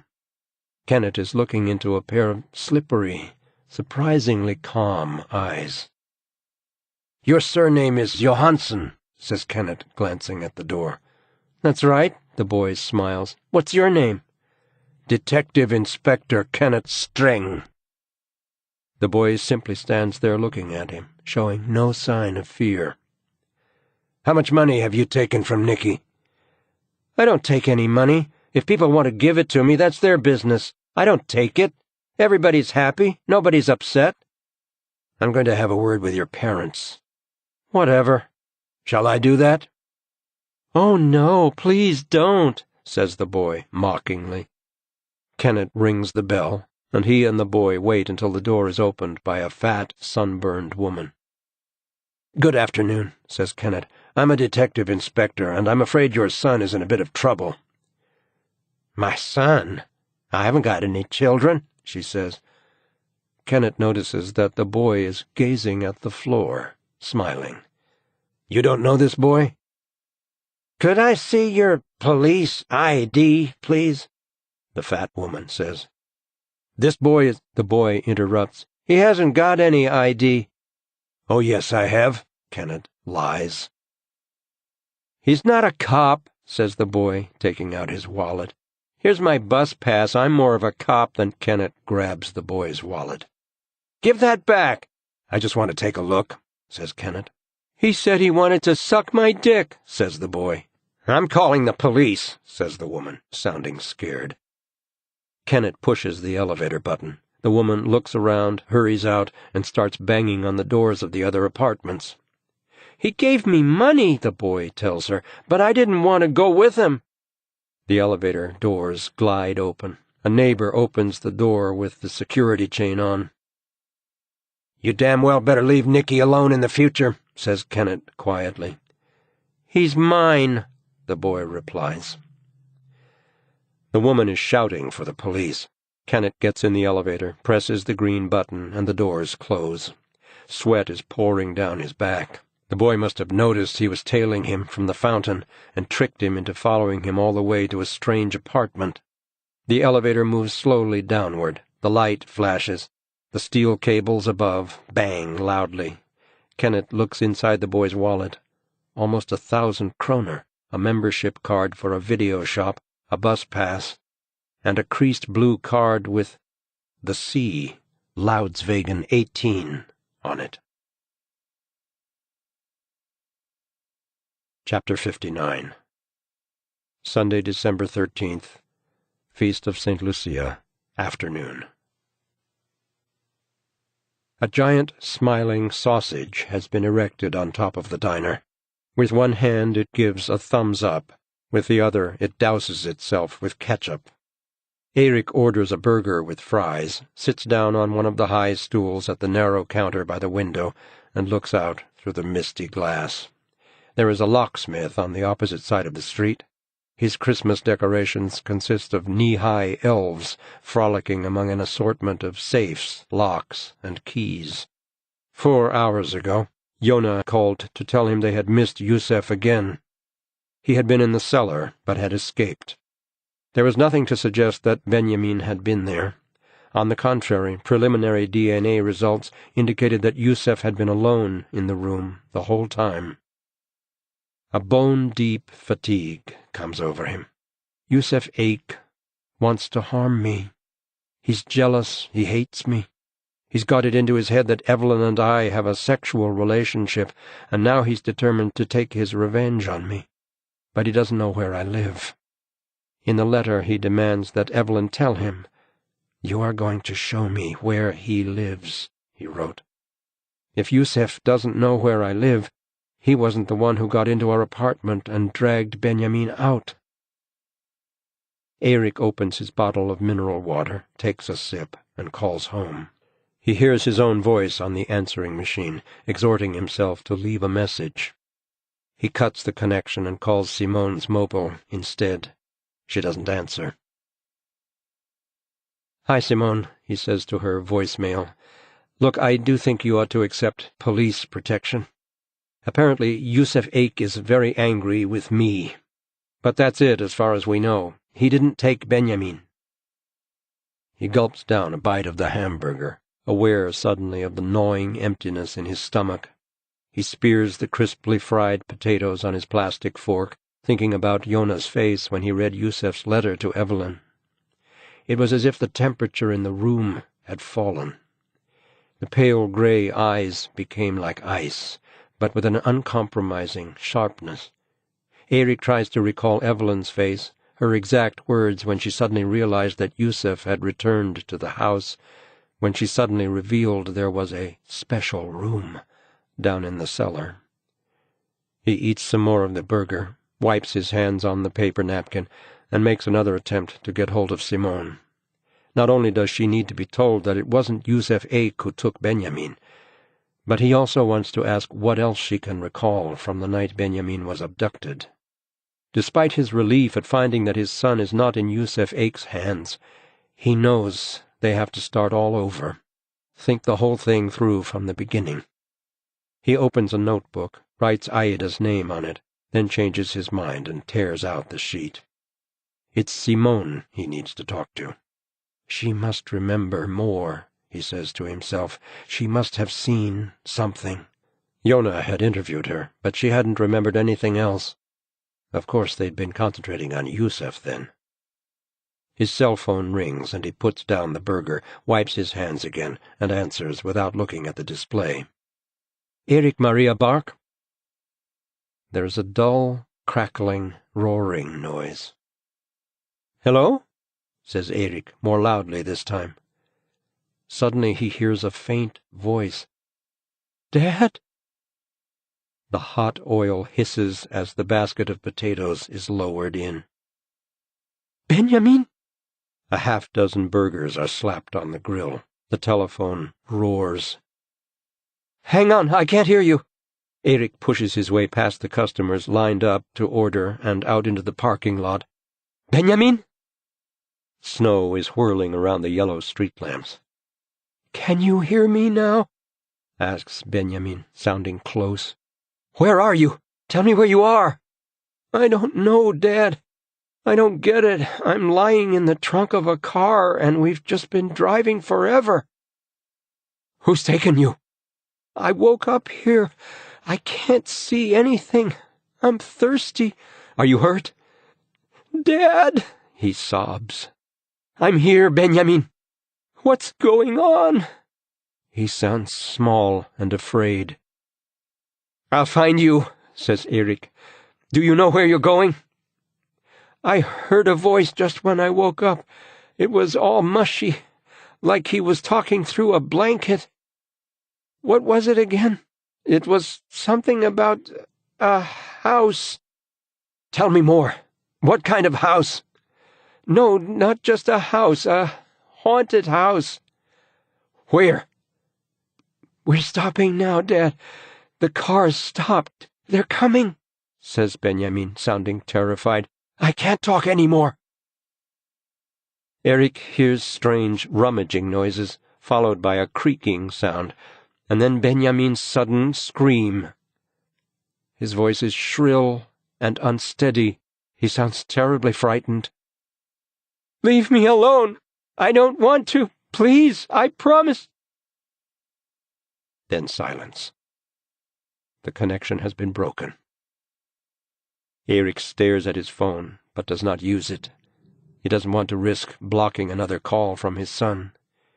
He waits by the car, praying Benjamin will call again, tries to go over the conversation, but keeps losing the thread. Benjamin's fear stabs through his head over and over again. He realizes he has to tell Simone. Chapter 60. Sunday, December 13th, Feast of St. Lucia, afternoon. Erik gets into the car, his hands shaking so fiercely he can't slide the key into the ignition. He knows he's left his hat and gloves next to his burger in the diner, but he can't be bothered to go back inside. The surface of the road shimmers in shades of gray from the wet snow as he reverses into the darkness and drives home. He parks on Dubbelnsgatten and strides down to Landmachergatten, feeling a strange sense of alienation as he walks in the door and hurries up the stairs. He rings the doorbell, waits, hears footsteps, the small click as the metal cover of the peephole is pushed to one side. He hears the door being unlocked from the inside, but it doesn't open to admit him, so he opens it himself. Simone has moved back down the dark hallway. In her jeans and blue knitted sweater, arms folded over her chest, she looks resolute. "You're not answering your phone," says Erik. "I saw you'd called," she says in a subdued voice. "Was it something important?" "Yes." Her face cracks, revealing all the anxiety she's been struggling to hide. She puts her hand over her mouth and stares at him. "Benjamin called me half an hour ago." "Oh, my God!" She moves closer. "Where is he?" she asks, raising her voice. "I don't know. He didn't know himself. He didn't know anything." "What did he say?" "He told me he was in the trunk of a car." "Was he hurt?" "I don't think so." "But what—" "Hang on," Erik interrupts. "I need to borrow a phone. It might be possible to trace the call." "Who are you going to call?" "The police. I've got a contact who—" "I'll talk to Dad. It'll be quicker." Erik briefly considers protesting, but thinks better of it. She takes the phone, and he sits on the low hall seat in the darkness, feeling his face growing hot in the warmth. "Were you asleep?" Simone asks. "Dad, I have to— Erik's here. He's spoken to Benjamin. You have to trace the call." "I don't know. No, I haven't. You'd better speak to him." Erik takes the phone and holds it to his ear. "Hi." "Tell me what happened, Erik," says Kenneth. "I wanted to call the police, but Simone said you could trace the call more quickly." "She could well be right." "Benjamin called me half an hour ago. He had no idea where he was or who had taken him. All he really knew was that he was lying in the trunk of a car. While we were talking, the car stopped. Benjamin said he could hear someone coming. He started shouting, and then everything went quiet." Erik can hear the sound of suppressed sobs from Simone. "Did he call from his own phone?" asks Kenneth. "Yes." "Because it's been switched off. I tried to trace it the day before yesterday. Mobile phones send signals to the nearest base station even when they're not being used." Erik listens in silence as Kenneth quickly explains that mobile phone operators are obliged to assist the police in accordance with paragraphs 25 to 27 of the law governing telecommunications if the minimum punishment for the crime under investigation is at least 2 years' imprisonment. "What can they find out?" asks Erik. "The precision varies. It depends on the station and the exchanges, but with a bit of luck we'll soon have a location within a radius of 100 yards. "Hurry up. Please hurry." Erik ends the call, stands with the phone in his hand, and then passes it to Simone. "What happened to your cheek?" he asks. "What? Oh, it's nothing." They look at each other, tired and fragile. "Do you want to come in, Erik?" He nods, remains where he is for a moment, then kicks off his shoes and moves along the passageway. He sees that the computer is on in Benjamin's room and goes in. "Found anything?" Simone stops in the doorway. "Some messages between Benjamin and Aida," she says. "It seems as if they felt threatened." "By whom?" "We don't know. Dad's working on it." Erik sits down at the computer. "Benjamin's alive," he says quietly, giving her a long look. "Yes." "It doesn't look as if Yusuf Eik was involved." "You said that in your message. You said he doesn't know where we live. But he did call here, didn't he? So he could have—" "That's a different matter." "Is it?" "The switchboard put the call through," he explains. "I've asked them to do that if something sounds important. He hasn't got our telephone number or our address." "But someone's taken Benjamin and put him in a car." She falls silent. Erik reads the message from Aida in which she says she feels sorry for him living in a house of lies. Then he opens the picture she attached. A color photo taken with a flash at night, showing an overgrown patch of grass, bleached yellow in the harsh xenon light of the flash, curving outward toward a low hedge. Behind the dry hedge, it is just possible to make out a brown wooden fence. At the edge of the grass there is a green plastic leaf basket, and something that might be a potato patch. Erik looks closely at the picture, trying to understand what the subject is, whether there might be a hedgehog or a shrew somewhere that he hasn't spotted yet. He tries to peer into the darkness beyond the camera flash to see if there is a person there, a face, but he finds nothing. "What a strange photo," whispers Simone. "Maybe Aida attached the wrong picture," says Erik. "That would explain why Benjamin deleted the message. We need to talk to Aida about this as well." Simone suddenly whimpers. "Benjamin's medication." "I know. Did you give him the factor concentrate last Tuesday?" Before he has time to reply, she leaves the room and heads for the kitchen. He follows her. By the time he gets there, she is standing by the window, blowing her nose on a piece of paper towel. Erik reaches out to her, but she pulls away. Without the injection, the drug that helps Benjamin's blood to coagulate and protects him from spontaneous bleeds, he could hemorrhage to death from something as simple as a rapid movement. "I gave the injection to him last Tuesday morning at 8:20. He was going to go skating, but he went to Tensta with Aida instead." She nods and calculates. "It's Sunday today. He ought to have another injection soon," she whispers. "There's no real danger for a few more days," Erik says reassuringly. He looks at her. Tired face, lovely features, freckles. The low-cut jeans, her yellow briefs just visible at the waistband. He'd like to stay here. He would like them to sleep together. Actually, he would like to make love to her, but he knows it's too soon for all that, too soon even to start wanting her. "I'd better go," he mumbles. She nods. They look at each other. "Call me when Kenneth's traced the call." "Where are you going?" she asks. "I have to work." "Are you sleeping in your office?" "It's a practical solution." "You can sleep here," she says. He's surprised. Suddenly he doesn't know what to say. But the brief moment of silence is enough for her to misinterpret his reaction as hesitation. "That wasn't meant as an invitation," she says quickly. "Don't go getting any ideas." "I wasn't." "Have you moved in with Daniela?" "No." "We've already separated," she says, raising her voice, "so you don't need to lie to me." "Okay." "What? Okay, what?" "I've moved in with Daniela," he lies. "Good," she whispers. "Yes." "I'm not going to ask if she's young and pretty, and she is." Erik puts on his shoes in the hallway, leaves the apartment, and closes the door. He waits until he hears her lock up and slide the security chain in place before he sets off down the stairs. Chapter 61. Monday, December 14th, morning.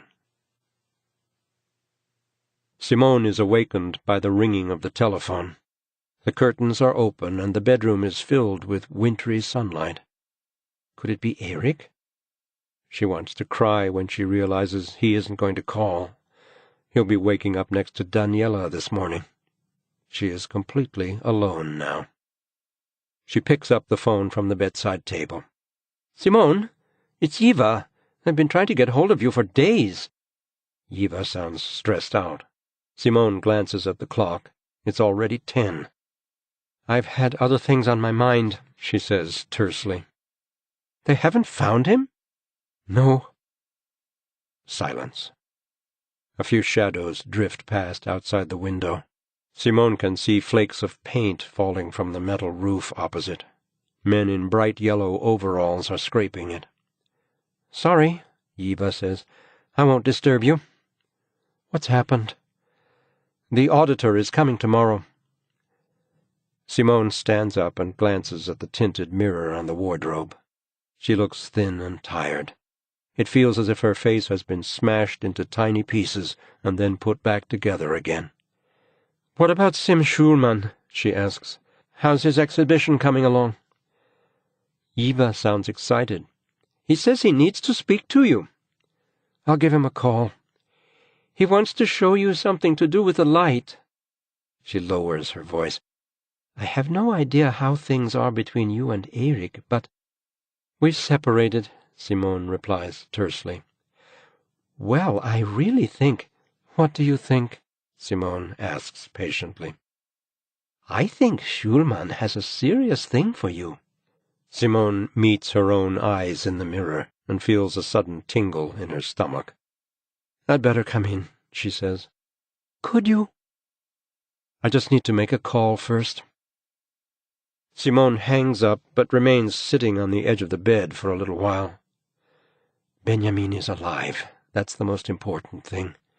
The person who took him doesn't seem interested in killing him. He has something else in mind. Ransom? She runs quickly through her assets. What does she actually own? The apartment, the car, a few works of art, the gallery, of course. She could borrow money. Everything will work out. She isn't rich, but her father could sell the summer cottage and his apartment. They could move in, everyone in a rented apartment, anywhere, just so long as she gets back Benjamin, as long as she can have her boy again. Simone calls her father, but he doesn't answer. She leaves a short message telling him she's going to the gallery, then takes a quick shower, brushes her teeth, puts on clean clothes, and leaves the apartment without bothering to switch off the lights. It's cold and windy outside, a few degrees below freezing. The gloom of the mid-December morning is filled with oppressive quietness, somnolence, a graveyard atmosphere. A dog runs past with its leash trailing in the puddles. No sign of the owner. As soon as she arrives at the gallery, she meets Eva's gaze through the glass door. She walks in, and Eva rushes over and gives her a hug. Simone notices that Eva has forgotten to touch up her roots. The gray forms a straight line down the center of her black hair. But her face is smooth and perfectly made up, her mouth dark red, as always. She is wearing gray culottes over black and white striped tights and clunky brown shoes. Simone looks around. A greenish light shimmers from a series of paintings by Sim Schulman, glowing aquarium green oils. "Fantastic," says Simone. "You've done a brilliant job." "Thank you," says Eva. Simone goes over to the paintings. I hadn't seen them like this, grouped together, the way they were intended. I'd only seen them individually. She takes a step closer. It's as if they're flowing sideways. She moves into the second room. The block of stone with Schulman's cave paintings is on a wooden stand.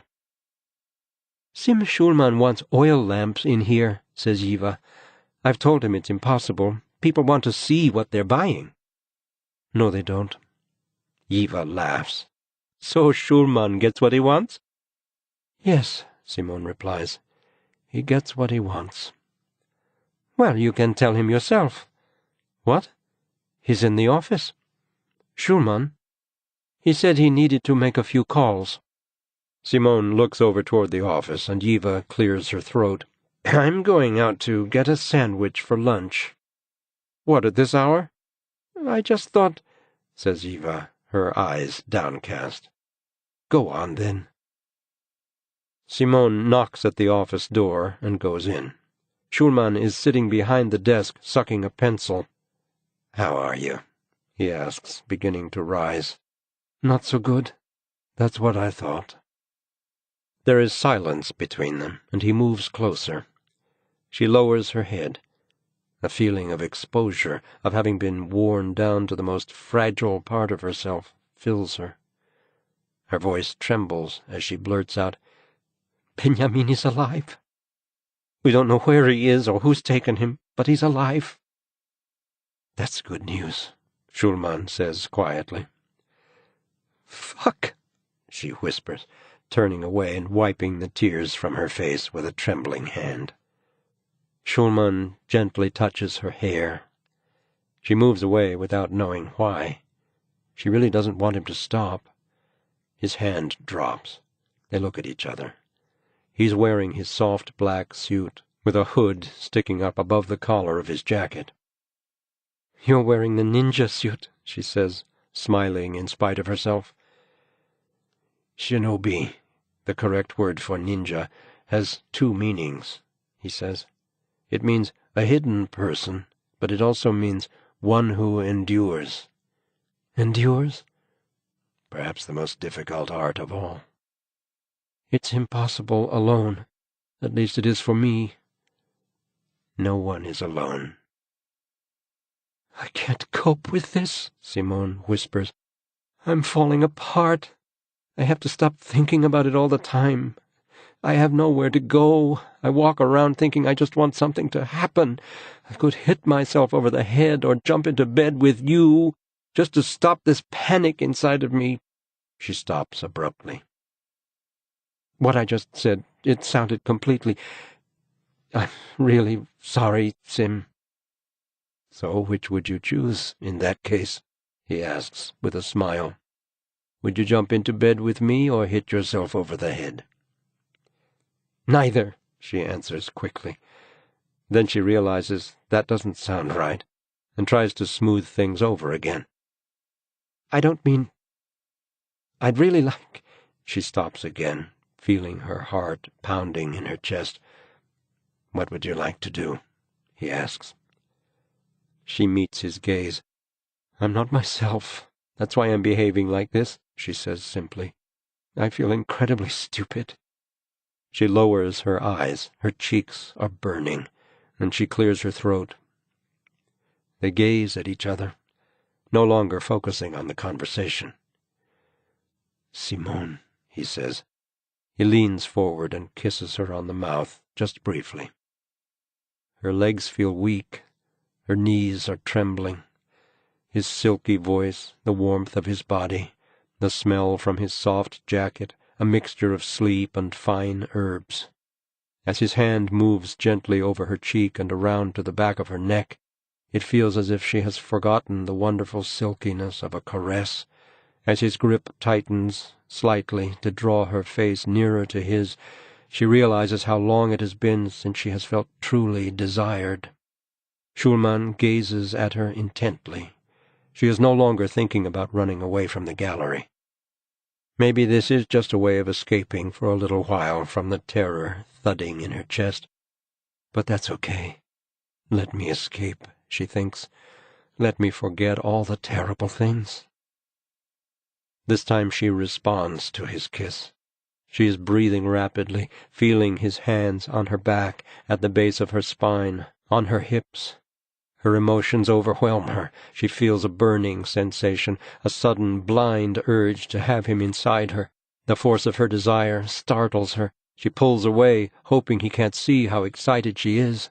She wipes her mouth and clears her throat again as she turns away, hastily trying to adjust her clothing.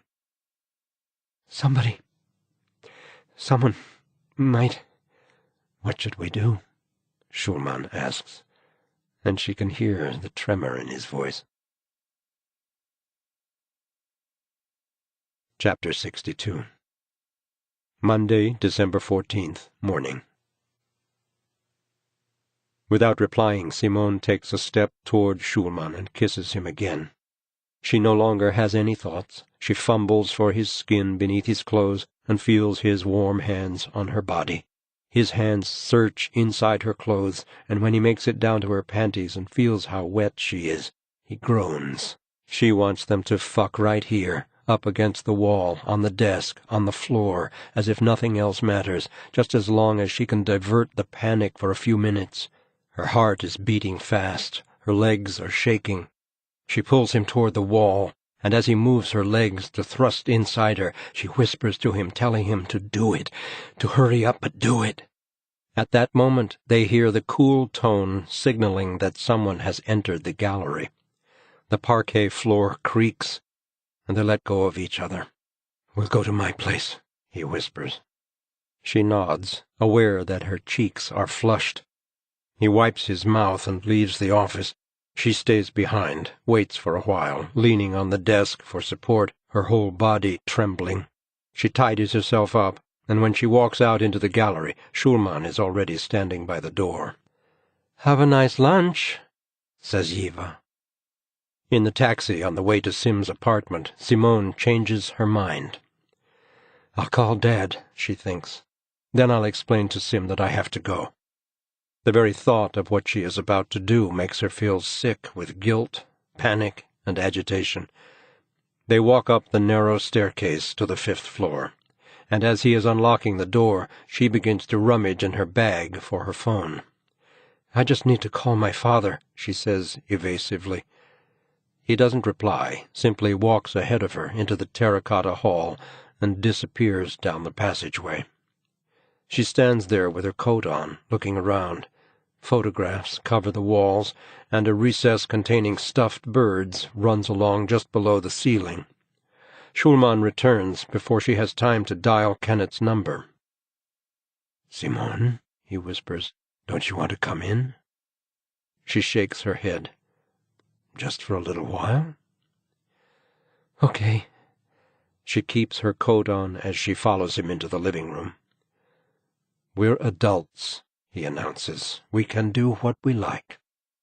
He pours 2 glasses of cognac, and they toast each other and drink. "That was good," she says quietly.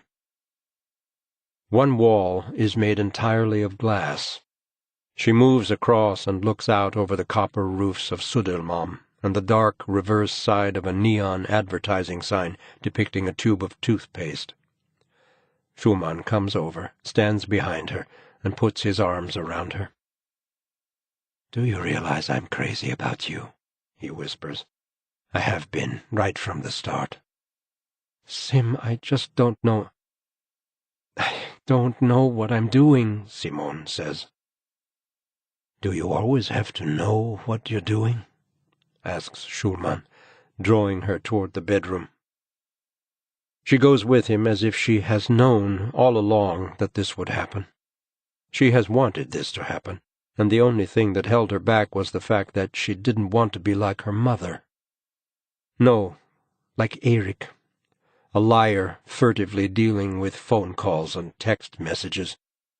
She has always thought of herself as having a natural barrier against infidelity, but now she has no sense of betrayal whatsoever.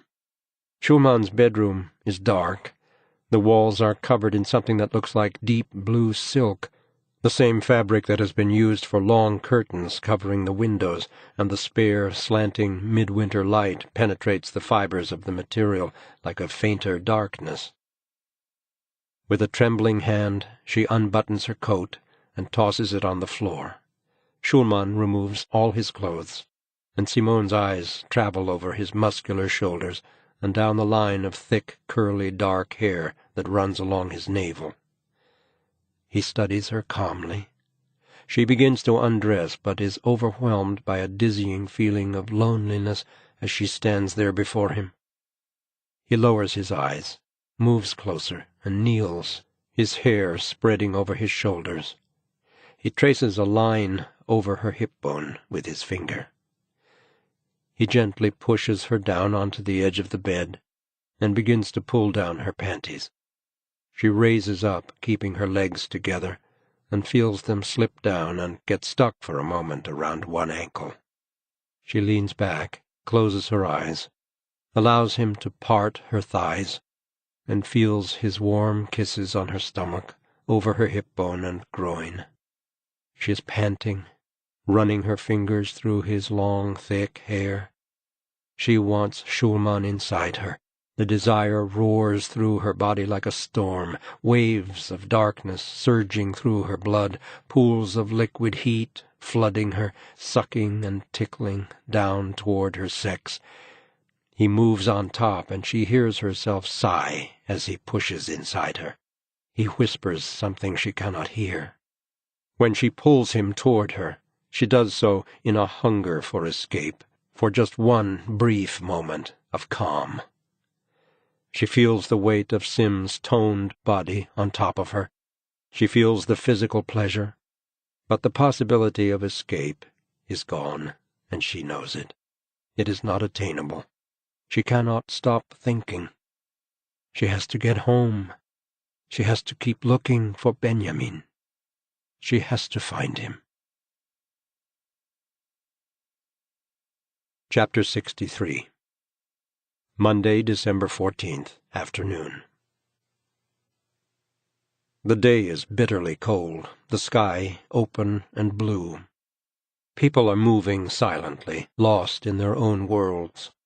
Tired children are on their way home from school. Kenneth stops outside the 7-Eleven on the corner.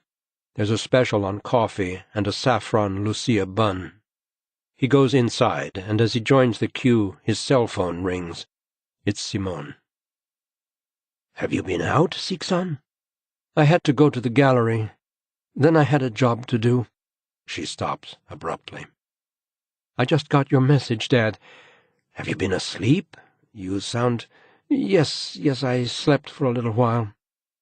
"Good," says Kenneth. He meets the clerk's tired eyes and points to the sign advertising the special. "Have they traced Benjamin's call?" asks Simone. "I haven't had a reply yet. This evening at the earliest, they said. I was just going to give them a ring now." The assistant is waiting for Kenneth to choose which Lucia bun he would like, and he quickly points to the biggest one.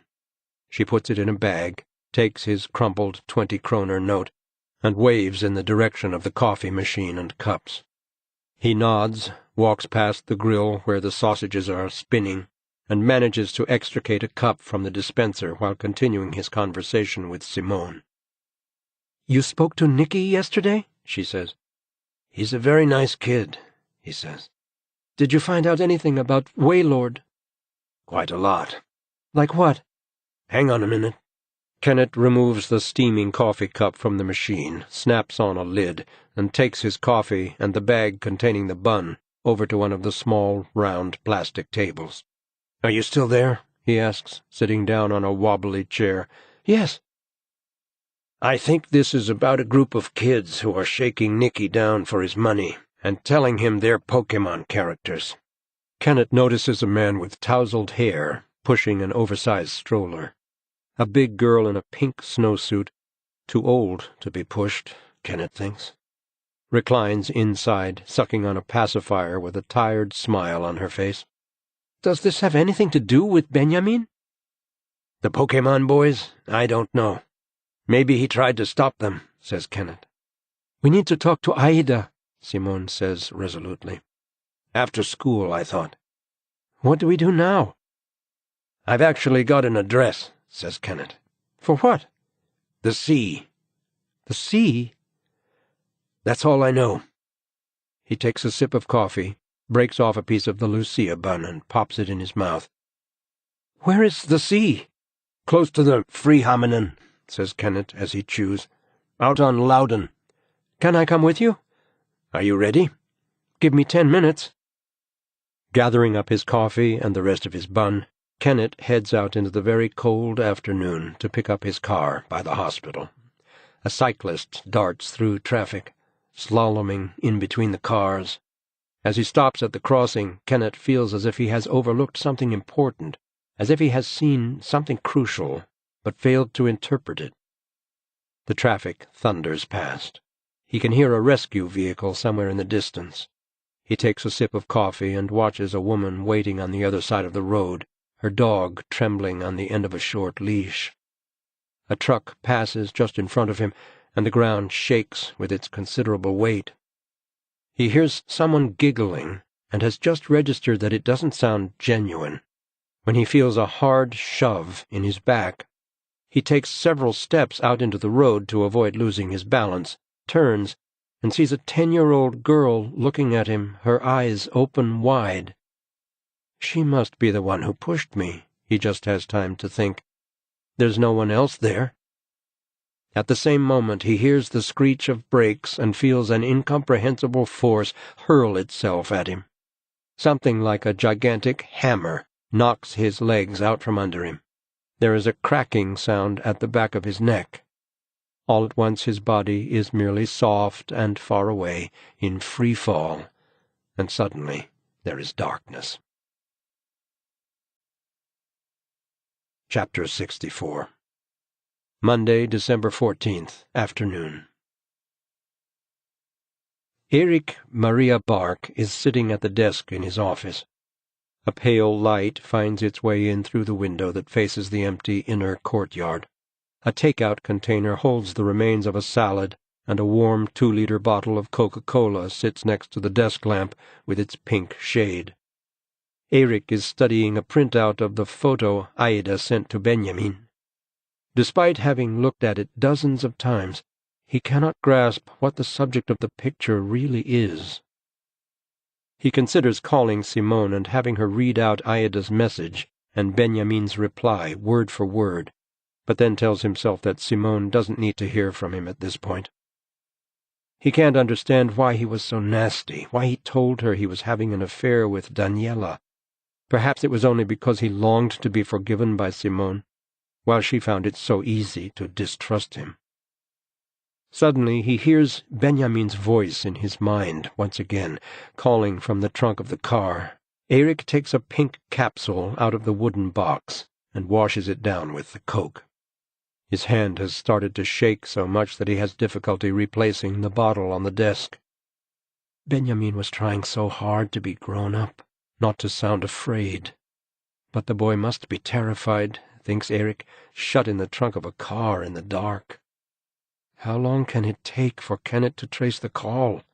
Erik is irritated with himself for handing the job over to the old man. But if his father-in-law can find Benjamin, nothing else is of any importance. He picks up the phone. He needs to call the police and get them to hurry it up. He must find out if they've traced the call, if they have any suspects yet. When he calls and explains why he's calling, he's put through to the wrong extension. He has to call again. He's hoping to speak to Joona Linna, but is put through to a detective named Fredrik Stensson, who confirms that he is involved in the preliminary investigation into the disappearance of Benjamin Bark. He is very understanding and says he has teenage children himself. "You worry all night when they're out. You know you have to let go, but—" "Benjamin is not out partying," Erik says firmly. "No, we have had certain information which contradicts—" "He's been kidnapped." "I understand how you must be feeling, but the search for my son is obviously not a priority," Erik supplies. There is a silence. Stensson takes several deep breaths before continuing. "I am taking what you say very seriously, and I can promise you that we are doing our best." "Make sure you trace the call, then," says Erik. "We're working on that right now," replies Stensson, sounding less amenable. "Please," Erik begs, a weak conclusion. He sits there with the phone in his hand. They have to trace the call, he thinks. We have to have a location, a circle on a map, a direction. That's all we have to go on. The only thing Benjamin could say was that he heard a voice. As if it were coming from under a blanket, thinks Erik, but he isn't sure if he's remembering correctly. Did Benjamin really say he'd heard a voice, a mushy voice? Perhaps it was just a murmur, a sound that reminded him of a voice, without words, without meaning. Erik rubs a hand over his mouth, looks at the photograph, his eyes sweeping across the overgrown grass, the hedge, the back of the fence, the plastic basket, all enhanced, distorted by the photographer's powerful flash. He can't see anything new. What's in that basket? When he leans back and closes his eyes, the image remains. The hedge and the brown fence flash in shades of pink, and the yellowish-green hillock is dark blue, slowly drifting. Like a piece of fabric against a night sky, Erik thinks. And at the same moment he realizes that Benjamin told him that the mushy voice had said something about a house. A haunted house. He opens his eyes and gets to his feet. How could he have forgotten? That was what Benjamin said before the car stopped. As he pulls on his coat, he tries to remember where he has seen haunted houses, the kind you see in horror films. There aren't that many. He recalls one north of Stockholm, over the ridge, past the collective, down to Lake Mälaren. Before you reach the ship mound at Runsa Stronghold, the building is on the left-hand side, facing the water. A kind of miniature castle built of wood, with towers, verandas, and over-the-top ornamentation carved in wood. Erik leaves his office and walks quickly along the corridor, trying to remember the trip. Benjamin had been in the car with them. They had looked at the ship barrow, one of the largest Viking burial sites in Sweden. They stood in the middle of the ellipse, large grey stones in green grass. It was late summer and very hot. Erik remembers the stillness of the air and the butterflies fluttering over the gravel in the parking lot as they got into the hot car and set off for home with the windows down. In the elevator down to his car, Erik remembers that after a few miles he pulled over to the side of the road, stopped, pointed at the building, and jokingly asked Benjamin if he would like to live there. "Where?" "In the haunted house," he had said, but he no longer recalls Benjamin's response. The sun is already setting. The slanting light flashes on the frozen puddles in the neurological unit visitor's lot, and the gravel on the asphalt crunches under his tires as he heads for the main exit.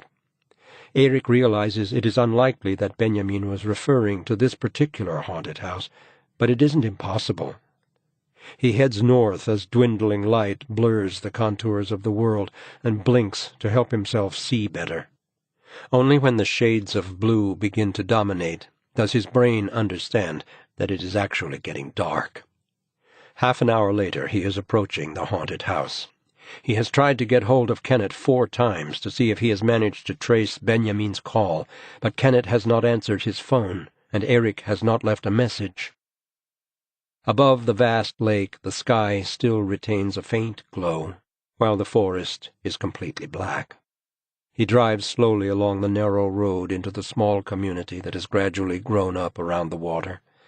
The headlights pick out spanking new homes, small summer cottages, and comfortable houses from the turn of the century. Rounding a curve, they sweep across a tricycle left behind in a driveway. He slows down and sees the silhouette of the haunted house behind a tall hedge. He drives past a few more houses and then parks on the side of the road. Getting out of the car, he sets off back down the road on foot. As quietly as possible, he opens the garden gate of a house made of dark brick, padding across the lawn and around the back. A cable is whipping against the flagpole. Erik climbs over the fence into the next garden and walks past a swimming pool with a creaking plastic cover. The big windows of the low house facing the lake are in darkness, and the stone terrace is covered with sodden leaves. Erik speeds up. He senses the haunted house on the other side of the fir hedge and pushes his way through. This garden is better protected from prying eyes, he thinks. A car passes by along the road, the headlights picking out a few trees, and Erik thinks about Aida's strange photograph, the yellow grass and the bushes. He moves closer to the big wooden building and notices that it looks as if a blue fire is burning in one of the rooms. Chapter 65. Monday, December 14th, afternoon. The building has tall, heavily barred windows and a projecting roof that looks like crocheted lace. The view over the lake must be magnificent. A taller hexagonal tower at one end and 2 bay windows with pointed gables make the house look like a miniature wood castle. The walls are mainly made up of horizontal planks, but the line is broken by a false panel creating a multidimensional impression. The door is surrounded by ornate carvings, wooden columns, and a beautiful pointed roof. When Erik reaches the window, he sees that the blue light is coming from a television. Someone is watching figure skating. The cameras track sweeping leaps across the ice, and the blue light flickers across the walls of the room. A fat man in gray tracksuit pants sits on the sofa. He seems to be alone in the room. Only one cup sits on the table. Erik moves to the next window and peers into the adjacent room. Something is rattling faintly inside the glass. He sees into a bedroom with an unmade bed and a closed door. Crumpled tissues lie next to a glass of water on the bedside table. A map of Australia hangs on the wall. Water is dripping onto the window ledge. Erik moves along to the next window. The curtains are drawn. It is impossible to see between them, but he hears the strange rattling again, along with a kind of clicking noise. He continues around the corner of the hexagonal tower and finds himself looking into a dining room. A table and chairs made of dark wood stand in the middle of the polished wooden floor. Something tells Erik it is very rarely used. A black object is lying on the floor in front of a display cupboard. A guitar case, he thinks. The rattling noise comes again. Erik leans in toward the glass and sees a huge dog racing toward him across the floor. It thuds against the window and rears up, barking and pawing at the glass. Erik jumps back, stumbles over a pot, and quickly moves to the back of the house, where he waits with a pounding heart. The dog stops barking after a while. The outside light is switched on, then off again. This was a bad idea, Erik thinks. He has no idea what he's doing here, peeping into strangers' windows. He realizes it's best if he returns to his office at Karolinska Hospital, so he sets off toward the front of the haunted house and the drive down which he parked. As he turns the corner, he sees someone standing in the light from the doorway. It's the fat man, wearing a padded jacket. He looks frightened when he catches sight of Erik. Perhaps he had been expecting a deer or some children messing about. "Good evening," says Erik. "This is private property," the man shouts in a shrill voice. The dog begins to bark behind the closed front door. Erik keeps walking. A yellow sports car is parked in the drive. It has only 2 seats, and the trunk is obviously too small to accommodate Benjamin. "Is that your Porsche?" "Yes." "Is it your only car?" "Why do you want to know that?" "My son has disappeared," Erik says. "It's my only car," the man says. "Okay." Erik writes down the number. "I'd like you to leave now." "Okay," says Erik, heading for the gate. He stands out in the road in the darkness for a while, looking at the haunted house, before returning to his car. He takes out the little wooden box with the parrot and the native, shakes a number of small tablets into the palm of his hand, counts them with his thumb, round and smooth, and then tips them into his mouth. After a brief hesitation, he dials Simone's number. It rings and rings, each purring tone a serrated gash in the silence between them. She's probably at Kennett's, eating salami sandwiches with pickled gherkins. Erik pictures their apartment in the darkness, the hallway with their coats and winter gear, the candle sconces on the wall, the kitchen with its oak table and chairs. The mail is lying on the doormat, a pile of newspapers, bills, and advertising circulars encased in plastic. When the tone sounds, he does not leave a message, but simply ends the call and begins driving toward Stockholm. He has no one to turn to, he thinks, and at the same time he sees the irony.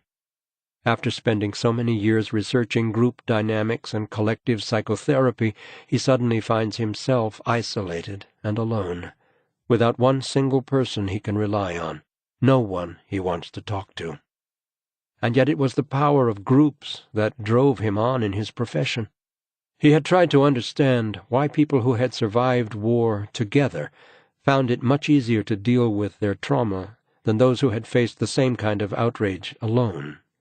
He wanted to discover why individuals in a group who had been tortured or raped or had seen their families killed were able to heal their wounds more easily than those who had suffered alone. What is it about community that heals us? Is it reflection, channeling, the very normalization of trauma? Or is it, in fact, solidarity. Under the yellow lights of the superhighway, he calls Joona's cell phone. "Joona here," a distracted voice responds. "Hi, it's Erik. You haven't found Yusuf Eik?" "No," Joona sighs. "He seems to be following a pattern all his own." "I've said it before, and I intend to keep on saying it, Erik. You ought to accept protection." "I have other priorities." "I know." Silence. "Benjamin hasn't been in touch again?" Joona asks. "No." Erik can hear a voice in the background, possibly from a television. "Kenneth was going to try and trace the call." "Yes, I heard about that. But it can take time," says Joona. "I don't know if he made you any promises." "Not me," says Erik. "Simone." "More than likely." "In any case, you have to send a technician out to those particular exchanges, that particular base station." "But then at least they know which station it is." "I think they can find that out straight away," Joona replies. "Can you get that information for me? The base station?" There is a brief silence. Then he hears Joona's neutral voice. "Why don't you talk to Kenneth?" "I can't get hold of him." Joona sighs faintly. "I'll check it out, but don't get your hopes up." "What do you mean?" "Only that it's probably a base station in Stockholm, and that won't tell us anything until a technician can pin down the position." Erik can hear him doing something. It sounds as if he's unscrewing the lid of a jar. "I'm making my mother a cup of green tea," Joona says. There is the sound of a tap running and then being turned off. Erik holds his breath for a second. He knows Joona has to prioritize Yusuf Eik's disappearance. He knows that to the police, Benjamin's case is in no way unique. A teenage boy going missing from his home is a long way from the kind of work the National CID usually does. But he has to ask. He can't simply let it go. "Joona, I want you to take the case of Benjamin's abduction. I really want you to take it on." He stops. His jaws are aching. He's been grinding his teeth without even realizing it. "We both know this isn't an ordinary disappearance. He didn't run away. He hasn't simply forgotten to call. Someone injected Simone and Benjamin with an anesthetic normally used in surgery. I know your priority is the hunt for Yusuf Eik, and I realize Benjamin is no longer your case now that the link to Yusuf has disappeared, but something even worse might have happened." He stops again, feeling himself growing upset, and takes a moment to collect himself. "I've told you about Benjamin's illness," he eventually manages to say. "Tomorrow he'll need to receive an injection to help his blood coagulate. Without it, within a week, the blood vessels will be under so much strain that he could be paralyzed or have a brain hemorrhage or bleed in the lungs if he so much as coughs." "He has to be found," says Joona. "Can't you help me?" Erik sits there with his plea hanging defenselessly in the air. It doesn't matter. He would sink to his knees and beg for help. The hand holding the phone is wet and slippery with sweat. "I can't just take over a preliminary investigation from the Stockholm police," says Joona. "His name is Fredrik Stenshund. He seems very nice, but he's not going to leave his nice warm office." "I'm sure they know what they're doing." "Don't lie to me," Erik says evenly. "As far as Stensund's concerned, Benjamin's just another runaway." "I don't think I can take the case," Joona says heavily. "There's nothing I can do about that. But I would like to try and help you. You need to sit down and think about who could have taken Benjamin. It could be someone whose attention you got when you were in the papers. It happens. But it could also be someone you know. If you don't have a suspect, you have no case, nothing. You need to think, go through your life over and over again. Everyone you know, everyone Simone knows, everyone Benjamin knows, neighbors, relatives, colleagues. patients, rivals, friends? Is there anyone who threatened you? Who threatened Benjamin? Try to remember. It could be an impulsive action, or it could have been planned for many years. Think very carefully, Erik. Then get back to me. Erik opens his mouth to ask Joona once again to take the case, but before he can speak, he hears a click on the other end of the line. He sits there in his car watching the traffic racing along on the superhighway, his eyes burning. Chapter 66. Monday, December 14th, night. It is cold and dark in his office at the hospital. Erik kicks off his shoes, catching the smell of damp greenery on his coat as he hangs it up. He is shivering as he boils some water on the hot plate, makes a cup of tea, takes 2 strong tranquilizers, and sits down at his desk. There are no lights on except the desk lamp. He stares into the deep black darkness of the window pane, where he can glimpse an outline of himself framed by the light. Who hates me? He wonders. Who envies me? Who wants to punish me? Take everything I have away from me. Take my life. Take what lives within me. Who wants to crush me? Erik switches on the main light and begins to pace back and forth. Incapable of gathering his thoughts, he reaches for the phone on his desk and knocks over a plastic cup of water. He watches without interest for a moment as a thin stream slowly heads toward one of his medical journals. Without another thought, he dials Simone's cell number, leaves a short message about wanting to look at Benjamin's computer again, and then falls silent, unable to say anything else. "Sorry," he says quietly, and tosses the phone back on the desk. The elevator rumbles in the corridor. He hears the doors ping and glide open, then the sound of someone pushing a squeaking hospital cart past his door. The pills are beginning to work. He feels the calm rise through his body like warm milk, a memory, a movement inside him, a dip in the pit of his stomach. Like falling from a great height, first through clear cold air, then down into warm, oxygen-rich water. "Come on," he says to himself. "Someone has taken Benjamin. Someone has done this to me. There has to be a key to this somewhere in my memory. I will find you," he whispers. Erik contemplates the sodden pages of his medical journal. In one photograph, the new director of the Karolinska Institute is leaning over a desk. The ink has run, blurring and darkening her face. When Erik peels the magazine from his desktop, the back pages stick to its surface, leaving behind random letters, so he begins to scratch off the bits of paper with his thumbnail. Suddenly, he stops and stares at a combination of letters. E-V-A. Up from the depths of his memory rolls a slow wave, full of reflections and facets.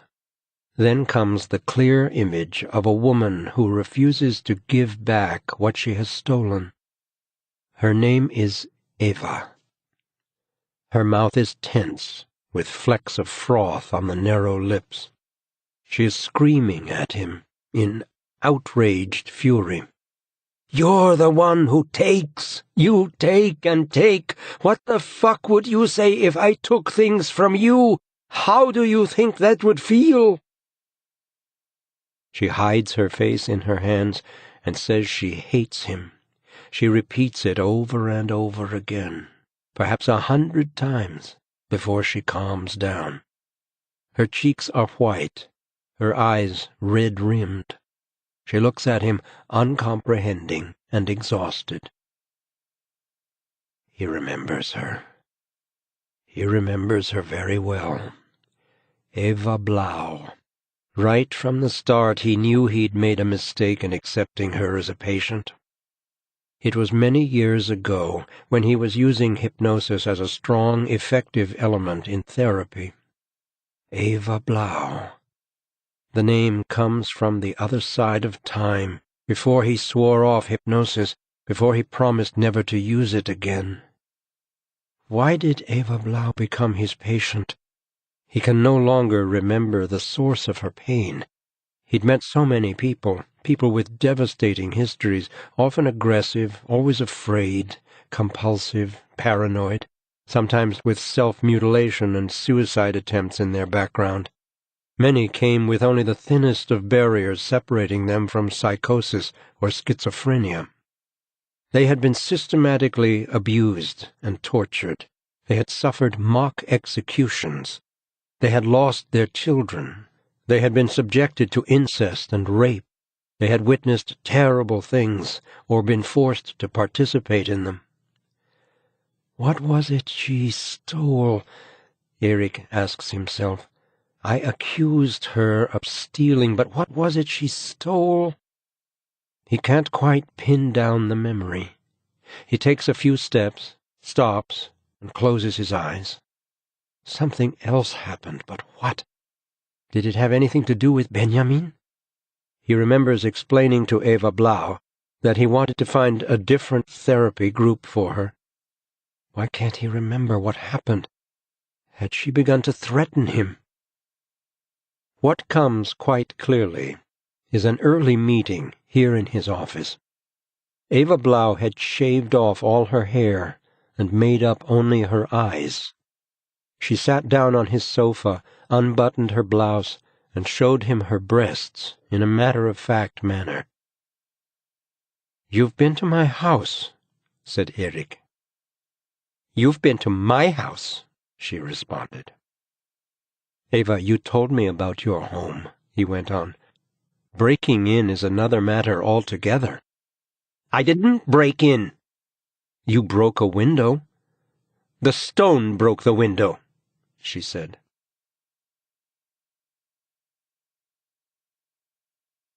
Chapter 67. Monday, December 14th, night.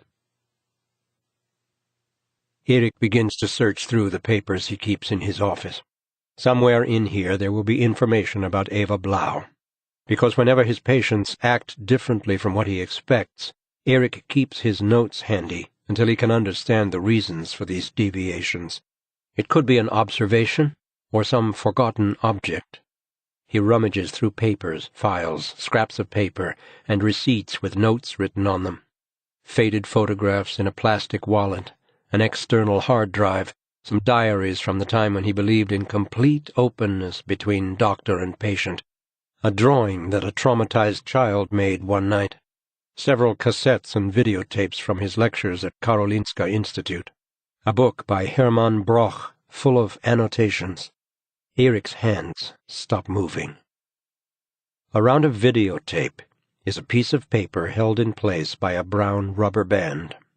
On the spine of the tape it simply says, Erik Maria Bark, tape 14.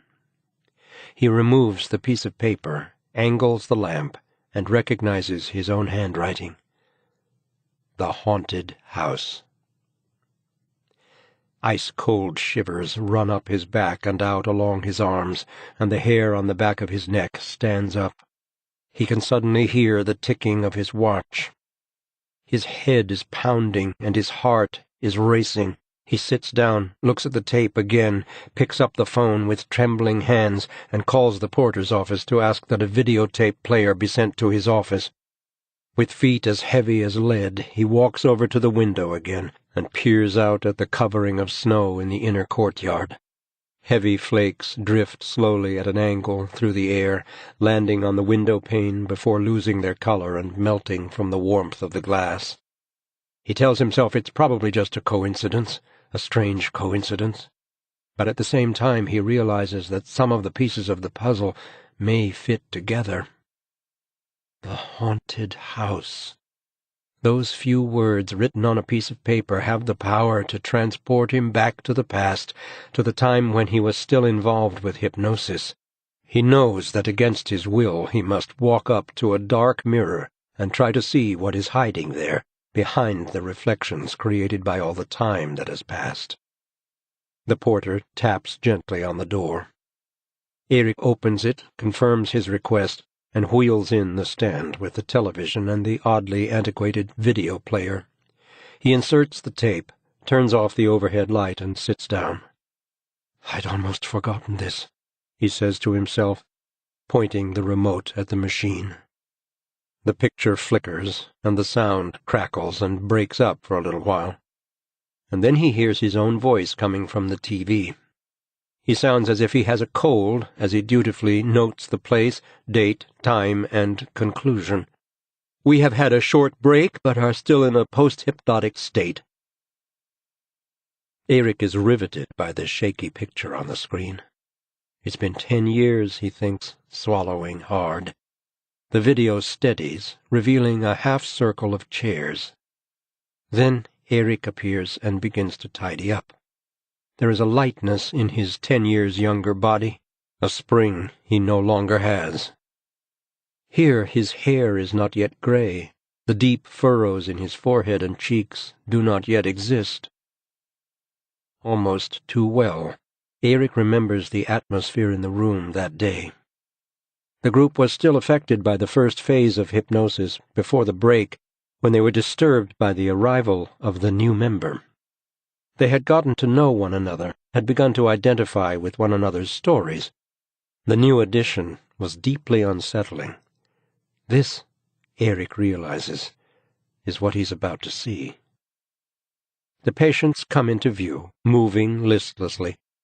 They sit down on the chairs. A few talk in subdued tones. One laughs. Others sit in silence. The tape is grainy, and their blurred faces are difficult to make out. Leaning forward in his chair, Erik swallows hard and hears himself explaining in a tinny voice that it is time to continue the session. He sees himself standing by the wall, making notes on a pad. Suddenly, there is a knock on the door, and Eva Blau walks in. Even on the tape, across the distance of years, Erik can tell that she is under stress. He can make out patches on her throat and cheeks as he watches himself take her coat, hang it up, and lead her over to the group. He introduces her briefly and welcomes her. The others nod warily, or perhaps they whisper hello. A few take no notice of her, staring down at the floor instead. The group was usually made up of 8 people, including Erik. Therapy focused on investigating each person's past under hypnosis, gradually approaching the most painful point. This hypnosis always took place in front of the group and together with the group. The idea was that this way they would all become more than witnesses to one another's experiences. Via hypnotic openness, they would be able to share the pain and grieve together, as in collective disasters. Eva Blau sits down on the one empty chair and stares straight into the camera. Her face is suddenly sharp and hostile. This is the woman who broke into his home 10 years ago, he thinks. But what did she steal? And what else did she do? On the screen, Erik introduces the second part of the session by referring back to the first, and follows up with playful free associations.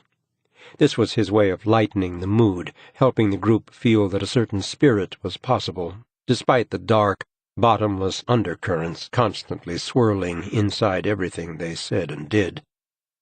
A patient named Pierre is conjuring a hippie on a chopper when Eva suddenly leaps to her feet with a crash, protesting the exercise. "This is just childish nonsense," she says. "Why do you feel that way?" asks Erik. Eva doesn't reply, but sits back down, crossing her arms tightly. Getting no response, Erik turns to Pierre to see if he would like to carry on with his association, but Pierre shakes his head and forms a cross with his index fingers, pointing them at Eva. "They shot Dennis Hopper because he was a hippie," he murmurs.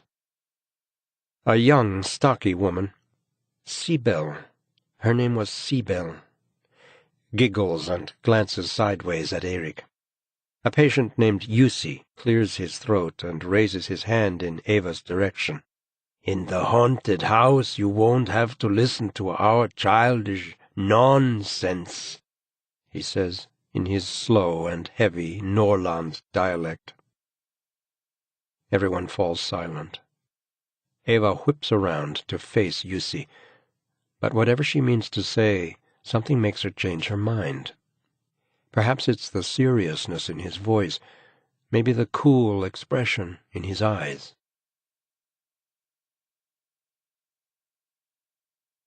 Chapter 68. Monday, December 14th, night. The haunted house. The words reverberate in Erik's head as he stares at the old video frames. He hears himself explain to Eva the principles behind the process of hypnosis, how they always begin with group relaxation exercises before he moves on to hypnotize one or two individuals. He watches himself pull up a chair and sit down in front of the semicircle, getting them to close their eyes and lean back. While their eyes are closed, he stands up, talking to them about relaxation. He moves behind them, observing the degree of relaxation in each of them individually. Their faces become softer, looser, less and less aware, more and more incapable of lies, secrets, defenses. Erik stops behind Eva Blau and places a hand on her shoulder. As he watches himself begin to hypnotize her, Erik's stomach tingles. The younger Erik gently slips into a steep induction with hidden commands. He is so totally assured of his own skill, so pleasurably aware of his ability. "You are 10 years old, Eva," he says. "You are 10 years old. This is a good day. You are happy. Why are you happy?" "Because the man is dancing and splashing in the puddles," she says, her face moving almost imperceptibly. "Who's dancing?" "Who?" she repeats. "Gene Kelly, Mummy says." "Oh, so you're watching Singin' in the Rain?" She nods slowly. "What happens?" Eva closes her mouth and lowers her head. "My tummy is big," she says almost inaudibly. "Your tummy?" "It's huge," she says, and the tears begin to flow. "The haunted house," whispers Jussi. "The haunted house." "Eva, listen to me," Erik goes on. "You can hear everyone else in this room, but you must listen only to my voice. Pay no attention to what the others say. Pay attention only to my voice." "Okay." "Do you know why your tummy is big?" Erik asks. "I want to go into the haunted house," she whispers.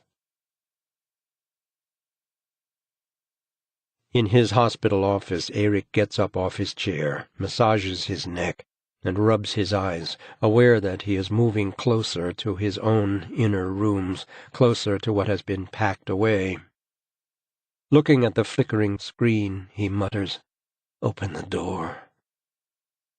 He hears himself counting down, immersing Eva more deeply in the hypnotic state. He explains that she will soon do as he says, without thinking. She will simply accept that his voice is leading her in the right direction. She shakes her head slightly, and he continues counting backward, letting the numbers fall. The picture quality suddenly deteriorates. Eva looks up with cloudy eyes, moistens her lips, and whispers, "I can see them taking someone. They just come up and take someone." "Who's taking someone?" Erik asks. Her breathing becomes irregular. "A man with a ponytail," she whimpers. "He's hanging the little—" The tape crackles, and the picture disappears. Erik fast-forwards to the end of the tape, but the picture does not return. Half the tape is ruined, erased. He sits in front of the blank screen. He can see himself looking back out of the deep, dark reflection. He can see the face of the man he was then, together with his face as it is now, 10 years older. He looks at the video, tape 14, and he looks at the rubber band and the piece of paper with the words, "The Haunted House."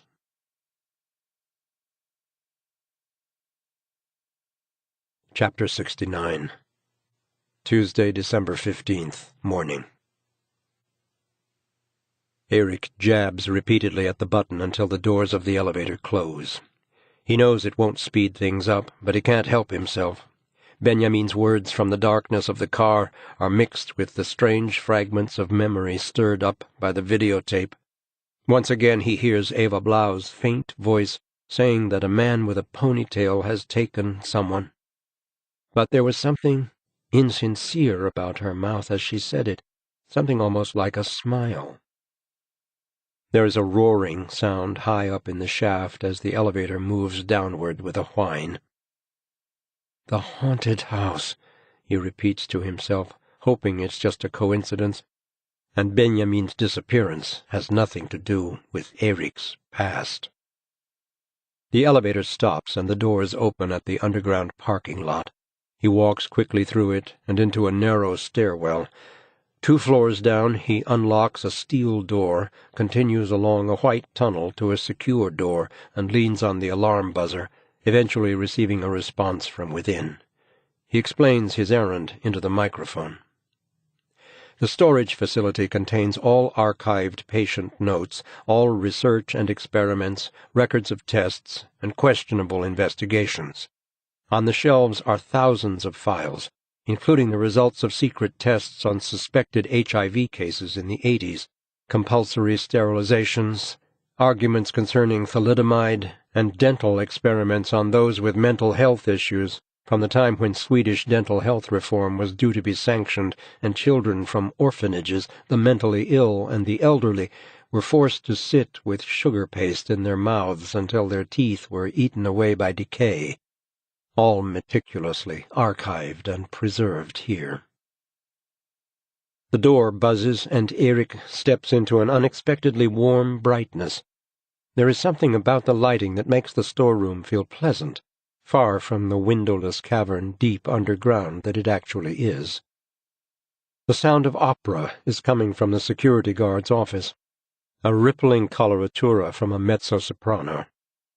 Erik pulls himself together, tries to assume a calm expression, and searches within himself for a smile as he walks over to the sound. A short, stocky man wearing a straw hat is standing with his back to the door, watering some plants. "Hi, Kurt." "Erik Maria Bark, it's been a long time. How are things?" Erik doesn't really know what to say. "I've got a few family problems to deal with at the moment." "Right." "Lovely flowers," says Erik to avoid further questions.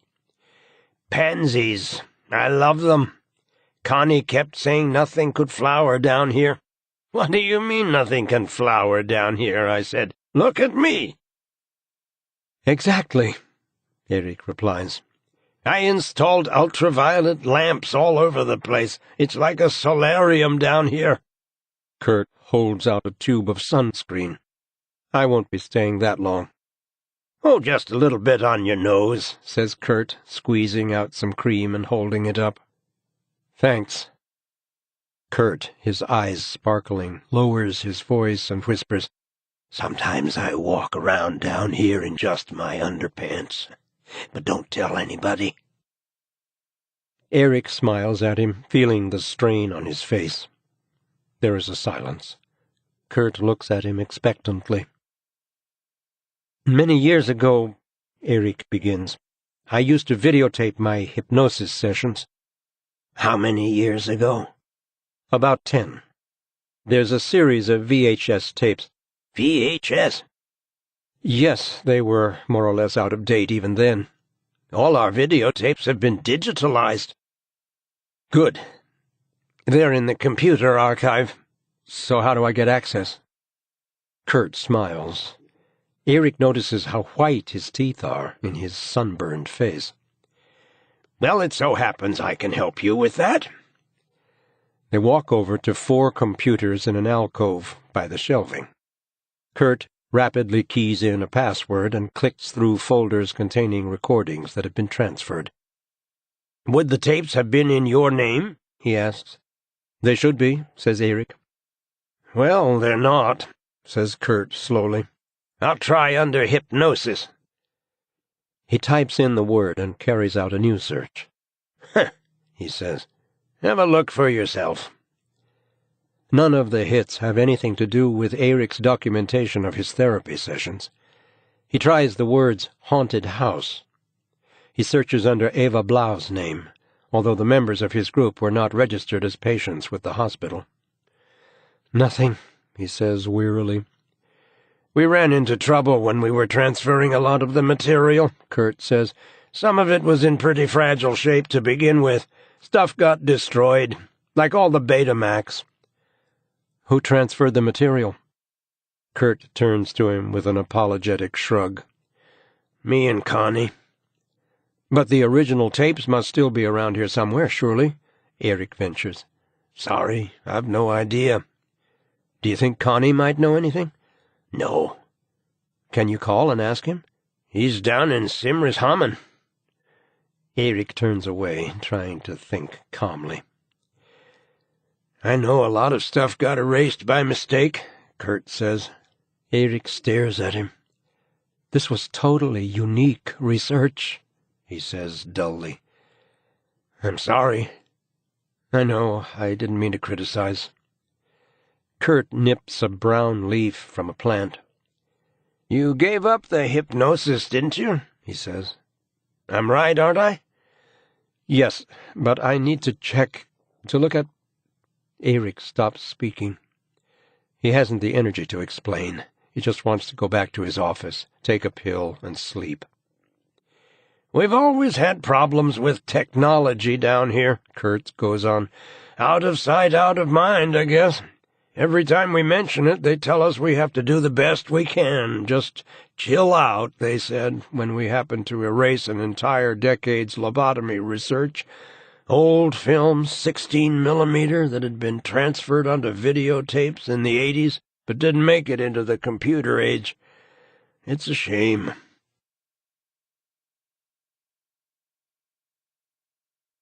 Chapter 70. Tuesday, December 15th, morning. Early in the morning, the vast shadow of the town hall covers the facade of police headquarters. Only the tallest central tower is bathed in sunlight. During those first few hours after dawn, the sun gradually moves down the building, revealing its yellow glow. The copper roof gleams. The beautiful metalwork with its built-in gutters and small castle-like funnels, also of copper, which carry rainwater down into drain pipes, are covered with shimmering drops of condensation. During the day, the light remains while the shadows of the trees below shift with the sun, moving around like the hands of a clock.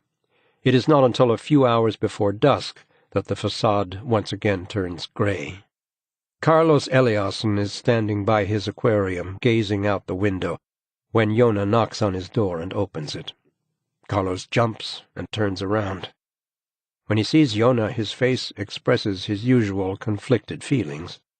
He welcomes him with a mixture of shyness, pleasure, and antipathy. When he waves a hand in the direction of the visitor's chair, he discovers that he is still holding the drum of fish food. I've just noticed it's been snowing, he says vaguely, putting the food down next to the aquarium. Joona sits down and glances out the window. Kronoberga Park is covered in a thin, dry layer of snow. Perhaps we'll have a white Christmas. Who knows? Carlos smiles cautiously, sitting down behind his desk. In Skåne, where I grew up, we never had any real weather to speak of at Christmas. It always looked the same, a grey gloom hanging over the fields. Carlos stops abruptly. But you haven't come to discuss the weather, he says. Not exactly. Joona looks at him calmly and leans back. I want to take over the case of Erik Maria Bark's son, the boy who's disappeared. Out of the question, says Carlos without hesitation. I was the one who started. No, Joona, you were given permission to follow the case as long as there was a connection with Yusuf Eik. There's still a connection. Carlos stands up and leans forward on his desk. Our instructions are crystal clear. The resources we have are not meant. I believe the kidnapping is strongly linked to the fact that Yusuf Eik was hypnotized. What are you talking about? It can't be a coincidence that Benjamin Bark disappeared less than a week after his father's first hypnosis in 10 years. Carlos sits down again. Suddenly he sounds less sure of himself than he tries to come across as. Some kid who's run away has nothing to do with the national CID. It's out of the question. He didn't run away, Joona says tersely. Carlos glances over at the fish, leans forward and lowers his voice. Just because you have a guilty conscience, Joona. I can't let you— Then I'm requesting a transfer, says Joona, getting to his feet. A transfer? To the squad that's handling the case. You're being stubborn again, says Carlos. But I'm on the right track. Joona smiles. Oh, God, says Carlos, shaking his head anxiously. Okay. You can't take over the case. It isn't your case, but you can have a week to investigate the boy's disappearance. Good. So now you don't need to say, "What did I tell you?" Okay. Joona rides the elevator to his floor, greets Anya, who waves to him without taking her eyes off the computer screen, and passes Petter Nesland's office, where the radio is on. A sports journalist is commentating on the women's biathlon with simulated energy in his voice. Joona turns and goes back to Anya. "Haven't got time," she says, without looking at him. "Yes, you have," he says calmly. "I'm in the middle of something really important." Joona peers over her shoulder. "What exactly are you working on?" he asks. "Nothing." "What's that?" She sighs. "It's an auction. I'm in with the highest bid at the moment, but another idiot keeps pushing the price up." "An auction?" "I collect Lisa Larson figurines," she replies tersely. "Those little fat children made of clay?" "It's art, but I wouldn't expect you to understand." She looks at the screen. "It'll be over soon, as long as nobody else makes a higher bid." "I need your help," Joona persists, "with something important that actually has something to do with your job." Hang on. She holds her hand up defensively. I got them! I got Amalia and Emma!" She closes the page and turns to him. "Okay, Joona, my friend, what was it you wanted help with?" "I want you to lean on the telecom team and get me a location for the call made by Benjamin Bark on Sunday, 2 days ago. I want clear information on where he was calling from, within the next 5 minutes. Anya sighs. "Goodness, you're in a bad mood." 3 minutes, Joona amends his demand. Your shopping just cost you 2 minutes. "Fuck off," she says softly as he leaves the room. He goes to his office, sifts through the post, and reads a postcard from Disa. She's gone to London and says she's missing him. Disa knows he can't stand pictures of chimpanzees playing golf or getting tangled up in toilet paper, and always manages to find a suitably offensive card. Joona wonders whether to turn the postcard over or just throw it away, but his curiosity gets the better of him. He turns it over and shudders with distaste. A bulldog wearing a sailor's cap with a pipe in its mouth. He smiles at the effort Disa has put into finding the card, and is just tacking it to his bulletin board when the phone rings.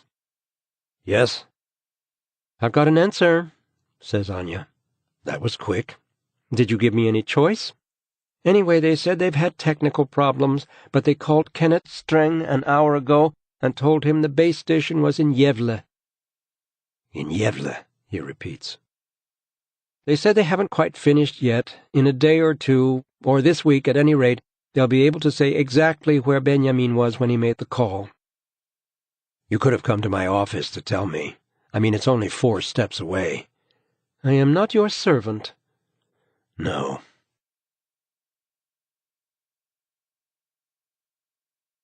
Chapter 71. Tuesday, December 15th, morning. Joona writes Yevla on a blank page on the pad in front of him and picks up the phone again. Erik Maria Bark, comes the immediate answer. Hi, it's Joona. How's it going? Have you found anything out? I've just been given an approximate location for the call. Where was he? The only thing we've got so far is that the base station is in Yevla. Yevla? Slightly north of... I know where the place is. I just don't understand. Joona can hear Erik moving around the room. We'll get a more precise location sometime this week, he says. Sometime? Tomorrow, hopefully. So, will you take over the case? Erik asks, his voice full of tension. I'm taking over the case, Erik, says Joona firmly. I will find Benjamin. Thank you. Erik clears his throat and goes on once his voice is steady again. I've been giving some thought to who could have done this, as you suggested, and I have the name of a person I'd like you to trace. Eva Blau. She was a patient of mine about 10 years ago. Blau? Like blue in German? Yes. Had she threatened you? It's hard to explain. I'll do a search right away. Joona writes the name on a pad. One other thing. I'd really like to see you and Simone as soon as possible. Okay, what's up? Nobody did a reconstruction of the crime, did they? No. To remind Simone of exactly what she saw. And there may have been witnesses. It'll help us figure out who may have had the opportunity to see the crime take place. Will you be home in half an hour? I'll call Simone, says Erik. We'll wait for you there. Good. Joona, says Erik. Yes? I know it's usually a matter of hours if the perpetrator is caught. I know it's the first 24 hours that count, and now it's... Don't you believe we're going to find him? I don't know, Erik whispers. I'm not usually wrong, Joona replies quietly, but with a sharpness in his voice. And I believe we're going to find your son. Joona hangs up. He takes the piece of paper with Eva Blau's name on it and goes to see Anya again. There is a strong smell of oranges in her office. A bowl of assorted citrus fruits stands next to the computer with its pink keyboard. On one wall hangs a large, shiny poster showing a muscular Anya swimming the butterfly in Barcelona at the 1992 Summer Olympics. Joona smiles. I was the safety officer when I was doing my military service. I could swim 10 kilometers with a signal flag. But I've never been able to do butterfly. It's a waste of energy, that's what it is. Oh, not at all. I think it's beautiful. You look like a mermaid swimming along, says Joona. Anya's voice reveals a certain amount of pride as she tries to explain. The coordination technique is very demanding. It's all about a counter-rhythm and... who cares? Anya straightens up contentedly, her large chest almost brushing Joona where he stands. Anyway, he says, holding out the piece of paper, I'd like you to do a search for me. Anya's smile stiffens. I should have known you wanted something, Joona. It was a bit too good to be true. You come along with that sweet smile, and I was almost beginning to think you were going to ask me out to dinner or something. Oh, I will, Anya. All in the fullness of time. She shakes her head and snatches the piece of paper from him. Is it urgent? It's extremely urgent, Anya. So why are you standing here flirting with me? Thought you liked it. Anya studies the piece of paper for a moment. Eva Blau, she says thoughtfully. There's no guarantee that it's her real name. Anya chews on her lip. A made-up name, she says. It's not much to go on. Haven't you got anything else? An address or something? Nothing. The only thing I know is that she was a patient of Erik Maria Bark at Karolinska University Hospital 10 years ago, probably for just a few months. But you can check the electoral roll and all the other databases. Is there an Eva Blau who enrolled in a university course? If she bought a car, she's registered to drive, or has she ever applied for a visa? Does she have a library card, clubs, the temperance movement? I want you to look at witness protection programs as well, victims of crimes. Yes, okay. Now go away, says Anya, and let me get on with my work.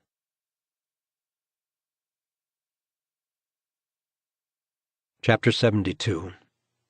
Tuesday, December 15th, morning. Joona turns off the audiobook. Per Moorberge is reading Dostoevsky's Crime and Punishment with his own peculiar mixture of calm and intensity. He parks the car outside Lao Wai, an Asian vegetarian restaurant that Disa keeps nagging him to try. He glances in through the window and is struck by the ascetic, simple beauty of the wooden furniture, the absence of anything unnecessary, the lack of decorative bits and pieces within the restaurant. Erik and Simone are waiting for him in their apartment. Joona runs through what he intends to do. We're going to reconstruct the kidnapping as far as possible. The only one of us who was really there when it happened is you, Simone. She nods resolutely. So you will play yourself. I'll be the kidnapper, and you, Erik, can be Benjamin. Okay. Joona points to the clock. Simone, what time do you think the break-in took place? She clears her throat. I'm not sure, but the paper hadn't come, so it was before 5. I'd got up for a drink of water at about 2. Then I lay awake for a while, so sometime between 2:30 and 5 o'clock. Good. I'll set the clock at 3:30, somewhere in the middle, says Joona. Now I'm going to unlock the door, creep into Simone's bedroom, and pretend to give her an injection. Then I'll go into Benjamin's room and inject you, Erik, and drag you out of the room. Is Benjamin a big boy? Not particularly, says Simone. Why? Erik's heavier, then. When I drag him along the hall and through the front door, I'll need to compensate by adding a minute or so to the time. Simone, try to move exactly the way you did that night. Lie down in the same position at the same time. I want to know what you could see and what you could only sense. Simone nods, her face pale. Thank you, she whispers. Thank you for doing this. Joona looks at her with ice-gray eyes. Believe me, we are going to find Benjamin. Simone rubs her hand rapidly over her forehead. I'm going into the bedroom, she says hoarsely, as Joona leaves the apartment with the keys in his hand. She is lying under the duvet when Joona comes in. He moves quickly toward her, not in haste, but with purpose. She feels a tickling sensation as he lifts her arm and pretends to inject her. Just as she meets Jona's gaze as he bends over her, she remembers being woken by a distinct jab in her arm and seeing someone slip out through the doorway and into the hall. The memory alone makes her arm tingle unpleasantly where the needle went in. Joona disappears, and she sits, rubs her arm, and slowly gets up. She goes into the hallway, peers into Benjamin's room, sees Joona bending over the bed, and suddenly she simply comes out with the words, as if they have been echoing in her memory. "Benjamin? What's going on?" She moves hesitantly down the hallway. Her body seems to recall the sensations it felt that night, how quickly its strength faded. Her legs give way and she falls, banging her head. She remembers the feeling of sinking deeper and deeper into a black numbness, penetrated by ever briefer flashes of light. As she sits half propped up against the wall, she sees Joona dragging Erik along by his feet. Her memory replays the incomprehensible. Benjamin trying to cling to the door frame, his head banging on the threshold, the slow windmilling of his hands growing weaker and weaker as he reaches out to her. As Erik is dragged past Simone, it's as if a figure made of mist or steam appears there in the hallway for a fraction of a second. She is looking at Joona's face from below, and the image shifts. A glimmer of the kidnapper's face flashes through her mind, a shadowed face, a yellow hand around Benjamin's ankle. Simone's heart is pounding as she hears Joona drag Erik out onto the landing and close the door behind him. An air of unpleasantness pervades the entire apartment. Simone cannot shake off the feeling that she has been drugged again. Her limbs feel numb and slow as she gets to her feet and waits for them to come back. As Joona drags Erik across the scratched marble floor of the landing, he looks around him the entire time, checking angles and vantage points, searching for unexpected places where an eyewitness might have had a good view of the incident. He moves toward the elevator, whose doors he's propped open in advance, and drags Erik inside. From there he can see the apartment door to his right, the mail slot and nameplate made of brass. But to the left there is only a wall. From deeper inside, Joona looks over at the large mirror on the landing, but even by craning his neck he can see nothing new. The window on the stairwell is hidden the whole time. Nothing seems to reveal itself when he looks back over his shoulder. Then suddenly he discovers something unexpected. From a certain vantage point, from a smaller security mirror mounted at an angle, he can see reflected in the landing's mirror the shining peephole in the door of an apartment that had seemed to be out of sight.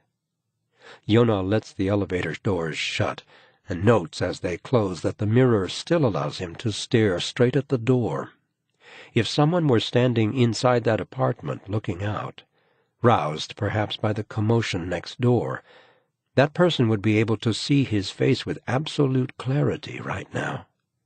But if he moves his head just 2 inches in any direction, the view immediately disappears. When they reach the ground floor, Joona helps Erik up and checks his watch. 8 minutes. They return to the apartment. Simone is standing in the hallway. It's obvious that she has been crying. "He was wearing rubber gloves," she says. "Yellow rubber gloves." "Are you sure?" says Erik. "Yes." "In that case, there's no point in looking for fingerprints," says Joona. "What now?" she asks. "The police have already carried out door-to-door inquiries," Erik says gloomily, as Simone brushes dirt and dust off his back. Joona takes out a sheet of paper. "Yes, I've got a list of the people they've spoken to. Needless to say, they concentrated on this floor and the apartments directly below. There are 5 people they haven't spoken to yet."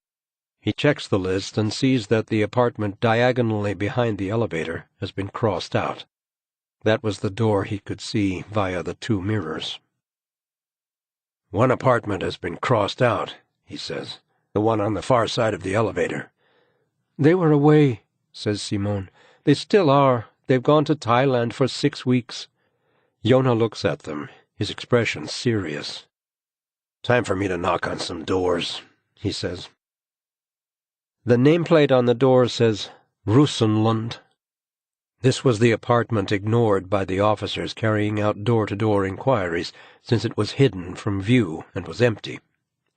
Joona bends down and peers in through the mail slot. He can't see any mail or advertising leaflets on the doormat. Suddenly, he hears a faint noise from farther inside. A cat comes padding out of one of the rooms and into the hallway.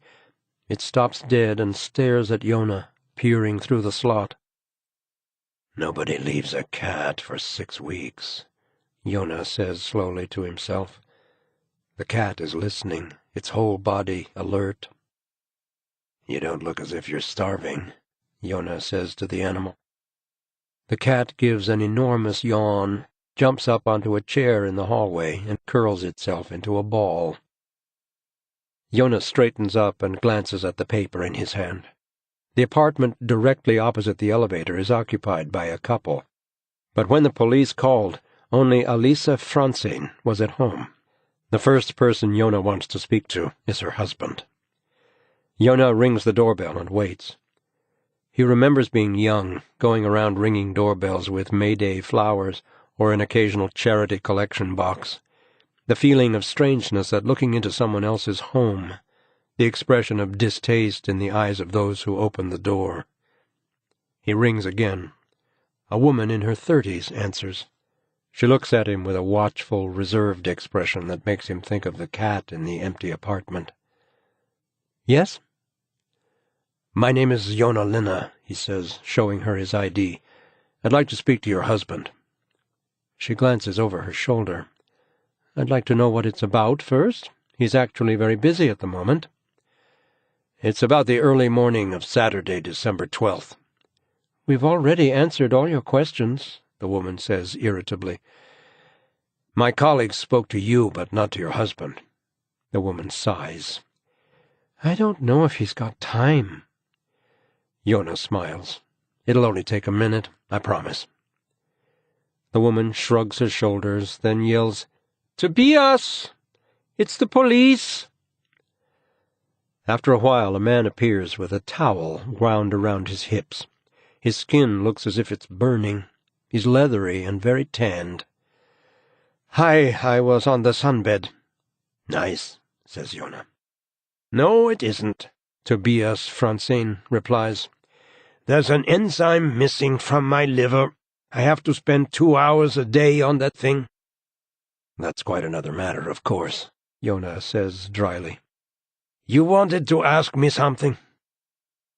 I want to know if you saw or heard anything unusual in the early morning of Saturday, December 12th. Tobias scratches his chest. His fingernails leave white marks on his sunburned skin. Let me think. Last Friday night. I'm sorry, but I really can't remember anything in particular. Okay, thank you very much. That's all, says Joona, inclining his head. Tobias moves to close the door. Correction, one more thing. The Rusenlunds, he remembers. They're very nice people, Tobias smiles. I haven't seen them for a while. No, I understand that they're away. Do you know if they have a cleaner or anything like that? Tobias shakes his head. He is now shivering and pale beneath his tan. Sorry, I've no idea.